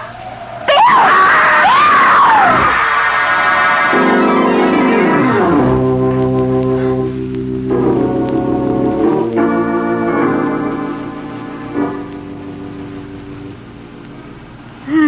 That Mr. Whaley is a nice, chatty man, Nick. Just a sweet, lovable guy if I ever saw one. Yeah. Certainly didn't get much out of him. If you ask me, we're on a wild goose chase. We've been running around in circles. Hey, what's the matter? Nick, that ambulance just stopped where the crowd is. Must be an accident. Yes. Let's have a look. Right. Hey, what happened, Bud? What happened? It's another window cleaner. Window cleaner? Yeah, poor guy smashed right through the awning, right on the sidewalk. Must have dropped on the 40th floor. Oh, Nick, it's another one of those accidents. Oh, I see. Come on, Patsy. Oh, but Nick, the body's over there. I'm not interested in the body. I want to find out what office that poor devil dropped from.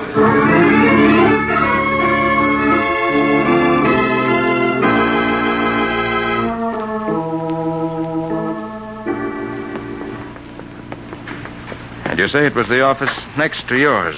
That right, Miss Lanigan? Yes, sir. He'd just finished our window, and he was working on the next one.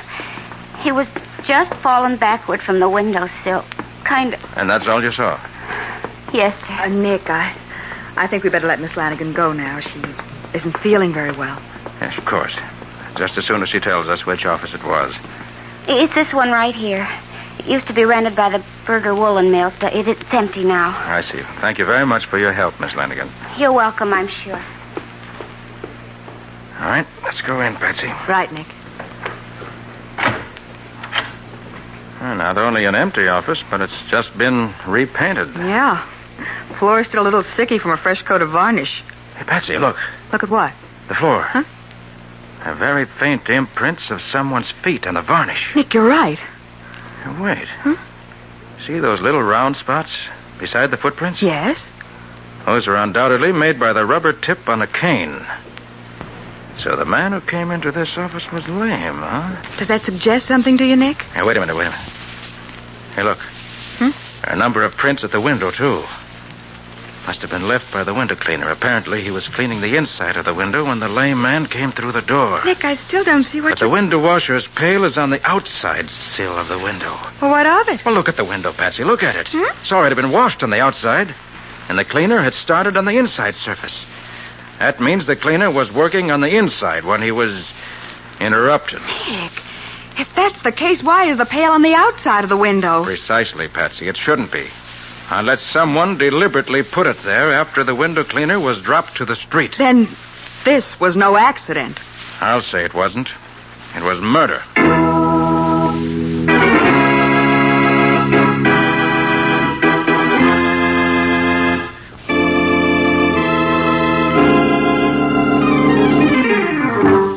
And now, back to the case of the careless employees. Today's Nick Carter adventure brought to you by Old Dutch Cleanser. It is Monday now, and Patsy is just coming into the office after doing a job of research for Nick.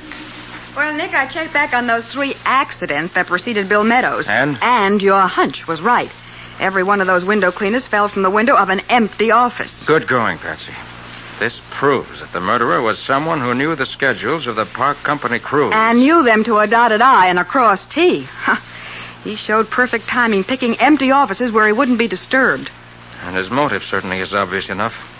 To ruin the park company, drive it out of business. Still, even with what we know, it isn't going to be easy to nail down this killer, Patsy. Oh, I'll say it isn't. Well, there must be 100 skyscrapers in the city with thousands of windows, and heaven knows how many empty offices. And looking for this murderer is going to be even worse than trying to find a taxi on a rainy night. Patsy? Yes? Did you ever wash windows? What? I said, did you ever wash windows?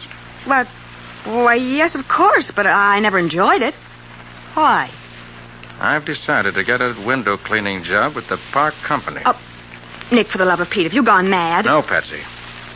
I've got a hunch that if I set myself up as sucker bait, the killer may look me up. Well, how'll he know where you are or what you're doing? Oh, I'll make sure the word gets around. Oh, Nick, you can't do it. It isn't the killer I'm worried about so much. It's the idea of you hanging on a safety strap 40 stories above the street and then suddenly... Oh, Nick. Well, now, Patsy, don't worry. High places don't bother me. Maybe you don't know it, but if you look in my high school yearbook, you'll see that a kid named Nick Carter was champion high diver of the swimming team.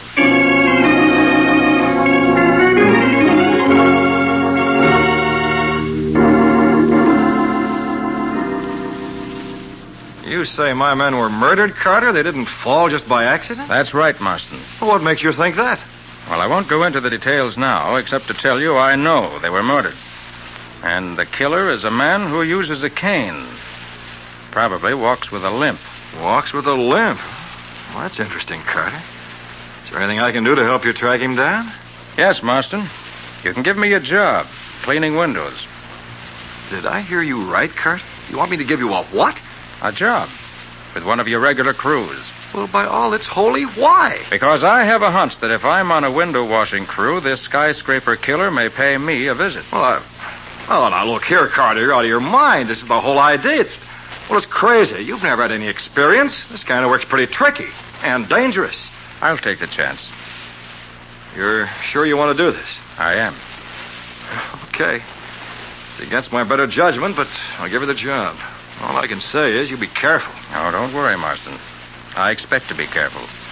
Very careful. Now, to whom do I report? The crew boss is Al Fredericks. You'll find him in the locker room down the hall and to the left. Oh, don't you think you better come along and introduce me? Well, Well, no, Carter, I think I'd better stay here. I'm up to my ears in work. You go ahead. I'll phone Al from here that I'm sending you in. Oh, one more thing. Yes? Shall I tell him who you really are? Might as well. If you consider him trustworthy. I may need his cooperation later.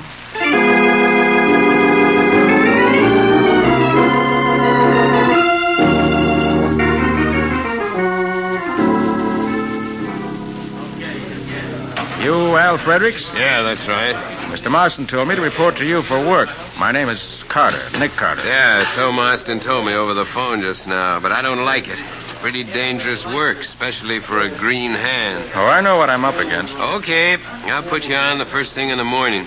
I don't know exactly what you're up to, Carter, but let me tip you off to one thing. Yes? Be careful.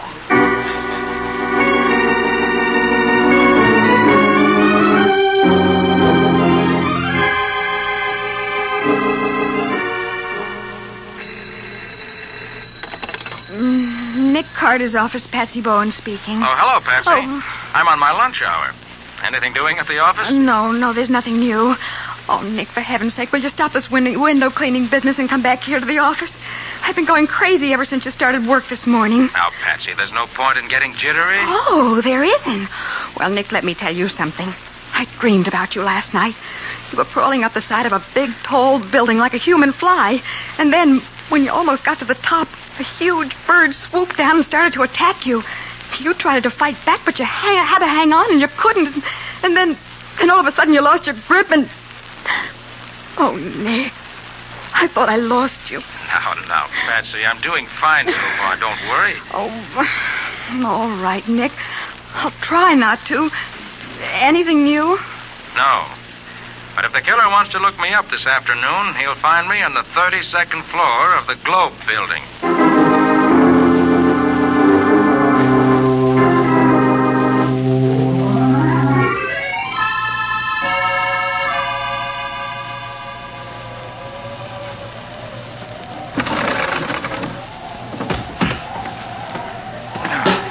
Good to get inside for a minute. Cold out there. I hope he shows up pretty soon. Getting sick of this job.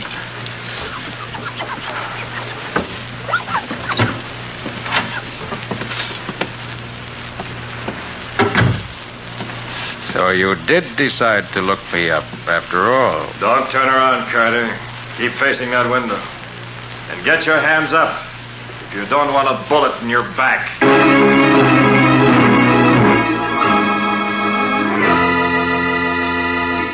Well, Nick's hunch that the skyscraper killer would finally look him up turned out to be accurate with a vengeance.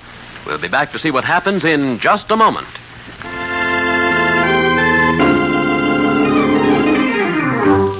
And now for the conclusion of the case of the careless employees. Today's Nick Carter adventure brought to you by Old Dutch Cleanser. As we pick up our story, Nick is facing the window with his hands up while the man with the limp points a gun at his back.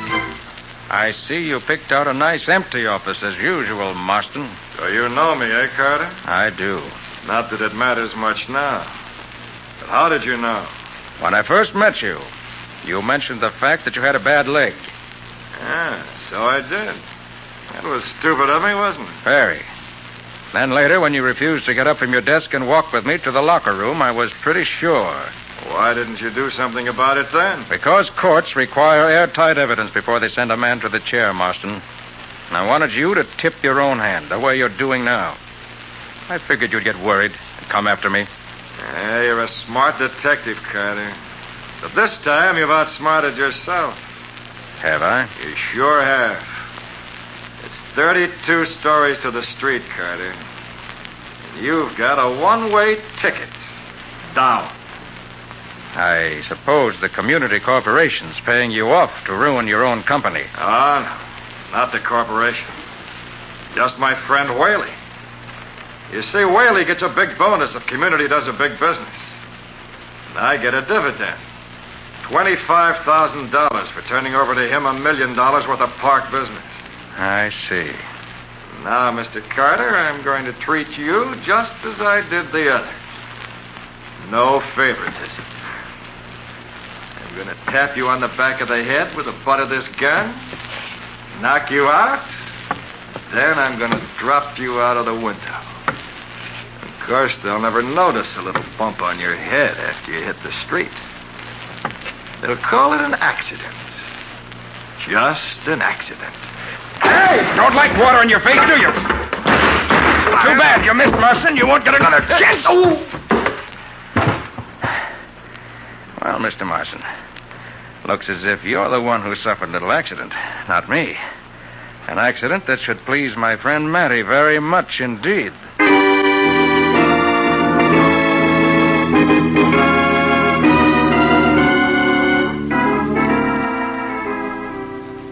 Well, Nick, we grabbed Whaley at the airport. He's just trying to get a plane out of town. Nice going, Matty. Well, that makes 2 customers for the chair instead of 1. Yeah. And if these 2 don't burn, I'll go back to pounding a beef. Oh, Sergeant. Nick, there's still one thing I don't understand. Yes? You were facing the window, and Marston was in back of you with a gun. Yeah, how did you get out of that spot, Nick? Well, I had to take a long chance. I watched Marston's reflection in the window as he came toward me. Yeah? My pail of cleaning water was beside me on the sill. When he raised his gun to crack me over the head, I flipped the pail of water right over my shoulder and into his face. And that blinded him just long enough so you could knock him out. Well, I'll be doggone. Nice work, Nick. That's my boss, Sergeant. If he can't wash windows with his cleaning solution, he catches murderers with it.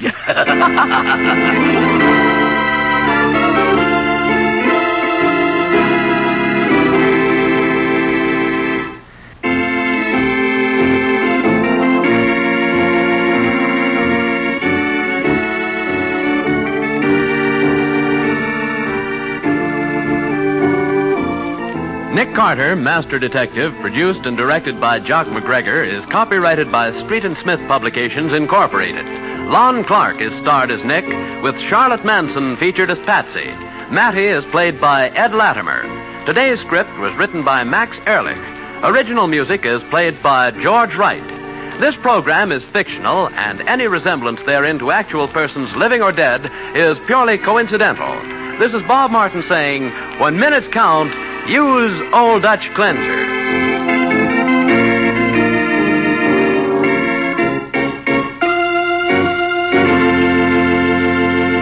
This is the Mutual Broadcasting System.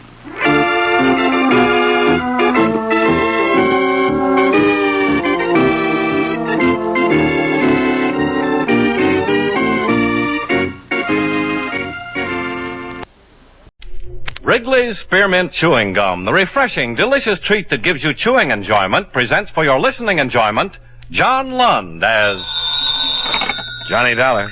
New York Police Department calling. Mr. Dollar, will you accept the charges? Yeah, put him on. Just a moment, please. Ready with your call to Hartford, Connecticut. Go ahead. Hello, Dollar? That's right. This is Sergeant Papish, robbery. I have a notation here. You're the one to contact in the case that came up. Allied Adjustment Bureau? Well, I've done a lot of work for him. What's it about, Sergeant? Well, we've recovered a mink coat you were looking for about 6 months ago. Oh? Yeah, stolen from a party named Jacoby in Rochester. The Jacobys are in Europe right now, but the furrier's already identified it as the one he sold to him. Jacoby? Rochester? Yeah. Oh, yeah, I remember. It was insured for $5,000. There's some other things taken in the same haul. A watch, rings, bracelet. That's the job. So far, we just have the coat and the girl who was wearing it. What does she say? Nothing. So far, she's got a couple of bullet holes in her. Maybe I better get down there, Sergeant. Room 212, Sergeant Papish. Right.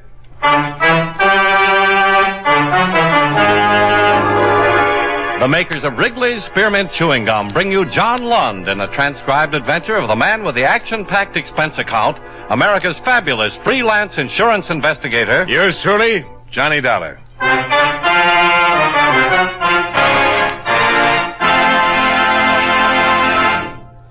Wrigley's Spearmint Chewing Gum refreshes you. Wrigley's Spearmint Chewing Gum gives you real chewing enjoyment. Yes, for chewing enjoyment plus refreshment, it's Wrigley's Spearmint Chewing Gum. The lively, delicious flavor of Wrigley's Spearmint cools your mouth, helps keep your throat moist, and gives you a nice little lift. The good, smooth chewing of Wrigley's Spearmint helps keep you feeling fresh and alert, adds enjoyment to whatever you're doing. So for chewing enjoyment plus refreshment, treat yourself often to Wrigley's Spearmint Chewing Gum. Healthful, refreshing, delicious.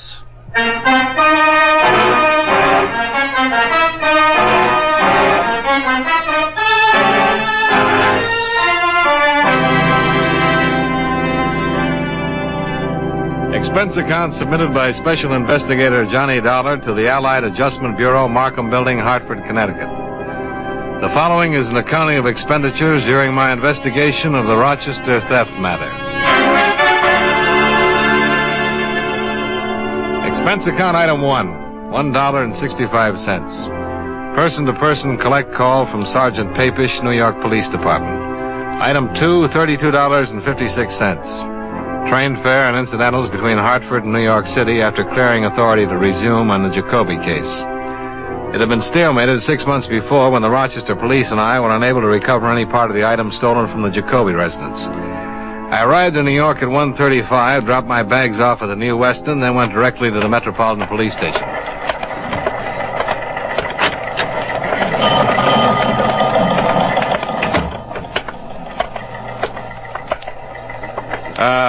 Hello, I wonder if you could help me. I'm looking for Sergeant Papish. I'm Papish.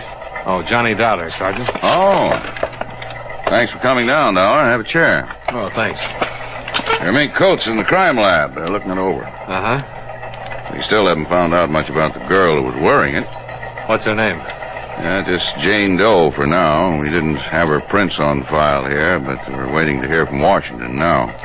She's been unconscious ever since we picked her up. Pretty bad shape. Well, what exactly happened? It came in as a complaint about 3 this morning. A woman over on 57th Street telephoned about a disturbance. The prowl car went over to the address and found this girl lying in the entrance to the apartment house wearing the mink coat.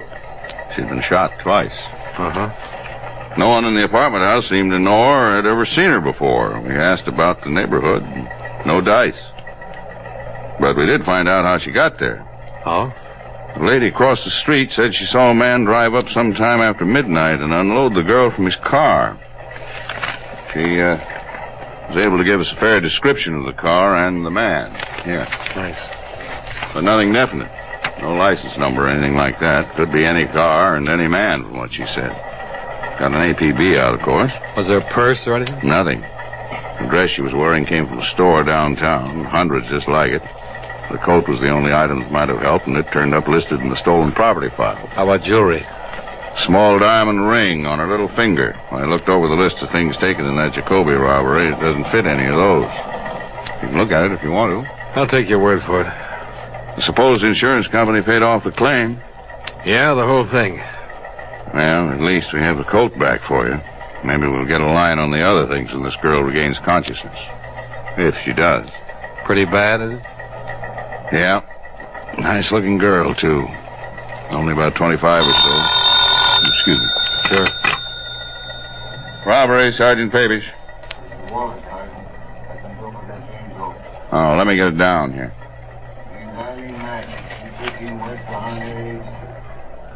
213 West. Right. Okay, see you there. Bye. Just got an answer from Washington. They able to identify the girl? Yeah, address and all. She had a postal savings once. Name's Eileen Madden. You mind if I go with you? Yeah, come on. Maybe you'll get back all of your loot.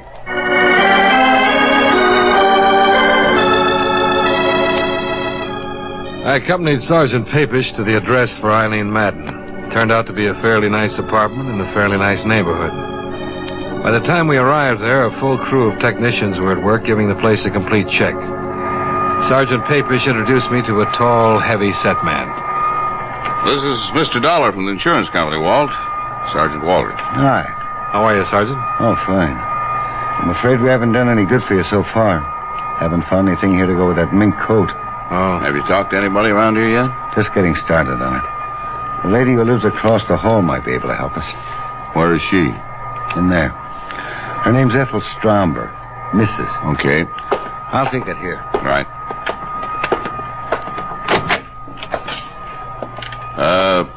Are you Mrs. Stromberg? Yes, I am. I'm Sergeant Papish. This is Mr. Dollar. How do you do? How do you do? How is poor Eileen? Not very good, Mrs. Stromberg. She's still unconscious. Oh, dear, that's terrible. It's just a terrible thing. Where is she? I'd like to go to see her if it's possible. She's at the police emergency hospital right now, Mrs. Stromberg. I'll have them phone you when she can see people. Well, thank you. What an awful thing. How did that happen? What's that all about? Maybe you can tell us something about her, Mrs. Stromberg. Where she worked, how she lived, what people she knew. Oh, dear. How long have you known her? Well, I moved in here about 5 months ago. I met her the very first day. Mm-hmm. Nice girl? Oh, yes, very nice girl. Quiet, minded her own business. You know where we can contact her family? No, I can't help you there, Sergeant. I know they live somewhere in California, but that's about all. She talks about them now and then. How about her friends here in town? What about them?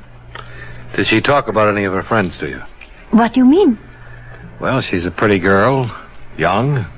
Boyfriends, maybe. Yes, she did talk about them now and then. You suppose one of them had something to do? Mrs. Stromberg, Eileen Madden was dumped from a convertible last night after she'd been shot. A witness described the car as possibly blue or black in color, white top, white sidewalls. She said it was a late model Cadillac or Buick. Do you know if any of Miss Madden's friends drove a car that comes near that description at all? Why, yes. Yes, I saw him pick her up one night. I was just coming home. Saw who pick her up, Mrs. Stromberg? A man she called Bill. Bill who? I really don't know his last name. She didn't introduce me to him. But she talks about him. He drove a black Cadillac. Can you tell us what he looks like? Well, he seemed very tall. As tall as Sergeant Papish here? So about your height, very nice looking. He seemed quite big. Husky, sort of. Very nicely dressed, too. What color was his hair? I don't know. He always wore a hat. I think it was dark, though. His eyes? I don't know. About how old would you say? Oh, I'm no good at this, but I say between 30 and 35. Seems to fit what we have from the witness. Yeah. This Bill, would you say he had money? Oh, yes, I would say so. He drove that nice big convertible. He always dressed so nice. And he gave Eileen pretty nice things. Do you know if he ever gave her any jewelry? I don't know. I don't think so. Eileen would usually run across the hall and show me when he sent her something nice. I don't remember her ever showing me any jewelry. I just talked to the hospital. How is she? Just coming around. They think you better go over there and talk to her if you're gonna. Is she bad? They think she's dying, Mrs. Stromberg.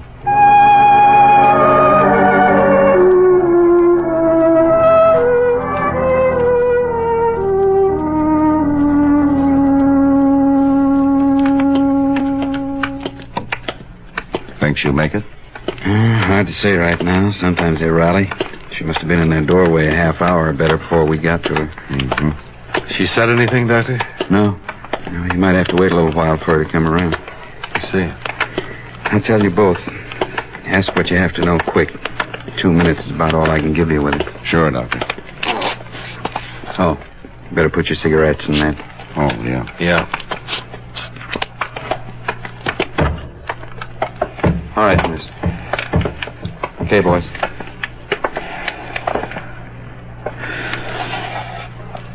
She conscious? Yeah, she can hear you. Are you Eileen Madden? Is Eileen Madden your name? Yes. You're seriously hurt, Miss Madden. Can you tell us how it happened? Miss Madden? No. Bill shot you? Yes. What's Bill's name? Where can we find him?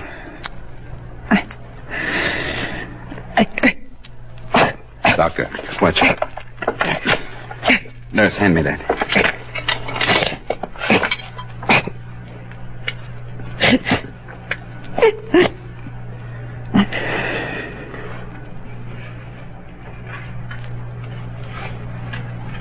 Sorry, fellas.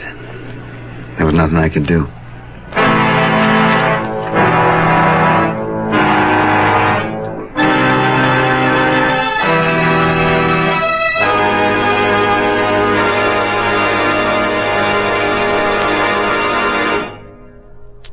Friends, wherever you are, whatever you're doing, you'll enjoy chewing Wrigley's Spearmint Gum.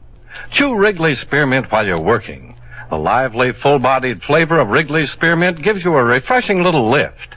The smooth, pleasant chewing of Wrigley's Spearmint Gum helps keep you feeling relaxed and satisfied. Makes your job seem easier.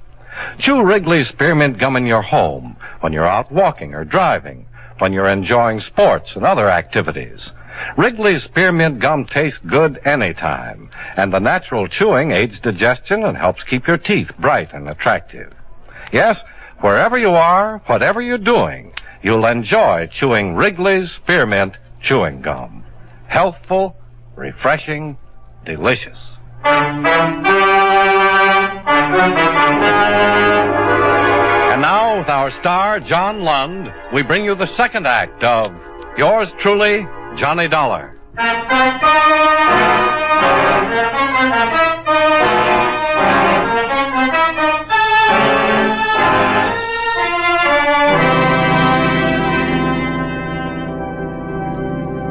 Eileen Madden died at 3:35 in the afternoon without giving us the full name of the man who shot her the night before.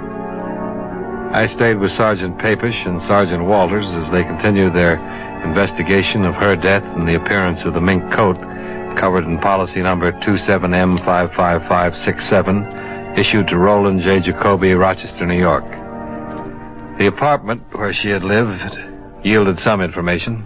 Here it is. Letters from Robert J. Madden in Riverside, California. Looks like her father. Okay, we'd better notify him. This might be the best lead. What's that? This picture. Found in one of her closets. Let's see. $1. Oh, thanks. Love, Bill. He loved her, all right. Yeah. Anybody identified this yet? That Mrs. Stromberg's supposed to be here right now. What time you got? Oh, 5:30. She said she'd be here at 6. Anything on the bullets? They didn't check with anything in our lab.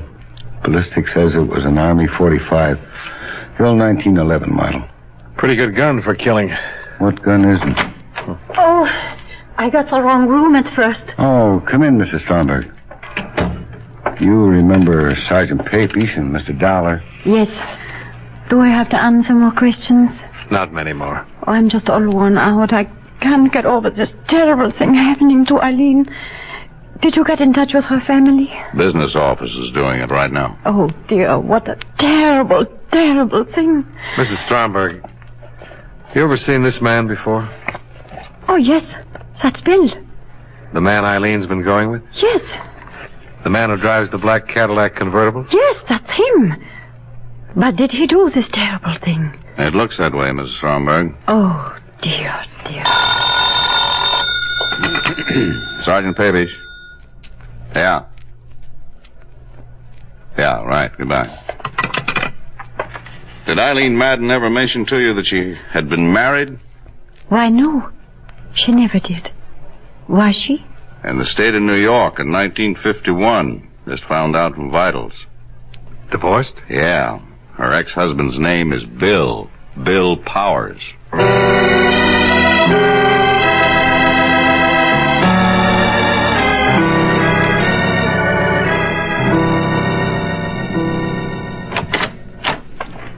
Sergeant Papish, this is Mr. Dollar. How do you do?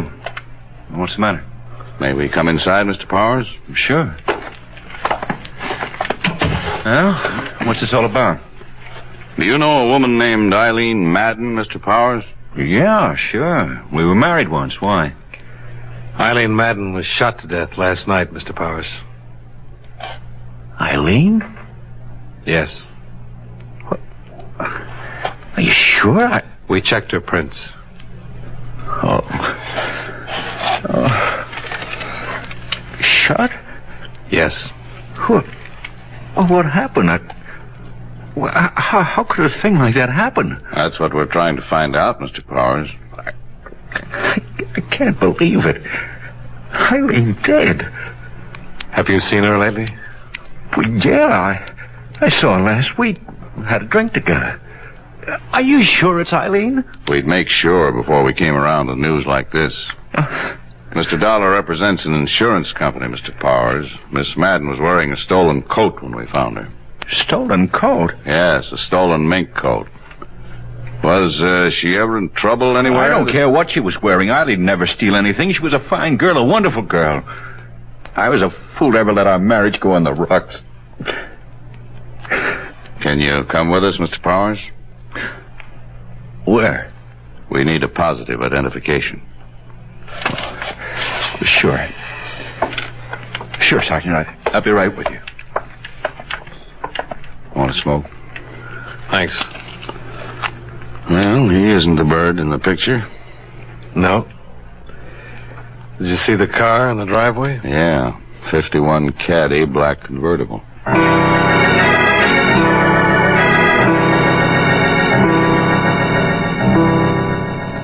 On the way to the city morgue with the ex-husband of Eileen Madden, we tried to get more information from him regarding her activities up till the time of her death. But Powers seemed so distraught that he could only speak of their short marriage and the reason it had ended. It was an old and especially sad story of a man who couldn't provide well enough for a beautiful wife. However, once he'd seen her body at the morgue and identified it, he seemed to get better control of himself. We all walked across the street for coffee. I hope you get whoever did this, Sergeant. I hope you get him fast. We sure want to, Mr. Powers. Why would anybody do that to Eileen? Why? Maybe you can help us answer that. Oh, you're just interested in that coat you say she was wearing. Well, mister, I don't believe she was wearing a stolen coat. What do you think of that? I'm just looking for the facts, Mr. Powers. I'd like to prove what you just said as badly as you'd like to have it proved. But we have to start somewhere. You can understand that. I suppose so. You told us you saw her last week for a drink. That's right. Have you been seeing her right along? Yeah, sure. Did you know that she's been going with somebody else? Sure. And you know Bill? Bill Chambers? Yeah. Well, I don't know him, but she talked about him a lot. Is this Bill Chambers, Mr. Powers? Yeah, that's him. I thought you knew. You're sure this is him? Sure. This picture was in her place. I went there one day and saw it and asked her who he was. Eileen told me all about him. What did she tell you about him? Why, she said she was going with him. She told me that he wanted to marry her. Said he had lots of money. Did she tell you where he works? No. Or what kind of work he does? No. You know where we can get in touch with him? No, I don't know that either.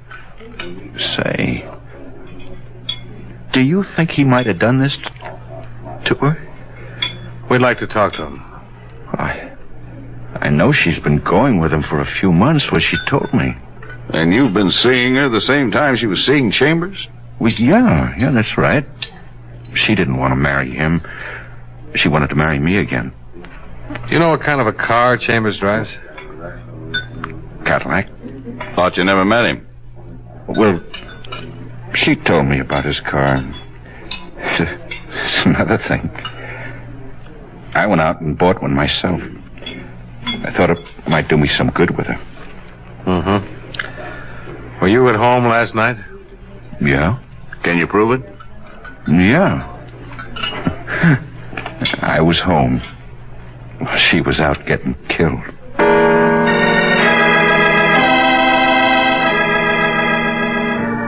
The name William Chambers was checked through the New York police files. They listed 24 persons who more or less fit his general description. It took 2 days to locate and talk with all of them. Neither Mrs. Stromberg nor the witness who had seen the body dumped from the car could identify any of them. An all-points bulletin regarding the suspect and his car had been issued as soon as we learned his name. Same results. Nothing.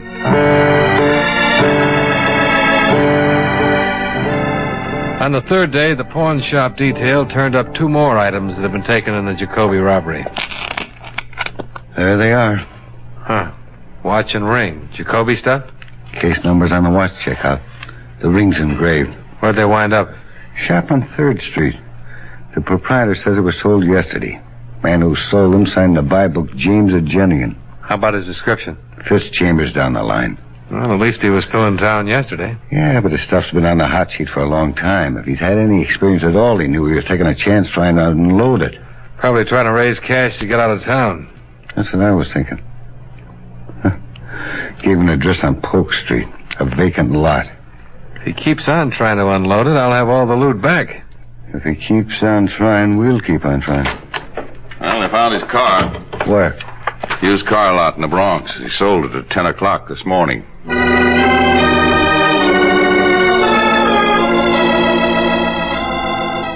At the used car lot, we learned that a man answering the description of William Chambers had driven in that morning and offered a black 51 Cadillac convertible for sale. The used car lot manager had finally settled on a price and made out a check. He reported that the man had seemed extremely nervous and anxious to make a quick deal. The car was impounded and examined. A full set of fingerprints on the steering wheel and dashboard gave us a positive identification of William Chambers. William Carlson, alias William Carls, William Charles, Walter Cameron, male, Caucasian, age 33, 178, 6'1". Let's see, 14 arrests, 2 convictions, both car theft. Quite a lad. Aren't they all? Doesn't look like a killer, though, does he? I don't know. What's a killer supposed to look like?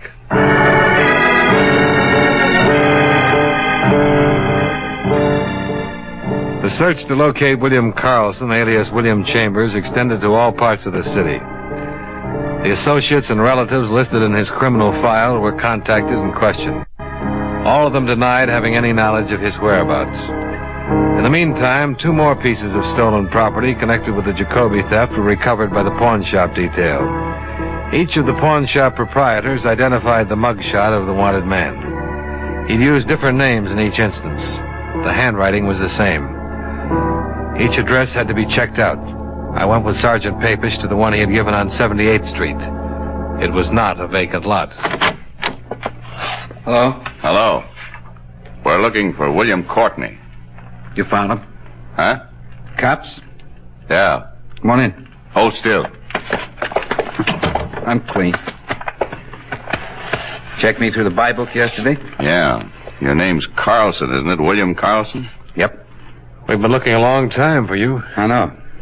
Yesterday, I decided I'd let you find me. I gave my right address. You want to get your hat? Sure. Look, I didn't mean to kill Eileen. I didn't mean to at all. I want you to know that. Let's talk about it downtown. No, we won't. I'm not talking to anybody downtown. I'm talking to you two right now, and that's it. So you better listen. Okay. I've been doing pretty good with these house jobs. Real good. Enough to buy myself a nice car, get some clothes, get around a little bit. I work all alone. I met her. I liked her. I wanted to marry her. I did. I really did. We went out the other night, and I gave her the mink coat for a present. I thought that'd cinch it. She didn't want to take it. She told me she was going to marry some guy she'd been married to before. I let her have it. That's all? That's all. That's it, mister. I could have run. Sold my car. Been getting rid of a lot of odds and ends I have around. I decided not to, after all. I don't want to run. Okay, let's get with it. Remember, I let you get me. I wrote my address right down where I knew you'd check it out. Okay. And there's no more talking. You two got it all straight. What's the matter with you, anyway? You got it all? I mean, about everything? Yeah, I've got it. Okay. Hey, wait a minute. You guys are too late. I took it when I heard you knock on the door. Where's the phone? It's too late, I tell you. It's in my stomach now. It's too late. Not for me, brother. I handle plenty of babies, just like you. It's too late. Grab him, Miss. I got it. Go! Look out! Shut up. You're going to stand trial, baby. Sergeant Papish had handled attempted suicides. A lot of them. And in the 5 minutes before the arrival of the emergency ambulance, he managed to force William Carlson to take an antidote that saved his life.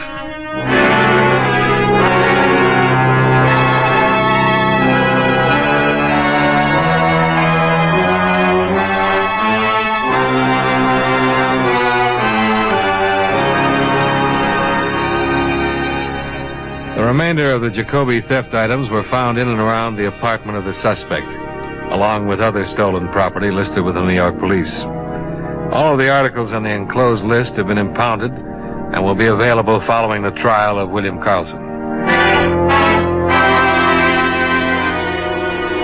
Expense account item 3, hotel and board while in New York, $88.65. Item 4, same as item 2, transportation back to Hartford.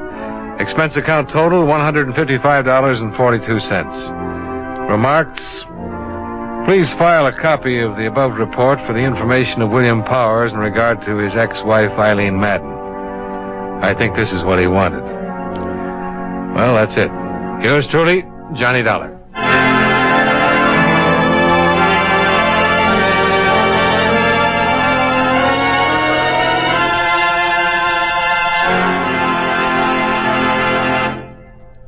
Remember, friends, Wrigley's Spearmint Chewing Gum refreshes you. Wrigley's Spearmint Chewing Gum gives you real chewing enjoyment. The lively, full-bodied flavor of Wrigley's Spearmint cools your mouth, freshens your taste, sweetens your breath. The smooth, pleasant chewing of Wrigley's Spearmint helps keep you feeling relaxed and satisfied. Makes whatever you're doing more enjoyable. Yes, for refreshment plus chewing enjoyment, treat yourself often to Wrigley's Spearmint Chewing Gum.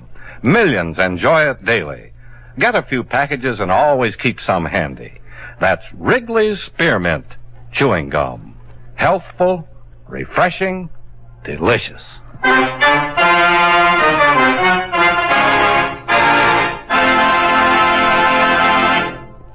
Yours truly, Johnny Dollar, brought to you by Wrigley Spearmint Chewing Gum, stars John Lund in the title role and was written by E. Jack Newman with music by Eddie Dunstetter. Featured in tonight's cast were Virginia Gregg, John McIntyre, Jim Nusser, Jeanette Nolan, Victor Perrin, and Bill Johnstone. Yours truly, Johnny Dollar, is transcribed in Hollywood by Jaime Del Valle.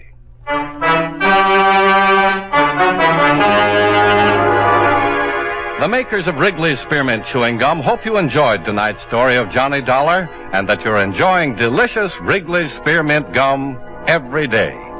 This is Charles Lyon, inviting you to join us again next week at this same time when, from Hollywood, John Lund returns as yours truly, Johnny Dollar.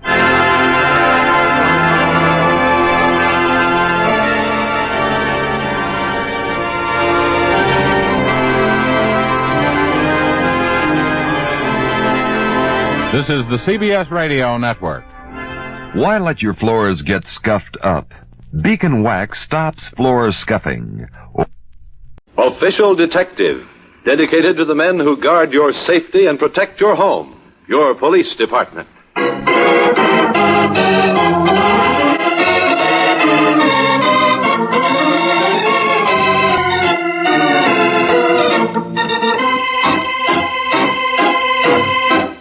Official Detective, presented in cooperation with Official Detective Stories magazine and starring Craig McDonald as Detective Lieutenant Dan Britt.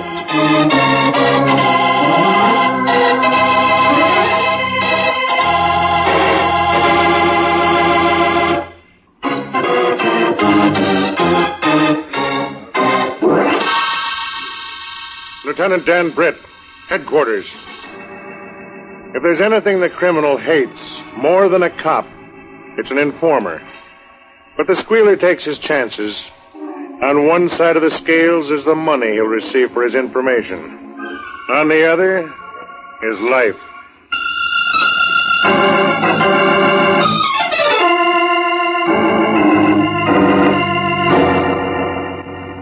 Come on, Pete. Pick it up. No, thanks. You sound like you mean it. I do, Manny. What's the matter, Pete? I never yet met a guy that turned his nose up at $100,000. You know what's the matter? No. We copped $500,000 on that job, Chris. 500 G's. It was supposed to be a three-way split. And $100,000 ain't 1/3 of 5. The way I figure it is. You figure wrong. Now, listen and get this straight, Pete. For your part in the act, you get 100 G's. The rest goes to me and Manny. $100,000, Pete. Now pick it up. Where's the rest? I told you, me and Manny. Right, Manny? Right. You see? Manny ain't squawking. But I am. I thought it was supposed to be a three-way split, Chris. You thought wrong. Yeah? You think I'm going to take this line down? I don't know what you mean by that, Pete, but if you start any trouble, I'll lay you flat on your back. Right, Manny? Right. But you said... I don't care what I said. Now, look, Pete. You want it straight, I'll give it to you straight. Do that. Manny and me pull that heist, no thanks to you. What do you mean? Just what I said. You were just the lookout. It was Manny and me went in the currency exchange. It was Manny and me did the dirty work. We shot up the guard. We took the risks. I still say knocking off that guard wasn't smart. Point is, we had to. It was him or us. So all in all, Pete, me and Manny figure we did most of the work. And that's why we're taking a bigger split. You ought to feel glad we're letting you have even $100,000 of it. Now take it or leave it. Okay. I'll take it. Smart. But I don't like it. Tough. I'll see you guys later. Where you going? Out. Manny. Huh? I don't like his attitude. Tell him. See where he goes. Sure.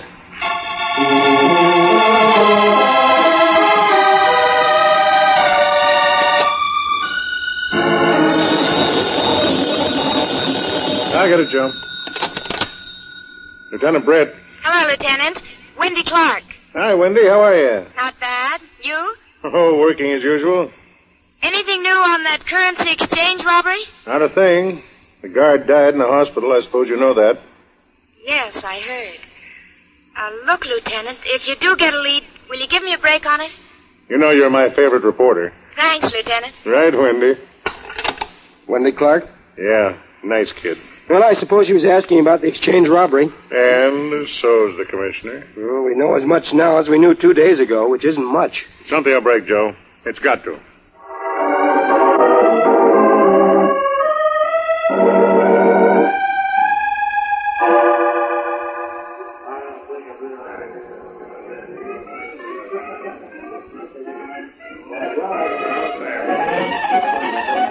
Miss Clark? That's right.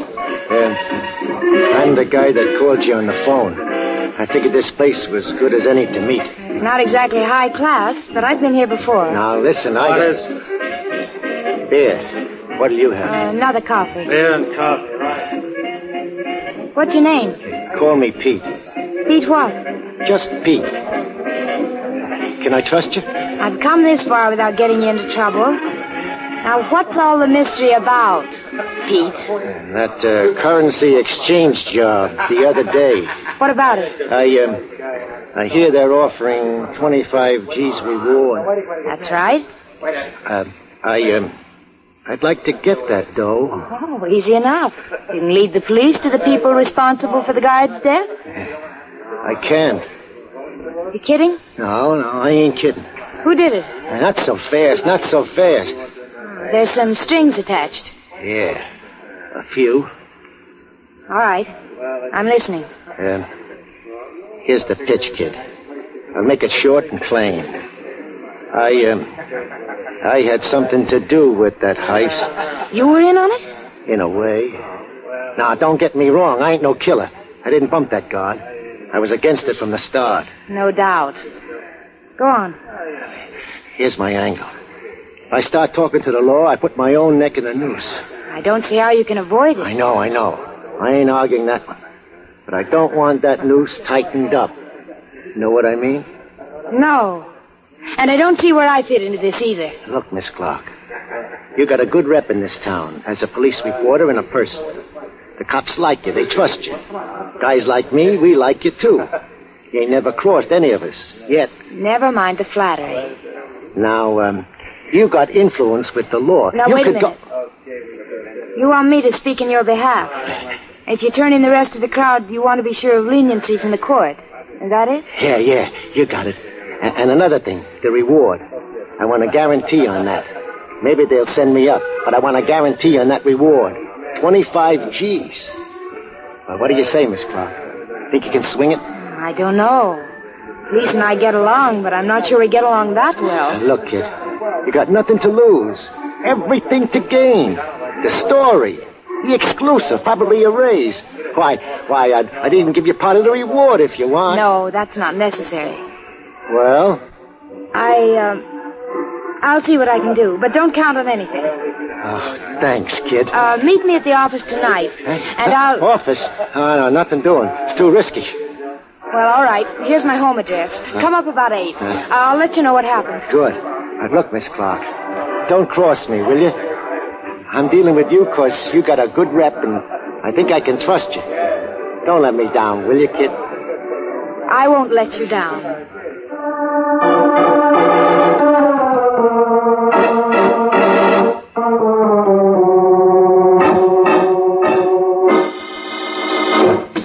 Well, it's good to see you, Wendy. Sit down. Thanks, Lieutenant. Oh, what's on your mind? The currency exchange robbery. I told you earlier today we have nothing new on it. But I have. What do you mean? I talked to somebody a little while ago. Somebody closely connected with the men who pulled the robbery and shot the guard. Who? He didn't tell me his name.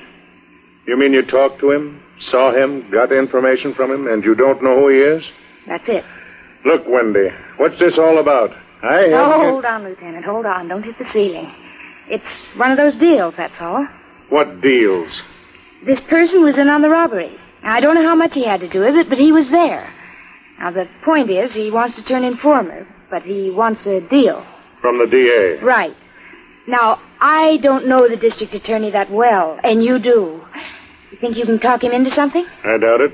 Well, you can try. Maybe. This certain party wants a good slice of leniency and a guarantee on the $25,000 reward. He's not asking much, is he? Well, sure, it's a big price, but look what he's giving in return. The people who pulled the job, killed the guard, and possibly most of the money. Uh-huh. Now, what's his name? The guy you spoke to? I told you I don't know. Come on, Wendy. He put his trust in me. I didn't have to. The least I can do is play ball with him. What about me?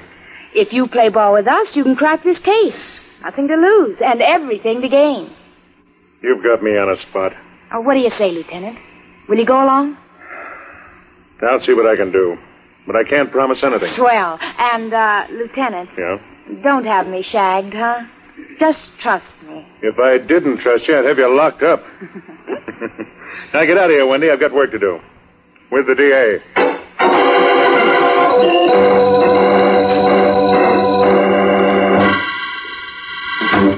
Hello, Manny. Where you been all afternoon? Tailing Pete, like you asked me to. He's up to trouble, Chris. Yeah? Well, spill it. Well, first he goes to Casey's Tavern over on Carver's. Yeah, I know where it is. Get to the point. Well, he meets a dame. Good-looking dame, too. Talks to her. About what? I don't know. I couldn't get near enough to hear him without him seeing me. But I ask around, see? Who do you think the dame is? Come on, Manny. Wendy Clark. Crime reporter in the Trib. That double-crossing punk. Oh, that ain't all. He's up there now. Up where? That dame's place over on 32nd Street. I tailed him. Went up about 15 minutes ago, 8 o'clock. That punk figures to cross us. I can see that much. Come on, Manny. Where to? The dame's apartment. And bring your rod.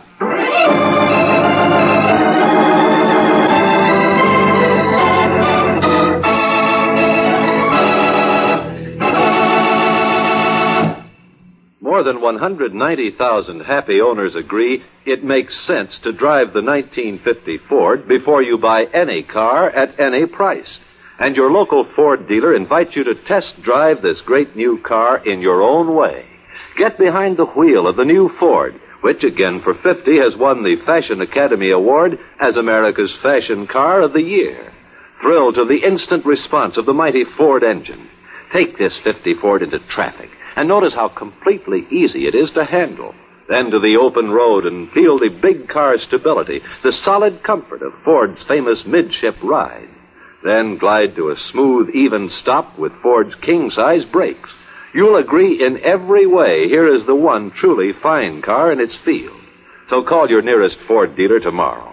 He'll arrange a test drive in the new 100-horsepower V8 or the 95-horsepower 6. See, hear, and feel the difference. Test drive the new 1950 Ford.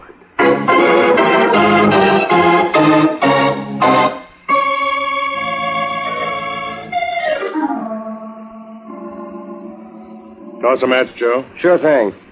Thanks. So, the DA is going to play, huh? Yeah, he said he would. How far? If we nab the killers, and if this guy of Wendy's is telling the truth about how much he had to do with the robbery, then the DA is willing to ask the court for leniency. What about the reward? Company said they're willing to pay it. You told Wendy? Yeah, phoned her about an hour ago. It's 8:30 now. Why don't you get back to us? Sometime tonight. I hope it pans out. You and me both. But if you ask me, Wendy's the one who deserves the reward. Yeah.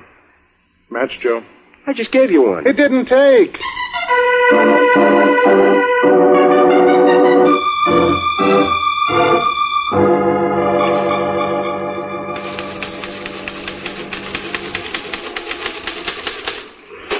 And then what did you do? Went back to the place. On Cressy Street? Yeah.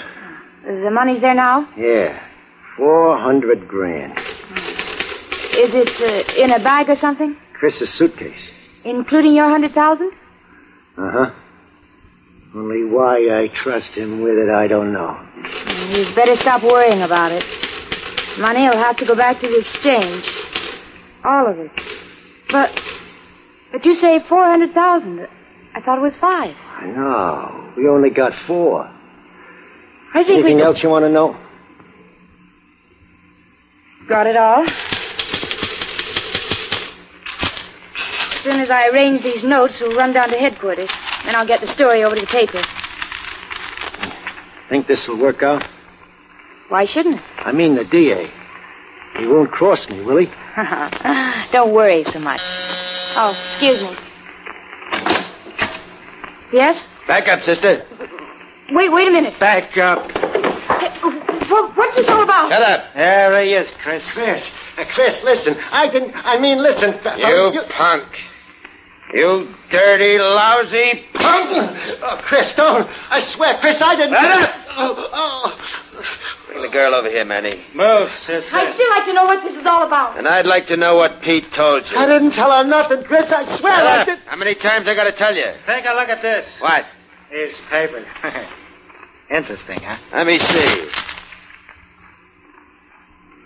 Yeah, you've been working hard, haven't you, sweetheart? I always work hard. 2 copies, too. Oh, well, the whole inside story here on paper. Manny's name, my name. Even Pete's part in it. How we pulled off the job, where the dough is, everything. Nice, sweetheart. Very nice. Thanks for the compliment. But it'll never see the front page. Right, Manny? Right, Chris. Chris, I didn't tell her nothing. I swear, Chris, I only... You lousy crossing punk. Chris, wait! What's the name, Chris? Get away from that door. I'm telling you. Too bad. She wasn't a bad-looking kid. There's the fireplace, Manny. Burn these 2 copies. Sure. Then we'll scram this place. Oh, you're forgetting something. That $100,000 we gave Pete, it's in his pocket. Get it. You can't use it now.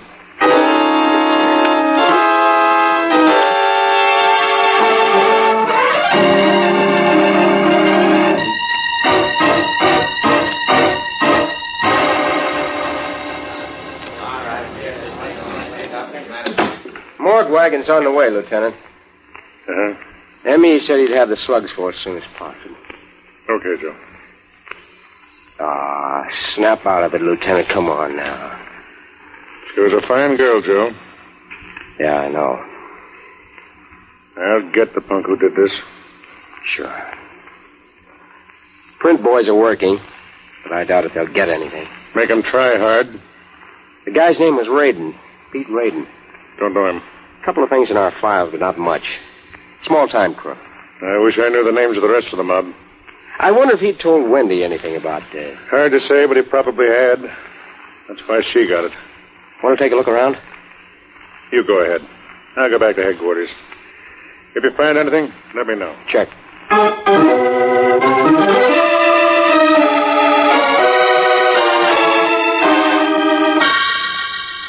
Manny! Manny! Yeah, I'm here. How many times do I have to call? I heard you. Start packing. Packing what? Our clothes. What do you think? We're going to blow this town now. Snap it. Sure.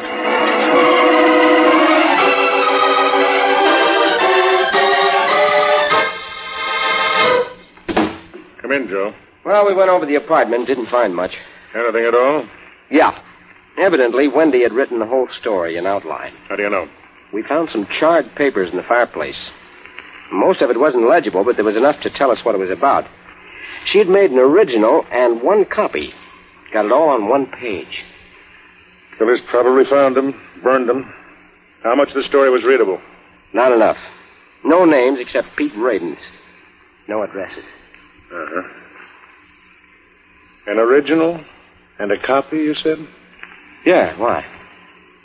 Come on, Joe. Let's take another look at that apartment.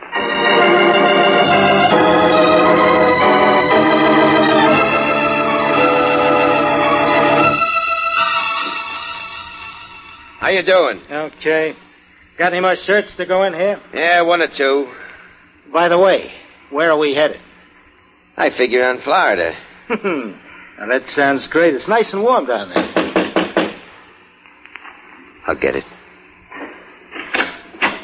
Yeah? Your name Marvin? Chris Marvin? Yeah, why? I'd like to talk to you. Sorry, fella, I haven't got time. I'm sorry, too, but I'd like to talk to you. Sure. What do you want? I want you, Marvin, and this guy here. Name's Manny Klinger, right? So? So you're both under arrest. Listen, I don't get this. What are you trying Name's Britt, Marvin. Lieutenant Britt. Cop? Yeah. You got a warrant? Search and arrest. What are you searching for? Number 1, a bag. A bag that should contain $500,000. 2, a gun, caliber .38. We got no 500 G's. I'll take a look anyway, if you don't mind. And we got no gun either, copper. Sorry, I can't take your word on it. Now, let's look around. Wait a minute. Yeah? What's the charge? 2 charges. 1, robbery. Currency exchange a few days ago. 2, murder.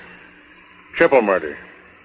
The exchange guard, Pete Radin, and Wendy Clark. I don't know anything about any of that. Cut it, Marvin. I know the whole story. Yeah, who told it to you? Wendy Clark. Wendy Clark? No, she didn't come back to life, Marvin. But before she died, she wrote the whole thing down on paper, as Pete gave it to her. Everything about the robbery, where the money is, who shot the guard. Everything. Nuts. Don't get cocky, Marvin. Sure, you think you're in the clear because you burned those 2 copies of the outline she wrote. You did a good job, too. But you forgot something. Yeah? There were 2 copies, all nice and neat. But 2 copies mean carbon paper. That's what you forgot to burn, Marvin. Wendy used a fresh carbon on that story. All we had to do was hold it up to a mirror and read it. See it now? So what? Just because a dame That's only said... part of the evidence. The rest will back it up. When I find a gun and the bag with the money, you won't have a leg to stand on in court. I guess not. And don't try a break, Marvin. That goes for you, too, Klinger. I've got a bunch of boys with me. They're outside in the hall. You two step outside, they'll take you in. Sure, just let me change my... Don't reach for a gun, Marvin. I only... Do I have to tell you twice? No. No, you don't have to. Everything okay, Lieutenant? Fine, Joe. Clean these two characters. We'll take them in.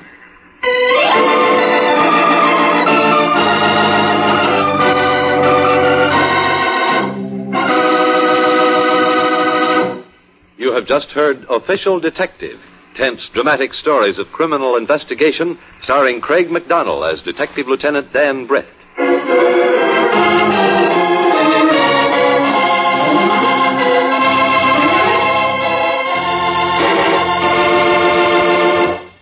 Here's important news for truck owners. Ford truck prices have just been reduced. Yes, price reductions up to $80. We're talking about Ford bonus-built trucks for 1950, the trucks that have scored greater sales gains than all other makes combined. These new price reductions more than ever make Ford America's #1 truck value. 21 smart truck advancements for 1950 include new models that expand Ford's line to over 175 models. New power suspension, new features that give more performance at less cost. Smart truck buyers who are switching to Ford now get even greater savings with these new price reductions. Remember, Ford trucks cost less because Ford trucks last longer. Latest available registrations prove it. Why not see your Ford dealer tomorrow?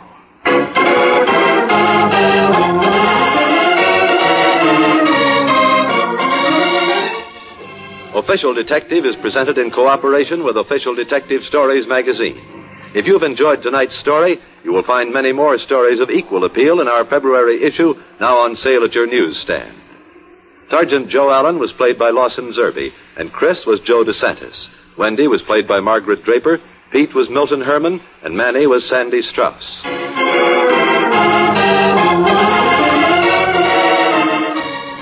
Official Detective is produced and directed by Win Wright, written by William K. Wells, Jr., with special music by Chet Kingsbury. All names of persons and places used in this program are fictitious. Any resemblance to names of actual persons, living or dead, is coincidental. This program came from New York.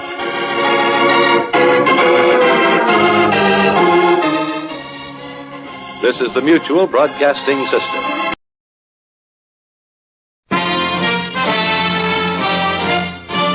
At the first sign of a cold, take Rexall antihistamine. Bottle of 15 tablets, only 39 cents at Rexall drugstores everywhere. And now listen while the makers of Rexall drug products and 10,000 independent Rexall family druggists bring you Dick Powell as Richard Diamond, private detective.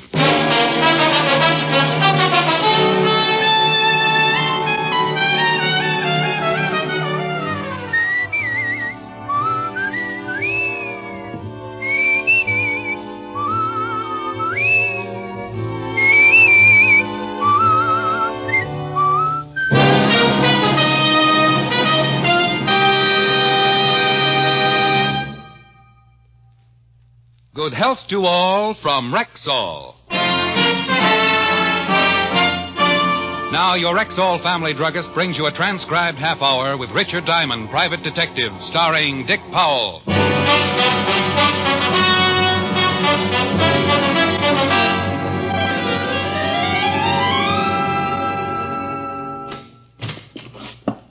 Mr. Diamond? Yeah? What's the matter? You got to do something for me. Hey, you're hurt. Yeah. Hey, now take it easy. Sit down. Oh, sit no, down. you got to listen to me. You're bleeding all over the place. I'll call a doctor. No, please wait. But look, I've been knifed bad. I don't think I've got much time. Here, take this. They're right behind me. I'm going to call a doctor. No, listen. Listen. Key or west. Get envelope to the... Oh. Hey, you. Oh, no. The man, whoever he was, had toppled over on his face and was very dead. He handed me a plain white envelope, sealed with no address on it. I went over to my desk to put in the called homicide when I heard someone moving around in the hall. I turned and saw the shadow of a man silhouetted against the glass section of my office door. I grabbed a pen and hurriedly scribbled the address of Lieutenant Walter Levinson, 5th Precinct Homicide, on the envelope, stuck a stamp on it, then headed for the hallway. I was about to open the door when the shadow was joined by another one. They opened it for me. Excuse me, gentlemen. Wait a minute. We want to ask you... Later. I got to mail a letter. Hey, stop him! Don't let him mail that thing! They were both big men and could run. I beat them to the mail chute by a split second and dropped the envelope. They made a dive for it, and when they missed, they forgot it and started concentrating on me.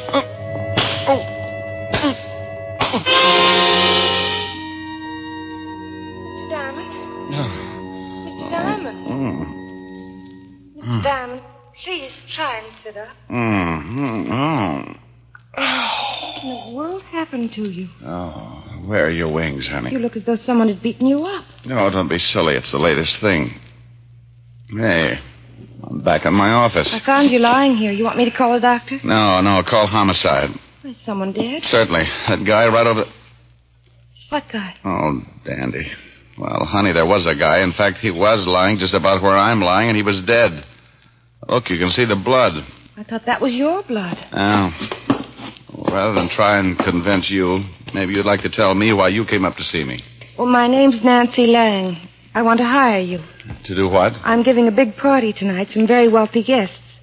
I just want someone around to keep an eye on things. Well, I'd like to help you, but I've got a bit of a problem with a missing body. Oh, well, that's too bad. I was prepared to pay you $500 for the evening. $500? Oh, well, so a body gets lost. Who wants to hunt a corpse when he can attend a perfectly good party?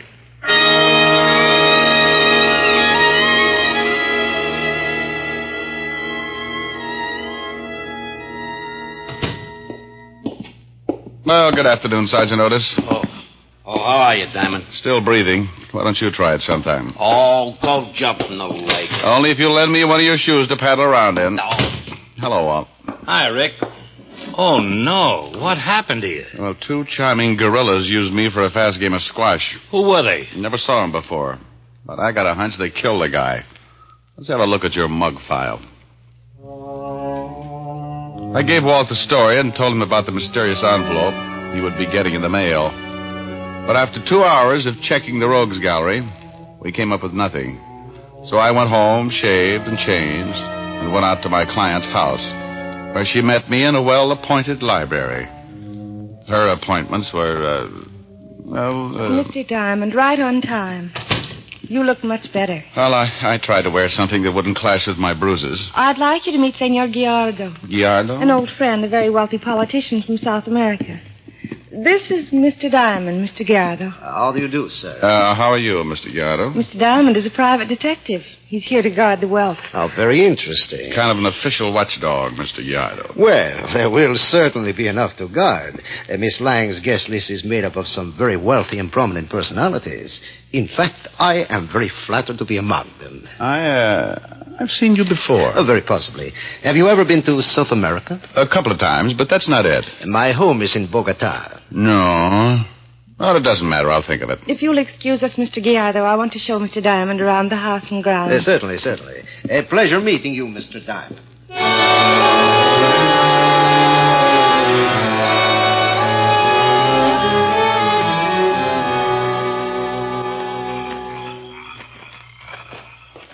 The house was my father's. He died several years ago. He used to love this garden. It's beautiful. Smell the jasmine? Yes. What made you become a private detective? Oh, I don't know. I make a pretty good living. My own boss. I was a cop for a long time. I like to work. And that's quite a fountain. Trying to give Rockefeller Center competition? It looks beautiful with the lights on. There. Yes, it certainly does. You're not the type to be a private detective. Oh, I'm definitely the type. Sure, like everything else, it gets dull sometimes, but when things start popping, it can get pretty interesting. Like this afternoon? Getting beaten up? The man you said was killed in your office?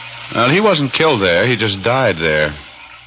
Besides, how many guys can wake up lying on their office floor and have a beautiful girl offer them $500 to come to a party? I see what you mean.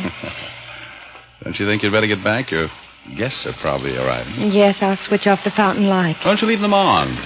Your guests would love it. My father used to sit and watch it for hours. I don't like to show it to everyone. Kind of like a part of the garden died. You certainly are a strange man. Never noticed myself. Well, I have. I like you. Where did you meet Mr. Gallardo? In South America. He was a good friend of my father's. Wealthy politician, huh? That's right. Mr. Diamond. It's Rick. Rick. Yeah? Oh. I think we'd better go back to the party.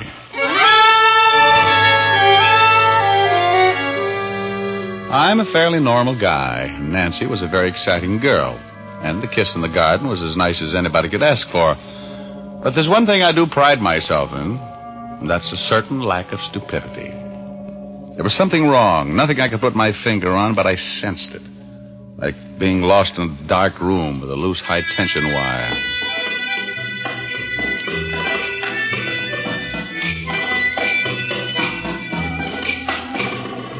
I circulated around, and nothing out of the ordinary happened. By 3 o'clock, the party broke up, and Senor Gallardo and Nancy were the only ones left. A most enjoyable party, Miss Lang. Oh, thank you. It was nice of you to come, Senor Gallardo. Well, I must say good night. Have you remembered where you have seen me before, Mr. Diamond? Well, not yet, Mr. Gallardo. Oh, it's too bad. Thank you again for a charming evening, Miss Lang. Good night, Mr. Diamond. Good night. Good night. Oh, I'm exhausted. A little beat myself. You want some coffee? Love it.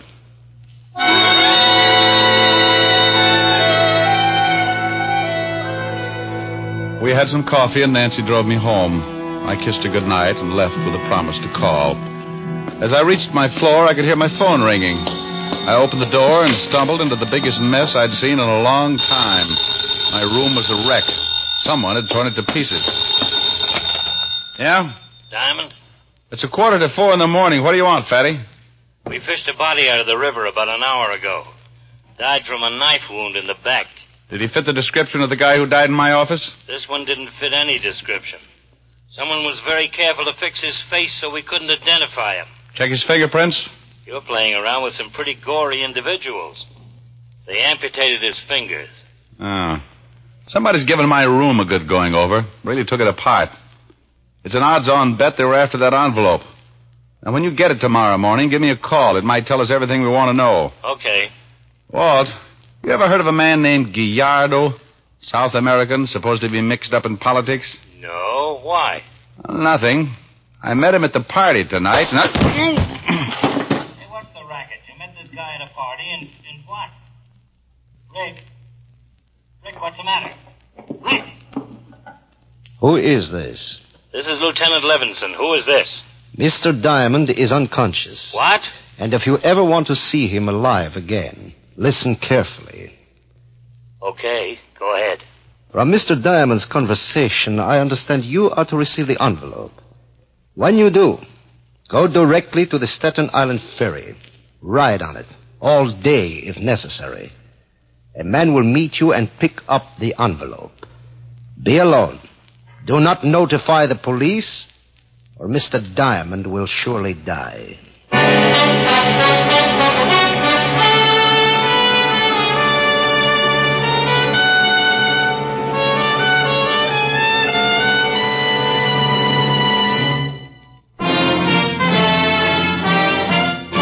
And now back to tonight's adventure with Richard Diamond, Private Detective, starring Dick Powell.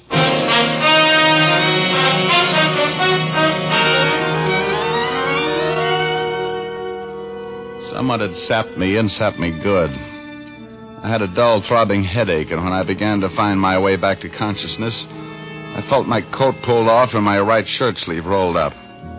There was a sharp pain in my upper arm, and several seconds later, my headache disappeared in a surge of heat that spread out over my back and shoulders. I tried to fight it, but it was like being on a sinking ship, trying to crawl back up the slanting deck.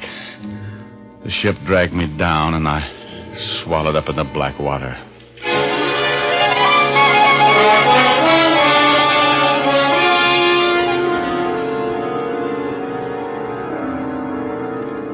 The next thing I remembered was a blinding circle of light overhead, like the sun if you were looking at it through a sheet of wrinkled cellophane. I shut my eyes, and I could hear voices. Far off, hollow, not making much sense. The light hurt my eyes, but I couldn't seem to shut it out. So I tried to relax and wait. Give the drug time to wear off.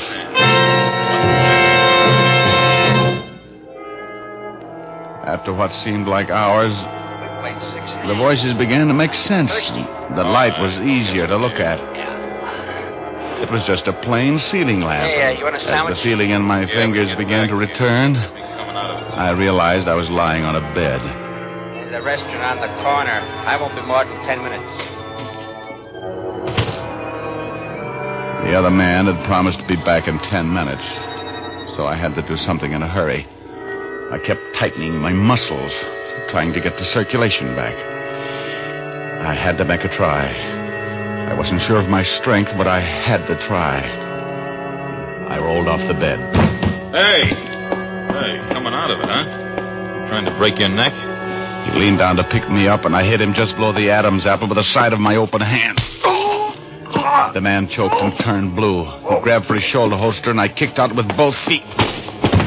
He doubled over and fell on his face. The effort had put him out of commission, but I was exhausted. I grabbed his gun, staggered for the door. But getting out of that room was like wading through an acre of glue. I made the hall somehow and started down the steps. I met the other man coming up. His arms were filled with beer and sandwiches. I shot him right through his dinner.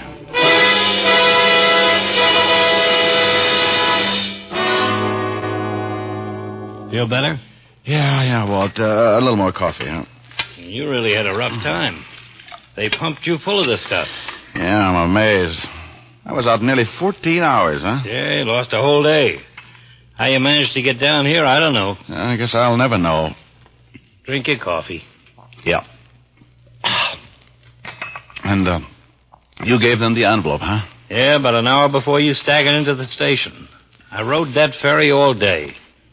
5 o'clock, a man came up to me, and I gave him the envelope. Oh, I was smart. I had 3 men on the ferry and 3 men at each landing to tail him. He was a little smarter. He took the envelope, stuck it in a waterproof case, and jumped overboard. Fast speedboat picked him up. No identification on the guy I shot? No record, nothing on him by the time we got there. What did the other guy look like? I was so punchy I couldn't tell much. You'll have a sore throat for a long time. But they were the ones who beat you up yesterday at your office. They were. When you feel like it, I want you to take a look at that guy we dragged out of the river. See if you recognize his clothes or anything. He just might be the one who died in your office. All right. Now, what was in that envelope? Well, I had a photostat made before I took it to the ferry. Looks like part of a map. Here. So this is what's caused all the trouble. Boy, it must be worth a lot. Did you make anything out of it? Water, section of land, and here's a longitude reading, but, no latitude reading. Probably on the other half. I wouldn't doubt it. Well, I've got a hunch about this. I want you to send Otis over to pick up Nancy Lang, then take me over to the newspaper office and help me look at the files for something on a man named Gallardo.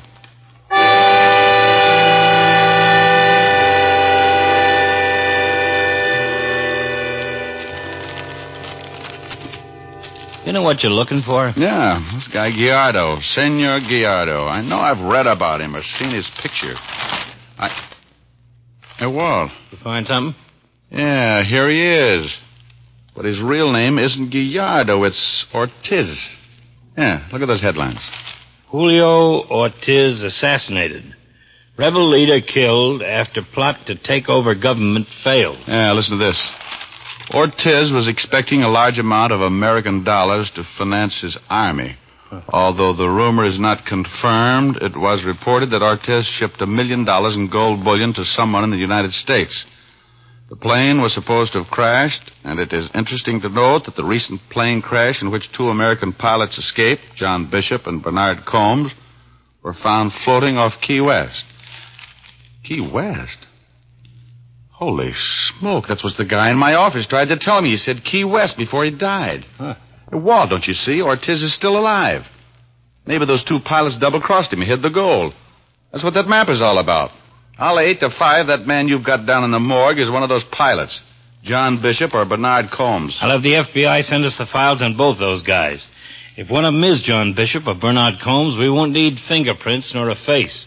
We'll check their dental records, birthmarks. Let's get back and see if Otis has got the lovely Nancy Lang.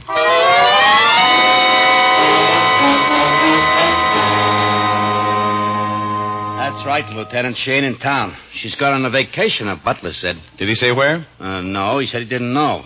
He said this Miss Lang left town about 4 o'clock this afternoon. And I'll bet she's with Ortiz.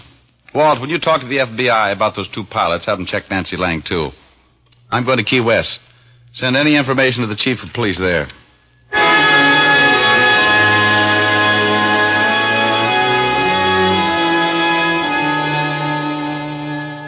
I'm glad to know you, Diamond. We just got a teletype from a lieutenant identifying the body. It was Bernard Combs, one of the pilots. Well, here's the half of the map. Tell me, does that look like any section of coastline around here? Well, now, that's hard to say. I'll have it checked. You ever heard of a man named John Bishop?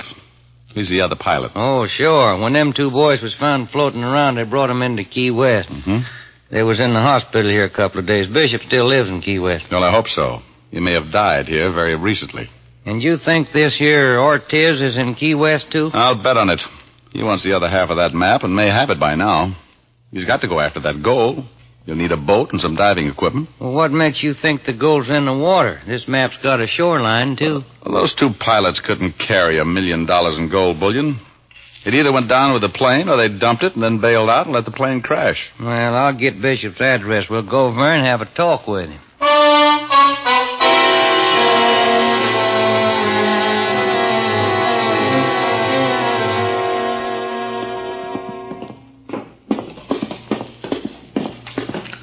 He's on the next floor. Oh, I hope you're right. Well, that's where he's been living. Right down here. Bishop? Hey, Bishop. Door's locked. You got a pass key? Yeah. Bishop, you... Lord have mercy. Yeah. Is that Bishop? Yeah, that's him. Boy, he sure is dead.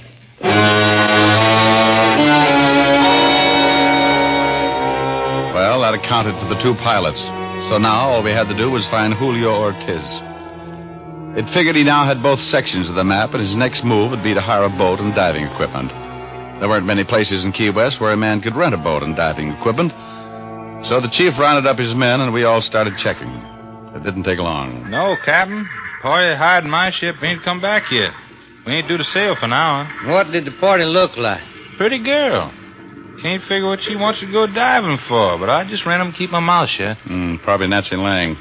Ortiz is staying undercover until the last minute. Well, I'll spread my boys around. We'll keep out of sight. And when they show up, Skipper, you don't say nothing about us. Sure. I just ran them and keep my mouth shut.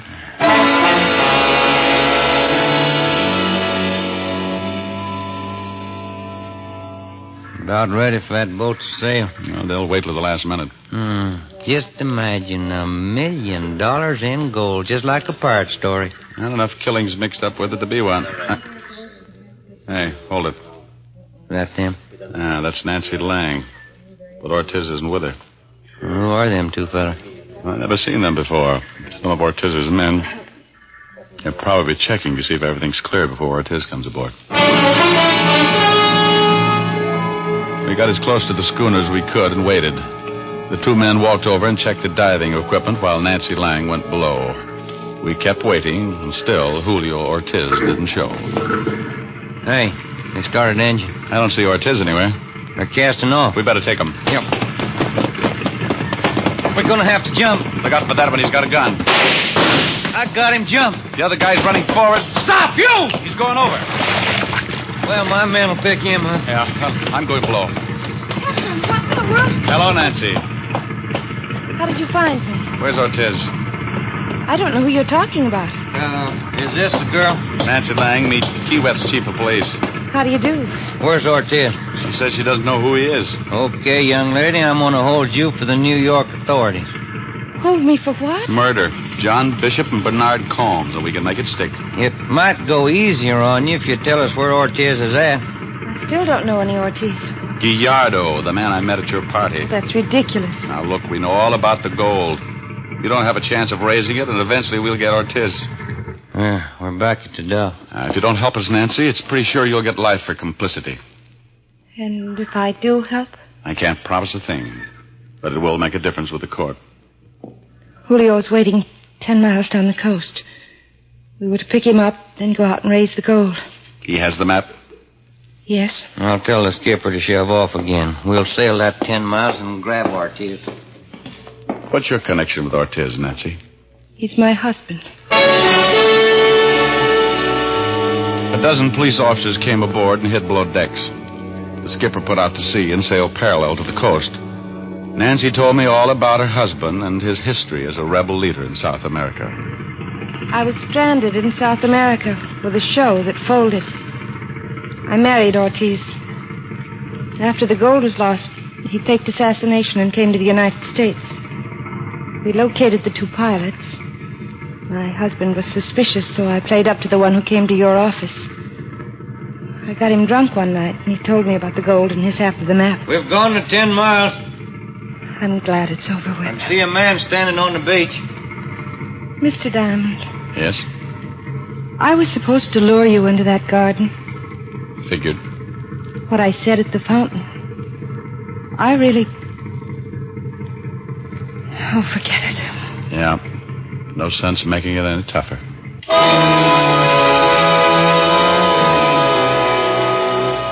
We pulled into a cove and got as close to shore as possible. Then we swung a dinghy over the side.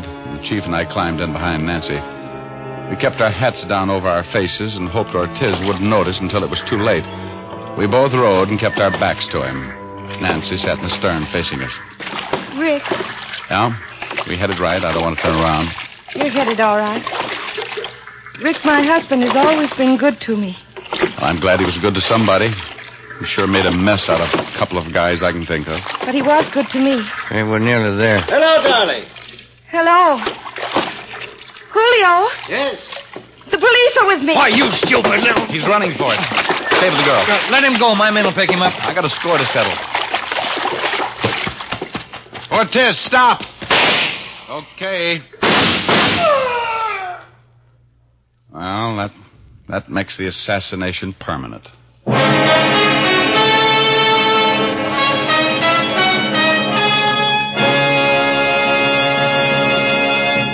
Again, here's your Rexall family druggist. Good health to all from Rexall.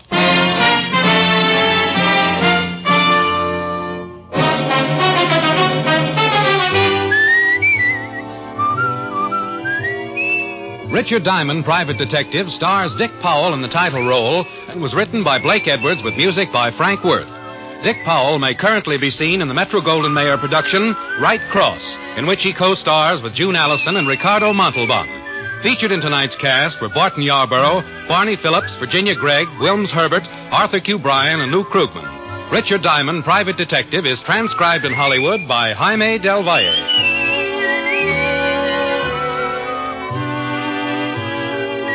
This is Bill Foreman inviting you to join us next week at this time when we will again bring you Dick Powell as Richard Diamond, Private Detective.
Boston Blackie condescends to visit the lonely Henry Rice. Aren't you afraid your friends will look out and find out about this, Blackie? I'll take my chances with my friends, Rice. But I'm not going to take a kicking around from you. I'm kicking you around? You know what you're doing. You're framing a murder on my friend Shorty. Oh, terribly unfair of me, isn't it? You know what it is. An out-and-out frame. The police are looking for evidence on the murder of that fellow Ashley. And you have phony evidence that makes it look as if Shorty killed him. So I do. A cigarette lighter, I think, with Shorty's initials on it. And Shorty's fingerprints on it, too. And it was found at the scene of Ashley's murder. I know. I made sure it would be found there. I've got it, you know. Yes, for now. But I'm getting it back. Shorty has a record. If the police connect him with Ashley's death, Shorty's as good as dead himself. Yes, he will be, won't he? It looks as if your friend Shorty will go to the chair for murder, and you, the great Boston Blackie, won't be able to do anything about it. I might. I doubt it. Unpleasant position you're in, Blackie, but very pleasant for me. Look, I'll give you $10,000 for that lighter. Not interested. Making you miserable is worth 10 times 10,000. Then what will you take for the lighter? Nothing. You see, I have everything, Blackie. Everything. Even you in a jam. Look, you're an art collector, aren't you? Yes, of a sort. Of the sort who'd like the Abbott painting in his collection? Well, now you're getting interesting. But the Abbott is not for sale, Blackie. It's in the City Art Gallery and under heavy guard. I know. But if you promise to give me Shorty's lighter, I'll get that Abbott for you. You will? How? I'll steal it. That's absolutely impossible. You let me worry about that. You can't do it, Blackie. You can't do it. Can't I? It's 4 o'clock in the afternoon now. By 9 o'clock tonight, I'll have stolen that painting.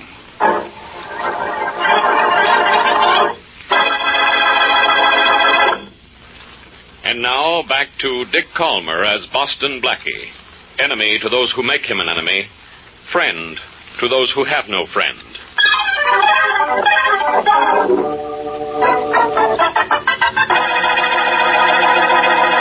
Look in the left-hand top drawer of my bureau, will you, Mary? I think you'll find a razor blade with a handle. All right. Should be right in the front of the drawer. See it? Yeah, I have it. Here. Thanks. Blackie, why are you collecting all this stuff? I can't tell you, Mary. Why not? Because in the first place, you wouldn't like it, and in the place that ties for first, you wouldn't believe it. Now, let's see if I have everything in this bag. Well, you have a razor blade with a handle. You have a knife, rubber gloves, and adhesive tape. That's everything you asked for so far. Then I guess I have everything I need. Now, all I have to do is close the case. There. And be on my way. So long. Blackie, what are you going to do? Is it something wrong? Who, me? Do something wrong? Mary. Yes, you do something wrong, Blackie. Mary, you've hurt my feelings. All I'm going to do is get Shorty out of a jam. With a knife, a razor blade, adhesive tape, and a pair of rubber gloves? Yes. What have they got to do with getting Shorty out of a jam? A lot. And you're asking a lot of questions. I'm not getting any answers. Oh, Blackie, please tell me where you're going. I'll worry myself sick. Oh, all right. I'm going to the City Art Galleries. With a knife? And a razor blade, adhesive tape, and a pair of rubber gloves. I'm going to steal the Abbott painting. You are going to do what? Steal the Abbott painting and give it to Henry Rice. Oh, Blackie, you're not. But I am. And don't worry. As soon as he gives me Shorty's cigarette lighter, I'm going to see that the painting goes right back to the galleries. Well, I should think so, but that's not what worries me. It's how you're going to steal it. There are steel doors and steel shutters on the windows of that gallery, and there are men with guns everywhere. Oh, darling, I don't know how you can possibly steal the Abbott. Don't you, Mary? Well, don't feel too badly about it. Ask a million people, and they'll tell you it can't be done. But ask me, and I'll say it can.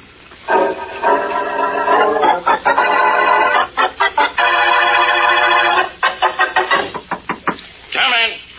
Inspector Faraday. Yeah, Rollins? Pick up your telephone. There's a little surprise waiting for you on the other end of the line. Who is it?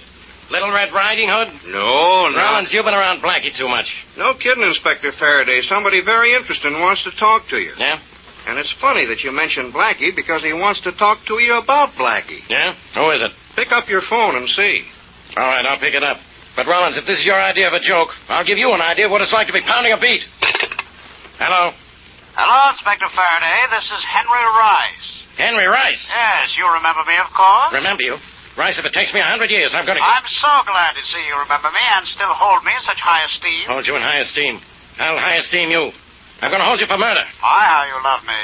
But I didn't call you to have you boost my ego. I thought perhaps you'd like to know something about your friend Boston Blackie. I know all I want to know about him. Oh, but you don't, Inspector, you don't. You've always wanted to send Blackie to the same iron-covered cottage you have for me, but you've never been able to prove anything against him. I will someday. Really? Well, Inspector, this is that day. Yeah? What are you talking about? Blackie, and what he's going to do tonight. He's going to steal the Abbott painting from the City Art Gallery. He's what? You heard me, Faraday. Yes, I heard you. But I don't believe you. I'm not asking you to believe me. I just wanted you to know that the painting was to be stolen. And yet you couldn't keep Blackie from getting it. Have a pleasant night, Inspector. Listen, Rice, hang up. Now, wasn't that sort of a surprise, Inspector? Oh, you still here, Rollins? Yeah, it was a big surprise. And guess what he wanted? What? To tell me Blackie is trying to steal the Abbott painting from the City Art Gallery tonight. Trying to steal the Abbott? No. Get that, Rollins. Rice thinks I'm dumb enough to fall for that. Yeah, you'd have to be dumb to fall for it. Not even Blackie could break into the City Gallery, much less break out of it with the Abbott painting. Not even Blackie. Why, that painting is so heavily guarded that... Rollins, stop laughing and get me a squad car. If Blackie's going to steal the Abbott, what are we laughing about?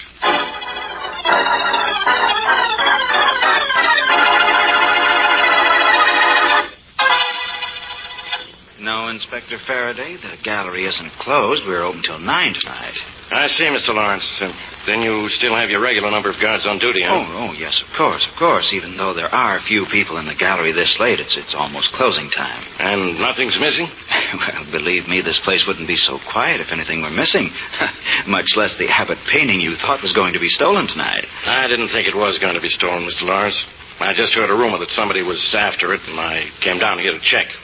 Just routine. Well, I certainly appreciate your interest in my gallery, Inspector. Oh, may I show you around? No, thanks. I have to get back to headquarters.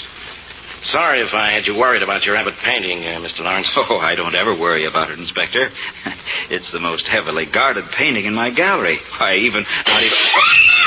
what was that? Sounds like someone broke a window on the front part of the gallery. Yes, and there was a scream in that gallery there, too. Come on. I think we better have a look over there. Yes, I think we'd better. Here, what happened here? What happened? I don't know, Mr. Lawrence. I was just standing here, and all of a sudden the window behind me broke. Someone must have thrown a stone in from the outside. No, sir. Nothing fell in here. I'd say someone in here threw something out the window. Well, did you see anyone throw anything? No, sir. None of these people here threw anything.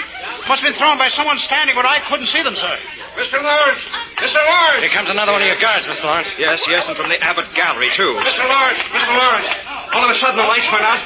When I turned them on, the Abbott painting was missing. Well, turn in the alarm quickly. Tom's gone to turn it on already. Well, throw the switch that locks the doors and the window shutters. All taken care of, Mr. Lawrence. Yeah, there goes the alarm. Oh, dear, the Abbott's stolen. I can't believe it. I can, Mr. Lawrence.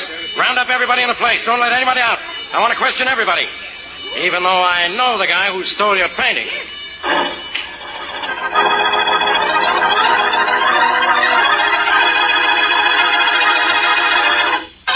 All right, Blackie. I have questioned and searched everybody in the place, including you. And no one has the painting. Where is it? You did the questioning and the searching. You tell me where it is. That painting's been cut out of its frame. You cut it out and got rid of it. Now, how did you get it out of here? The painting is missing? You know very well it is. Because you stole it. You can prove that, of course. No, I can't prove it. But you're here. I got a tip you'd steal it, and the painting is missing. That's all I need to know. Oh, no, Faraday. You also need to know where the painting is. And until you know that, you can't say I stole it. All right. I can't say you stole it. But I can think it. You can what? You can think it? Faraday, you couldn't think your way out of a revolving door. Tell me something. There was a commotion in the other end of the gallery just before the painting was stolen. What was that? Oh, somebody threw something out of a window.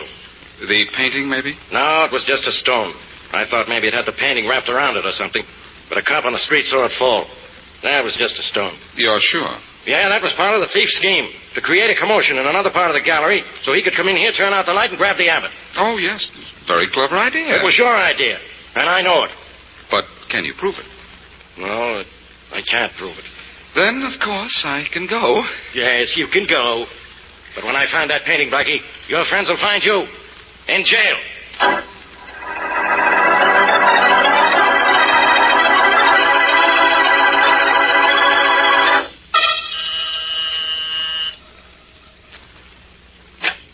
Oh, good morning, Mary. Come on in. You better let me come in. Have you seen the morning paper? No, what have I done now? You've stolen the Abbott painting. Oh, that's not news. That's old stuff. I did that last night. Yes, but how did you do it, Blackie? The way it was guarded, with even Inspector Faraday there. Oh, just genius, that's all. Just sort of an... There's a phone call for you, genius. Thanks. Hello. Good morning, Blackie. This is Henry Rice. Oh, Henry. Good morning. Yes, isn't it, though? And I see the papers where you had a good night. Oh, fair.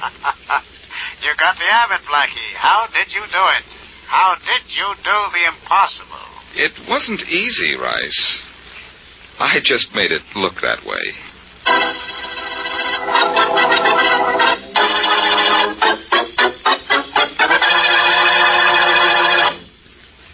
And now back to Boston Blackie.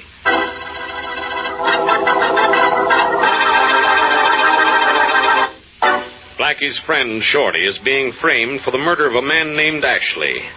Gang leader Henry Rice, who hates both Blackie and Shorty, has the phonied evidence against Shorty, and in order to get it, Blackie promises to steal the valuable and heavily guarded Abbott painting.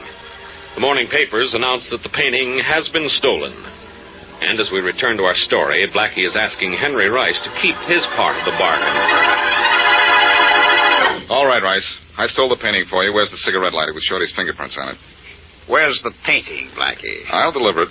I'll surrender the lighter on delivery of the painting. Oh, no. I don't trust you. You crossed me. You tipped off Faraday that I was going to steal the Abbott. But I got the painting for you just the same. Give me the lighter and I'll deliver the painting. Fair enough. Here it is. Thanks. Now, when do I get the painting? In a little while. But tell me something. Why did you call Faraday and tell him I was going to steal the Abbott if you wanted the painting so much? To tell you the truth, Blackie, much as I wanted that Abbott, I didn't much care whether you got the painting or Faraday got you. No? No.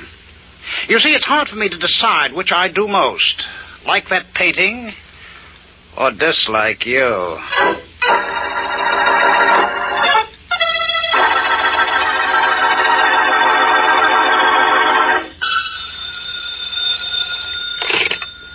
Faraday speaking. Hello, Inspector. This is your old pal, Blackie. Listen, you. I don't want to talk to you until you're ready to tell me what you did with that painting. And then I'm going to talk to you through bars. You mean they're putting you in a cage? I'll cage you, Blackie. What do you want? I want you to meet me at the City Art Gallery so I can give you the Abbott painting.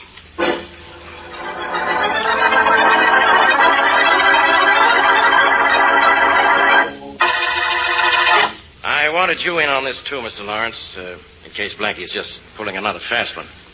I don't know too much about pictures. Well, I'm glad you called me in, Inspector Faraday. The Abbott was stolen from this room.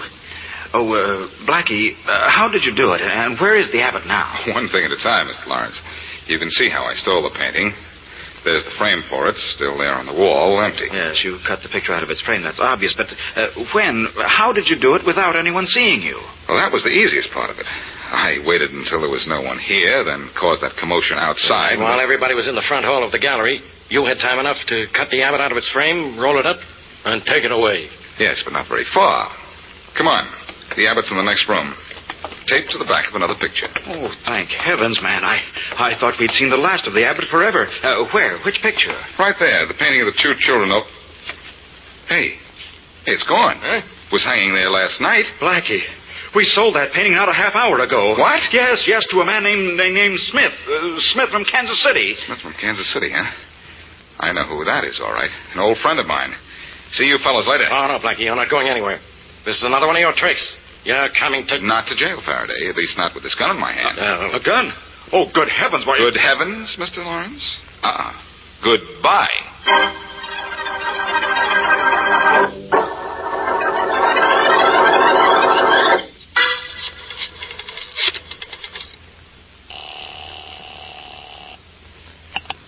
Hello? Mary, this is Blackie. Oh, hello, Blackie. Did you give the painting back to Inspector Faraday the way you promised? I tried to, Mary, but I couldn't. It's gone. Gone? Sold to a man named Smith from Kansas City for $250. Oh, Blackie, no. No is right, Mary. I think I know who has it, and it's not John Smith, and he's not from Kansas City. All right, who has it? A man who seems to like to play tag. And, Mary, if you don't mind, I'd like you to get into the game.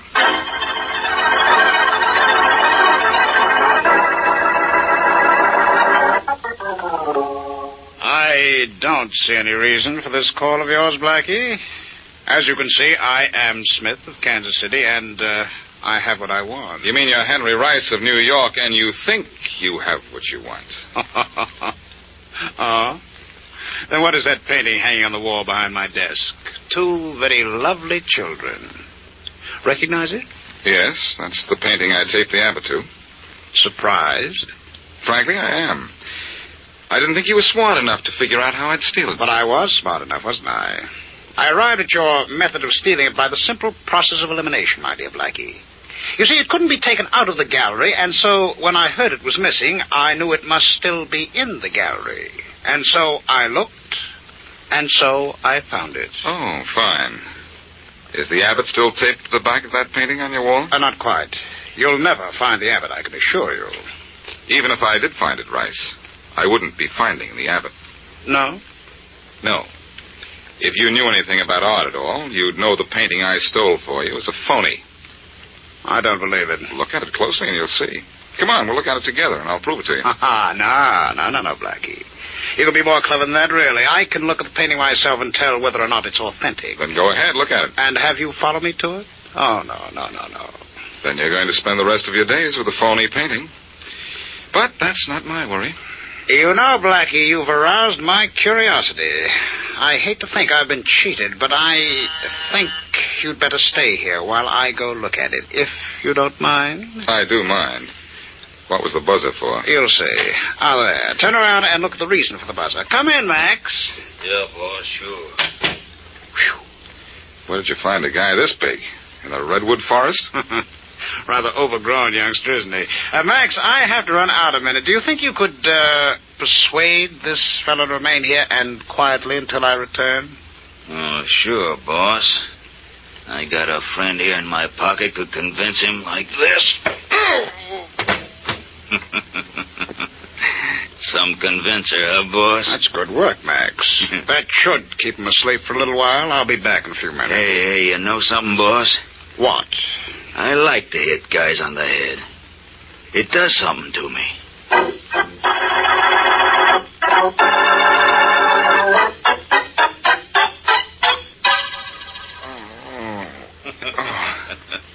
Oh, you come to now, huh? Good. I'll let you get up, and then I'll hit you again with my blackjack. Oh, hi, boss. You're back, huh? Yeah. Hi. Hello, Rice. You see the painting? Yes, and it's authentic, all right. Huh? Never mind, you wouldn't understand, Max. Blackie, your trick, alas, didn't work. Well, you can't blame a guy for trying, can you? No. You'll never find the abbot, Blackie. You know, I've outsmarted you at every turn. I feel rather good about that. I'll get that painting back. You'll never even see it again. Now, don't you envy me, Blackie. I have the abbot painting. I'm free and clear of any suspicion. But the police are looking for you, and you don't even know where I've hidden the painting. Well, now, I think you've done everything you can for me, Blackie. You may go now. Well, thanks for something, anyway. No hard feelings, Blackie. Here, I'll make amends by taking you to the top of the steps. Well, here we are, Blackie. Just one flight down, and you're in the street. And I suppose you think out on my feet, too. I trust not. You'll need to be rather nimble to sidestep the police. Don't forget they're looking for you. Thanks for the warning. Don't mention it.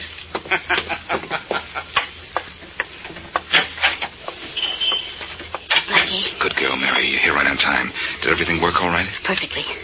I did just what you told me on the phone. I waited outside Rice's office door, then I followed him down the steps, and from then on I didn't let him out of my sight till he went into another building.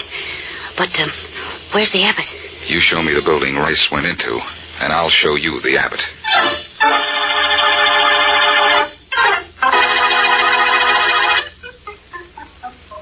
This is the door he went into when you followed him, Mary? Yes, Blackie. This is a warehouse. But warehouse or palace, this is where Rice hid the Abbott. Yeah, but it's such a big warehouse. We'll find it. Come on, let's go in. Say, the door's unlocked. That's good. No, that's bad. Means there's probably a guard around here somewhere. Shh. Well, this seems to be nothing but an anteroom. There's another door there. Shall we try that one? Come on, but quietly. Don't worry. Now. Shh.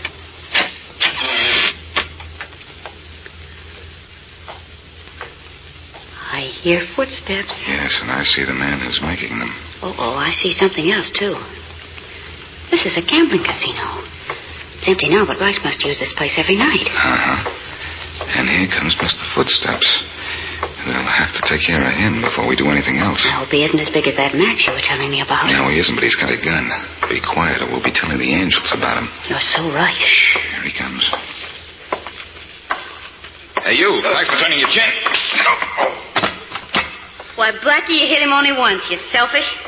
Not even a second sock for me. Mary, I would gladly trade that second sock for a second sight that would help me find the Abbott.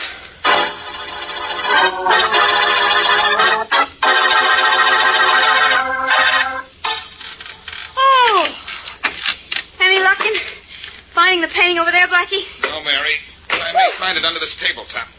Well, I have torn things apart till I'm exhausted. It's the last place I'm going to look. Well, look over the old places again. We may have missed something. Oh, dear. Well, it's not here. I'm going to rest a minute. I'll rest in a minute. Not here. I'll try this. Over here, maybe under this table. Nope, nothing here. I'll try over there. Mind if I play a little roulette while you look? No, go ahead. I love roulette when it's for fun. I love looking for things when I can find them. Uh-oh. Red and even. The situation here is black and odd. Oh, gosh, I guess Rice has us fooled completely. Oh, no, Blackie, you'll find it. Want to quit for a while and, say a little roulette? No, stranger? I gotta start thinking again. I'm sure if Rice came here, the painting is in here. Red and even. Let's see where the little ball stops this time. I wish it would stop on the painting. That's it. What? Stand back, Mary. That roulette wheel is turned for the last time. What are you going to do? Take that table leg here and smash the roulette wheel. Oh, golly. In a million pieces. And I was just about to spin it and make a fortune. Mary, we found a fortune. Look under what's left of the wheel. Well, looks like a roll of canvas. Here, look at it. When I take it out and unroll it, look. The painting! Yes, the painting, Mary, and suddenly the whole picture is changed.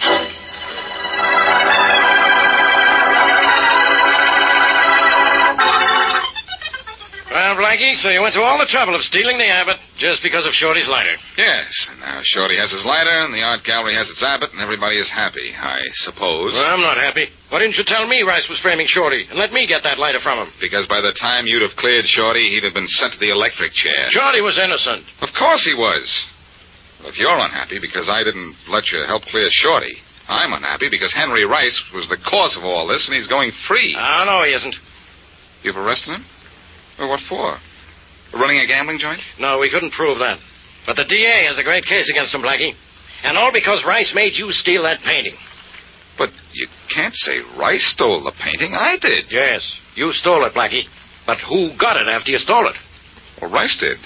Oh-ho. I'm beginning to see a little flaw in Rice's master plan. And what a flaw. You didn't actually steal the Abbott. Technically, all you did was move it from one room to another. So that clears you. I'm sorry to say. But the painting was taken out of the gallery, so Rice goes to jail for receiving stolen property. Good work, Faraday. This all started with Shorty's cigarette lighter. But it looks like Rice met his match.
This is Bob broadcasting from Topeka, Kansas, Hope, and thanking the sponsor of your regularly scheduled program for this 2-minute interruption.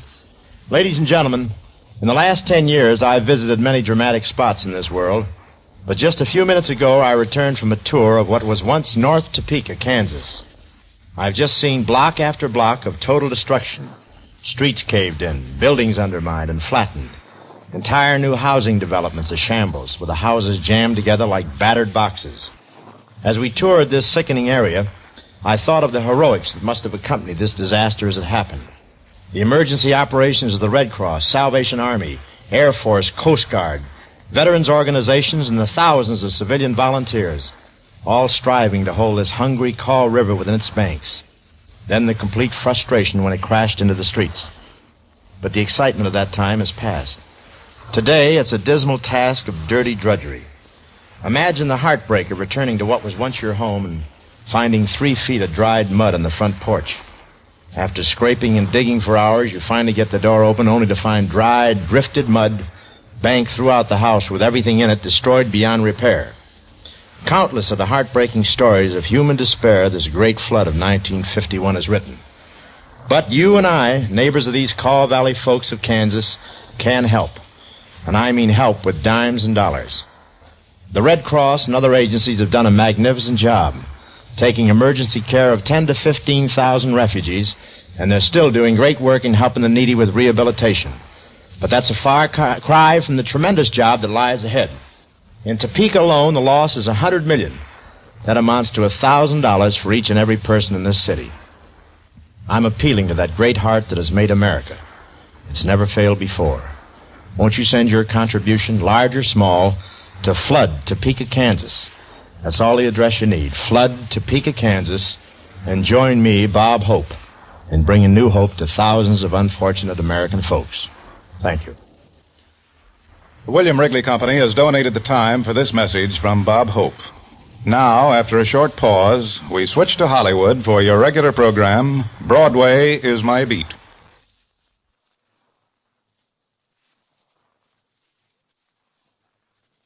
Wrigley's Spearmint Chewing Gum, the refreshing, delicious treat that gives you chewing enjoyment, presents for your listening enjoyment.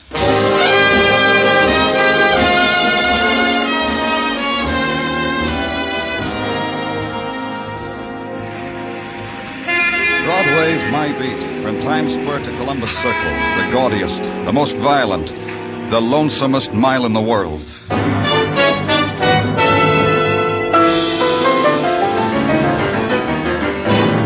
Broadway's My Beat, the exciting drama of mystery and murder and the people who walk the Great White Way, with Larry Thor as Detective Danny Clover.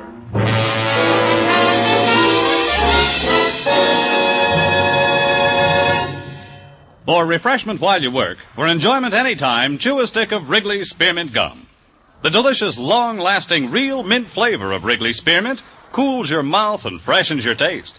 The good, smooth chewing helps keep you feeling fresh and alert, adds enjoyment to whatever you're doing. So indoors, outdoors, at work or play, enjoy chewing Wrigley's Spearmint Gum. Wrigley's Spearmint. Refreshing, delicious.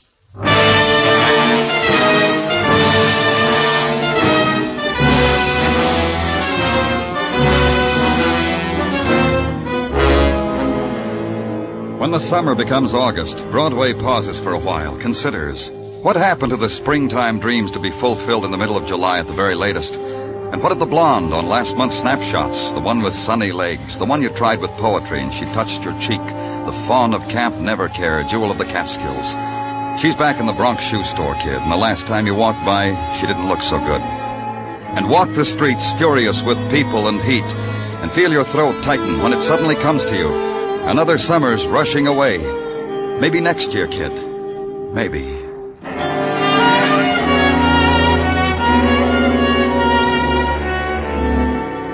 And uptown, east of Broadway, where I was, in the outdoor swimming pool catering also to the seekers after something or other, the crowd was divided into swimmers, non-swimmers, sand-sitters, ukulele players, and miscellaneous. And the man in the swimming trunks lying on the concrete walk, the man who had drowned, and the police emergency crew working over him with a respirator, and the man from headquarters who had gotten there before me.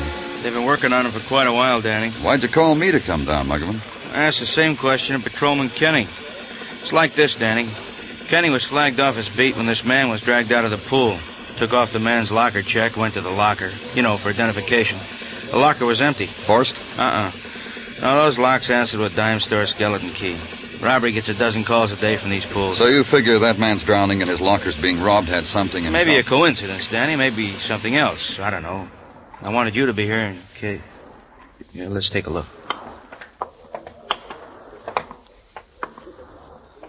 One of you men call the morgue. The lifeguard who pulled him out is that one, Danny. You want to talk to him? Uh-huh. I'm from the police, Danny Clover. Russ Gavey. What happened here? Well, I was on my stand. Him, he started to yell. I went in after him. How'd you get those scratches on your shoulder? He fought me.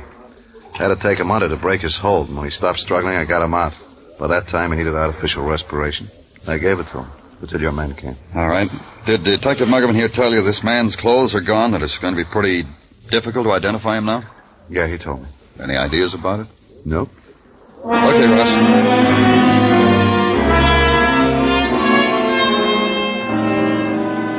Back to the office at headquarters and sit with it. A man had been drowned in a public pool. From a policeman's point of view, worth only a quarter-page form in triplicate. However, the fact of his lockers being robbed may be something else again. Probably not. More forms. Then a couple of hours later, when the office gathers up its private shadows, a door opens. A man walks in. Danny, you busy? Come in, Dr. Sinsky. Sit down. Thank you. I just came from the autopsy room, Danny. And? Has that man brought in from the swimming pool, the drowned one, has he been identified, Danny? Not yet. What's on your mind? He was murdered. Murdered? How?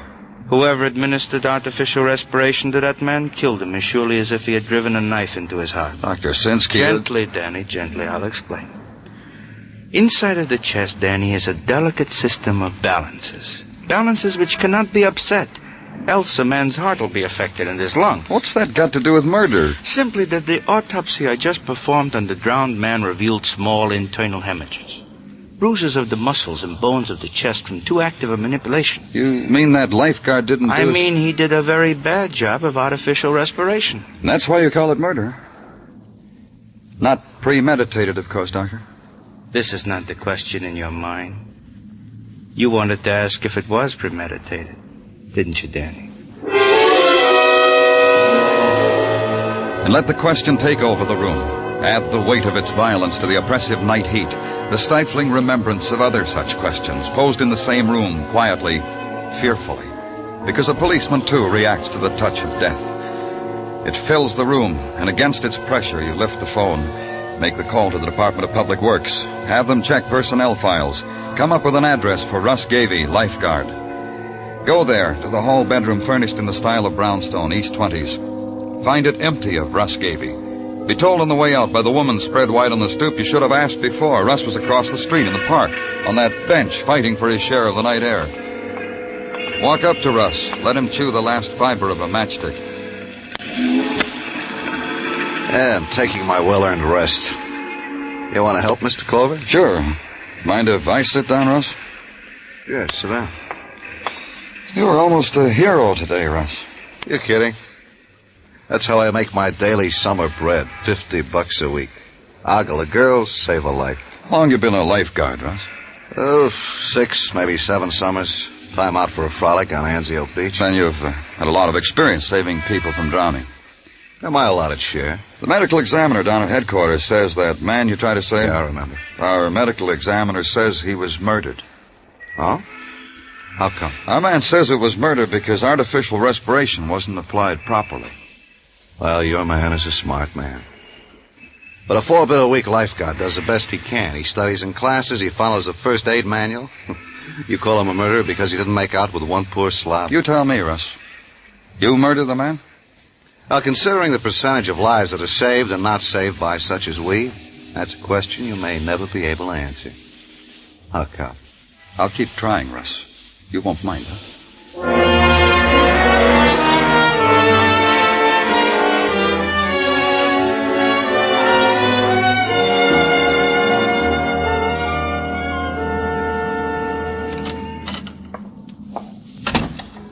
Danny, why don't you never turn on a light?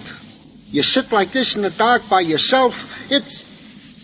I got one of the Tartaglia kids to home does the same thing. You both make me feel the same way. You've got your problems, haven't you, Gino? I could do without them.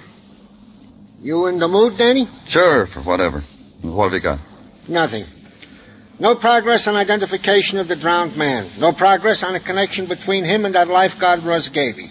Reports on Gavey's state he is looked up to at the pool by girls and lady-sized swimmers. Occasionally he buys for one or the other a beer at the concession stand. Occasionally escorts one or the other type to her home, deposits it, goes to the newsstand, buys super-type magazines, goes to his room. Healthy, normal muscle boy. Maybe a murderer, Gino. Pardon me, Danny, but I must take odds. Sergeant Tartaglia speaking. Yes? Yeah, I got it. Hanson's Pawn Shop, East 34th. I told you I got it. They bother us with such... Such what, Gino? A man with a pawn shop got the news just in the midst of a nice conversation because somebody who works in a pool hocked a suit of clothes. Valuables. Look to this, Mr. Hanson, like stolen goods. On East 34th? Yeah. Then why bother yourself with it, Danny? Because maybe it'll give me the name of a murdered man.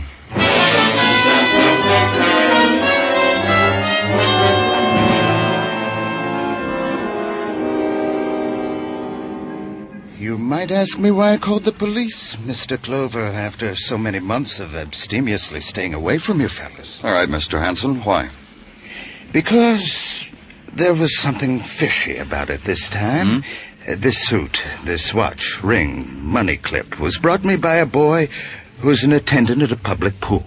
Pool on Upper Broadway? Inevitably, that pool where that unidentified man was drowned, his things stolen. You read about it, of course. Who brought these to you? A boy. Know him well. I've had dealings with him intermittently. Who's the boy? Bobby Kent. He's got a room in one of those crates on East 37th, 1654 East 37th. Just ask for Bobby. We all know him. And you think these things belong to the drowned man? The man was robbed where Bobby works. Died where Bobby works. Bobby pawns things that obviously don't belong to him. What is there left for a decent man to think, Mr. Clover? Then the three walked through the languid summer night, the city-bound and the dream-bound people on the sandstone steps who find their delights in a pop bottle, or by taking possession of a star in the sky, or by cooling themselves with a fan, courtesy of Swanson's chicken fricassee. Past them and mind the kiddies at their nighttime play, the patter of little feet up an alley, and arrive at the address on 37th Street. And over one of the bells, see a name, Bobby Kent, apartment 3. And the sound you hear is the far-off thunder made of heat and air currents and stratosphere. And the lightning through the window at the end of the corridor lights up the number 3 on a door, briefly. Then again.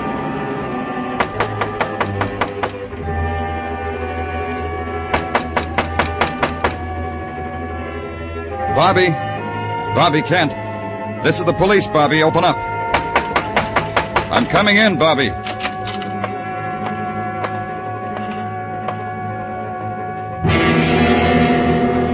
Bobby was in.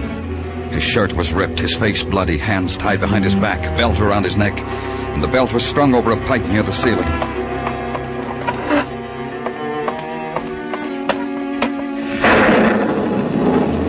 I brought over a chair to stand on. There was lightning again, and the whole room was stark white for an instant. It took a while to get Bobby down, but it didn't matter. Bobby had been dead when I got there. Bobby had been murdered.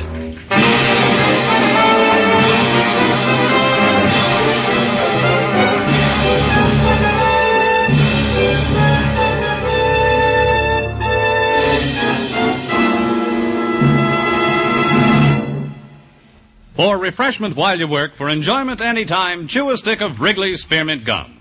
When your mouth feels dry, when you're warm or tired, Wrigley's Spearmint is really refreshing.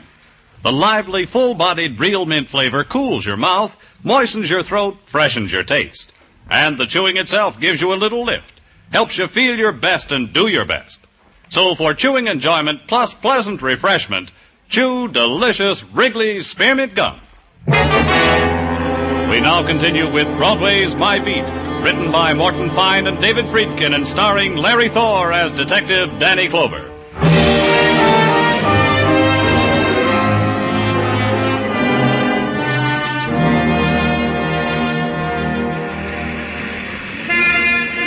Broadway leans against a doorway, flips a coin, and makes odds on the 31 days of August. This month, kid, it'll come in. The filly in the third, the dreamboat, the oil on that little piece of property you leased in the Texas Badlands. Gotta come in. Otherwise, what have you been building, kid? Gotta come in. So you can indulge the whim of the hour, enjoy it, own it. All that neon, yours to turn on or off. That music of the dance calling to you from basement dance lands. Yours to play soft or loud, or cut off like that. Dance in dark and in stillness if you want. The traffic signals pushing back the people. Yours to make say stop, go. You're a king, man, with headlines at your feet. Boy murdered, hung by belt in tenement room. Unknown man drowned in public pool. All yours, kid. Clean shuffle, a minute of luck, and it's all yours.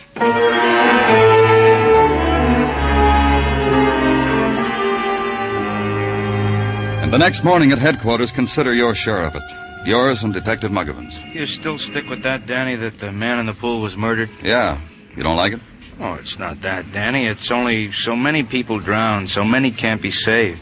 You're going to go back and call everyone that wasn't a murder victim? Russ Gavey is a trained lifeguard. He told me the man fought him, had to be pushed under.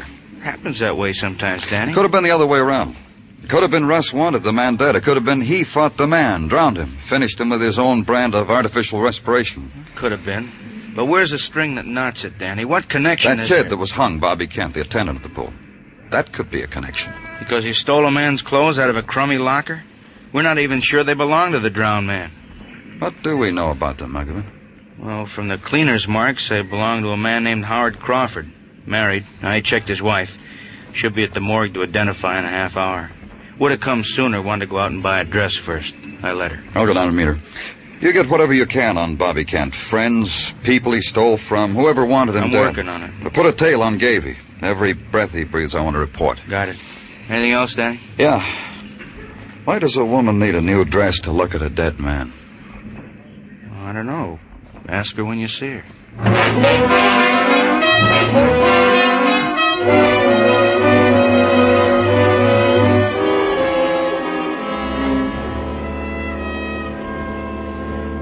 Are you ready, Mrs. Crawford? Waiting for you? All right. Just look at this man and tell me if he's... Okay. Put him back. He's mine. Can we get out of this place now? Of course. Now through this door. Want to sit down on this bench for a minute? Or else, huh? Sure, I'll sit. What do you think of my husband, Mr. Clover? Can you imagine it? Howard getting himself a piece of marble in a police morgue. When did you see him last? I got out of a warm bed yesterday morning on account of the phone ringing. It was for Howard. He pinched my cheek, said, "Goodbye, honey, I'm going out of town." This happen often, his going out of town? In his line, salesman. And you didn't see him after that? Look, boyfriend, I was in the middle of a beauty exercise, bend-overs for the figure. I was grabbing my ankles, I looked back. There he was, going out of the house. Doesn't it seem strange to you that he didn't go out of town, that he was It's found? strange to me he's dead. But I'm going to get used to it. Who do you know had a reason for murdering him?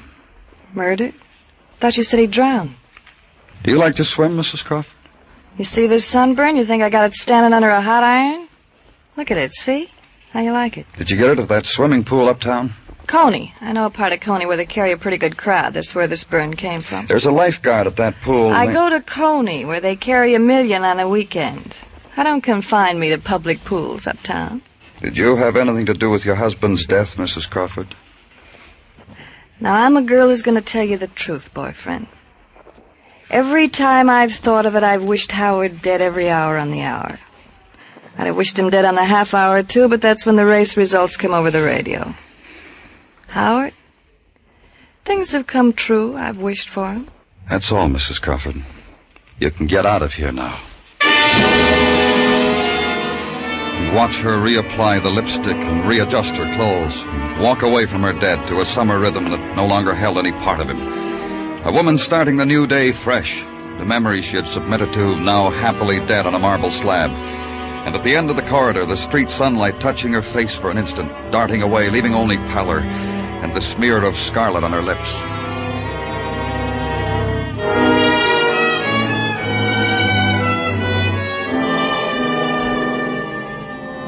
Back in the office, order a shadow for Mrs. Crawford. Then a telephone report from Muggavan. He'd found a girl who was the girlfriend of Bobby Kent, a box office girl at an all-day, all-night movie on East 125th. Lucille Lang, on duty for the rest of the day and night. How many? Police, Miss Lang. Take back your badge. It don't buy you nothing. You were a friend of Bobby Kent's. Look, you want to lose me my job? All we want, Miss Lang, All is... you want is to mark me lousy with the management. A sweaty cop snooping around where I live. I know my girlfriend called me. Told me he had his nose in my affairs, asked questions. She had to tell him I was cozy with Bobby. All we want is something that'll give us Bobby's killer. Search me up and down, you won't find Bobby's killer. And maybe someone who wanted him dead. All the kid ever did was steal a buck here and there. So he could make an impression on me. On my girlfriend. Boy has to die for that. He was a thief. Ain't everybody, kiddo, one way or another? To sweep out the locker room in a public pool. To empty the footbath, scrub 'em out. You think that's the end of the rainbow for a kid? Did you know about the clothes he stole from the pool? The watch, the ring, the money clip? Sure, I know. He told me. I even know about the $500 that was in the suit. 500. We were going to take it and go off to faraway places. Do you know something, kiddo? What? Bobby's dead from hanging, and I'm cooped up in a cage. So I ain't gonna make it, am I?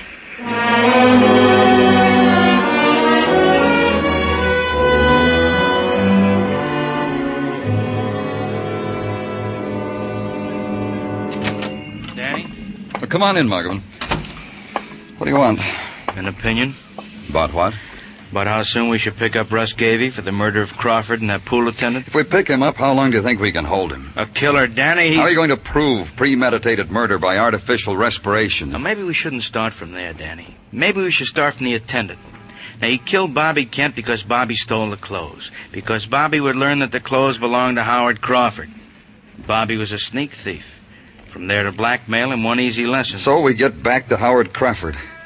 You know what we need, Muggavan. Yeah, motive. We gotta find out why... Danny? We got something, Gino? Officer Ratchie just called from a gas station on Queens Highway. Mrs. Crawford just registered at the Ritz Lodge Motel about 10 miles out of the city. Thanks, Gino. Muggavan. Yeah, Danny. That shadow you got on Russ Gavey, get him off. I don't want him followed. All right. Where you going? To find out why a widow wanders far from home.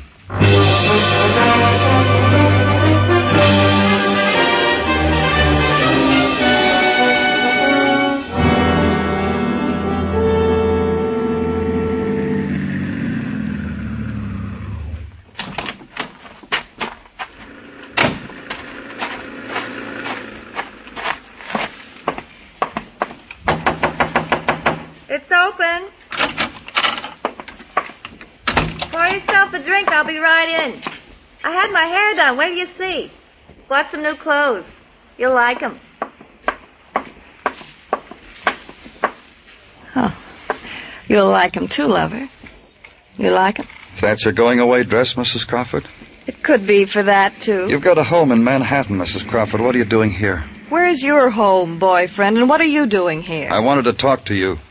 Me and my sunburn made an impression, huh? So you got a flunky to follow me. You could have done it yourself. No uproar would have happened.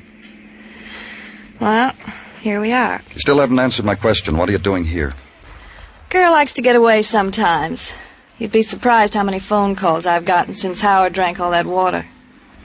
Here's a dime. Throw it in the radio. No? Then I'll throw it a dime. Yep. Phone calls all day long. Now, it's your turn. Just to talk, to kill some time. Ah, that Kenton. Yeah, oh, what'd you say, lover? Nothing. I didn't say anything. Look, be a doll. Will you go away? Come back another day. I'll be here. Let's pick a Tuesday. Make it definite, huh? Why don't you go right now? Out the back way, through a window? Just get up. Hi, Russ. Got a little trouble. Come in, Russ. Close the door. I'll bet the lady told you to get out of here, Mr. Clover. Uh-huh. You two know each other pretty well, don't you? Yeah, a swimming pool romance. I saw him in those California feet flippers, and it twisted my heart. You two planning on going away together? I only asked because the back of Russ's car is loaded with suitcases. We're going to get married in Maryland. Is there a law? Yes, there is. There's a whole section in the penal code about murder. Oh, back to that, huh? I could have picked you up before, Russ, but I needed a motive. I had to find out why you murdered Howard Crawford. There she is. How did I kill him? By drowning him. You made sure the resuscitator squad wouldn't revive him. You crushed out whatever life there was in him. Listen to him, Edith. Yeah, listen. You killed Bobby Kent. He was a petty thief. He took the clothes you'd stolen from Crawford. Sooner or later, he'd put two and two together. Probably would have blackmailed you. You couldn't afford to let that happen. You ready, Edith? I'm ready. Only one thing, Russ. What? I'm a happy girl, Russ. I like to live happy. From just now on, you're going to be a burden. As long as Lover here's got you, I don't want you. Both of you. You're an accessory, Mrs. Crawford. Well, that changes things right away. Russ. Yeah. Don't be a fool. Okay, your way, Russ. You'll never be the same.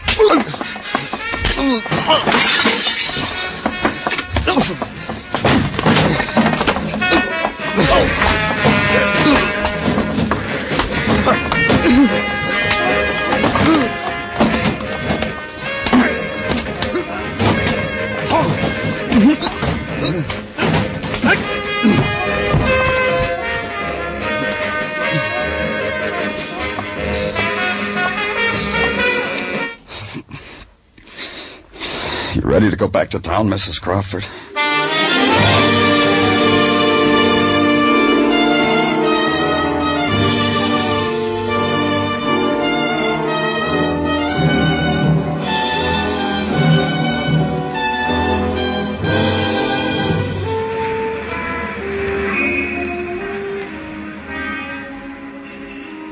It's the time on Broadway when the crowd gives up, goes home.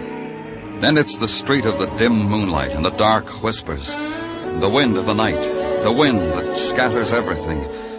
Yesterday's headlines, yesterday's dreams, yesterday's people. It's Broadway, the gaudiest, the most violent, the lonesomest mile in the world. Broadway, my beat.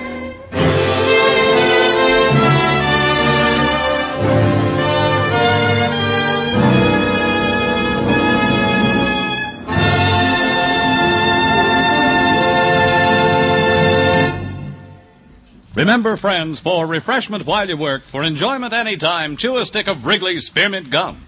There's lots of lively, real mint flavor in it to cool your mouth, freshen your taste, and sweeten your breath.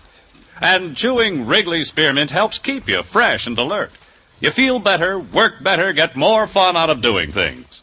So indoors, outdoors, at work or play, always keep delicious Wrigley's Spearmint Chewing Gum handy. For refreshment while you work, for enjoyment any time, chew a stick of Wrigley's Spearmint Gum.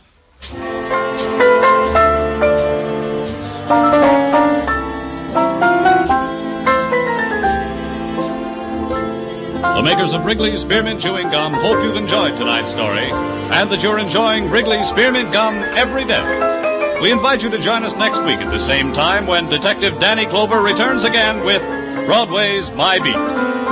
Broadway's My Beat, brought to you by Wrigley's Spearmint Gum, is produced and directed by Elliott Lewis, with music composed and conducted by Alexander Courage. The program is written by Morton Fine and David Friedkin, and stars Larry Thor as Detective Danny Clover, with Charles Calvert as Tartaglia and Jack Crucian as Muggavan.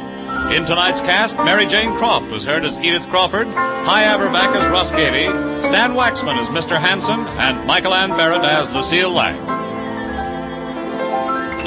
Bob Stevenson speaking. This is the CBS Radio Network.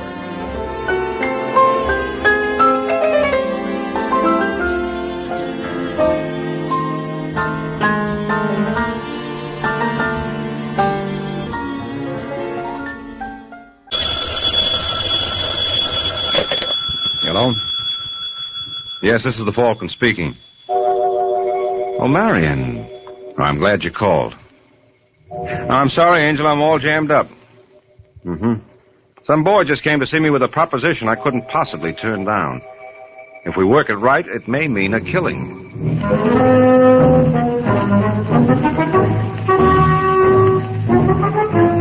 Once again, The Adventures of the Falcon, starring Les Damon. The Adventures of the Falcon, dedicated to private investigators everywhere.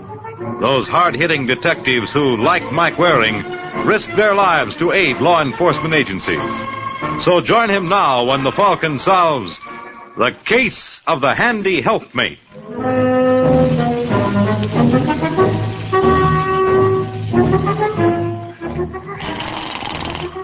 It is late afternoon in New York, and at the Miramar, a cheap hotel on the Bowery, one citizen finds release from the cares of the day.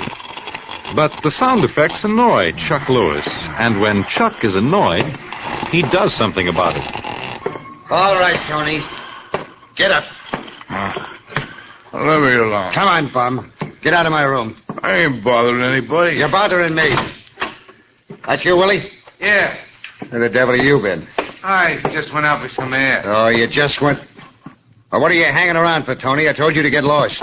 Someone would think you own a joint. What did you say? Nothing. He's a wise guy, that Tony. I wouldn't let him get away with it, Chuck. No? What would you do? Well, what's the matter, pal? Everything rubs you the wrong way. Yeah, maybe this'll make you feel better. Where'd you get that bottle? I got friends. You raise any dough? No, I never saw such a bunch of tightwads in my life. Come here a second. Huh? I said come here. Now, look, Chuck... What's the matter? Don't you understand English? Oh, cut it out. Now, empty your pockets. Huh? Quit stalling. Turn them inside out. Oh, listen... Are you going to do like I say? Look, Chuck, I don't want you to think that... You little rat. So you're holding out on me, huh? No, honest, I was going to split. Where'd you get this C note? I found it. You're lying. Oh! Where'd you get it? You remember Marty Braddock? How could I forget? If I ever lay my hands on it... Hey, wait a minute. You trying to tell me you ran into Marty? No, but I met his missus. Julie? Yeah. Well, what do you know? You must have been real tickled to see you. What'd you do, follow her home? Yeah, I put the bite on her. Yeah. Marty must be doing okay if his wife can shell out 100 clams. Leave it to Marty. He's got a job at the Belmont Bank. He what? You know what I was figuring, Chuck? I bet he wouldn't mind a touch now and then to keep his old friends happy. Oh, you jerk. Is that all you can think of? Huh? Where's your imagination? Marty working for a bank, you expect me to be satisfied with a couple of bucks? Now, if you said a couple of thousand, that would be different. I don't get you. No, but Marty will. Get my coat. We're going bye-bye.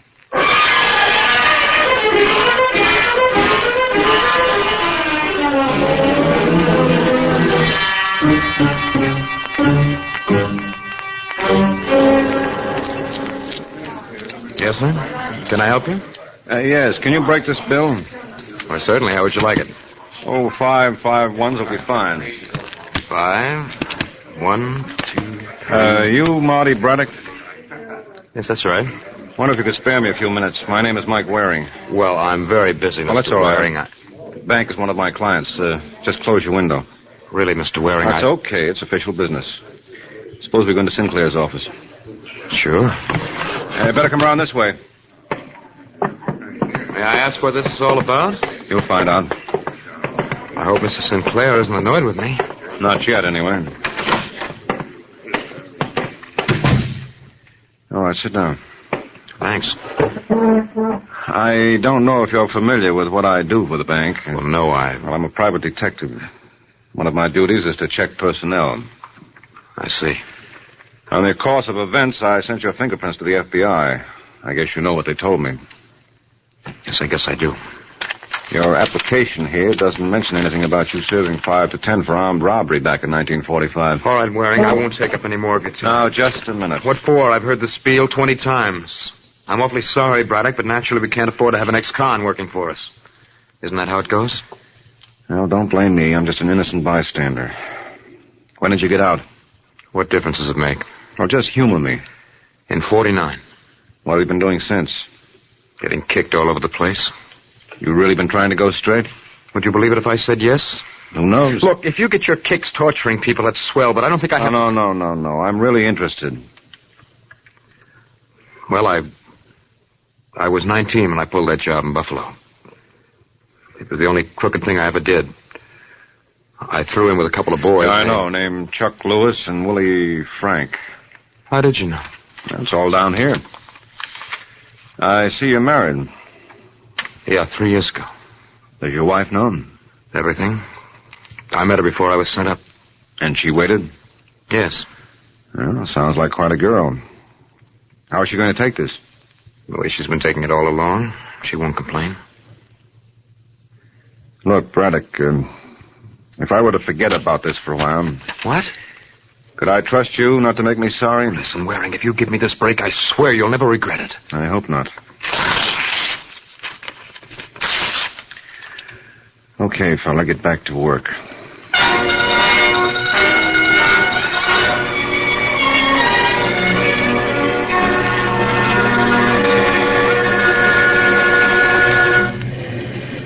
All right, Willie. What do you got to say for yourself? Where's Marty? I swear that's where he works, Chuck. Funny, we didn't see him come out. Everybody else did. Yeah? Well, what do you make of that? Okay, Willie.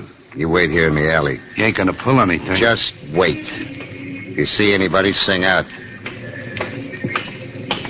Hey, buddy. Yeah? You got a match?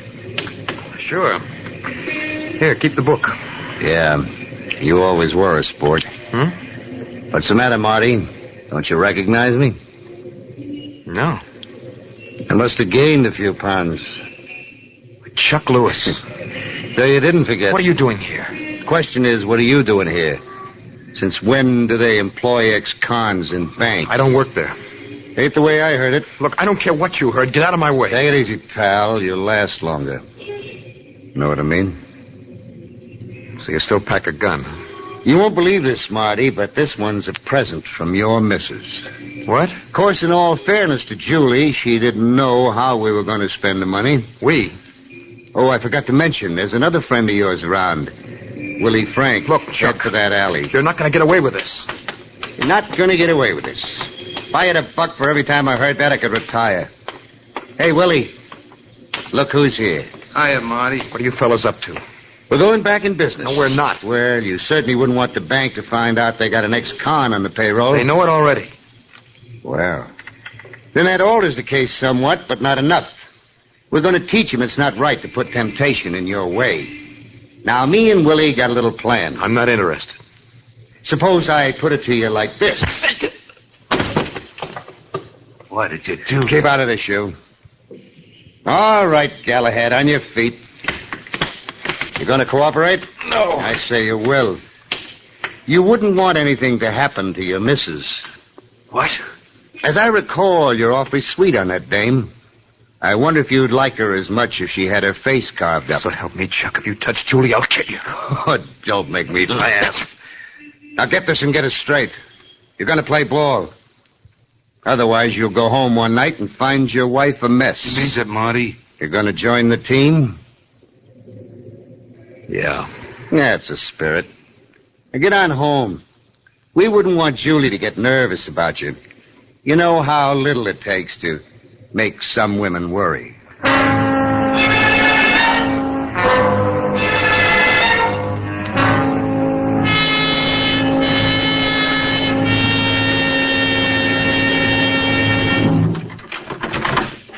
Is that you, darling?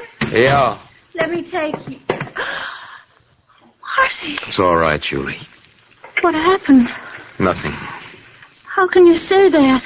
Sit down. I'm going to call Dr. Wolfe. No. But look at you. I tell you, I'm all right. You're not. I've got a right to know what happened.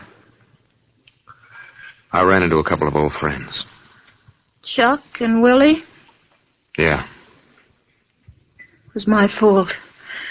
If I'd been careful, Willie never would have followed me. Well, how could you have even known he was in town? Julie, they want me to throw in with them again. You wouldn't. No? What do you suggest? They can't make any trouble They can for make you. plenty. But Mr. Waring knows about your record. Yes, but the bank doesn't. If Willie and Chuck went to the powers that be, I'd be out in the street in 5 minutes. No, you wouldn't. Look, who are we kidding? Can't you see old Sinclair's reaction when he learns he's got an ex-con in his temple of finance? It'll be the same old story all over again. All right, then you'll quit the job. Well, that won't satisfy Chuck. He said if I didn't cooperate, he'd... He'd what? Never mind. Did he threaten you? I've got a right to know. Yeah. Julie, what are we going to do?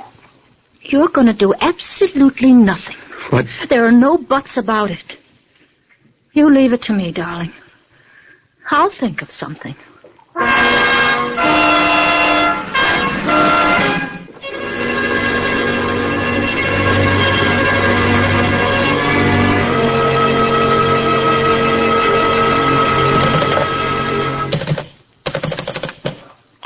All right, take it easy. You want to bust my eardrum? Well, how about a little service here? You want service, try to Waldorf. Tony, how would you like me to come downstairs and give you a punch in the nose? Hey, who is this? Chuck Lewis. Oh. What's the matter, Chuck? Can't you take a joke? No. You see Willie Frank around? No, I ain't seen him all day. Well, when he comes in, you tell him I want to... Never mind. I think that's him. Up! Oh, what was that? Hey, Chuck!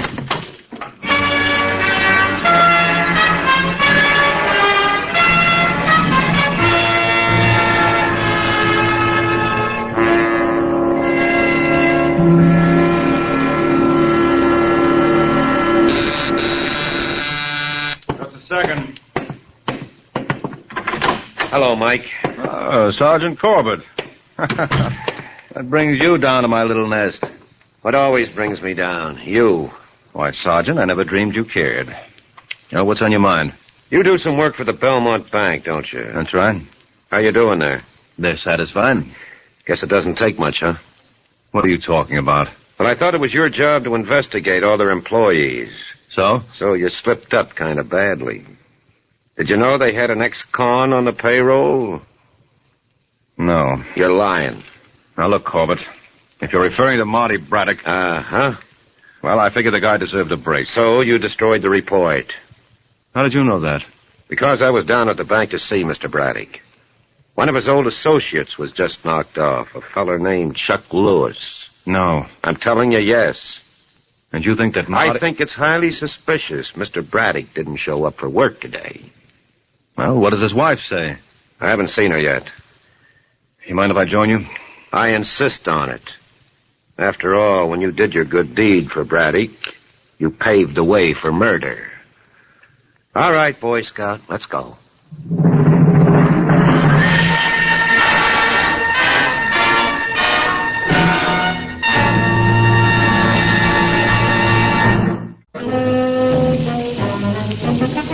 20 minutes have passed since Sergeant Corbett apprised Mike of the murder of Chuck Lewis. And now we find the two at the apartment of Marty Braddock, whom the sergeant is sponsoring as chief suspect. Well, looks like nobody's home. Well, what'd you expect? Well, maybe we better go in. Yes, I was just going to suggest that. Allow me. But 5 will get What you... are you doing there? Huh? If you don't get away from that door, I'll call the police. Well, you won't have far to travel. This gent is one of them.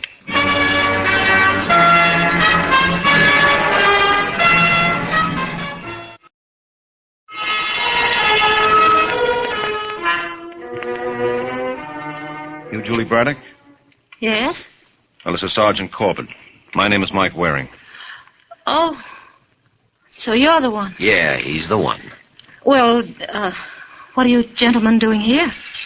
Well, I think we better discuss that inside. What's wrong? Well, what makes you think anything is wrong? Did something happen to Marty? No, but something will. Where is he? That's what we'd like to know. I don't understand. Now, you better sit down, Julie. You gotta tell me. Did you ever hear of a man named Chuck Lewis? No. You're lying, Angel. I swear I didn't. Well, you should have. He was one of your husband's fraternity brothers. You leave my husband out of this. No, we can't. Chuck Lewis was murdered this afternoon. And you think Marty did? Yes. You're crazy. Then why did he disappear? Who says he did? Well, he didn't show up for work. Well, maybe he went over to see his brother in Jersey. Now, don't make me laugh. He could have. His brother had a heart attack last week. Maybe he took a turn for the worse. And Marty didn't say anything to you about it? He doesn't like to worry me. Just a real solicitous kid, ain't he? I swear that's the truth. Well, we'll see how it hits a jury. They can't hold him, can they, Mr. Waring? Well, that all depends. Was Marty in touch with Chuck? No. It'll be easy enough to find out. I give you my word Marty hasn't seen him since he was sent up. Well, then how do you account for the fact we found your husband's business card on Chuck's body? That was my fault. I was in touch with him. Come again? I was out shopping last week and I ran into Willie Frank. Willie Frank? Yes, he was a friend of Chuck's. I gave him some money. But Marty knew nothing about it. Do you expect us to believe that? He had no motive. Oh, yes, he had. Suppose Chuck was in touch with your husband. Suppose he threatened to go to the bank and tell them of Marty's past record. After all, this was Marty's big chance. He'd be peeved with anyone who tried to ruin it. I tell you, Marty didn't kill him. Well, then who did? Me. What? You heard me. I did it. You realize what you're saying? Yes. I went to that place where he was living this afternoon. I went in through the rear entrance. There's one right on off 3rd. Did anyone see you? No. No, you're not buying this, are you, Mike? Well, there's an easy way to check. What did you do with the gun? I threw it in a sewer. Where? I can't remember. But it was somewhere along the Bowery. Oh, that's a hot one. Why won't you believe me? Because it's obvious you're shielding your husband. Yes, it was a nice try, Mrs. Braddock, but I'm holding out for Marty. And since I can't depend on you to notify me when he comes in, I'll have a couple of boys downstairs who will.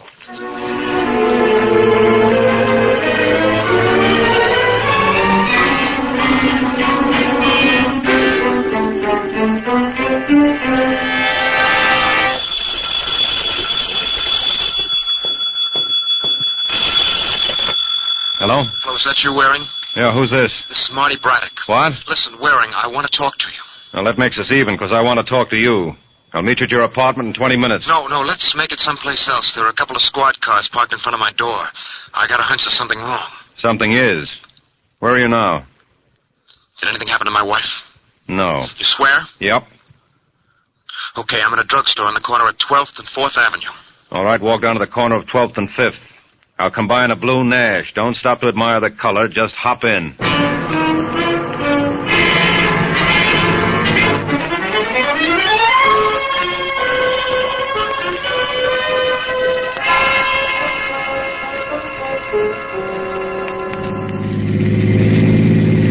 All right, Waring, what's up? What makes you think anything is up? There's too much hocus-pocus going on. What are the cops staked out in front of my house for? They're looking for you. Why? Don't you know? If I did, I wouldn't ask. Well, a friend of yours named Chuck Lewis met a violent end today. You mean he was murdered? Mm-hmm. Well, who did it? Well, right now the police are inclined to give you the honor. I swear I didn't do it. Why didn't you report for work this morning? I was on my way when I got a call from my brother's doc. He wasn't feeling so hot. So you went over to Jersey to see him? That's right. Without notifying Julie? Well, she was out shopping. So you didn't even think of leaving a note? I was too excited. Look, it's easy enough to prove. What time was Chuck killed? 1:15. Well, you can check with my brother. I was there from 10:30 to 3. Mm-hmm. Was anybody else with you? No. I don't suppose your brother would mind perjuring himself to save your life. You've got to believe me. I tell you, I didn't kill him. Well, then that makes it look worse for Julie. What are you talking about? Well, I forgot to mention it, but she confessed. She what? She claims she killed Chuck. Why, she's crazy. She didn't even know he was in town.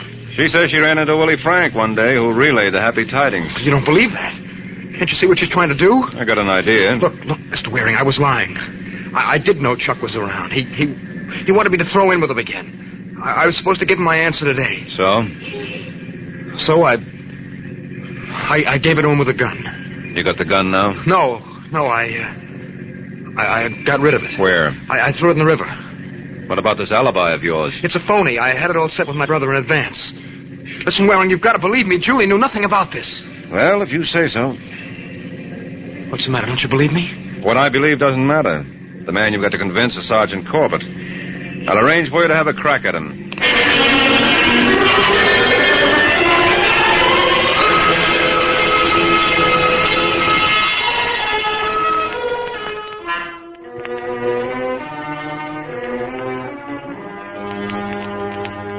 That's the story, Sergeant. I killed Chuck Lewis. Julie had nothing to do with it. Okay, that's good enough for me. You're gonna let her go now, aren't you? Well, I'll think about it. All right, Haskell, take him away. Right, Sergeant. Will you do me a favor, Waring? Sure, Marty. Tell Julie not to worry. Everything's gonna be all right.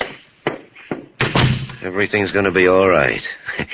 Now, that's what I call an optimist. Well, don't tell me you believe that confession. Well, I certainly do. What about his wife's? Well, her motive was obvious. She was trying to protect him. And he's trying to do the same for her. Well, you're crazy. Well, how do you get around his alibi? What alibi? He admits he set it up in advance with his brother.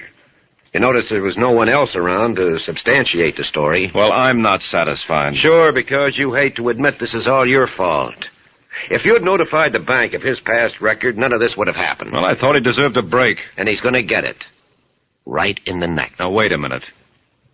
Aren't we forgetting someone? Who? Willie Frank. What about him?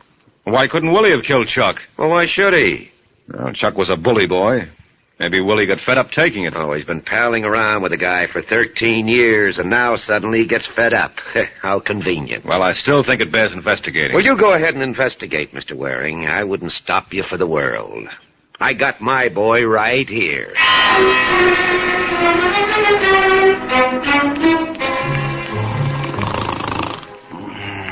All right, come on, Willie. Get up. Wake up, boy. You're late for reveille.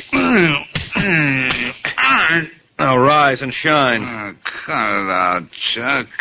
Surprise, it ain't Chuck. Huh? Oh, you. The name is Waring, Mike Waring. You're the one they call the Falcon? Why, can you think of something worse to call me? Come on, get up. What for? I ain't going no place. I say you are. Ow! Let me alone. I bet you missed that treatment since Chuck is gone. What do you know about his murder? Nothing. They told me you weren't around when he was killed. That's right. Where did you disappear to? None of your business. Don't give me that, you punk.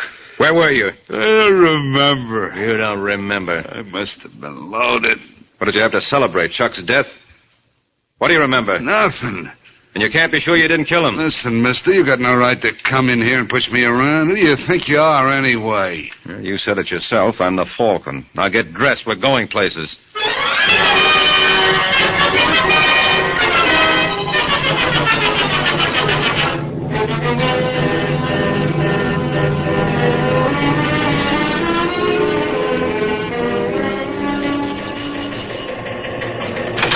Oh, that you, Haskell? No, it's only me, Sergeant. And look what I found. All right, you inside. Let me go. Hey, what do you got there? Wish I could think of a suitable name. At the moment, it calls itself Willie Frank. Well, why did you bring him down for?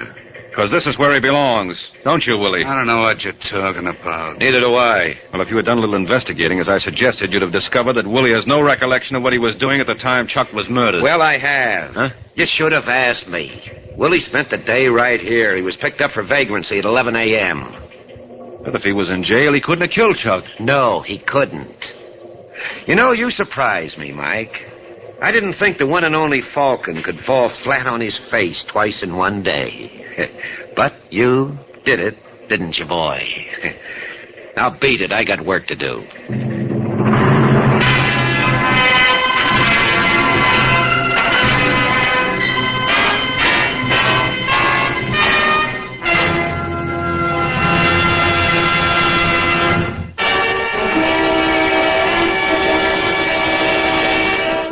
Now back to the adventures of the Falcon. 10 minutes have passed since Mike Waring was informed that Willie Frank, his nominee for the murder of Chuck Lewis, was turned down. And now Mike goes to break the news to the surviving candidate. All right, Haskell, here's my pass. Open them up. Right, Mike. Waring. Hello, Marty. Did you see Julie? Nope, not yet. You gotta get her out. They promised to release. Well, that's kind of impossible. You see, they never arrested her in the first place. They did? No. Sergeant Corbett never believed her confession. So you held out on me? Well, you held out on me. Why didn't you tell me you decided to throw in with Chuck and Willie? I wasn't going to. You're lying. All right, so I was. There was nothing else I could do. Then you intended to go through with that holdup? Yes. Look, I know you think I let you down, but I couldn't help myself. Couldn't you? No, it wasn't that I cared about the job or myself. I was afraid for Julie. Chuck threatened to go to work on her. Did she know that? No. Listen, Waring, the cops won't bother her anymore, will they? Not as long as you stick to that story that you killed Chuck. And why shouldn't I? On the other hand, why should you? Okay, Marty, maybe someday I'll figure out the reason. Hey, Haskell, I want out.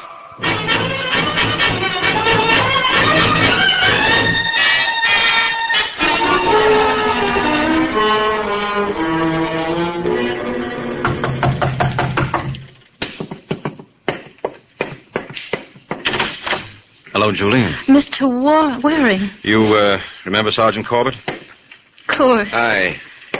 Where's my husband? Right where he belongs.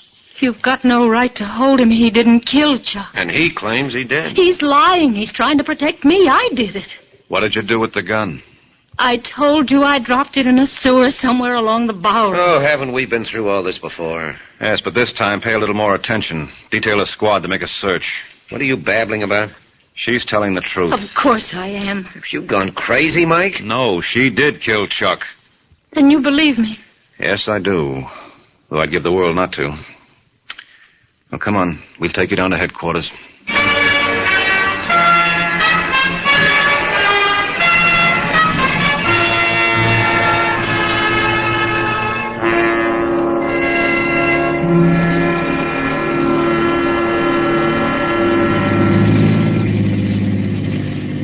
You want to stop somewhere for a beer, Mike? No, thanks, Sergeant. I don't feel like celebrating. Why not?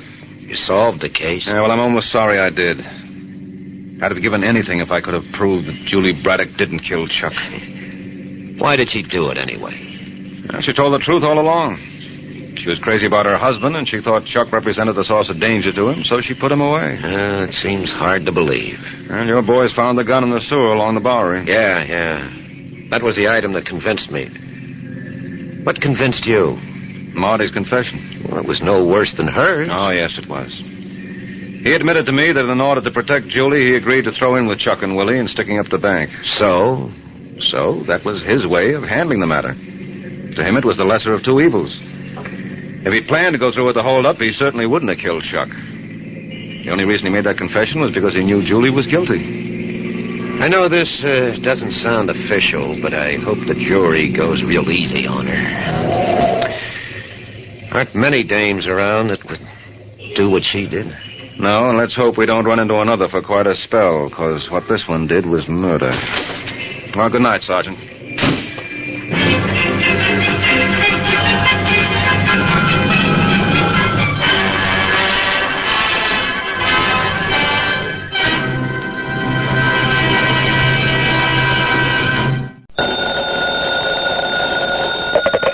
Hello? Yes, this is the Falcon speaking. Oh, Doris. No, you'll have to include me out tonight. I've got to discuss an idea for a movie. No, I can't make it, Angel. No, I can't miss this. These characters have dreamed up the perfect switch. Instead of shooting pictures, they plan to shoot people. Once again, the adventures of the Falcon, dedicated to private investigators everywhere. Those hard-hitting detectives who, like Mike Waring, risk their lives to aid law enforcement agencies. So join him now when the Falcon solves The Case of the Falling Star.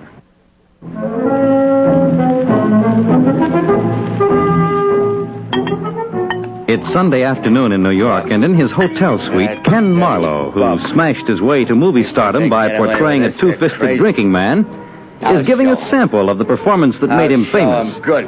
Only this time, Ken isn't acting. I'll fix them all. When I get through with those crumbs, they'll know better than the horse. Yeah?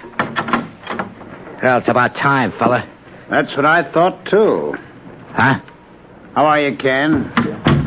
Oh, Jackie Howard. I'm sorry. I was expecting somebody else. I'll bet she's a lot prettier. Nothing like that. I'm here with a wife. It's a funny thing. I didn't even know you were in town. I thought I left you on the West Coast. Well, haven't you heard? Trailways runs all over the country. All you got to do is buy a ticket. Look, Jackie, I know what you want. I intended to clean up that $15,000 I owe you before I left. It's 19. Oh, 15, 19. What's the difference? I'm good for it. Are you? Someone told me you washed up at National Pictures.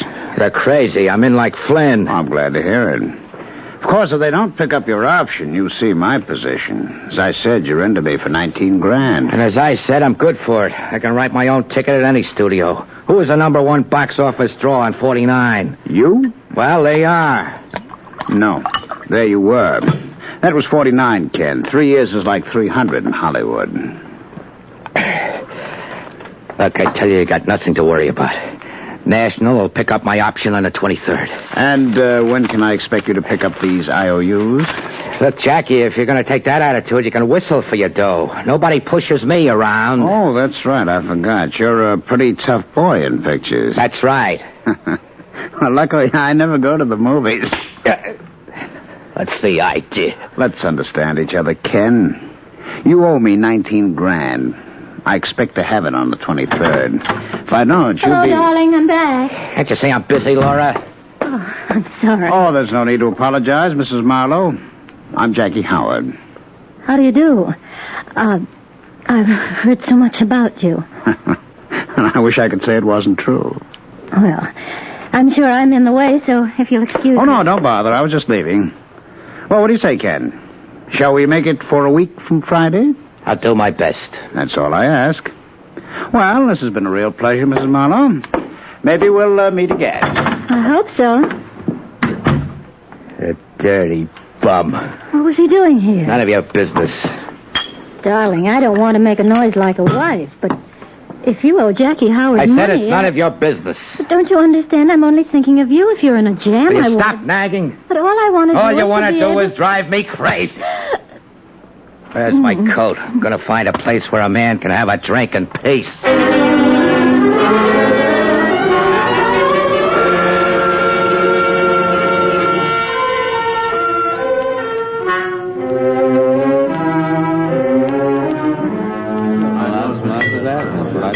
Oh, hi, Steve. Can I help you? Yeah, is Mr. Marlowe or... Never mind, I see him. Hello, Ken. I've been looking for you. What do you want, Steve? Just saw Laura. You're really living your part, aren't you, boy? What? The two-fisted He-Man. That's a beautiful shiner she's sporting. Somebody asked you? No, but I hate to see you louse her up. She's one in a million. Look how she stuck by you when you got in that mess out in Beverly Hills. Why don't you mind your own business, Steve? I try to. Well, you're not very good at it. I pay you $200 a week to take care of my publicity. Haven't seen my name in print for months. Sometimes a publicity man does a job by keeping his client's name out of the papers. What kind of a crack is that? Who squared that beef with that girl in Santa Monica and that little chick in Encino? Look, Steve, if you don't like it, you know what you can do. You know, I was just thinking, if National doesn't pick up your option, you're going to be in trouble. Who says so? I could go to Metro or Fox. Well, I got a scoop for you, boy. They wouldn't let you through the main gate. Your only chance is National.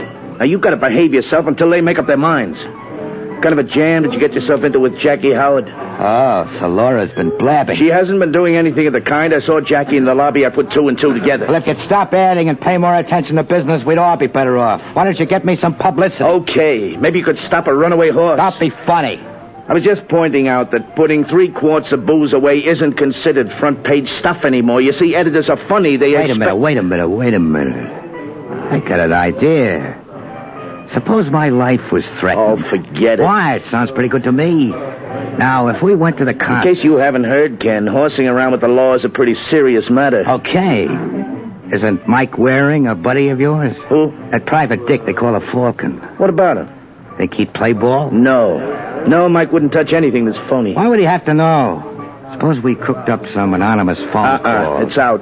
Why? Because I thought of it? Ken, don't be ridiculous. Well, we're going to handle it my way. We'll hire the Falcon to be my bodyguard. Then you leak it to the papers.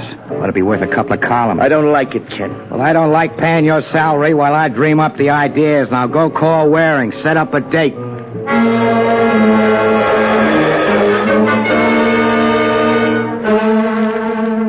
Well, that's the story, Mike. After the third phone call, Ken thought we ought to do something about it.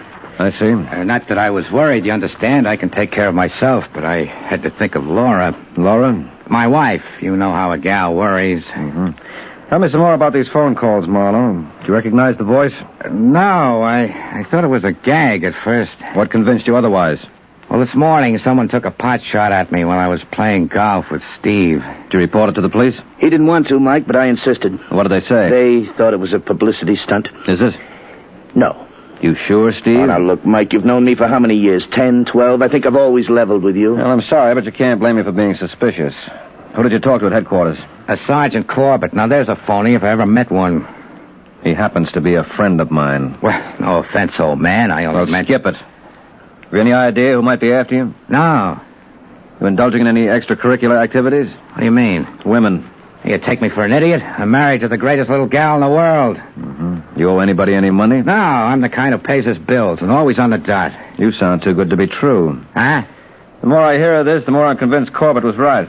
Come again? The way you tell it, you're the most popular man in the class. Okay, if that's the way you feel, we'll get somebody else. There are other private detectives in New York. And better, too. Come on, Steve. I'm sorry, Mike. Forget it. It's not your fault. Just say it's a clash of personalities. You coming, Steve? Yeah. So long, pal. I'll be seeing you. You bet. Give me a call before you leave town. I will. Well, I hope you're satisfied. I am. I think Waring's going to work out fine. So help me, you're nuts. Didn't you hear him I know say what he that- said. He thinks this is a publicity stunt. Well, all he caught was the prologue. He'll play ball after the first act. What are you talking about? Let's find a phone. I got to cast the show, and I know just the boy to play the lead.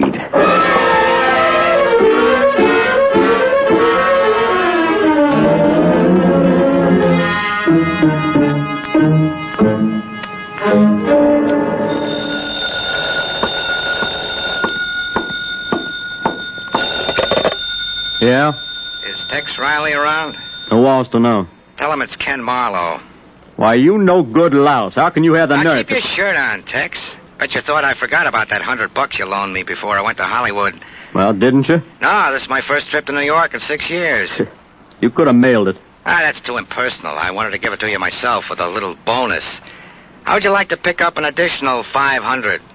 That don't sound like the Ken Marlowe I know and hate. What do I have to do? Well, I got a little part I'd like you to try out for. In a picture? It's a play I'm going to produce on my own. But first, I'd like to see a dress rehearsal. I don't get it. Well, my wife doesn't know anything about this, and I'd like to test her reaction.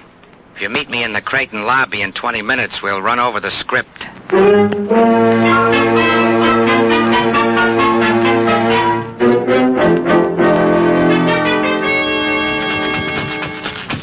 Hey, Laura, you better order some more ice. I'm running low. All right, Ken.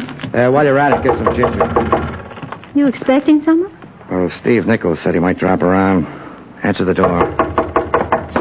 Just a second. Well, hiya, sugar. I beg your pardon. I'll beg yours. Is the Hollywood hotshot in? Who is it, Laura? What? Never mind, I'll announce myself. Hiya, Marlowe. Who the devil are you? Oh, just an autograph hound. Get out. Now, where'd I put my pencil? I had it right here. Hey, look at what I found. Ken! What's the idea of the gun? Well, you can't say you weren't warned, Marlowe. You owe a friend of mine some dough. He told you to get it up. Since you didn't. No, you can't. Get out of my way, sir. No. Will you stop butting in? I'm not afraid. You don't know what you're doing. Yes, I do. Look, lady, I got nothing against you. Now get out of the way. See what a hero he is, Ken? He's afraid of a woman half his size. I'm warning you, baby. If you don't get out of the way, I'll let you...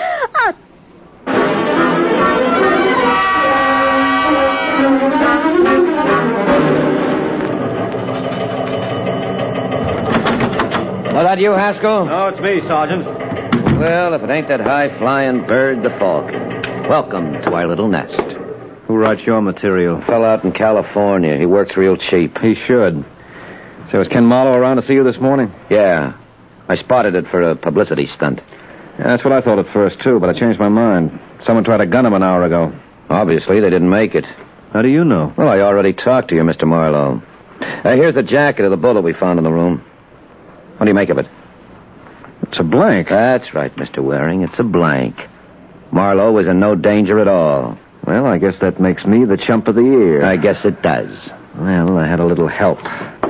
Okay, Sarge, I'll be seeing you. I got to thank the man who thought me so deserving.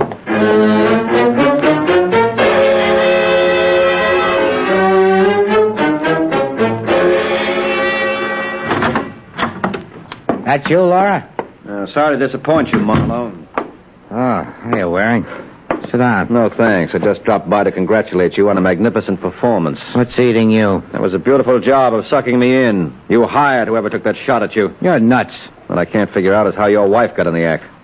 What happened? She ad-lib a part for herself? Huh? I don't think she knew the bullet was a blank. You don't rate a gal like that. You've got your nerve. Get out. Does that mean I'm fired? What do you think? Good. Because I hate to hit a client. Come on, Marlowe. We can't end the scene with you on the floor. Your public would never stand for it. Now get up and make like a hero.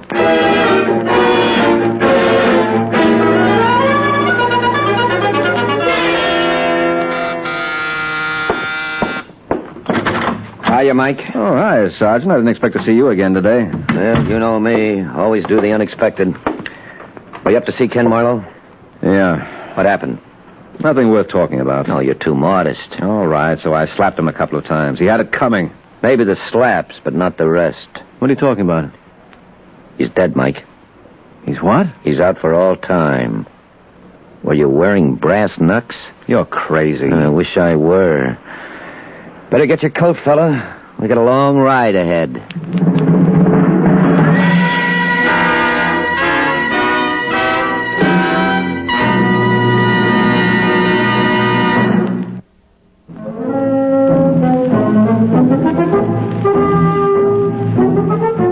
An hour has passed since Mike Waring was informed Ken Marlowe was dead. And now at the scene of the crime, Sergeant Corbett gives our hero some fatherly advice. Listen, Mike, I got it all figured out. I'm sure you'll be able to cop a plea. What are you babbling about? Well, it was self-defense, wasn't it? You didn't mean to kill him. And I didn't. When I left here, he was at the other end of the room. With the back of his head caved in? Well, that's just it, Corbett. How did it get that way? I didn't slug him from behind. Well, he must have hit it when he fell. Against what, that sofa? Wouldn't hurt a fly. How about the fireplace? No, he wasn't anywhere near it. There'd be bloodstains if he were. No, there must be something around that caused the damage. The familiar blunt instrument? Yeah, let's see those fire tongs. Clean. Well, how about those bookends? Oh, not a stain on them. Listen, Mike, maybe the killer took the weapon with him. Does that mean you're absolving me? If we can come up with some evidence. You think the murderer might have walked off with it? I doubt it. A lot of blood flowed. I can't see anyone taking a chance on staining his clothes. Well, he didn't leave it around for us to find. Hey, wait a minute. There's something missing in this room. What? Well, that's just the trouble. I can't... I got it. Liquor. What are you talking about? Marlowe was a drinker. A boy like him would have at least one bottle around. Say, you're right. Where's the trash basket? Probably in the pantry. Well, let's get it. The killer might gamble. The next time the chambermaid came through, she'd dump it without a second glance. Yeah. Quite a collection, huh? There's our baby. Don't touch it. I won't. But mine are probably the only fingerprints that aren't on it. Everyone else who was up here must have been invited to help himself. Yeah, you're probably right. Haskell, take this down to the lab. Well, now you're convinced I had nothing to do with this murder? Yeah. But if you didn't kill Marlowe, who did? That's what I intend to find out. Why don't you stay out of this, Mike? Oh, no.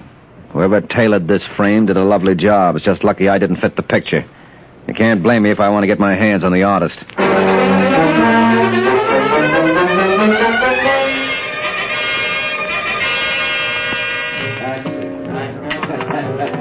I tell you, Mike, I don't know anything about it.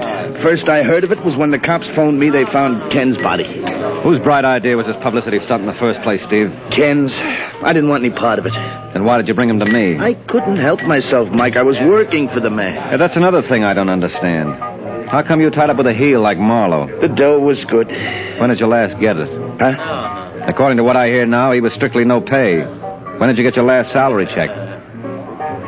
Come on, Steve. It'll be easy enough to find out. 3 months ago. Then why did you stick? He was on the skids. No, he wasn't. National had till Friday to pick up his option. You think they would have? Well, there's no telling. It was an even money bet. Well, who had it in for him? No one. Look, Steve, we're no longer playing games. If he owed you dough, he must have owed others. Jackie Howard. Who's Jackie Howard? He owns a gambling joint off the strip. Ken was into him for around 20 grand. Is this Howard character in town? Yeah, staying at the Brighton. Okay, we got one suspect. Let's try for two. What about Mrs. Marlowe? Don't talk like a chump. She was in love with the guy. Well, he certainly didn't rate a wife like that. Nobody does. Oh, sounds like you go for her yourself. Oh, don't be silly. You know I'm married. I suppose you feel like a big brother to her. That's exactly how I feel. You know something, Steve? I believe you. Thanks. No, I mean it. I think Laura explains why you continued working for Marlowe. Maybe that's why you knocked yourself out suppressing those items that would have ruined him. You didn't want her hurt, right? Yeah. Why, Steve? It won't make any sense to you, Mike. Oh, try me. First day I met her, she reminded me of Edith. Edith? My kid sister. She was married to a boy like Ken. And what happened to her? She's dead. Oh, sorry. Maybe she's better off. So you transferred your feelings to Laura? Anything wrong with that? No, I think it's very commendable.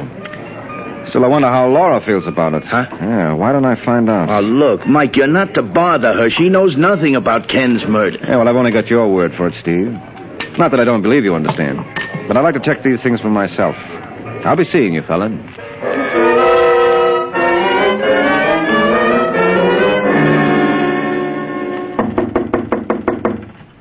Who is it? I'd like to see Laura Marlowe. There's no one here by that name. I know there is. This is Mike Waring, Mrs. Marlowe. Please go away. I've got to talk to you. Believe me, I wouldn't disturb you, but it's important. Come in. Thanks. How'd you know I was here?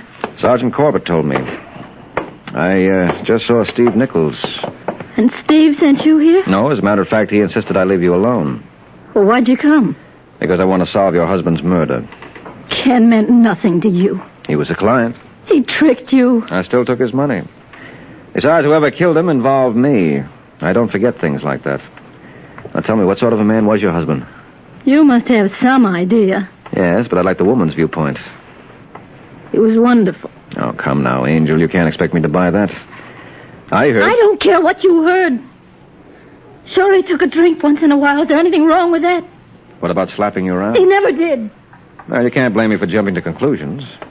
But take a blind man not to notice those bruises on your face and arm. How did you get them? I fell. Question is, did Ken push you? How dare you? Now, look, Mrs. Marlowe, I don't mean to be obnoxious, but we've got a murder to solve. Did your husband play around on the outside? No. What about those stories? Lies, every one of them. They were started by his enemies. Oh, so he was just a misunderstood kid. No. I understood him, and that's all that counted. All right, Mrs. Marlowe. I think you're telling the truth. I'm overwhelmed. Well, you should be, because if Jackie Howard doesn't turn out to be a liar, I won't know what to do. Take care of yourself, Angel. I got to run along.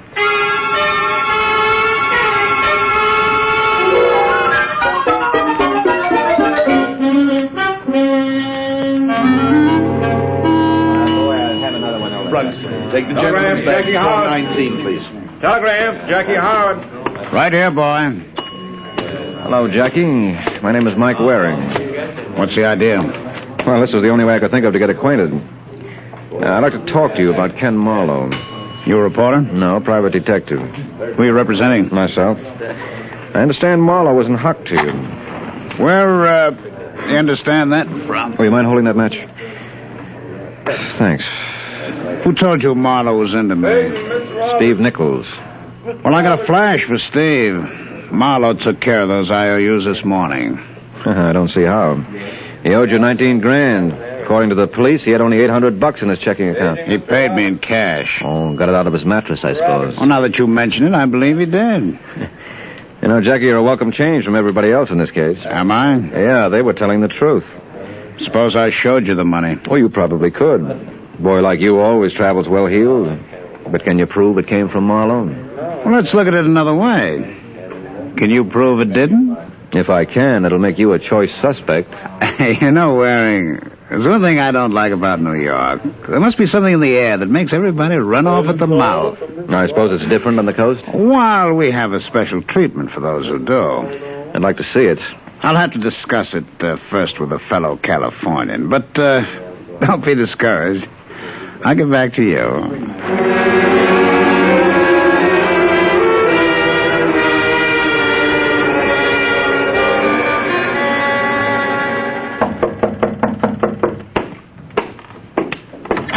Yes? Hello, Steve. Oh, hiya, Jackie. I thought by now you'd be on your way back to the coast. You thought wrong. Say, you got yourself a nice little spot here. Look, Jackie, I don't want to seem rude, but I was just on my way out. Oh, relax. I won't stay long. Too bad about Ken, isn't it? Yeah. What do you think killed him? I have no idea. Oh, you must have, Steve. You're a bright boy. No, I'm not. Well, maybe you're right. Now, I had you pegged as the kind who kept his nose clean. And don't I? Not in my book. Why'd you tell Mike Waring that Marlowe owed me money? He asked me. You're the real helpful type, aren't you? I do my best, yeah. Sometimes it doesn't pay. People don't appreciate it. Dirty. What's the matter, boy? Can't you catch your breath? Dirty. Maybe that's a good thing. You talk too much anyway. Little of Doc Howard's treatment may break the habit. Hold still, Steve. I'm afraid this is gonna hurt.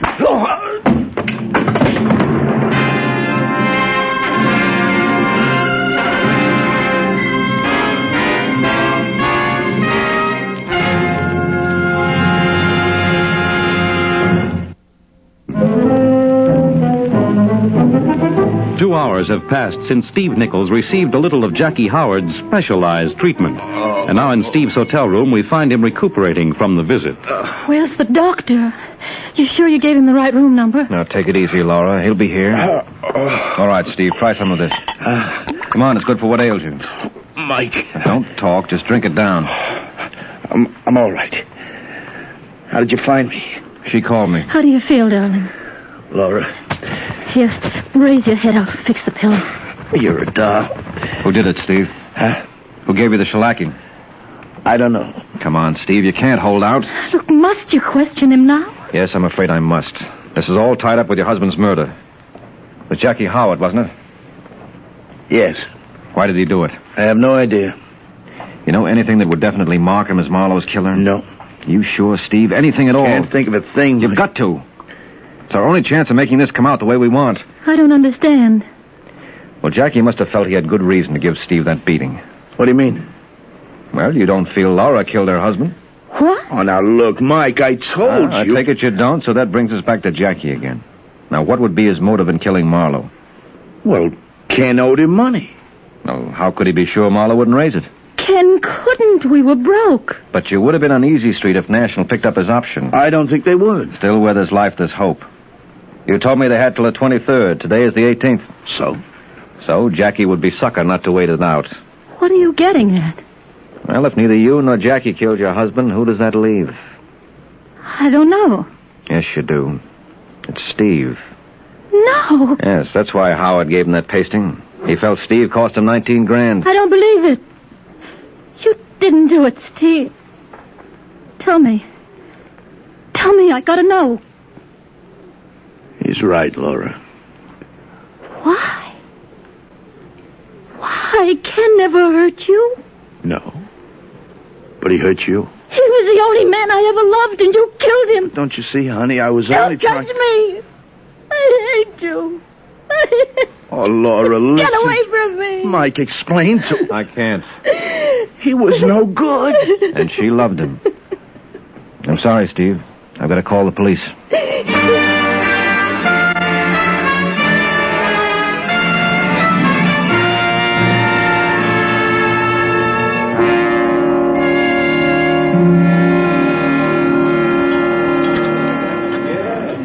What do you say, Mike? Some more coffee? No, thanks, Sergeant. Oh, come on. Cheer up. What are you dragging for? Well, you must have some idea. Steve Nichols was my friend. And he committed a murder. Well, there's no question about that. Tell me something. Was he in love with Laura? If he was able to kid himself into believing it was strictly platonic. He thought Marlowe was hard-timing her. Well, he was right. No, he wasn't. You mean there was nothing to those stories about Marlowe playing around? Oh, they were true enough. But they didn't mean a thing to Laura. She was in love with him, and that's all that counted. This goes to prove it's awful dangerous to play God. You never know what's best for other people.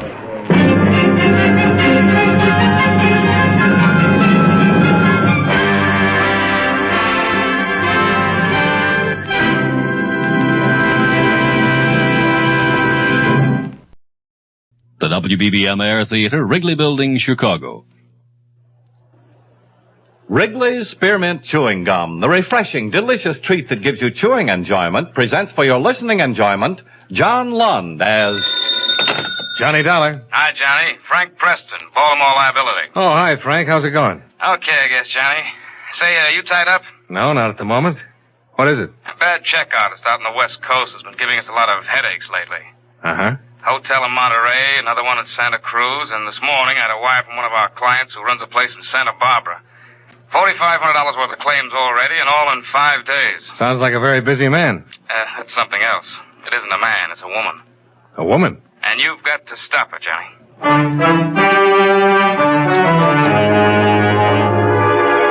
The makers of Wrigley's Spearmint Chewing Gum bring you John Lund in another adventure of the man with the action-packed expense account, America's fabulous freelance insurance investigator. Yours truly, Johnny Dollar.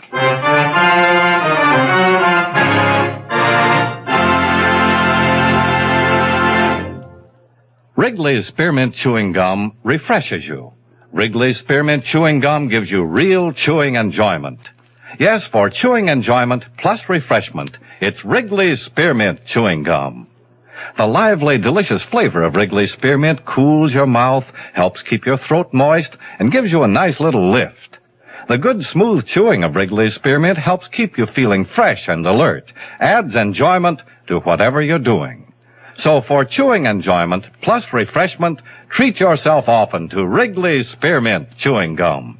Healthful, refreshing, delicious.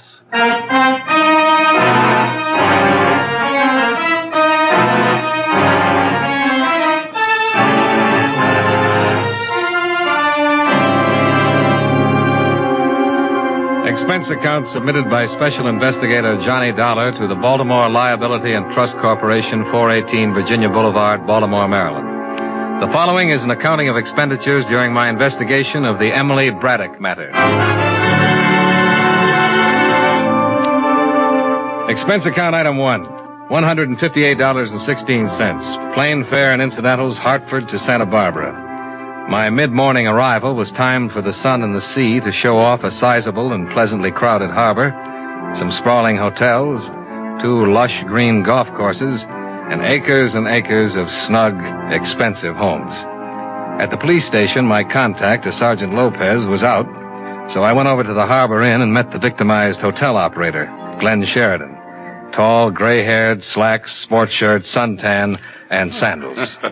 On the face of it, you'd think I'd been in the hotel business 20 minutes instead of 20 years, the way that woman took me. Well, she's done the same thing in several other nice hotels up and down the coast, if that's any comfort. Well, it isn't.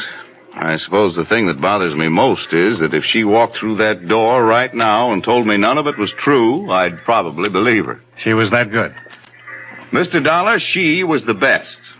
Why, she pranced in here as big as life, and she probably didn't have a nickel in her purse. And what's more, for the whole 4 days she was here, she didn't break her stride once. What do you mean? Well, only the best of everything. Oh. She gave you a check for $813, is that right? Painfully right. Mm-hmm. And I took it, no questions. Every night in the dining room, she'd order champagne, special dishes.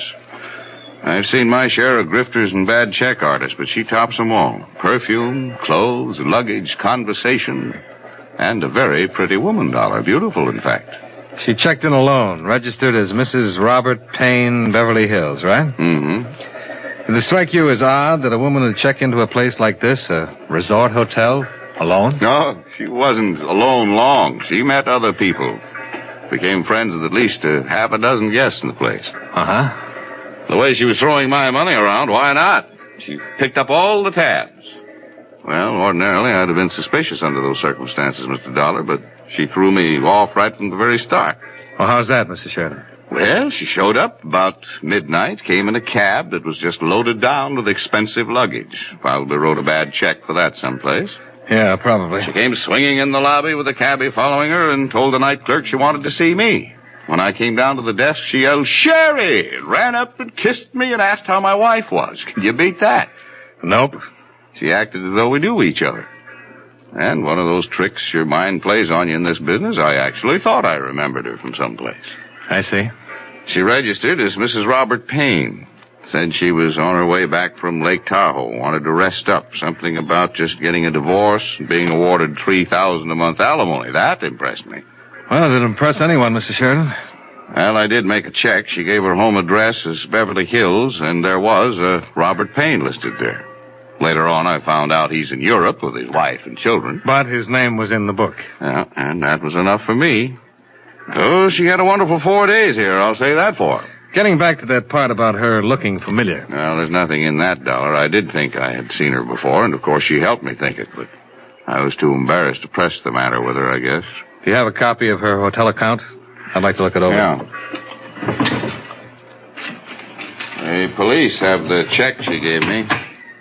It was drawn on a bank in Beverly Hills. Was it personalized? No. Maybe I should have thought something of that, huh? Well, here's this much. I can't stand to look it over. It makes me kind of sick. $813.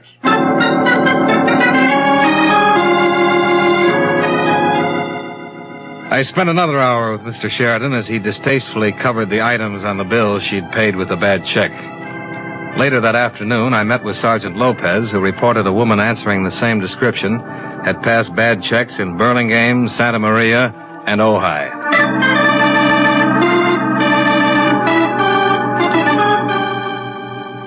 Expense account item 2, $114.85. Transportation to Monterey and Santa Cruz, where I interviewed the other 2 clients who had filed claims. Their stories were much the same as Sheridan's.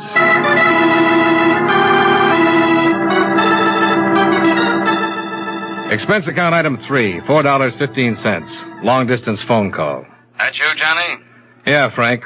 All the claims are pretty solid. The police have no line on this... Don't come home.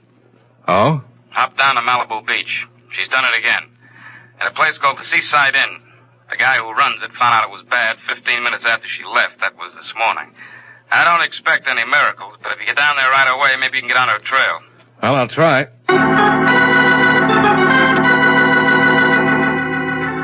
Expense account item 4, $38 even. Transportation Santa Barbara to Malibu. I didn't even bother to listen to a disgruntled hotel proprietor repeat a story I knew so well. I went directly to the sheriff's station and Sergeant Pell's. Well, that's about the picture. She was at the inn for 4 days and checked out this morning. She used the name Bradley. Ellen Bradley. She can't be too far ahead of you now. No. There might be a break on this one, too. While she was at the inn, she took up with one of our local residents, a man by the name of Garland. Lives over in the colony. He drove her into town this morning. Have you talked to him? I can't find him anywhere. He has a house over in the colony. The colony? Yeah, that's down the road a piece. They call it that because a lot of movie stars built beach homes there a long time ago. Movie colony, you know? Oh, yeah. Is this Garland an actor? Yeah, when he gets work, which isn't very often, I guess. Mainly, he keeps suntanned. We're trying to locate him now, and as soon as we do it... Excuse me. Sure. Sergeant Pell. Yeah, right away. Garland's home now.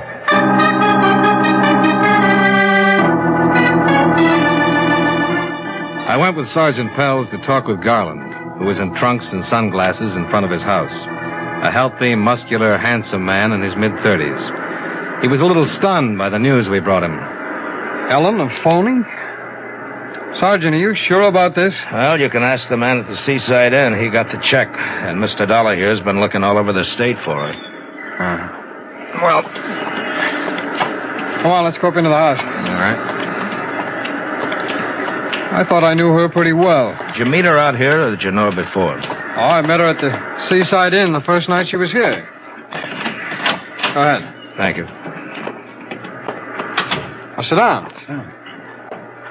Like something to drink? No, thank you. Not now, thanks. Understand you drove her into Los Angeles. That's right. I took her in this morning. Where did you take her? The Beverly Glen Hotel. Did she check in there? No, she just dumped all her luggage. She told me she didn't know whether or not she'd have to go to Chicago tonight. Something about a house she owned there that had to be rented or sold. Did you leave her there? No, she made a phone call. Said she had to meet her lawyer. Yeah? She say where? Yeah, a bar in Hollywood. Topper on Coenga. So I drove her over there and left her. When was this? Oh, 3 hours ago, about 1 o'clock, I guess. How was she dressed? Black strapless job. Uh-huh. Did she mention any names? Tell you anything about herself? Yeah, she told me that 6 months ago a little 2-year-old boy was killed in an automobile accident. She said that was the thing that broke up her marriage to this Bradley guy. Uh-huh. Said she needed to believe in something again, that she needed someone to believe in her. Well, I figured her for a pretty nice person, just having a little fling. Even with what you've told me, I believe that part of it. Why? Because she told me, and she cried a little when she was telling me. Oh, I don't care how you look at me. I don't think anyone could invent a story that tragic without some sort of basis. Well, maybe you've got a point, Garland, but a good liar can see a story in a newspaper, adapt it to his own needs, and maybe even cry a little about it. Well, I still believe it. You know, Mr. Dollar, you ought to try believing what people tell you sometime. Yeah, I'll try it. Next time I have 2 weeks off. What? In my business, they call that a vacation.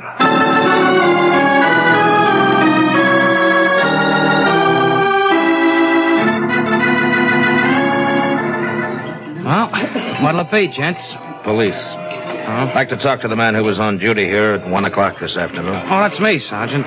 My name's Lenny Pollard. Anything wrong? No, just routine. Well, can I get you something? No, thank you. We're trying to locate a woman who's been using the name Ellen Bradley. We were told she was in here around 1 o'clock today. I don't recognize that name. About 5'5", dark brown hair, brown eyes. Wore a black strapless summer dress when last seen. 30 or under. No, no one like that. 1 o'clock's a pretty quiet time. In fact, all afternoon's been quiet. No woman like that's been in here at all. You been here all the time? Yeah, on duty since 11 o'clock. That's when we open. You sure this is the right place, the Topper? Mm-hmm. Sorry. Wish I could help you.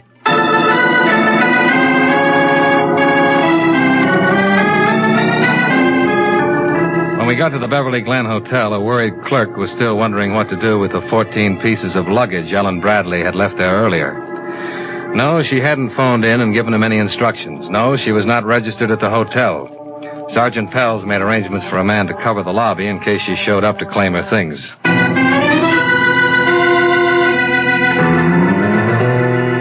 By 8 the next morning, the Central Identification Bureau in Sacramento made a positive identification on a thumbprint taken from her room at the Seaside Hotel. She was identified as Emily Miles Braddock. Her nearest living relative was a sister, Elaine. Address 112 East Orange Avenue, Los Angeles. You down there? Yes? Who are you looking for? Elaine Braddock. Are you Miss Braddock? What do you want? I'd like to talk to you for a minute. Well, I don't want to buy nothing. I'm not selling anything. I'm an insurance investigator. You sure you got the right party? Elaine Braddock? Come on up, mister. Just open the door and come on up.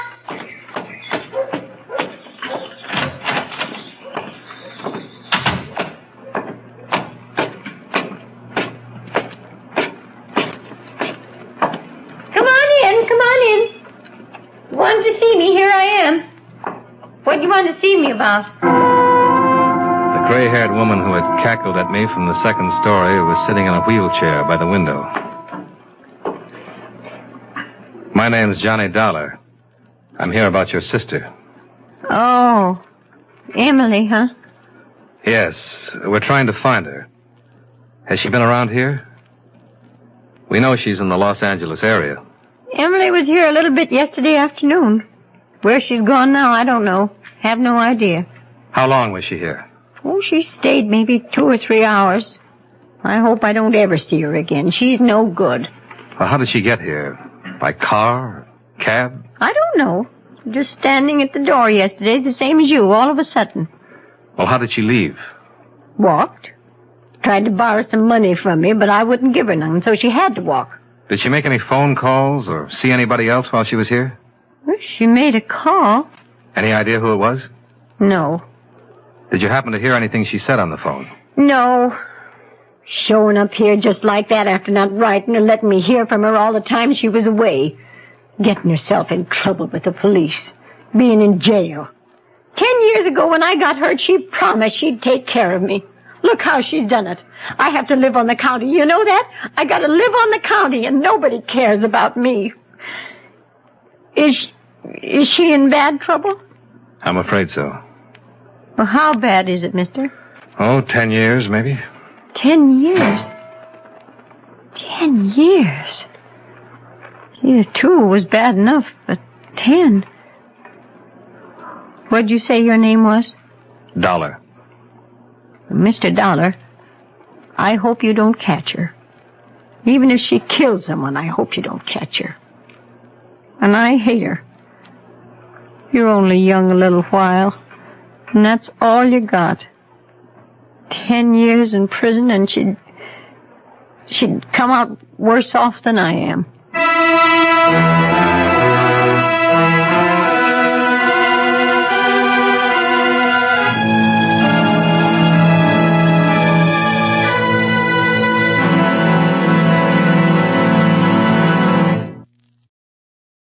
Friends, wherever you are, whatever you're doing, you'll enjoy chewing Wrigley's Spearmint Gum. Chew Wrigley's Spearmint while you're working. The lively, full-bodied flavor of Wrigley's Spearmint gives you a refreshing little lift. The smooth, pleasant chewing of Wrigley's Spearmint Gum helps keep you feeling relaxed and satisfied. Makes your job seem easier. Chew Wrigley's Spearmint Gum in your home, when you're out walking or driving, when you're enjoying sports and other activities. Wrigley's Spearmint Gum tastes good anytime, and the natural chewing aids digestion and helps keep your teeth bright and attractive. Yes, wherever you are, whatever you're doing, you'll enjoy chewing Wrigley's Spearmint Chewing Gum. Healthful, refreshing, delicious. And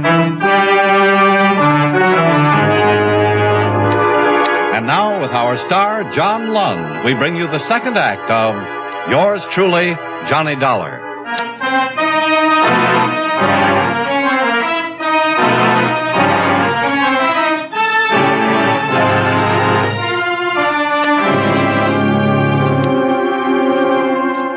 That afternoon, a follow-up came on Emily Miles Braddock.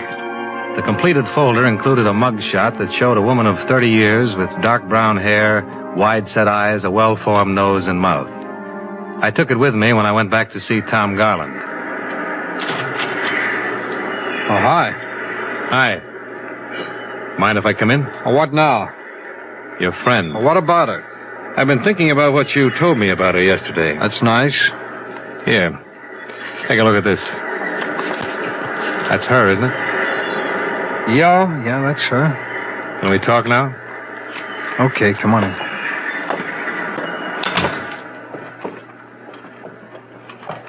Her name's Emily Braddock, not Ellen Bradley. Up until 2 months ago, she was in the State Correction Home for Women, serving a 2-year term for grand theft. Here, take your picture back. I'm not pushing my weight showing it to you, Garland. But you're a little stubborn about what you want to believe about her. If she lost a baby, as she told you, she was in prison when it happened. I thought I'd better prove this lie. All right, so you proved it. You mind if I sit down? No, help yourself. Thanks. Well, do you have anything else to tell me? Well, I suppose I do, since you don't seem to want to tell me anything.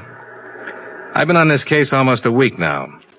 In that time, I've talked to 8 different men who have met Emily Braddock, and 1 woman who knew her by her real name and for what she really is.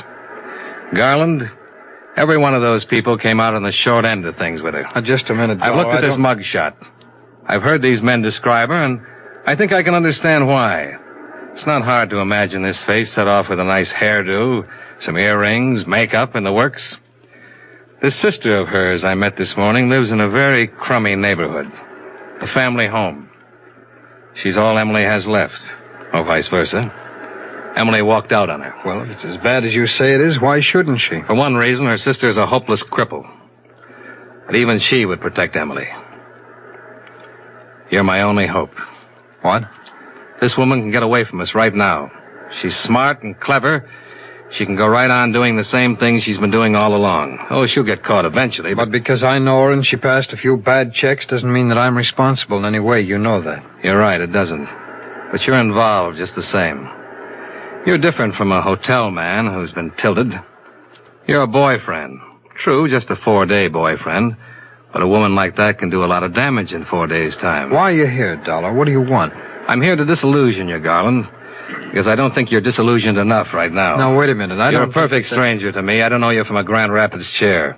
But I'm doing you a favor telling you that Emily Braddock is a crook and a thief and a forger, and that everything she ever told you was a lie. Now and then a woman walks into a man's life that he'd sell his soul for.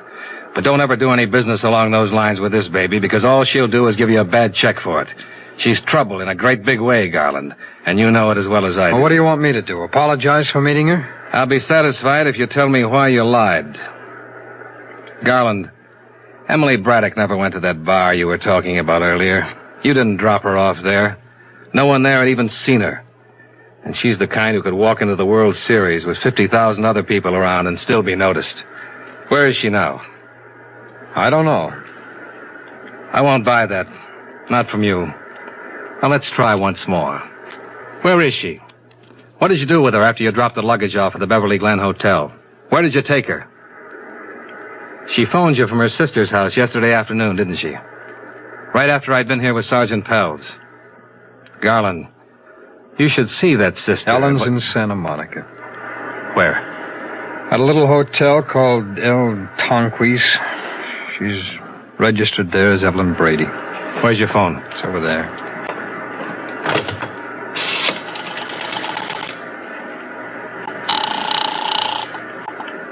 Operator. Sheriff's office, please. Thank you. Dollar? Yeah? Dollar, could it be fixed so that she wouldn't know that I told you? Could be. All of this beats me. I don't understand it. What? Oh, what you've told me is true, I know, but an hour ago she called me up and said, Tom, I love you. That sounded true, too. I told her I loved her, and now I'm turning her in. What kind of a crazy world do we live in?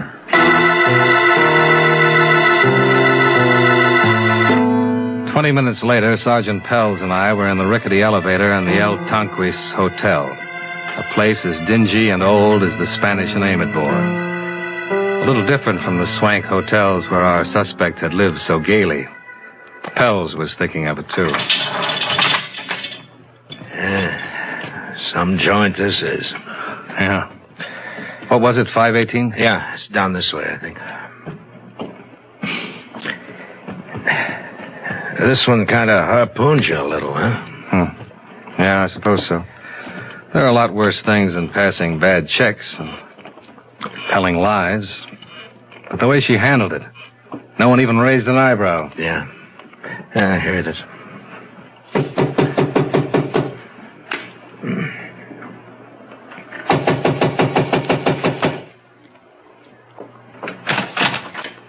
Yes? Emily Braddock? Beg your pardon. I said, is your name Emily Braddock? You must have the wrong room. My name's Evelyn Brady. Sorry, miss, you're the one we want. I'll have to change into a dress. I'll check the room. Excuse me. What's this all about? I think you already know. I have no idea. What is it all about? Bad checks. There must be some mistake. All right, miss. Go ahead and change. We'll wait out here. Thank you. I'm sorry. We'll have to keep this open a little bit. Oh? You can dress behind it if you want. If that doesn't suit you, well, we'll take you down like you are. Thanks again. Two windows on the outside, no ledge. Firelighter's across the court. Any luggage? A little makeup kit. Dollar? Yeah? Now that you've seen her, what do you think? Well, I'm only human. Too bad she's a crook.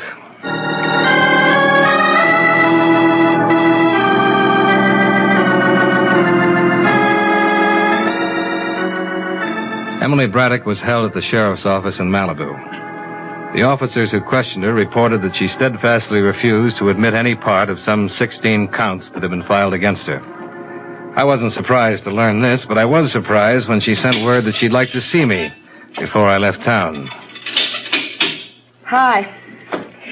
Here you're about ready to beat it. Uh-huh. You're the one who talked to him, aren't you? Talk to who? Tommy Garland. He told you where I was, didn't he? Sure he did. I thought you wanted to tell me something. You thought wrong. The same as all these others around here. I'm not going to tell you or anybody else anything. Police are like hotel men. You figure out their little system and then you beat it. If you say so. I don't have a lot of time. We could be pretty good friends, you and I, if this hadn't come up. I mean, a drink or something together. We'd have looked nice. Oh, look, Emily. You're the one who got him to tell where I was. And he asked you to fix it so I wouldn't know. Oh, yeah, Tommy would do that, I know. What I don't know is what you said to him. How did you get him to tell? Is that all you're interested in? It's not asking anything. Well, I told him just what you are. A thief. A crook. That sold him? Well, he told me where to find you. I guess it did. I must be slipping. You slipped a long time ago. When you walked out on that sister of yours.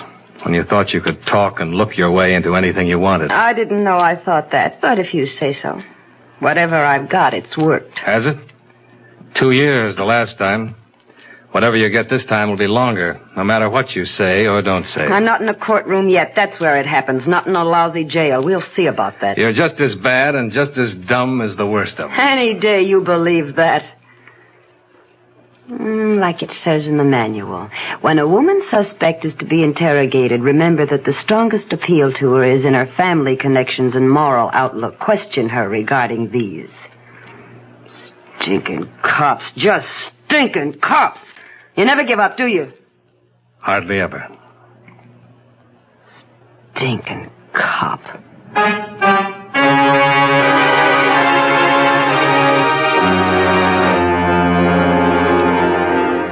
Emily Braddock goes to trial next month. I won't be there, but 6 clients of Baltimore liability will be.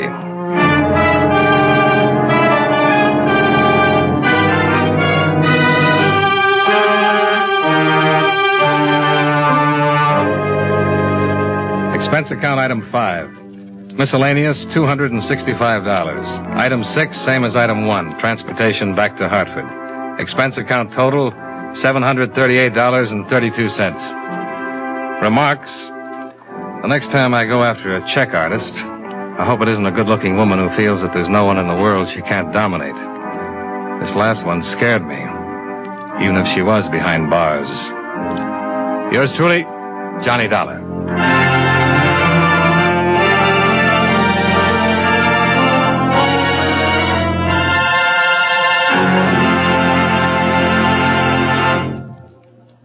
Remember, friends, Wrigley's Spearmint Chewing Gum refreshes you.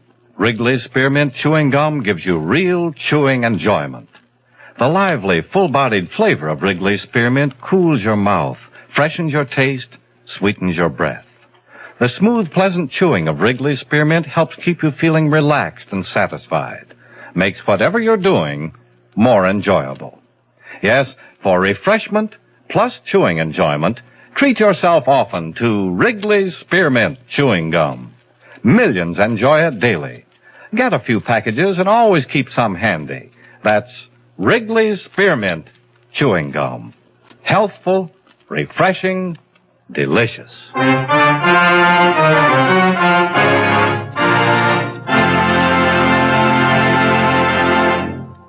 Yours truly, Johnny Dollar, brought to you by Wrigley Spearmint Chewing Gum, stars John Lund in the title role and was written by E. Jack Newman with music by Milton Charles. Featured in tonight's cast were James McCallion, John McIntyre, Bill Conrad, Stacey Harris, Jeanette Nolan, and Joan Banks. Yours truly, Johnny Dollar, is produced and directed in Hollywood by Jaime Del Valle.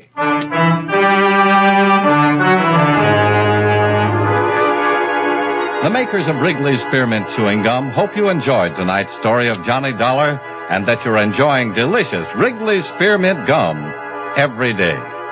This is Charles Lyon, inviting you to join us again next week at this same time when from Hollywood, John Lund returns as yours truly, Johnny Dollar.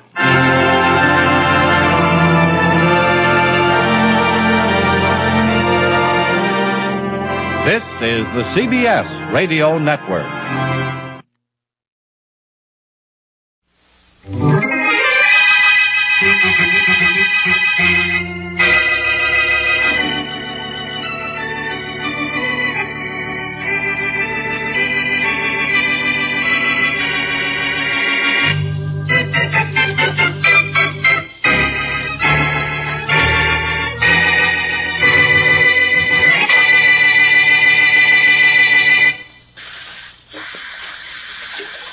Found it, Larry. I found it. You're not kidding, Bill. Are you sure? Positive. Don't get so excited you stop pumping air to me down here. Keep your helmet on. I'll keep pumping. You sure it's the sunken ship we're looking for? We were looking for the Argus, weren't we? Yeah, but make sure it has the gold in it before we get too excited. Okay. Give me a little more line. Yeah. There's a big gap in her side I can look into and see right into the hold. Okay, but be careful. Don't get caught in the current and lose your footing. Just keep my lines tight, and I won't. Keep pumping air. I'll pump you enough air for a month if you found that gold. Just enough for now will do. Well, Bill, what goes? You see anything yet? See anything? I can see everything. Larry, there's more gold here than I thought was in the whole world. You found it, huh? I sure did, Larry. We're rich. You mean I'm rich? What are you talking about? You'll know in a minute. Pull on your tow line. Huh? Pull on it, Bill. Okay, but... Hey, Larry, it's loose. Sure. I got it loose. What's your idea? What... And here goes your airline, too, Bill. I'm cutting that. No, Larry, don't. No, you can't. I can't, huh? I already have. Oh, Larry, don't. I'm pulling out of here, but fast. As soon as I cut this phone line. Oh, Larry. So long, Bill, old pal.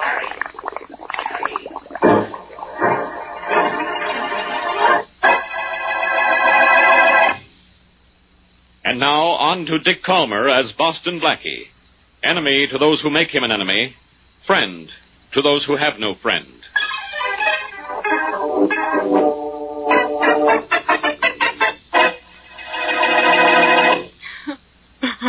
I know just how you feel, Sarah.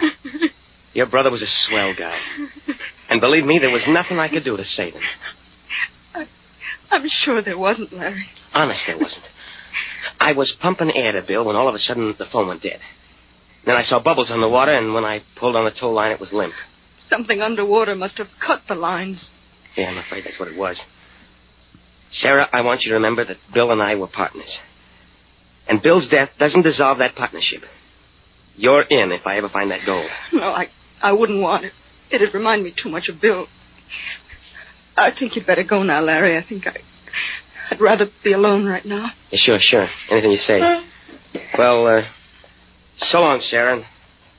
And I'm sorry. It's all right. Bye, Larry. Hey, goodbye. Bye, Larry. I'll be seeing you. Yeah, sure, kid. So long. What are you bawling about, sis? Bill. Yeah, me all right. Came in the back way so nobody would see me. Thanks for feeling so miserable when Larry told you I was dead. It's very complimentary. Bill, it really is you. You're alive. Yeah, sure am, sis. And that was some story Larry told you about how I died. He thought you did die. What happened? What happened? Larry tried to kill me, and I'm alive now only because I'm a smart diver. I'm going to be just as smart a killer. Bill, don't talk like that. Why not? As far as anybody knows, I'm dead. So I'm going to kill the guy who tried to kill me. I'm going to get away with it, too.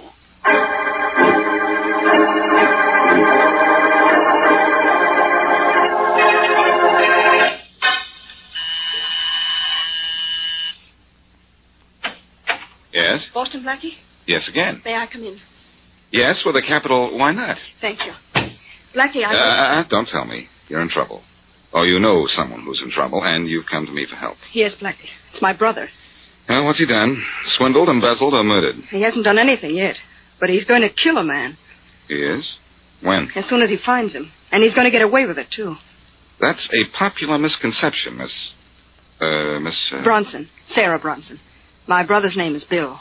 Bill Bronson, the diver? Yes. Oh, now, wait a minute, Miss Bronson.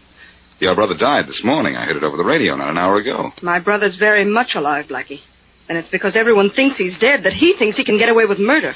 Well, I have a hunch he's right. Up to a point. Who was he going to kill? Larry Matthews, his partner. That wasn't an accident under the water this morning. Larry tried to kill Bill by cutting his lines. Uh-huh. So Bill wants to stay dead and get his revenge. I think you'd better go to the police, Miss Bronson. No, I don't dare. Why not? Bill's gone almost crazy after that experience this morning. He said he'd kill me if I went to the police. But he didn't say anything about going to you. I see. Well, I'll see what I can do for you. Whatever it is, you'll have to do it fast. Bill is... Excuse me. Hello. Hello, Blackie. This is Charlie Kingston. Oh, hello, Charlie. I'll call you back in just a minute. Nothing serious, Blackie. I'm just keeping a promise I made to you. What promise? You know about never jumping into a new business deal without telling you what I've done? Well, tell me about this one some other time, Charlie, will you? I've got to keep a man named Larry Matthews from being killed. Did you say Larry Matthews? Yes. He's going to be killed? Good heavens, no. I won't have anyone murdered in any of my offices. What? He's downtown in my manager's office right now, and they just closed a deal for $100,000. What kind of a deal? A salvage job.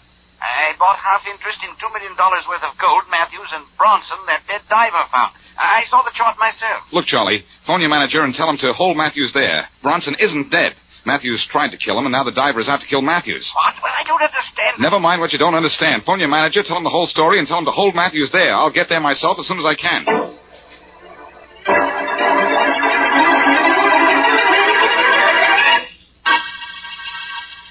So that's what the score is, Mr. Matthews. Oh, excuse me. Sure, Mr. Walton. Walton speaking. Oh, Henry, this is Charlie Kingston. Oh, yes, Mr. Kingston. Look, is Larry Matthews there? Yes, he is. Good. Keep him there. And don't let him leave your office under any circumstances. What's the matter? His life is in danger. Somebody's looking for him to kill him. Boston Blackie will be down there in a few minutes to take over. Now wait for him. All right, but I don't understand. Don't try. Wait till Blackie comes and get that chart from Matthews. I want that chart. Don't worry, Mr. Kingston. I'll get it for you. Bye. Goodbye. Anything wrong, Mr. Waltham? You look a little pale. Nothing much is wrong, I hope, Mr. Matthews. That was my boss, Mr. Kingston. He wants me to keep you here in my office until Boston Blackie gets here. Why? Why? Because your life is in danger. Huh? Mr. Matthews, do you know of anyone who's trying to kill you? No. No one in particular. But I'm not surprised my life's in danger. Yours would be, too, if you owned something as valuable as that chart of mine. Yes, I suppose so. Well, we'll own it soon. Mr. Kingston asked me to be sure to get it from you. Well, you've given me your check. Come on down to my house at the waterfront and I'll give you the chart. Mr. Matthews, I can't let you leave this office. Mr. Kingston's orders. Well, if you want that chart, you'll come and get it now. I want to close this deal and get rid of that chart. Aren't you afraid to go out on the street? I'll take my chances. I got a gun right here, see? Come on, I want to get this deal over with. All right. I'm going with you. Just a minute. Hey, what are you taking out of that drawer? My gun, Mr. Matthews. If you're in danger, I'm in danger, too.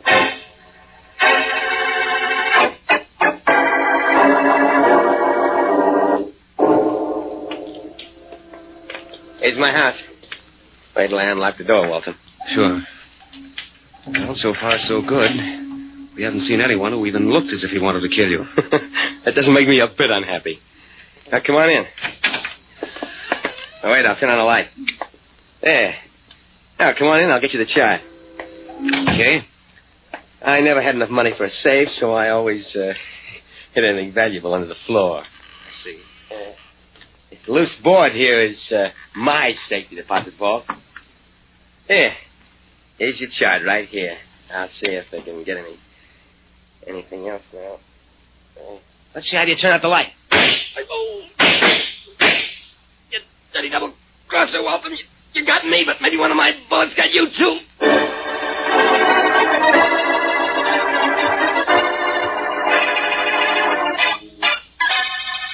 Hi, Blackie. Hello, Mary. You know, I've been waiting in this office for you for 1 hour. Well, I got here as quickly as I could, but I wasn't worried. I knew Matthews would be safe as long as you were here. Well, I'm here, but Mr. Matthews isn't. What? I hope I won't have to tell you a dozen times. Mr. Matthews went out with Mr. Waltham. But didn't Kingston phone here and tell... Excuse me. Kingston Enterprises, good afternoon. Well, this is Mr. Kingston. Let me speak to Mr. Waltham again, will you? Mr. Waltham's out, Mr. Kingston. Oh, I see. Oh, did he leave with Mr. Matthews and a Boston Blackie? Boston Blackie? No, sir, I don't even know him. I'm Boston Blackie. If that's Kingston, I'd like to talk to him. Oh, Mr. Kingston, Blackie wants to talk to you. Oh, by all means. Here you are, Blackie. Thanks. Hello, Charlie. Blackie, what's the matter down there? Where's Waltham and Matthews? Well, that's just what I want to ask you. Didn't you phone Waltham and tell him to keep Matthews here? Yes, the minute I was through talking to you. Well, what is it? he isn't here now. What happened to you? And I hate to think what's going to... Well, wait a minute, Blackie. Here's Waltham now. Good. Matthews with him? No, good heavens, Blackie. Waltham's wounded. Badly? Just a minute. Waltham, what happened to you? Here, sit down here. I've been shot. I went with Matthews. I got shot. Well, Charlie. Look, sit down. Yes, Charlie. Blackie, yes. If Waltham can talk, put him on the phone, will you? All right. Just a minute. Can you talk, Waltham? Yes, I think so. Good. Here, I'll hold the phone for you. It's Boston Blackie. He wants to talk to you. Waltham, can you hear me? Yes, Blackie. Where's Matthews? Dead, I guess. I don't know. It happened too fast. Who shot you? I don't know. I couldn't see. It was too dark down there. Down where? In Matthews' house. We went there to get the chart showing where the gold ship was located. We were in the house when the lights went out. There were shots from the darkness. Matthews fell. I was hit, but I got away. Where's Matthews' house? On Wharf Street. Okay, I'll go down there and see what happened. Matthews still has the chart? Yes, he has. Well, maybe I can find it. Maybe I can find him. One thing, I promise you, I'll find something.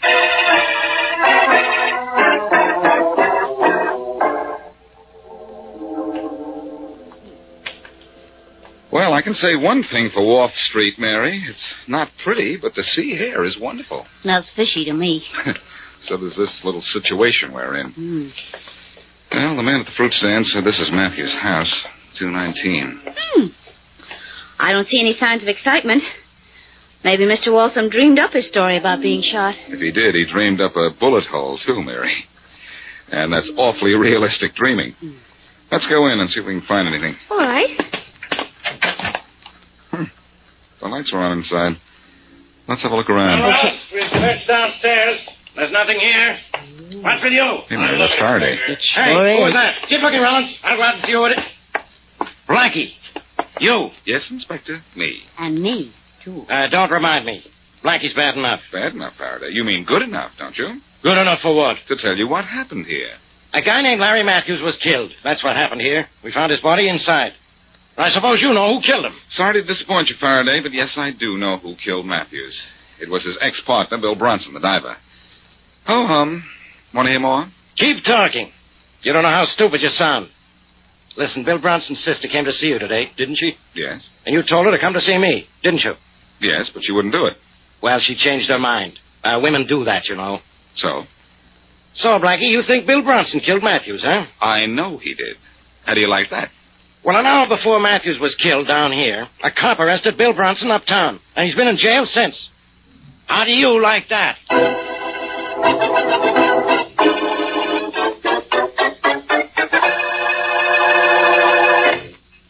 And now back to Boston Blackie.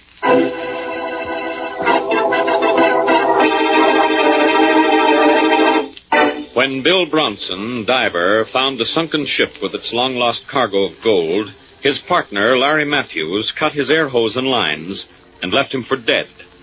But Bronson miraculously lived and swore vengeance on Matthews. The diver's sister, knowing of her brother's plan, came to Blackie for help. But before Blackie could get to Matthews, someone else got to him with a gun.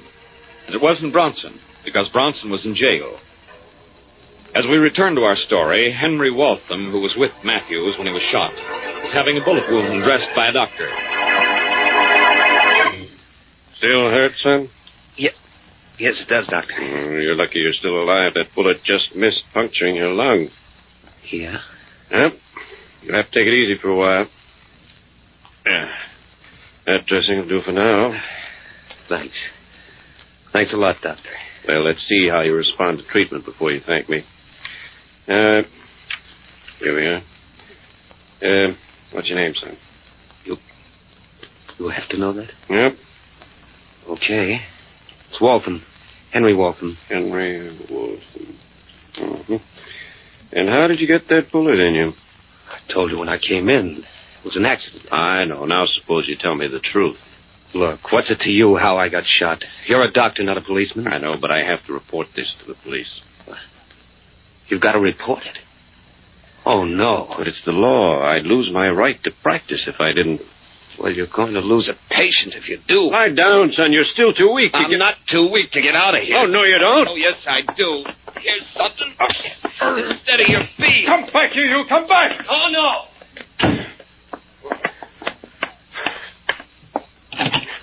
Operator, get me the police.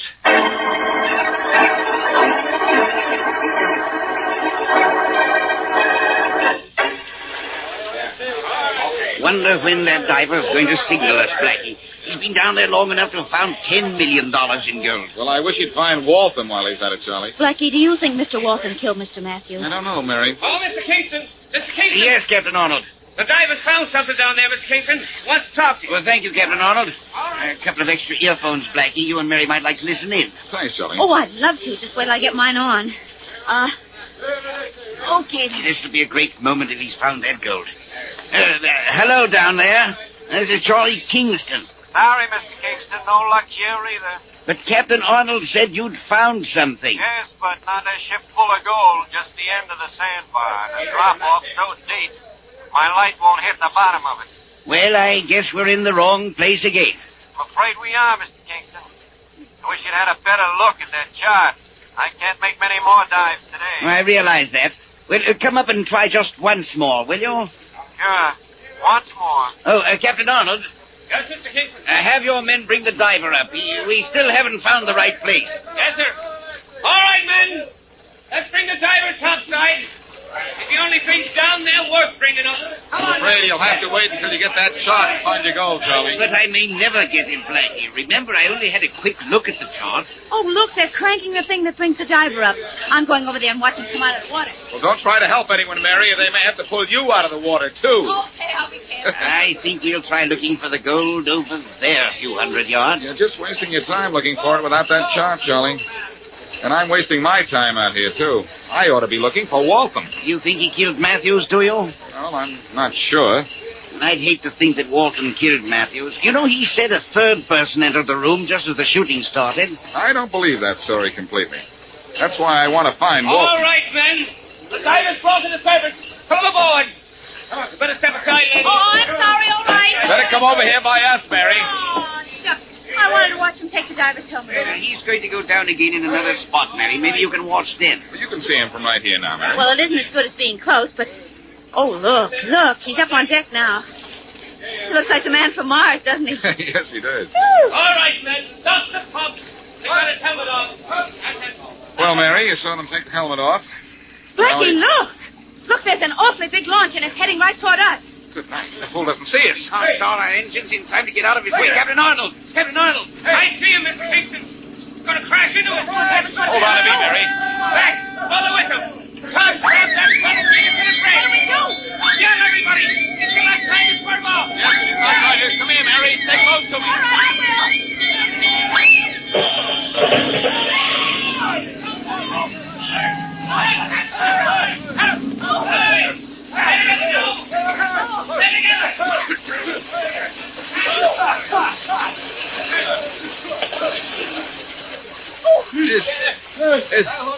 Is everybody all right? Well, I'm all wet. I think I'm all right.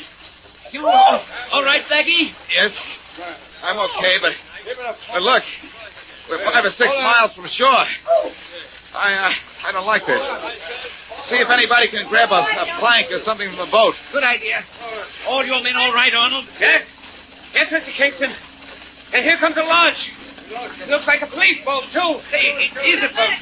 Hello there. Hello. Save your breath, Charlie. They see us. Thank goodness. They're swinging around to pick us up. Here they are. Here come the lifelines. Now ready to grab them. Okay. That's it. Here, Mary. You take this one. Oh, thanks. Well, look who's playing paupers. If it isn't Boston Blackie. Faraday. Haul him in, boys.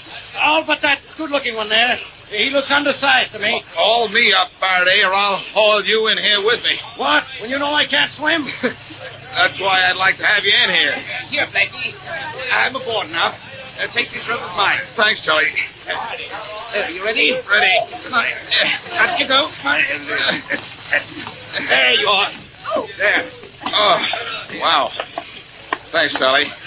You all right, Mary? Oh, sure. Just dripping a little, that's all. Well, there's some blankets in the cabin there, Miss Wesley. Better get into one right away. All right, I guess I better, thanks. I don't know what brought you out here, Faraday, but I'm glad something did. Well, I came out here just in time to see that guy Waltham ram your boat. Well, how did you know it was Waltham, Faraday? Well, because the doctor reported treating his wound and told how Waltham slugged him and skipped out. Then the next report I got on Waltham was that he was seen getting into a powerboat in the harbor. Oh, Inspector Faraday. Yeah, Rollins, what is it? Just got a radio message from shore, Inspector. Yeah, so what? So we don't have to look for Waltham anymore. He walked into the 18th Precinct Station and gave himself up.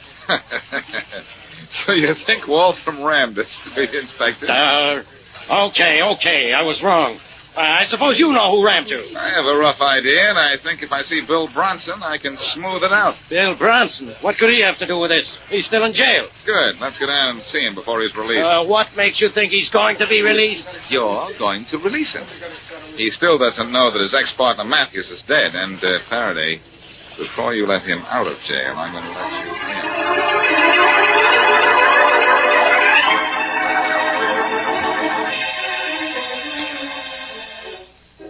I have some bad news for you, Bronson. I'm in jail, Blackie, and you say you have some bad news for me. That's funny. Yeah, but this isn't, Bronson. Hey, Faraday. You and Blackie got awful long faces. What's the matter? Your sister's dead, Bronson. Huh? Sarah's dead? Yes. Killed by the man who tried to kill you. Oh, ain't Dirty Matthews out. Wait a minute. That won't do any good, Bronson. All we want you to do is give us all the information you can. We found your sister's bodies in Matthews' house. Do you know any reason why she would be down there? Yeah. Yeah, I know a reason, Blackie. Guess I'm it. What do you mean, you're it? Well, what am I in jail for? Because I said I was going out to kill Matthews for trying to kill me. Well, I guess this went down there to kill him just to keep me from doing it. Only Matthews shot first. Yeah, the low-down... And that's enough of that, Bronson. Now, look, your sister's dead just because you wanted to take the law into your own hands. Now, if you've learned your lesson, I'll let you go free. Yeah, I've learned my lesson, Inspector. All right. Go home and be a good boy, because I don't want to have to teach it to you again.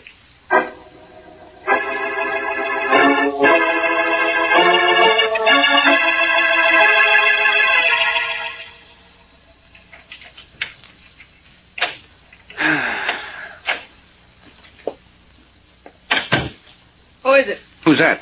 It's me, Sarah. What's the idea? Bill, they let you out. Sarah. They told me you were dead. What? Yeah. Said Matthews killed you. I told him you went down there to kill him for me. You idiot, you stupid... Now, look, you don't have to get sore. I had no way of knowing that... I didn't have to get sore. I ought to kill you for what you've done to me. What have I done? What have you done? Because of you stupid fool, the police are going to be after me for murder. And why did I kill Matthews? For you. You did not. It was your idea to kill him for the money and the charge. All right, it was my idea. And it was also my idea not to get caught. But you aren't caught yet, and I was tricked into saying that... Sane enough to send me to the electric chair. And everything was perfect, absolutely perfect, till you had opened your stupid mouth. Now, look, don't blame me all for this. Your plan wasn't perfect. Oh, wasn't it? Who'd ever guess I killed Matthews? Didn't I go to Blackie and warn him that you were going to kill Matthews? Didn't I go to the police and have them arrest you to keep Matthews alive? I know all that. You know all that. Well, I know a lot more. After I took Matthews' shot, I risked my neck to keep Charlie Kingston from finding that gold. I rented a launch and rammed his boat. I did all that for us. And what did you do for me? Fall for a stupid trick. Now, look, I'll go back to the police and tell them I was lying about you wanting to kill Matthews. Why don't you tell us now, Bronson? We're right here. Come on in, Blackie. Police. Stand where you are, Bronson. Rollins, go revive Miss Bronson. She's fainted. Yes, sir. Well, Faraday, happy now? Yeah, I'm happy, Blackie. I've got my killers. Sure you have. I made sure you would. Well, Inspector, you might as well take Bill Bronson downtown. He's so used to being underwater. Let's see if he's getting used to being under arrest.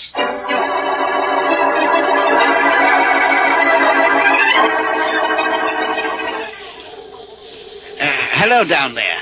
Any luck, Diver? I'm coming to the hull of a ship now, Mr. Kingston. I'll let you know in a minute. Good.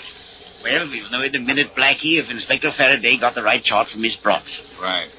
Walton feeling okay, Charlie? Yes, fine, but he feels like a fool for losing his head and running out on that doctor. He doesn't know what made him do it. Oh, I suppose he was afraid the police wouldn't believe his story about how Matthews was shot. Hello there, Mr. Kingston. Oh, it's the diver. Yes, Diver? I found it, Mr. Kingston.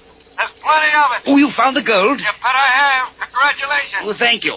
Blackie, Harry, he found the gold. Wonderful. That's fine, Joe. Well, aren't you excited? It's $2 million in gold. I'm a rich man.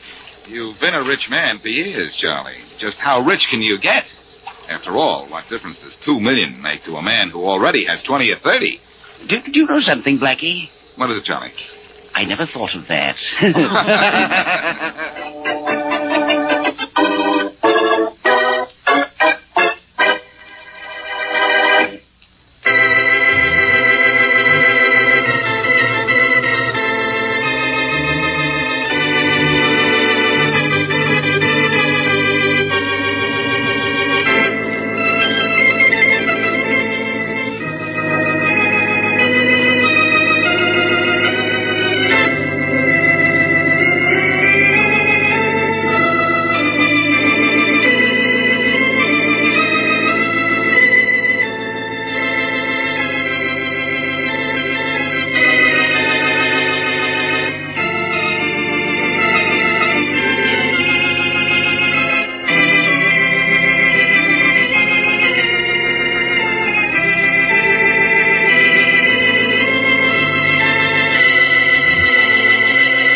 Detective.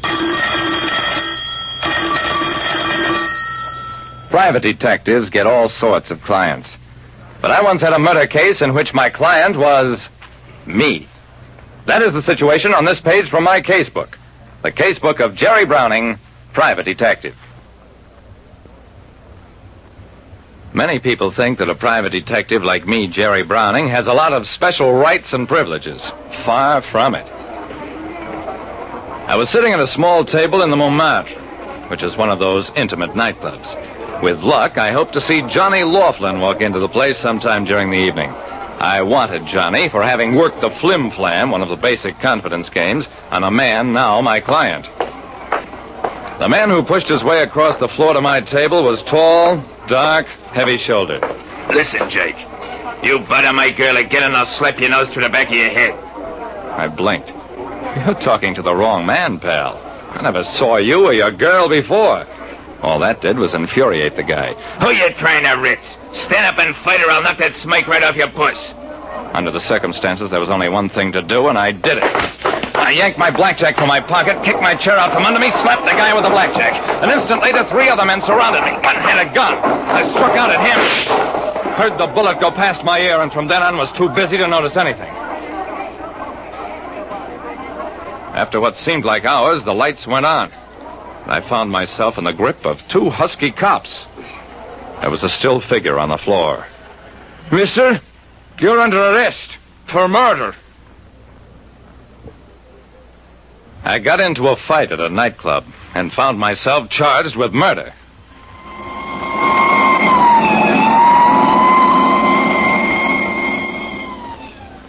The next morning, I had a talk with my lawyer, and Lieutenant Dawson came over to see me from headquarters. They were both optimistic.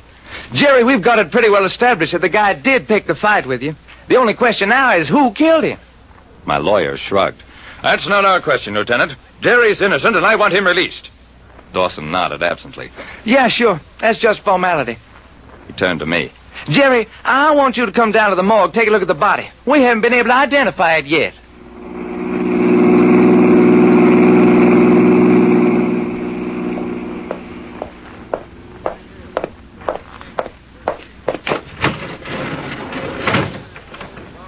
I stared at the still body lying on the morgue slab, and I dreaded what I had to say. Dawson, this is not the fellow who picked the fight with me. You mean this poor guy was just an innocent bystander? My lawyer got red in the face. That doesn't alter the circumstances. Jerry had nothing to do with it. A hoodlum picked a fight and... I shrugged. Save it for court. We're liable to need it. A license as a private detective is not a license to engage in brawls. Even though Mr. Browning did not actually shoot the victim, he is responsible for the conditions culminating in the murder. I hold him for the grand jury. However, I will accept a petition for bail. In the 4 days previous to my scheduled appearance before the grand jury, I moved heaven and earth to find out the identity of the murdered man. All I learned was that he'd come into the nightclub alone just a few minutes before the fight started, had been sitting at a table right behind mine. For a while, I thought that the murder had some connection with Johnny Laughlin, the confidence man I'd been trying to capture. But even that slim hope disappeared when I entered the grand jury room. The district attorney shook a bony finger in my face. Members of the grand jury, this man Browning has been a troublemaker for years. He claims to have been seeking the capture of Johnny Laughlin, who was in the custody of New Orleans police 24 hours before the nightclub murder, as Browning should have known if he were more interested in his business than in brawls. What do you say to that, Browning? I had one chance, and I took it. Members of the grand jury, this was no murder growing out of a casual brawl. I've uncovered evidence that makes me believe the whole thing was carefully staged. A fight picked in order to make a deliberate murder look accidental. I'm sure the man who started it did not know I was a detective. He picked on whoever was nearest the real intended victim. But something happened in the course of the fight which makes me sure I can solve the murder, if the grand jury will give a week to do it in. The grand jury believed me, and I walked out of there with at least a technical chance to clear myself. That stuff about a deliberately staged fight was something I'd thought up in a moment of desperation. But the more I thought about it, the better I liked it. And in a conference with Dawson that same day, Dawson, the victim, came there to meet somebody. He had no papers on him because he didn't dare have any, and no money because he needed money badly. All that adds up to a Lamister of some kind. Find out who's broken out of a jail lately, or double-crossed a gang someplace, and we'll at least have the victim identified. We had the identification 2 days later.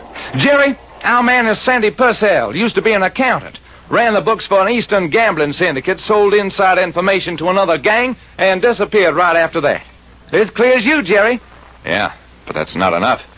There's a certain guy I still have to catch up with. Now that I knew the kind of man I was after, my problem became simpler. What I was looking for was a big man with a big pain in his head. Gangland has its own doctors, men who for many reasons are not permitted to practice medicine, but who, for a price, will extract a bullet or patch a cracked skull. That's why 5 days later I was waiting outside a grimy tenement building on the west side. It cost me $200 to learn this address, but I figured it was well worth it. It was about an hour later when the man walked down the tenement steps. His hat was pulled way down, but not far enough to conceal either his face or the white line of bandages under the hat. He was the man who'd started the nightclub fight. I held my blackjack in my hand as I stopped him. "Hello, pal. How's your girlfriend these days?" I thought he'd faint. Don't hit me. I'm a sick man. You almost killed me the last time. I'll finish it this time. I twirled the blackjack, let him hear its lethal whistle. What do you say? We can talk at police headquarters, or we can go to work right here. I'll talk any place.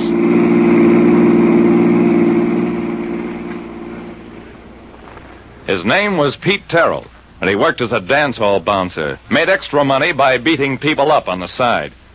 He wasn't in on the actual murder, but he named the 3 men from Boston who'd hired him to start the nightclub fight that led to Sandy Purcell's murder. It was an old story. A guy who sells out a gang to another gang, then gets pushed off as useless. Sandy'd been threatening to talk unless he was taken care of. So they took care of him, though not as he expected. Terrell was lucky. He only got 5 years. Of the rest, 1 got the chair, 2 others life sentences. Like I said, it makes no difference who you are. When you step into a courtroom, all you get is justice. Ladies and gentlemen, the ringing of that phone bell brings you mystery, adventure. NERO Wolfe's office, Archie Goodwin speaking. What?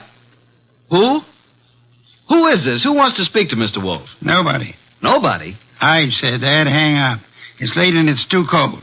And even if it weren't, I would not consider for one moment moving from this room. Please, Mr. Wolfe, I can't hear a thing this old gentleman's saying. Does it matter? You heard what I said? No. Now, what did you say?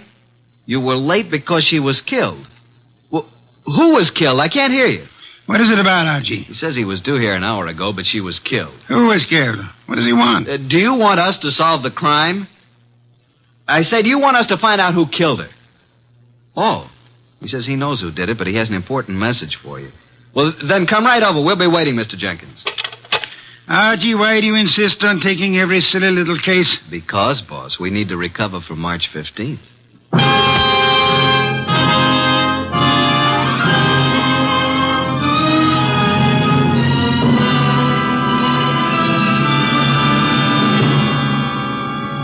Ladies and gentlemen, it's that renowned genius who is the bulkiest, balkiest, most ponderous, and most brilliant detective in the world. Yes, none other than that chairborne mass of unpredictable intellect, NERO Wolfe, created by Rex Stout and brought to you in a new series of adventures of this NBC network in the person of Mr. Sidney Greenstreet.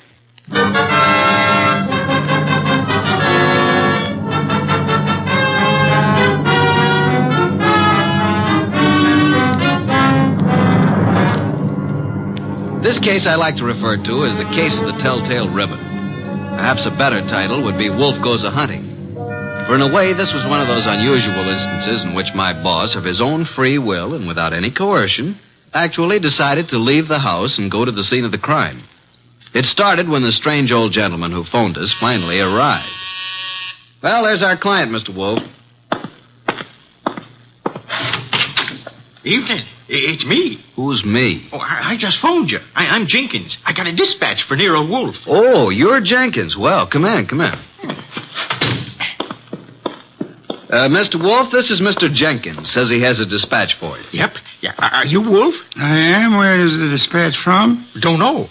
You don't know? How come? Oh, I know, but I'm supposed to say I don't. See? That's my job. What is? Just to say I don't know. What about the murder? Yeah, who was killed? Oh, my goodness. It was a terrible thing. We were just crossing the turnpike, and this fella come at us out of nowhere. The killer? Yeah. Must have been drunk, I guess. Well, how did it happen? Did he shoot her, stab her? Oh, no. He ran into her with his car.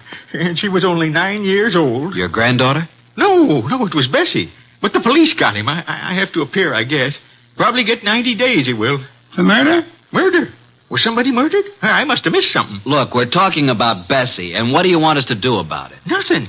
Bessie's my old horse. Oh, no. But say, who was it that was murdered? Nobody yet. Good night, Mr. Jenkins. I thought you said it was important. It might be. At least that's the way I was told. What might be? This here letter I was bringing to you. This dispatch. Well, gotta get along now. Goodbye.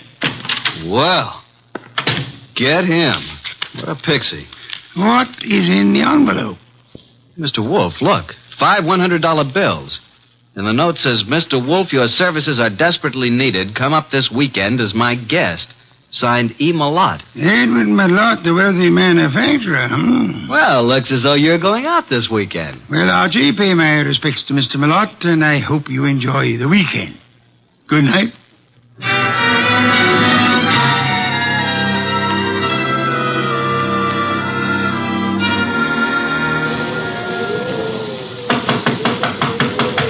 Something's certainly phony about this. There's no party going on here tonight. Yes? What is it? Is this the Malott place? It is. What do you want? My name's Goodwin. I'm a guest of Mr. Malott's. A guest? Yes, he invited me down for the weekend. Weekend? Oh. Well, you better step in, please, Mr. Goodwin. Quite a bolt you've got on that door. Yes, isn't it? Just sit down there, please. I'll get Mr. Malott. He's in the library. Oh, here he is. This is Mr. Goodwin, sir. Says he's come down for the weekend. Mr. Goodwin, good evening. You've come for the weekend, you say? Well, yes, wasn't that the idea, Mr. Malott? Well, I don't understand, Mr. Goodwin. Didn't you send me this note asking me to come here? Note? I did not. Oh, well, this is my personal note stationery, but I don't recall sending this. I didn't even type it. And I'm in the habit of signing my name with a pen, not with a typewriter. E. Malott. You're certainly Edward Malott. Yes. Services are desperately needed.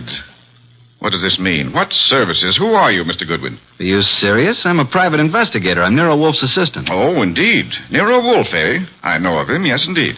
And you really don't know anything about this note? I do not. Are you having a weekend party here? I most certainly am not. Then who sent this? And there were 5 $100 bills as a retainer. I haven't the slightest idea. Oh, Dorothy. Yes? Will you step in here, please? Miss Davis is my private secretary. She may know something about this. Yes, Mr. Malott. What is it? Dorothy. Oh. Dorothy, this is Mr. Goodwin. How do you do, Mr. Goodwin? Well, how do you do, Miss Davis? Yes. Well, Mr. Goodwin is assistant to NERO WOLFE. You don't say. NERO WOLFE, the detective?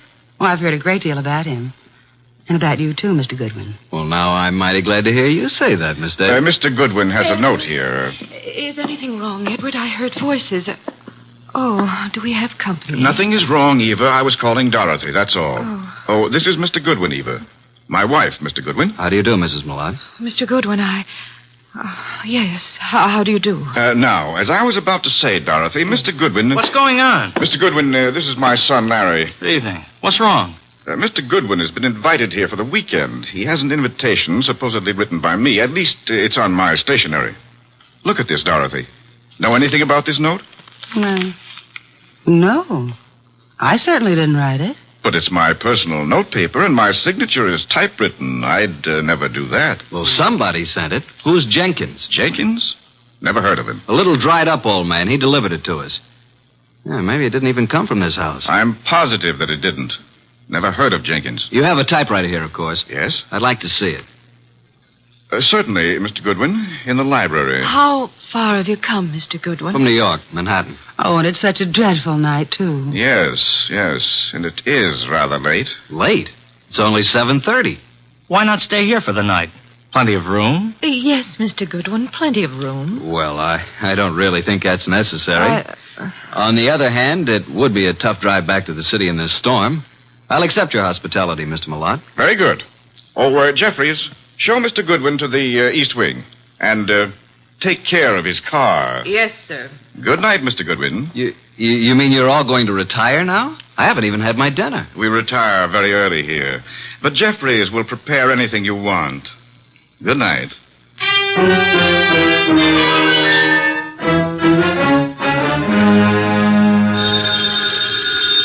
Oh, dear, who moved that phone? Hello, Wolf speaking. Archie, boss. Well, I'm here at Malott's place, but there ain't no party. What happened? Are you in the right house? I'm afraid I am. They've all gone to bed. Weird bunch. His wife, who looks very sickly and I think wants to say something to me alone, and Larry the son, and Malott's secretary, Dorothy Davis. She has me bothered a bit. How unusual, especially if she's pretty. A beauty. But she seems to know all about me. You better come home, Archie. I can see you're in no condition to handle this case properly. Give them the money back. Oh, I forgot to tell you. They don't want me here. Malott didn't send the note. No one here knows anything about it, so we can keep the dough. Interesting indeed. The circumstances would indicate that you should stay there and wait for it to happen. For what to happen? For whatever it is the fates have conspired to have happen there while your shining little ego is in the midst of it. Bye.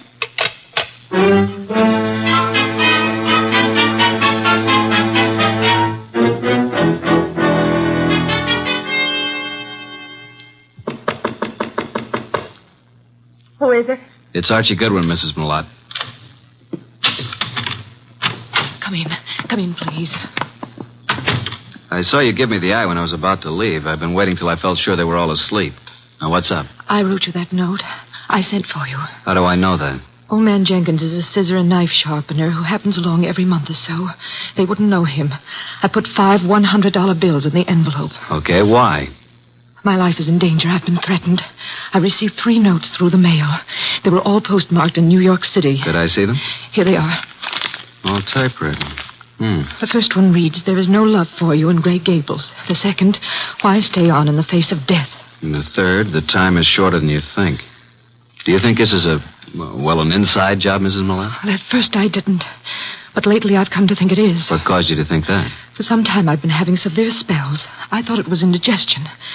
But then it occurred to me that I always broke out in cold perspiration. I was left horribly weak and terribly thirsty. Thirsty?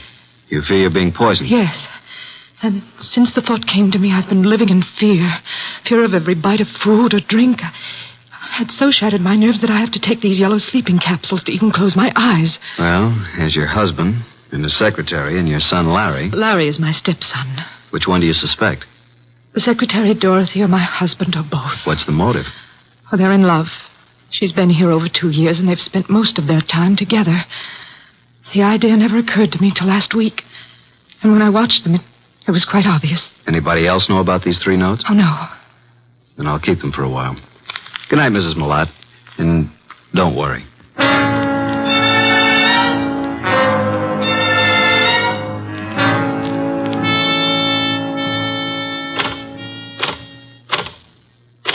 What are you doing, Mr. Goodwin, snooping around in Father's library?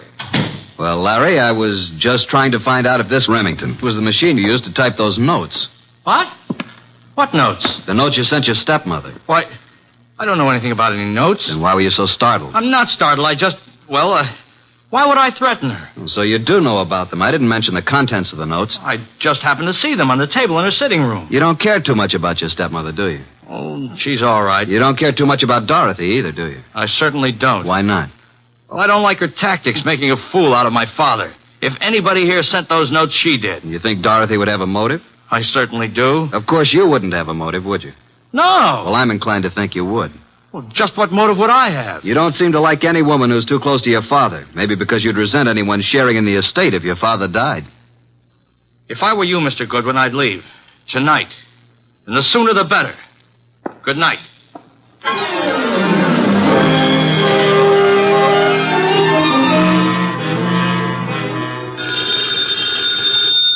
Archie. Oh, confounded boy.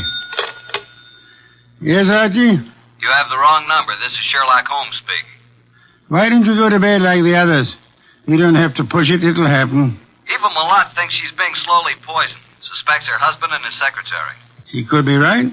What are the symptoms she suffers? Gastric disturbances, weakness, thirst. Indeed. What about the son? Have any ideas? He doesn't like his stepmother and is decidedly against his father's secretary, Dorothy. He knew all about the notes Mrs. Malott had received, saw them on her dressing table. He believes Dorothy's the culprit. Then I should say that Dorothy should be the next on your list. You can say that again. Be careful, Archie. Use your head this time. Incidentally, Larry advised me to leave the place tonight. Bit of a threat it was, too. What shall I do, Mr. Anthony? Do nothing. The trouble will come to you. Bye.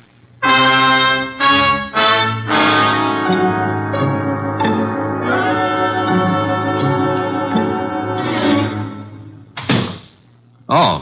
Hello there, Mr. Malott. I thought you turned in for the night. It's quite obvious you thought so, Mr. Goodwin. What are you doing in the library? Why, just looking for something to read. You'll find the books all around the walls, not on my desk. Well, I was looking for a particular kind of book. I'm very much interested in poisons. Poisons? Yeah, a hobby of mine. You happen to have any books on toxicology? I do not. And what's that book on the fourth shelf right beside you? Why, toxico... Where did that come from? Never saw it before. Perhaps it was in that assorted collection I bought a couple of weeks ago. I hadn't noticed it. Larry probably put them on the shelf. Mr. Malott, how long have you known Dorothy, your secretary? A little over 2 years. Did it ever occur to you that she might be, well, infatuated, in love with you? What? Well, of all the... Now, see here. I don't know what you're up to, and I don't know how you got hold of my stationery to write that fake note. It isn't a fake note, Malott. I'm only trying to find out what's back of it. Mr. Goodwin, there is nothing going on here that requires the services of a detective, and Dorothy is not in love with me. I didn't say she was. I asked you if you thought she might be. Well, since this conversation seems to concern me, I suppose I am at liberty to come in. Oh, you're still up too, Miss Davis. Did you hear what this man said, Dorothy? Yes, I did, Mr. Malott. And I'd like to have a few words alone with Mr. Goodwin, if you don't mind. Mr. Goodwin, would you mind coming with me for a few minutes? No, not at all. And... well, it's rather late, Mr. Malott. Don't you think you should retire? It's a heavy day tomorrow. Well, yes. Yes, I suppose I should. And please, don't let this upset you. Mr. Goodwin has been misinformed. I'll straighten him out. Come on, Mr. Goodwin. The bar is right across the hall. I'll fix you a nice, soothing drink. That'll be nice. Well, now, what would you like, Mr. Goodwin? In the way of drinks? Oh, well, some 7-Up. Really? Just sit down over there. Okay, what do you want to talk about? Well, where did you get the idea that I was in love with Mr. Malott? First, suppose you tell me if you are in love with him. Yes, I am. But until a few minutes ago, he wasn't even aware of it. I worship him. And his work. I never wanted him to know because he's married. It would have caused trouble, and I'd have had to leave here. But now he knows it's true. Well, now that he knows, what will happen? I'm going to leave tonight. Now. I see. And since I don't own a car, Mr. Goodwin, I'm going to ask you to do me a very great favor. Would you run me into New York? I want to leave without a word. If I wait till morning, I'll have to explain to Mr. Malott, and... well, that would be most embarrassing, Archie. Oh, now it's Archie.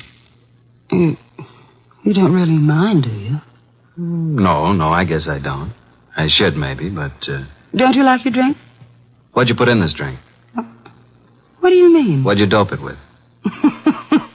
Archie, why would I do that? Might be several reasons. There's nothing in that drink. No? Then suppose you drink it.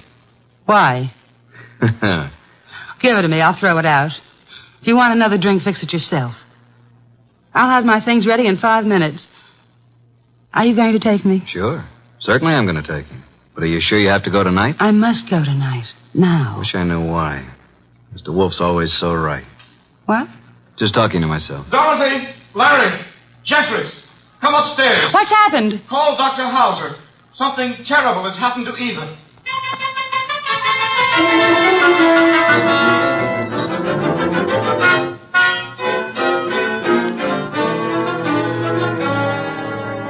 Well, Dr. Hauser? Oh, poor Mrs. Malott. No, there's nothing to be done now. It's all over. Eva. You'd better lie down, Mr. Millot. I'll phone and take care of everything. I'll be here if you need me. I have to make out the certificate. Yes, come along, Mr. Millot. Just a minute. You too, Larry. I don't want to make this any more unpleasant for you, but, Doctor, just what are you going to put on the certificate as the cause of death? Acute gastritis. Is that what you've been treating her for? Well, she's had several attacks lately. I'd warned her to be cautious of her diet. And that was wise advice, too. Did you know about these attacks, Mr. Millot? Yes, I did. And you, Dorothy? Yes, I knew. And you knew also, Larry? No, I knew she hadn't been feeling well. How long had Mrs. Millot been suffering from insomnia? Oh, a year at least. I prescribed Nemitol. In yellow capsules? Of course. I wrote a prescription every so often calling for 12 capsules. You all knew about that, of course. I thought so. And would this be the prescription, this little box of capsules here on...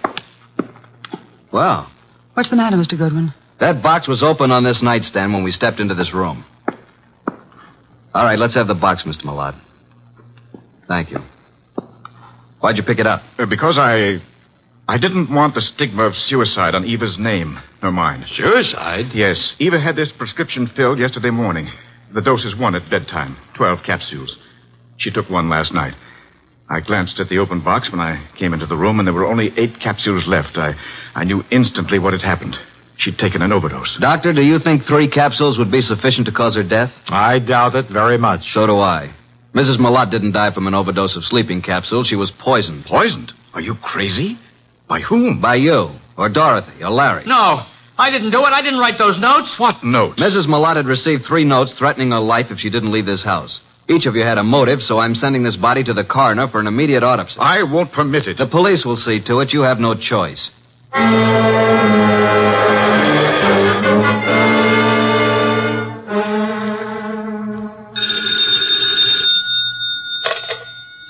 Yes, Archie. What now? Do you know who did it?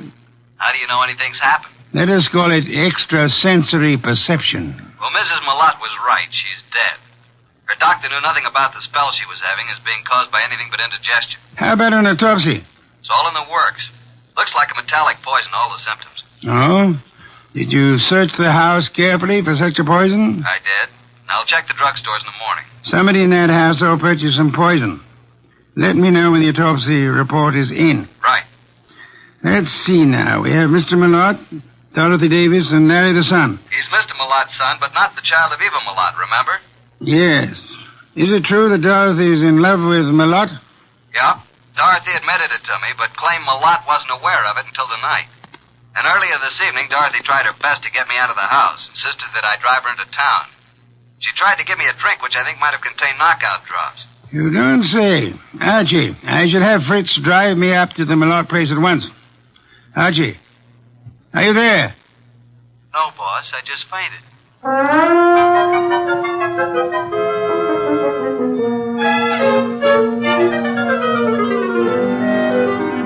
And that, Mr. Wolfe, is most of the story up to now. Very interesting. Yes, indeed. But it isn't true. I did not put anything in Mr. Goodwin's drink. Then did you ask him to take you into town? Yes. And I might have been found in a ditch. Oh, it's ridiculous. Why did you try to get Mr. Goodwin to take you to town? Because I felt it would be too embarrassing to remain until morning. Maybe you'd already given Mother the big dose of poison and wanted Goodwin out before it was discovered. Wait a minute. Now, Mr. Millot, you claim that you knew nothing about Dorothy being in love with you. Should we believe that? You can believe it or not. Dorothy had a motive to get rid of Mrs. Millot. It seems that Mr. Millot had one, too. And so did Larry. What? You admitted to me that you didn't like your stepmother. And that you disliked Dorothy even more. I didn't say that. You said Dorothy was making a fool of your father. You resented the possibility of any woman sharing in the estate. You knew about the sleeping capsules, and you could have put poison in some of them. You could have written those threat notes. And by getting rid of your stepmother and placing the blame on Dorothy, you'd be getting rid of them both. But I didn't. I did not write those notes. You were the only one who knew about them. I was not the only one. I saw Dorothy coming out of Mother's room. It was this afternoon. Mother was out taking a sunbath. Dorothy did it. She's the one. I think you're the one. No, Dorothy wrote those notes. That's a lie. No, she probably slipped into Mother's room and wrote those notes on Mother's portable. What? Hey, just a minute. Archie, come here. I never heard of such No, lies. I didn't do it. You can't send me to jail. I'll kill you first. Larry, drop that gun. Don't come near me, any of you. You're such a fool, Larry. Give me that gun. I'll shoot. I'll shoot. Come on. There. Now, you better quiet down, kid. Or Inspector Kramer will take care of you when he arrives.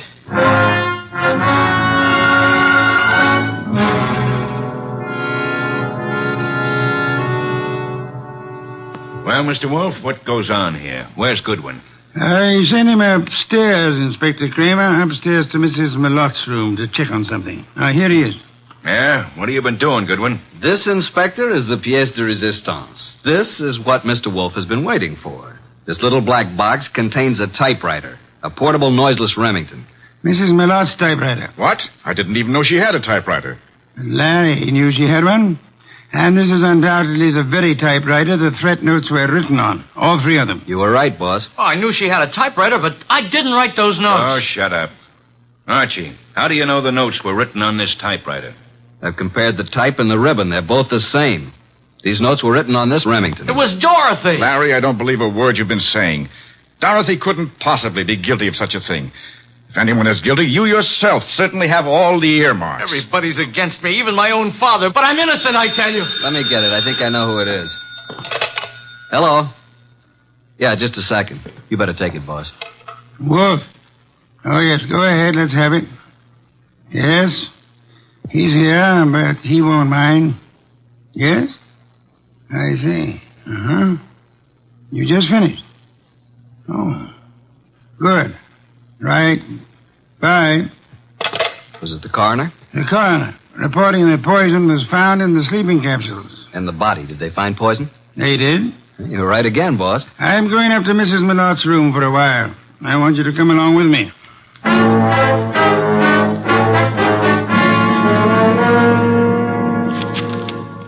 Find anything yet, Archie? No, mostly bills and invitations to bridge parties and so on. Ah. You find something, boss? Yes and no. This pocketbook detective story. What about it? I was just flipping through the pages, and I find this corner turned down. Well. What is it? Look and read. Why stay on in the face of death? Interesting. The very words used in one of the notes. Give me the book. Of course, this doesn't prove a thing either, but it does confirm what I was... Oh. What now? This cinches it. Get them all up here, Archie. Tell Kramer to bring them all to the bedroom.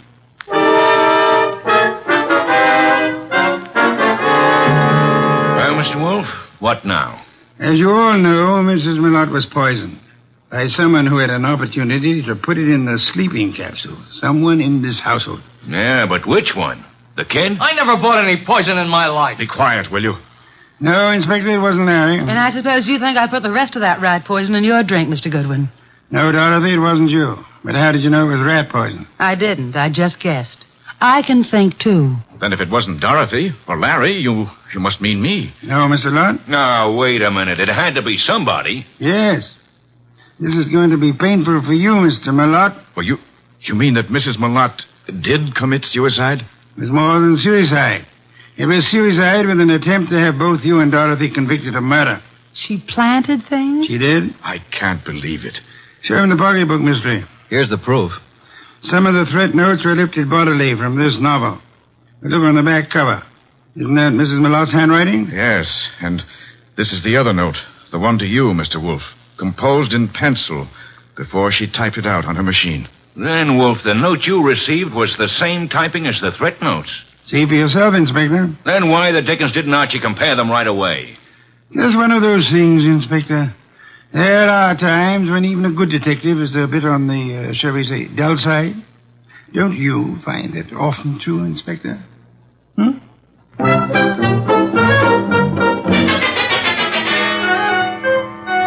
Nice of you to go all the way out there, boss. I was a bit stuck. Quite all right, Archie. Yeah, there's something that still bothers me. So?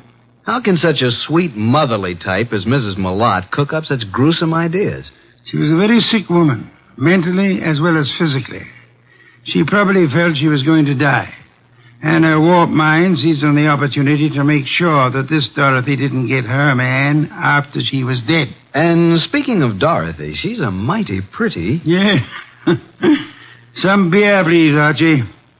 If you were so certain that Dorothy wasn't guilty, what was the idea of spending so much time questioning her? Huh?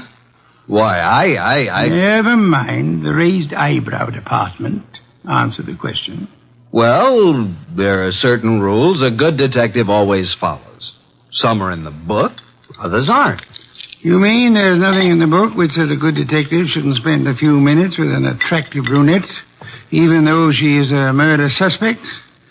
The author of that book can be none other than the incomparable Archie Goodwin. Good night, Archie.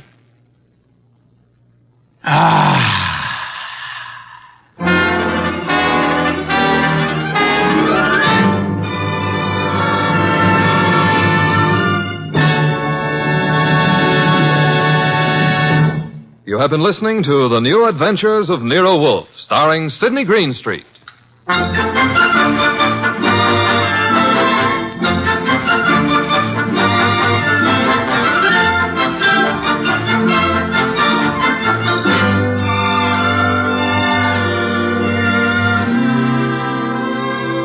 Tonight's transcribed story by John Edison was based on the characters created by Rex Stout. This is an Edwin Fadiman production, produced and directed by J. Donald Wilson.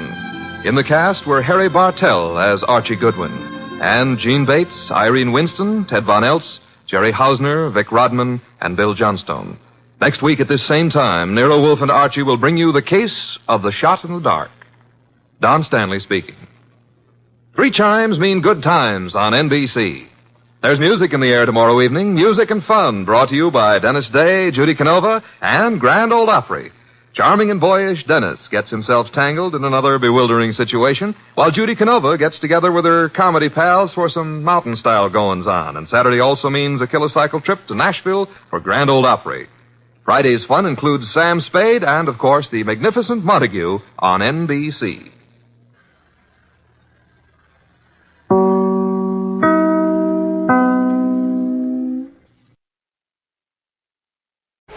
Old Dutch Cleanser, famous for chasing dirt, presents Nick Carter, famous for chasing crime.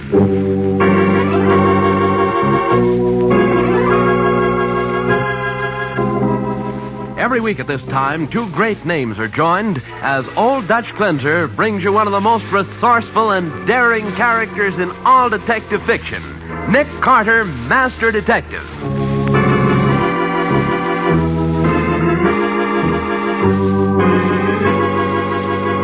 But, Nick, this panhandler syndicate must be headed up by someone far more intelligent than Big Louie Arkin. Obviously, Patsy. But who? I don't know yet. But whoever it is, he's made a mistake. What kind of mistake? Murder. Now I can track him down and find out who he is. Oh, but, Nick, if he's as clever as you say he is, he won't be easy to find. Oh, I'm not going to find him. I'm going to let him find me. Now, the case of the persistent beggars. Today's exciting Nick Carter adventure brought to you by Old Dutch Cleanser. Our story begins in a hideout in a deserted riverfront warehouse. A masked man, whose Confederates fear and know him only as the boss, watches silently as his lieutenant, Big Louie Arkin, opens a large bag of currency and dumps it on the table. There it is, boss. Today's haul. Did every one of our collectors pay off, Louie? Yeah. Every panhandler in the organization kicked in. $5 a man, like they've been doing every day. You've told them that my orders are to use no actual violence when they solicit funds from the public? Oh, yeah, boss. Just like you told me. No rough stuff. Precisely, Louie. No rough stuff. However, I have no objections if our collectors are, shall we say, persistent. Yeah, but some people, boss, well, they're cheapskates. They only come across with a dime or a quarter when our boys put the touch on them. Then tell the boys that's not enough. They're to get $1 bill out of everybody they approach, even if they have to scare them to death. But, boss, you don't mean they should get too tough. Not too tough, Louie. But tough enough.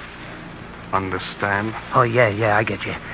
Still, boss, you ain't doing so bad right now, you know. $1,000 a Louie, day. do you by any chance envy my success? Me? Oh, no, boss, no. I wouldn't want you to be unhappy working for me, Louie. I'm not, boss, honest. I'm satisfied with my cut. After all, it's I who organize these poor, downtrodden beggars. Assign them to their territories, give them what protection I can. Sure, boss, sure. And it's a sweet record I got. Louis, your choice of words is offensive. Huh? This is not a racket. This is a legitimate business. All in the name of sweet charity. Certainly it's no crime for a poor man down on his luck to beg $1 for food and shelter.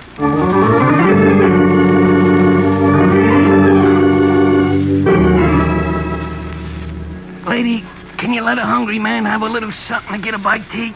Oh, well, here's a dime. A dime? Well, yes, I... Give me that dollar bill. I gotta have money. I'm desperate, see? Well, here, take it.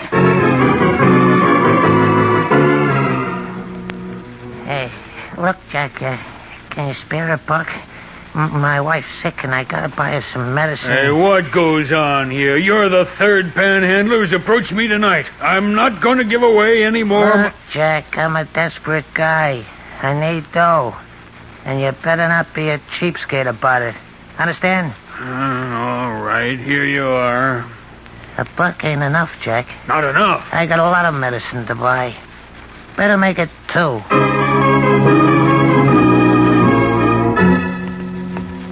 Lady. It's all right, lady. I ain't gonna hurt you.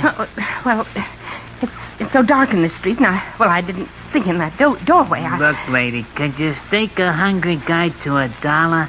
I'm down on my luck, see? I'm starving. No work. Oh, yes. Now, just a minute.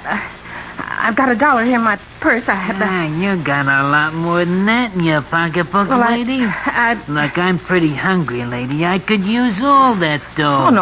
Oh, no, please. It's all the money I've got. Hand it over. No. I said hand it over. No. Come on. Give it to me. Help.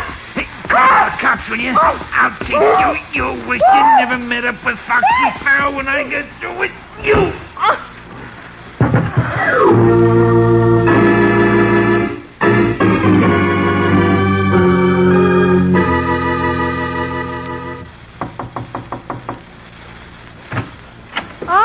Come in, Sergeant. Thanks, Patsy. Hi, Matty. Hi, Nick. Hey, what's on your mind? Plenty, Nick.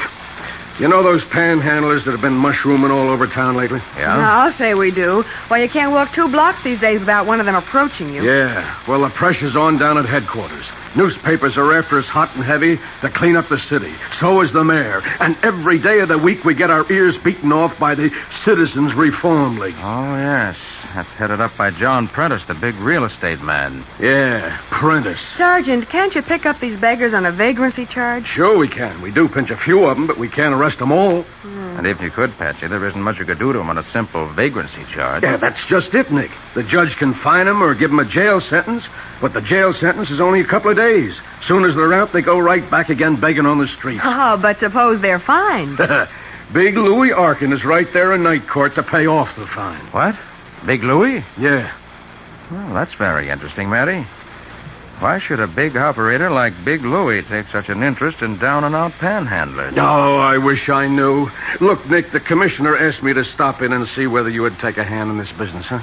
I'll be glad to, Matty. This panhandler situation isn't just the nuisance it seems. It's much more than that. What do you mean, Nick? I mean, everything points to it being an organized racket. An organized racket? Yes. First of all, there's Big Louis, always on hand to pay the fine for any beggar that gets arrested. Huh. Second, these beggars are sprung up all over the city, on every side street, like the plague. And third, they seem to use the same methods of terrorizing citizens. Hey, you got something there, Nick. If we could only get some kind of a break, maybe we... I'll get it, Nick. Nick Carter's office, Patsy Bowen speaking. Yes, he is. It's for you, Sergeant. Headquarters. Oh, thanks, Patsy. Sergeant Matheson speaking. Yes, O'Rourke. What? Where? What did she say? Okay, O'Rourke, I'll get right on it. What is it, Matty? It looks like the break I was just talking about. Oh, yeah? What? Yep, it's not just vagrancy anymore, Nick. This time it's cold-blooded murder. Murder? Yep. A woman was blackjacked and robbed by one of these panhandlers on a deserted street. She died on her way to the hospital. Oh. But before that, she was conscious for just a minute, and she talked. Yes? She identified her murderer as Foxy Farrell. Foxy Farrell? Right. Nick, wasn't he one of Big Louis Arkin's thugs in the old days? Yes. Wonder what he's doing panhandling. Well, I don't know, but I'm going to send out a pickup call for him right away. Oh, and while you're about it, Matty. Yeah? Pick up Big Louie. I'd like to ask him a few questions.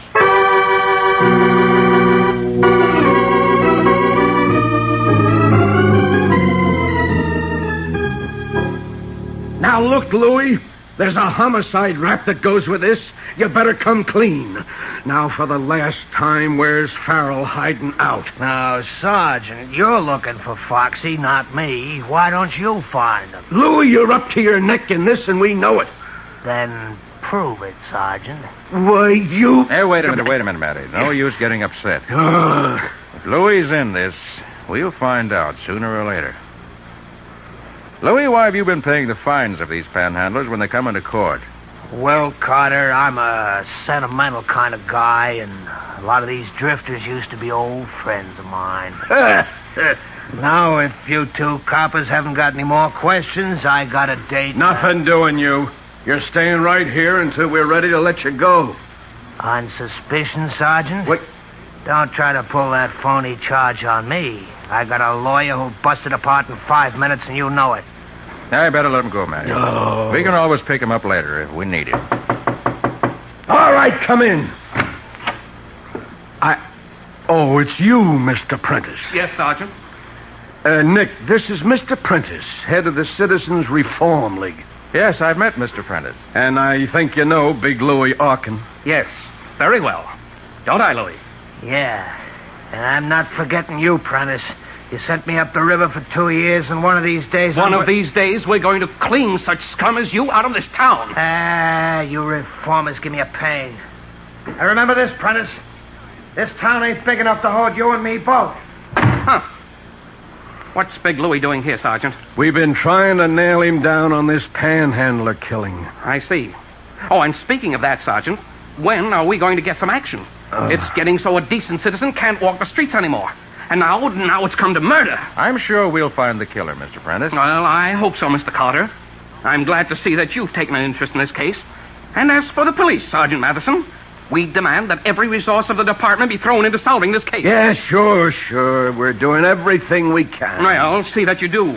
Our league has considerable influence at City Hall, and if necessary, we'll shake up the whole police department. Good day.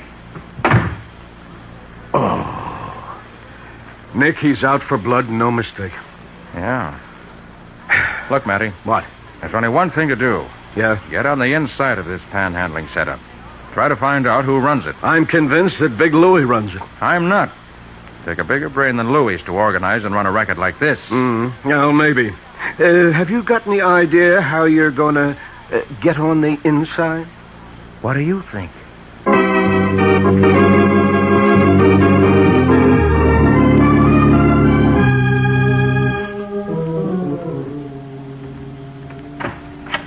Hello, boss. Big Louie said you wanted to see me. Sit down. Yeah, thanks. What's it all about? Foxy, you shouldn't have killed that woman. Oh, now, listen, boss. You knew my orders. No violence. Yeah, but boss, when I hit her up for the touch, she started to put up a fight. Gee, you can hear her yell for the cops a mile away. Her purse was gone, Foxy, and you took it. Oh, boss, I run a legitimate business, Foxy. The collection of money for the poor and downtrodden, not robbery and murder. You know the rules of my syndicate. Yeah, but Boss, what are you going to do? To use the underworld expression, Foxy, you're hot. The police are after you, and worse than that, Nick Carter has been brought into the case. Yeah, but boss... Foxy, I have no use for bunglers in my syndicate. I'm going to have to dispense with your services. No, but boss, let me get out of town. I don't know who you are. You're always wearing that mask. Let me get out. It's a pity, Foxy. You let your greed overcome your good judgment.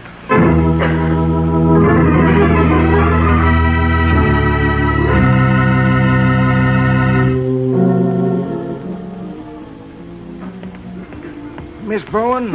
Miss Bowen? What? How do you know my name? I seen you around with Nick Carter. Look, Miss Bowen, my name's Davis. Snuffy Davis. I ain't had a thing to eat since 2 days ago. Could you spare a buck or two for a poor hungry guy? No, I'm sorry. Hey, now look, lady, I'm down on my luck and I need some dough. Take your hand off my arm. Oh, no, not till you come across. Take your hands off me. Police! Hey, Patsy. What? Huh? Not so loud. What? Yes, alias Snuffy Davis. Oh, Nick, for heaven's sake, you gave me the scare of my life. What on earth are you doing in those dirty, ragged old clothes? Why, I never suspected. Good, if you didn't, no one else will. Looks as if I passed the acid test with flying colors. Well, Nick, what on earth are you up to? Going to do a little panhandling on my own, Patsy. But why? I have an idea that instead of my having to look for the men who are running this panhandler's racket, they're going to look for me.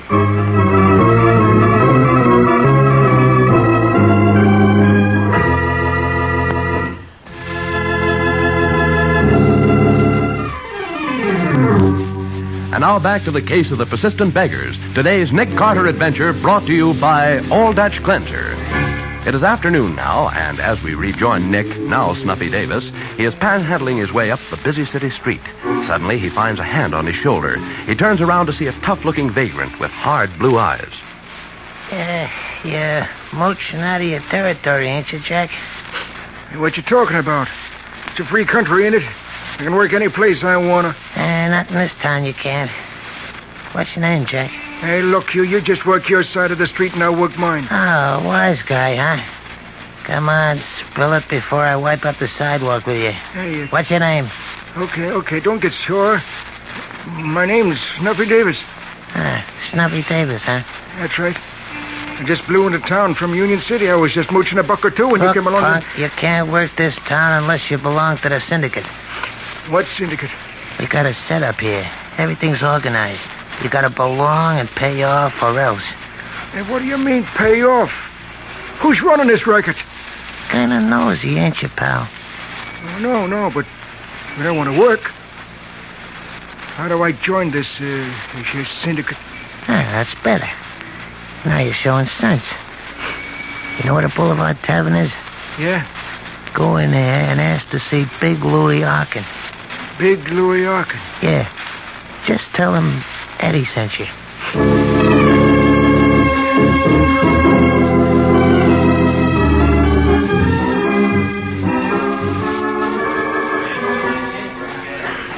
Hey, you Big Louie Arkin? That's right, bum. What do you want? My name's Snuffy Davis. Eddie sent me. I see. What do you want? I want to work the street. But Eddie says I gotta belong to the syndicate. That's right. Cost you $5 a day, every day. $5 a day? Hey, that's a lot of dough. Look, bum, you can take it or leave it. Ain't much choice, is there? All right, I'll take it. Okay. First, you'll have to talk to the boss. The boss? But I thought that you ran this racket. You ask too many questions, Snuffy. Keep your trap shut and come with me.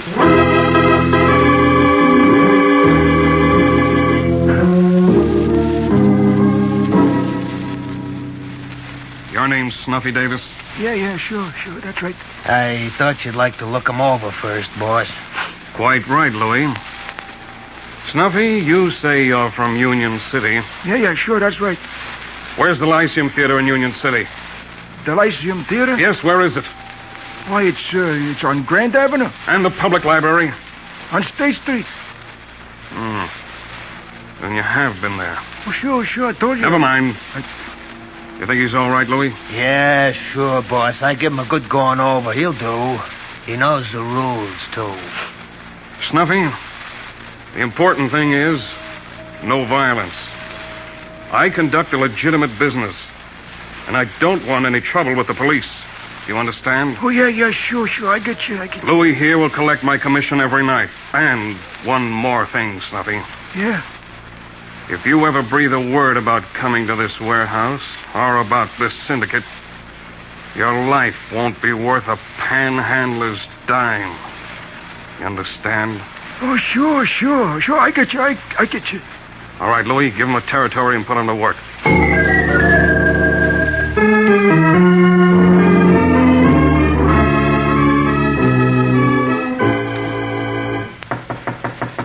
come in. Oh, Mr. Prentice. Yes, Miss Bowen. I just dropped by to see whether Mr. Carter has made any progress in breaking up this vicious gang of panhandlers. Well, he's working on it now, Mr. Prentice. And knowing Mr. Carter as I do... Well, Excuse me. Certainly. Nick Carter's office, Patsy Bowen speaking. Patsy, this is Nick. Oh. I'm calling from a drugstore phone booth at River and 4th. River and 4th. Yes, now listen closely, Patsy. Mm-hmm. I met the big shot who runs this whole panhandler syndicate a half hour ago at a deserted warehouse on the riverfront. At a deserted warehouse? Nick, who is he? I don't know yet. He wore a mask. A mask? Yes, covers his whole face. I met him through Big Louie Arkin, who turns out to be his right-hand man. Uh-huh, so there is someone higher than Big Louie. There is. Now listen closely, Patsy. Right. I picked up a clue to the boss's identity, and I need your help. Uh-huh. He parked his car in a dirt driveway next to the warehouse. I didn't see the car, but I went back later and checked the tire tracks. Oh, what was the tire pattern? There was nothing in the tire pattern. 4 new tires of a common make. But the width of the car, the distance between the right and left wheel tracks, gave me a tip-off. The width of the car? Yes. The boss, whoever he is, isn't driving an American car because the distance between his wheels isn't standard. In short, Patsy, he's driving some foreign car. Now listen closely. Yes, Nick. I measure the distance between the wheels. It's 5 feet 2 inches. Check the Automobile Association and find out what foreign make car measures that wheel distance. You got it? Right. Check Automobile Association and find out what foreign car measures 5 feet 2 inches in width between wheels. That's right, 5 feet 2 inches. And when you find the make of the car, call the Bureau of Motor Vehicles and check who owns a car of that make. Uh-huh. Can't be very common. After you find out, call me back right here. All right, Nick. I'll get to the Bureau of Motor Vehicles right away. Oh, what's the number where you are? Virginia 90568. 90568. Right, and I'll wait for your call. All right, Nick, I'll hurry. Bye. Mr. Prentice, I'm sorry I kept you waiting. That's quite all right. I'll be running along now. I have a great deal to do in a short time. Good day.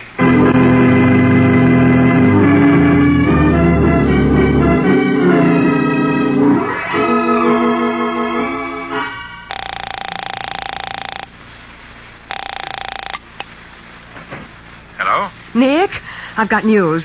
Yeah? The car measuring a width of 5 feet 2 inches is an English Arrow. There are only 4 in the whole state, and only 1 in the city. And that's owned by John Prentice. What? Prentice? Of the Citizens Reform League? Right. You don't suppose he could... Oh, hold a minute, Nick. Someone's coming in.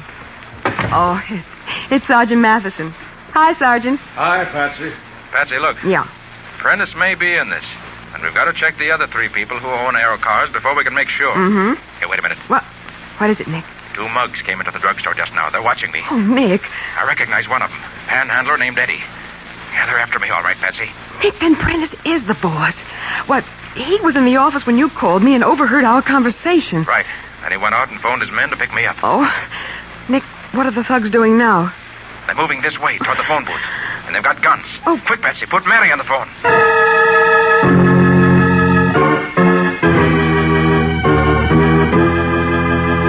Well, Nick is in a real spot. Trapped in a phone booth with 2 of Prentice's men coming to pick him up. We'll be back to see what happens in just a moment.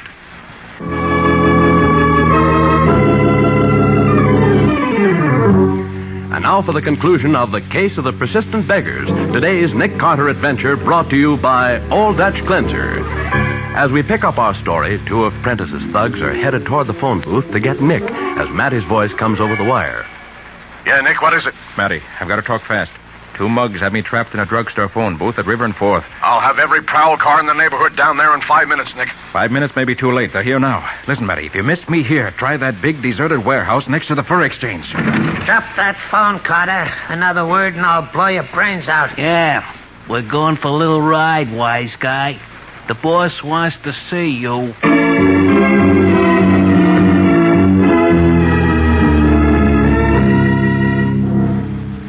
Well, Carter, it looks as though you've outsmarted yourself. On the contrary, Prentice, you've outsmarted yourself. Your racket is ended. My dear Carter, my work may be ended, but so is yours. Wait a minute, Carter. You say the boss here is Prentice? That's right, Louis.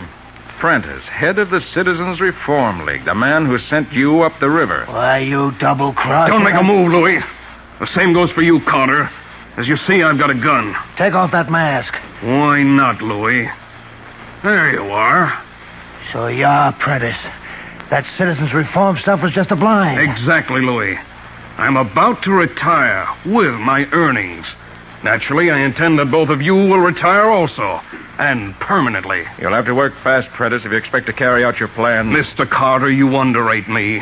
I have plenty of time. First a bullet into each of you, then through this window, and what's that? The police, Prentice. Police? Okay, Prentice, But I warned you, Louis. Thanks for the opening, Prentice. Smash the light, will you, Carter? That won't help you. Miss me. Hard to hit what you can't see, isn't it, Now that your gun's jammed, I'll show you that this is the most effective way. Okay, boys, break it down. Nick, where are you? Over here, Matty. Are you all right? Sure, I'm all right. Turn on your flash. Yeah.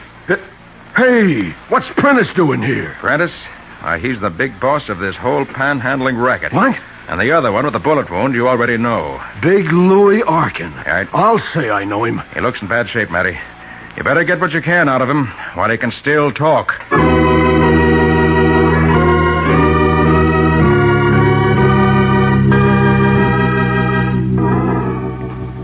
Nick, I just spoke to Sergeant Matheson over the phone. Oh, yeah? Big Louie gave him the whole story before he died, all about the killing of Foxy Farrell, everything.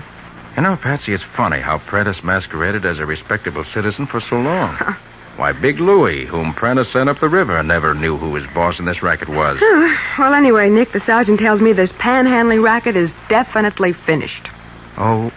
Speaking of panhandling, Patsy, I've got something on my conscience. On your conscience? Yes, $7.25. It's the money I mooched while I was Snuffy Davis, remember? Hey, what'll I do with it? Well, why not give it to your boys' club, Nick? Ah, Patsy, you would think of a nice thing like that. That way, the money will really go to help those who need it.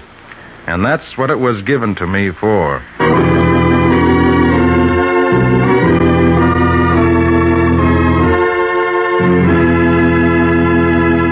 Nick, is Old Dutch Cleanser bringing us an exciting adventure next week? I should say they are, Bob. How about it, Patsy? Oh, you can say that again, Nick. What's it all about? Well, all of a sudden, there are a series of accidents way up in the skyscrapers of the city. Yes, men fall to their deaths, and a mysterious killer roams the buildings. Not to mention a pail on the wrong side of a windowsill in an empty office. And a bad dream that Patsy had. Oh, but you haven't heard the best part of it, Bob. If you knew what Nick did to catch the killer... Whoa, that's enough for now. What do you call this story, Nick? I call it The Case of the Careless Employees.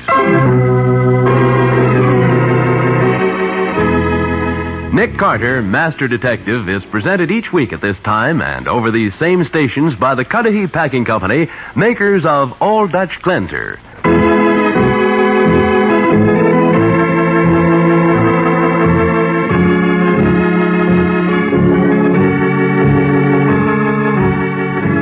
Nick Carter, Master Detective, produced and directed by Jock McGregor, is copyrighted by Street and Smith Publications, Incorporated. Lon Clark is starred as Nick, with Charlotte Manson featured as Patsy. Matty is played by Ed Latimer. Today's script was written by Max Ehrlich. Original music is played by George Wright. This program is fictional, and any resemblance to actual persons living or dead is purely coincidental. This is Bob Martin saying, when minutes count, use Old Dutch Cleanser.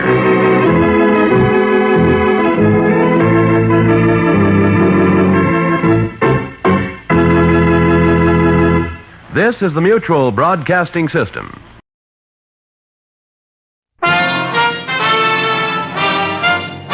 Listen while the makers of Rexall drug products and 10,000 independent Rexall family druggists bring you Dick Powell as Richard Diamond, private detective.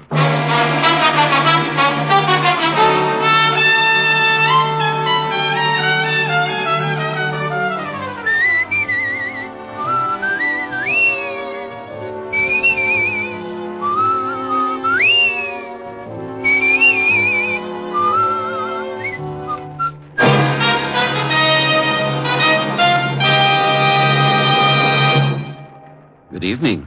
This is your Rexall family druggist with a message that will save you money. Tomorrow morning at Rexall drugstores everywhere, Rexall's world-famous 1-cent sale begins. From then on through Monday, October 23rd, you can buy 2 regular guaranteed Rexall products for the price of 1 plus 1 cent. For example, the regular price for the 100-tablet bottle of Rexall aspirin is 54 cents.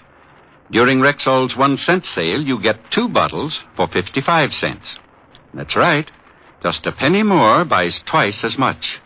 What's more, this offer of 2 for the price of 1 plus a penny applies to literally hundreds of items. From vitamins to mineral oil, from cold cream to iodine, from shaving needs to Christmas cards. And what's more important, these are Rexall products, and you can depend on any drug product that bears the name Rexall. Good health to all from Rexall. Now your Rexall family druggist brings you another half hour with Richard Diamond, Private Detective, starring Dick Powell.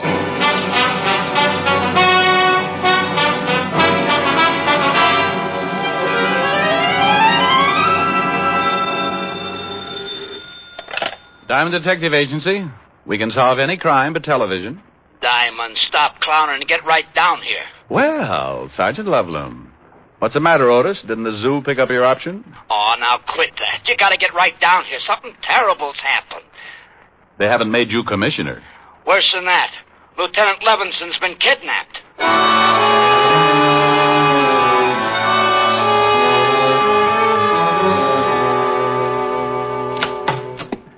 Diamond to see you, Captain. Hello, Collins. Oh, all right, Diamond. Otis just called me about Walt. Now, look, Rick. I know Walt's a personal friend of yours. He's a good friend of mine, too. But this is police business. A cop's been kidnapped. Diamond was a cop for 6 years. I don't need a case history, Sergeant. Oh, get off it, Charlie. I'm down here to help. Of course you are. But there's one thing I won't stand for, Rick. The way you operate. Well, what's the matter with the way I operate? I know how you feel about Walt, and when a guy feels that strongly about someone, he's liable to do a lot of things to get a few answers. Oh, for Pete's sake, Charlie. What are you going to do? Hold a tea party and hope someone will spread some gossip? That's not fair, Rick. Well, if you think I'm going to sit back knowing that Bert Fisher's got Walt... Who said anything about Bert Fisher? Well, nobody had to say anything. Pretty obvious, isn't it? Walt sent Bert's brother Art to the electric chair. Bert swore he'd get Walt for it. Fisher dies tonight, doesn't he? Yeah. Sure, I think it's Bert Fisher, too. And we're going to do everything about it we can. Bert's been to Detroit, hasn't he? Yeah. I've got a call into Detroit. Should be hearing any time. This phone call you got saying they had Walt. I didn't have time to trace it. The guy said Walt was being held, and when Art Fisher dies tonight in the chair, so does Walt. Charlie, I'm going to work on this thing whether you like it or not. Yeah, that figures. But I promise you, Rick, I won't save your skin if you get out of line. Any leads yet? No. You're rounding up the usual stoolies. Well, I know a couple of boys who might have a few angles. Who? Nobody who would give you any information. These guys aren't stoolies. They might tell me because I think they like me. You see, Charlie, sometimes it pays not to be a cop. I'll expect any information you get, Rick. Oh, sure. Well, I'll see you later. Rick? Yeah?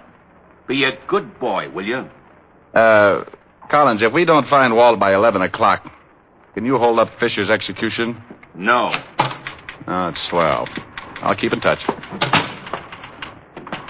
Hey, Diamond, you think you can do anything? And I can try. Do me a favor, Otis. Okay. Get me a complete background on Bert Fisher. Everything. All his friends, his record, as far back as you can go. Gee, Diamond, I'm scared for the lieutenant. You're not alone with that one, Otis. In the Bowery, living in a broken-down rooming house, was a man. 20 years ago, he'd come to the big city with his trumpet tucked under his arm. He'd started playing with little combinations along 52nd Street, and pretty soon the word got around. Everyone came to listen to him. They called him the Dean of Jazz, and the title stuck. Then one night he had an argument with one of the Fusari mob, and the next morning they found him in an alley, half dead, his face beaten to a pulp. It was a long time before the Dean could get around again, and it was a lot longer before he could play his trumpet. And by then, no one would have him. He couldn't make enough with the horn, so he tried crime. That's where I met him. I did him a favor, and a short time later he went straight. He'd still kept his underworld connections, but he wasn't a stoolie. I'd just done him a favor once.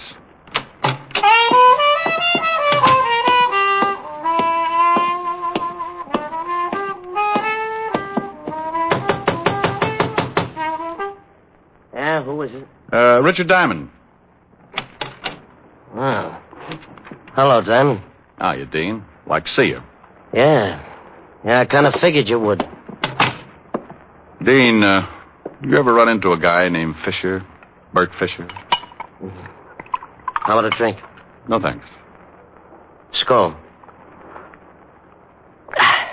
Oh, man, it's going to be hot today. This, Bert Fisher grabbed Lieutenant Levinson.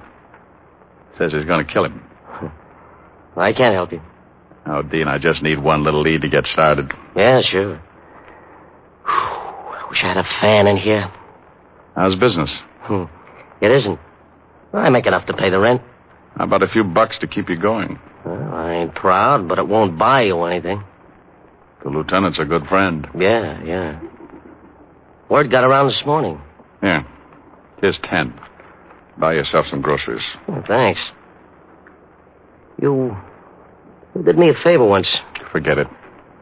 Bert Fisher's got a lot of rough hoods working for him. They're most all from Detroit, but they kill the same as anyone from here. Mm-hmm. Dean, do you know anything at all? I might. Who wants to die?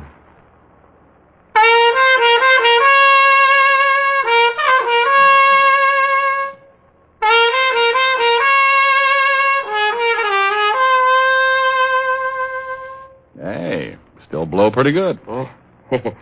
Sure, me and Bix. Well, I'll see you around. Yeah, thanks for the 10.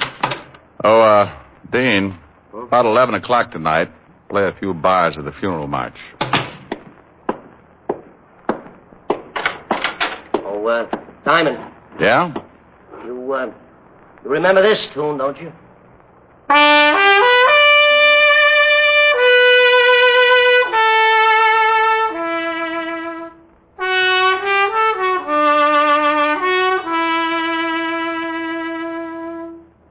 For it was Mary, Mary, plain as any name can be. You got it, pal. See you around.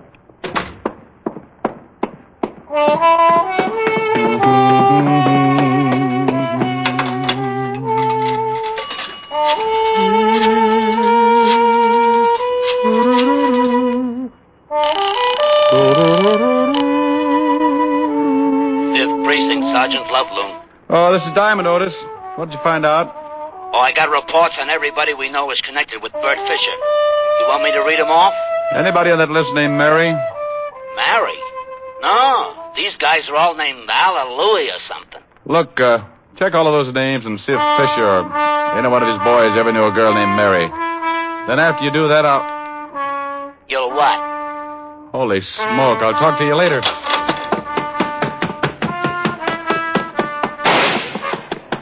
Dean!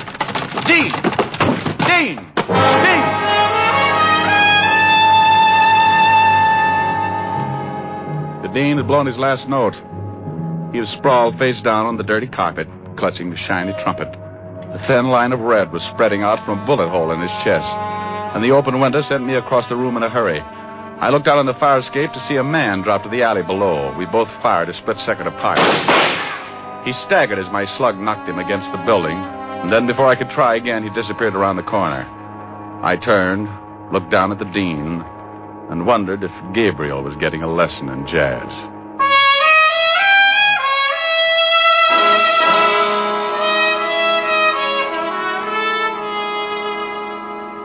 Diamond, I warned you before you left here Okay, Charlie. A nice guy's been killed, but all the crying in the world isn't going to help.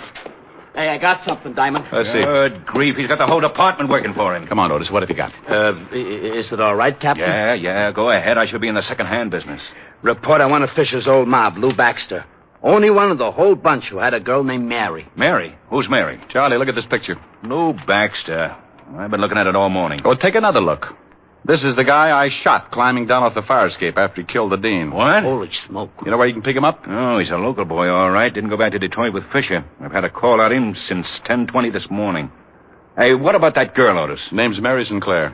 Used to go with Lou Baxter, Captain. No address on her. Mary Sinclair and Lou Baxter, huh? Well, it's the first lead we've had. I'll get the boys on it. Charlie had his methods and I had mine. Otis got in touch with the musicians local, and in half an hour I had a list of all the places the Dean had worked since the union had a record on him. I started checking dives, restaurants, jam joints, questioning owners, bartenders, waiters. No one knew a girl named Mary Sinclair. Around 3 o'clock, I wandered into a place on 52nd Street known as the Red Parrot. Hey. I'm looking for information. You a cop? Private cop. Uh-huh. You remember a guy who played here last year? Trumpet man, the Dean? Sure. Everybody knows the Dean. Something wrong? The Dean got himself killed. Oh, no. Gee, that's too bad. Real nice guy. You ever know a girl named Sinclair? Mary Sinclair? No. No, I don't think so. Oh, okay. Hey, mister. Yeah? Why don't you ask Ed? He's the boy with the fingers playing the piano. He knew the Dean pretty well. Thanks.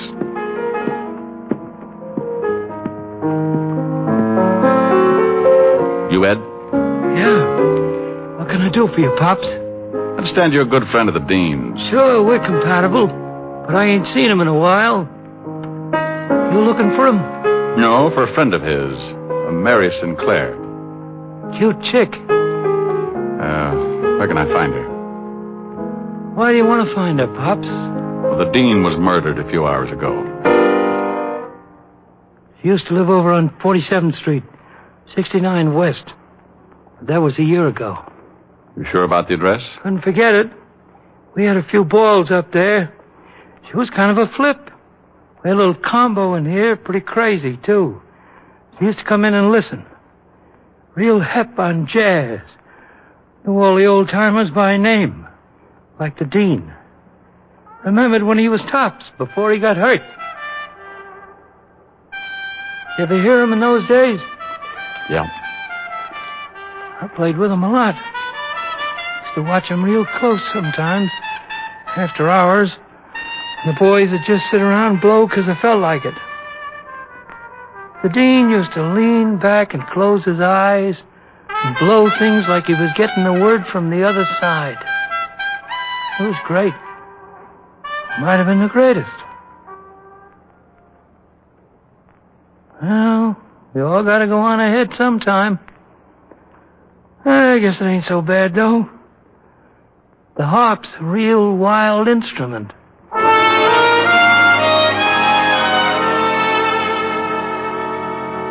I left the piano player and headed for the address he'd given me.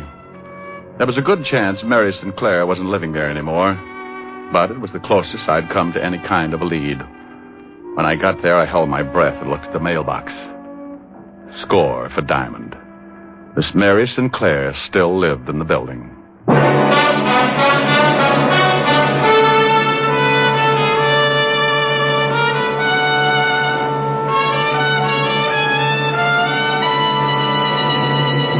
Before we continue with the adventures of Richard Diamond, here's your Rexall family druggist. And tonight I have money-saving news. For tomorrow morning at every Rexall drugstore in the country, Rexall's famous 1-cent sale begins. The sale where you get 2 fine-quality, guaranteed Rexall products for the price of 1, plus 1 cent. Exactly how does that work?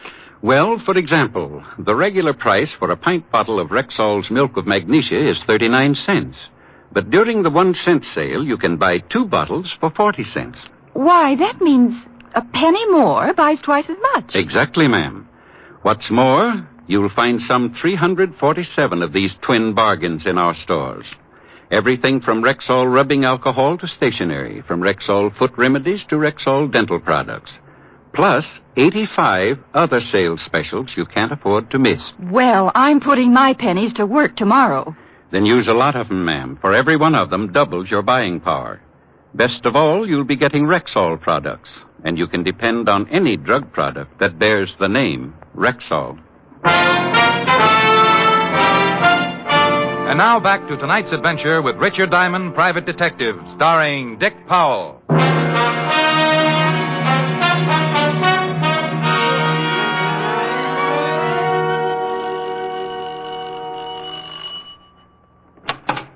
Yeah? Oh, hello. Mary Sinclair? Yeah.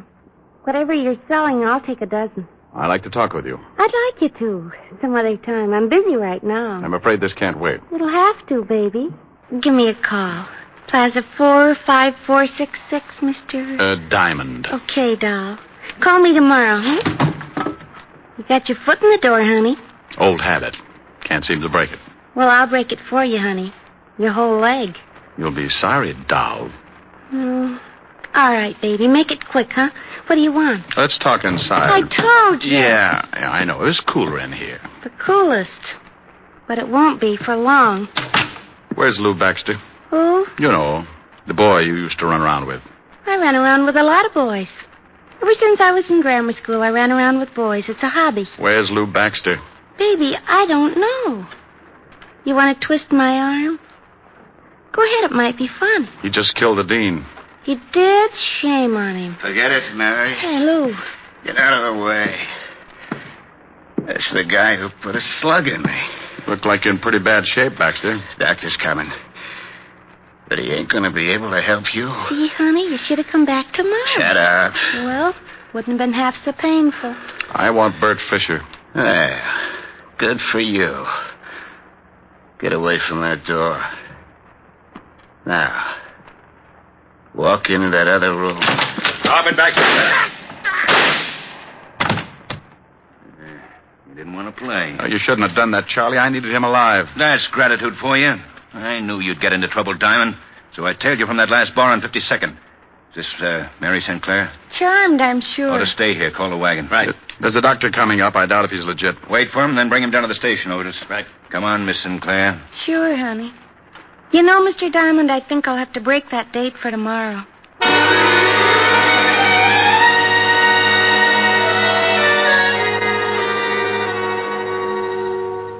Here are Baxter's things, Captain. Watch, wallet, nothing much. Yeah, let's check the wallet. Book of matches. Danny's Diner, Route 51. Check on that, Otis. Right. Nothing much in the wallet. Social Security, driver's license, some money. Quite a lot of money. Want to take a look? Yeah. No addresses, huh? Here's a ticket to a shoe repair shop. Well, nothing much here that would give us a lead. Yeah? Danny's Diner is about 160 miles out on Route 51. And guess who runs it? Oh. Chino Amalo. That does it. Call the authorities in that area. Right. Chino Amalo. 8 years for armed robbery. Used to work for Bert Fisher. Yeah, maybe this is it. What time is it? Going on 7. This better be it. We only have 4 hours, and you got to drive 160 miles.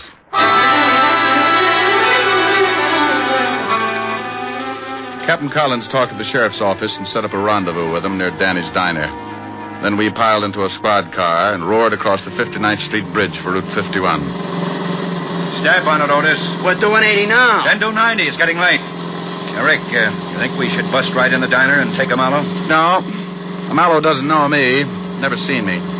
You stake out your men around the place and I'll go in. Give me a couple of minutes, then you come in, work on Amalo a little, and then leave. If he knows where Fisher is, he'll try to get in touch and I'll tag him.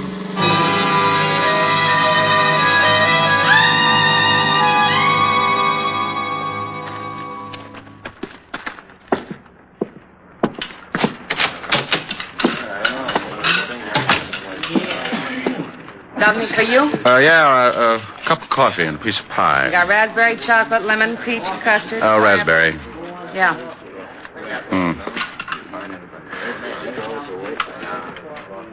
Here you are. Where's the closest gas station? About a mile down the road, but I think it's closed. It's after 10. Closes at 10. Oh, thanks.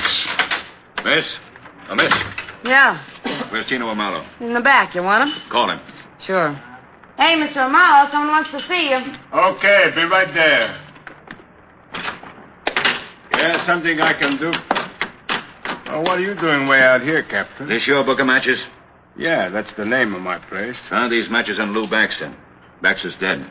Oh, that's too bad. You're not going to tie Baxter up with me, are you? Lots of people come in here and take my matches. If Baxter came in here, you saw him. You're an old friend. Well, sure, I know Lou, but I ain't seen him in years. We got word your old boss is in town, Bert Fisher. Oh, is that right? Know where we might find him? No, I haven't seen Bert in years either. Look, Captain, I've been going straight. Sure. You're a little out of your territory, ain't you? This is unofficial.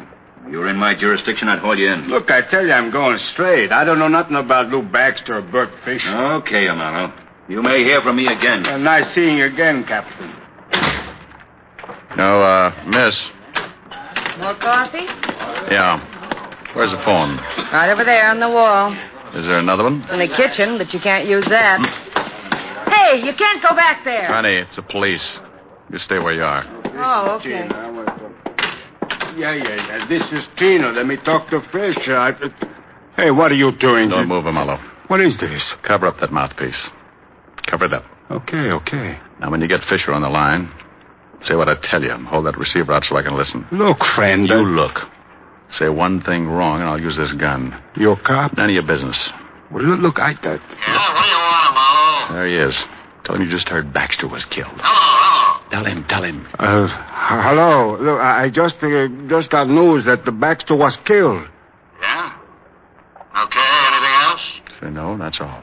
No, that's all. So what's the matter with you? Oh, nothing. Okay. You got any more news? Keep in touch. Hang up. Now, where's Fisher hiding out? Get up. Where's Fisher hiding out? You dirty flat-foot, you nearly bust my jaw. Only nearly? Where is he, Marlowe? Well, you kill me if I tell you. That's getting late. Are you going to tell me? Okay. He's in a cabin about a mile up the road. Come on. You're going to show us.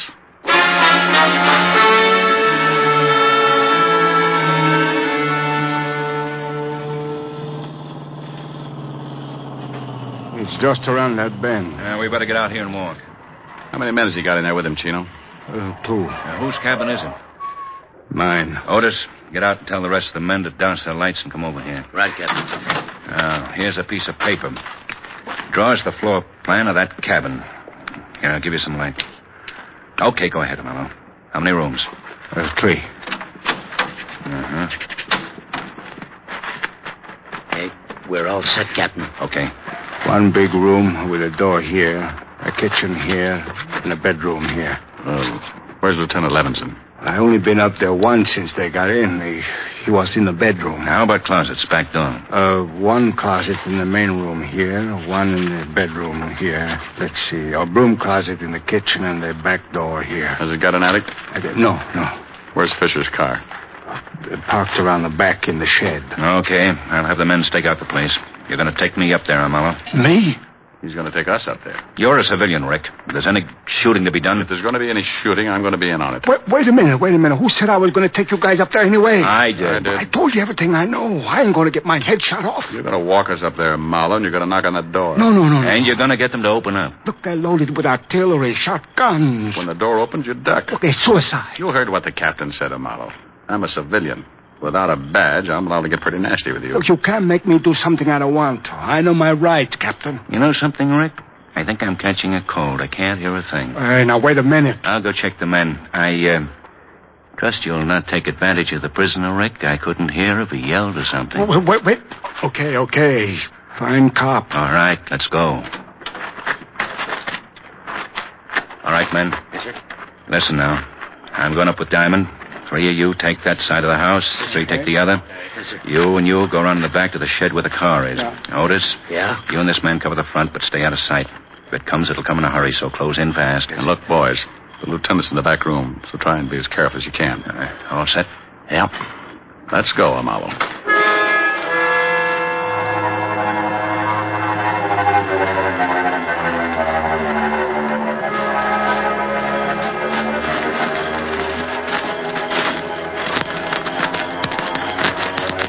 There it is. Light in the front window. It's 10 minutes of 11. I hope their watches aren't fast. Keep going, Marlowe. Okay, Otis. You 2 drop here. Right, Captain. Good luck. What are you stopping for, Marlowe? I just remember they told me to yell if I came up. If you try to pull anything... No. Honest. They told me to yell. Okay. You stay here. We're going up on that porch. Count 20, then yell. And play it smart. I won't fool with you, Marlowe. Okay, Captain, but I'm scared stiff. You're not alone. Come on, Charlie. So this guy's trying to put on the leg, see? You know what he's worried about. I told the guys. Get on that side of the door.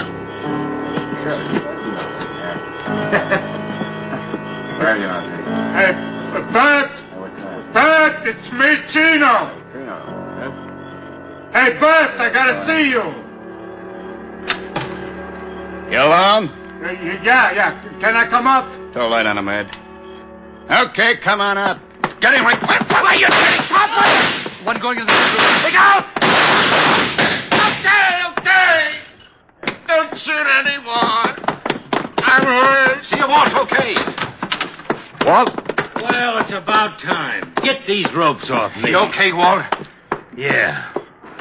Thanks, Charlie. What time is it? 11 o'clock. Happy birthday.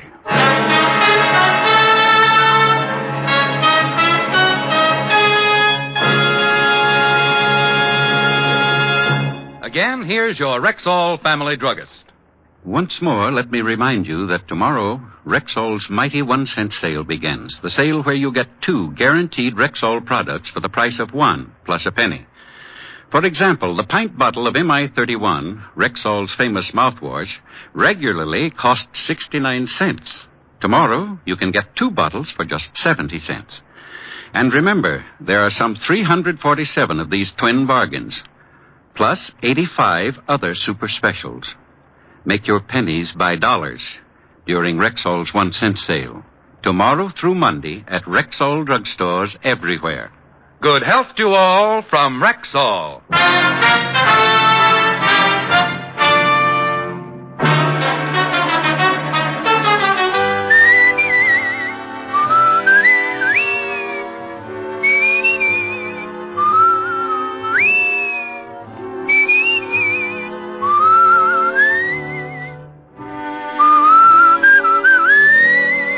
Richard Diamond, Private Detective, stars Dick Powell in the title role and was written by Blake Edwards, with music composed and conducted by Frank Worth. Dick Powell can soon be seen in the Metro-Goldwyn-Mayer production, Bright Cross, in which he co-stars with June Allison and Ricardo Montalban. Featured in tonight's cast were Wilms Herbert, Bill Johnstone, Sidney Miller, John Stevenson, Arthur Q. Bryan, Virginia Gregg, and Jay Novello. Richard Diamond, Private Detective, is produced and directed in Hollywood by Jaime Del Valle.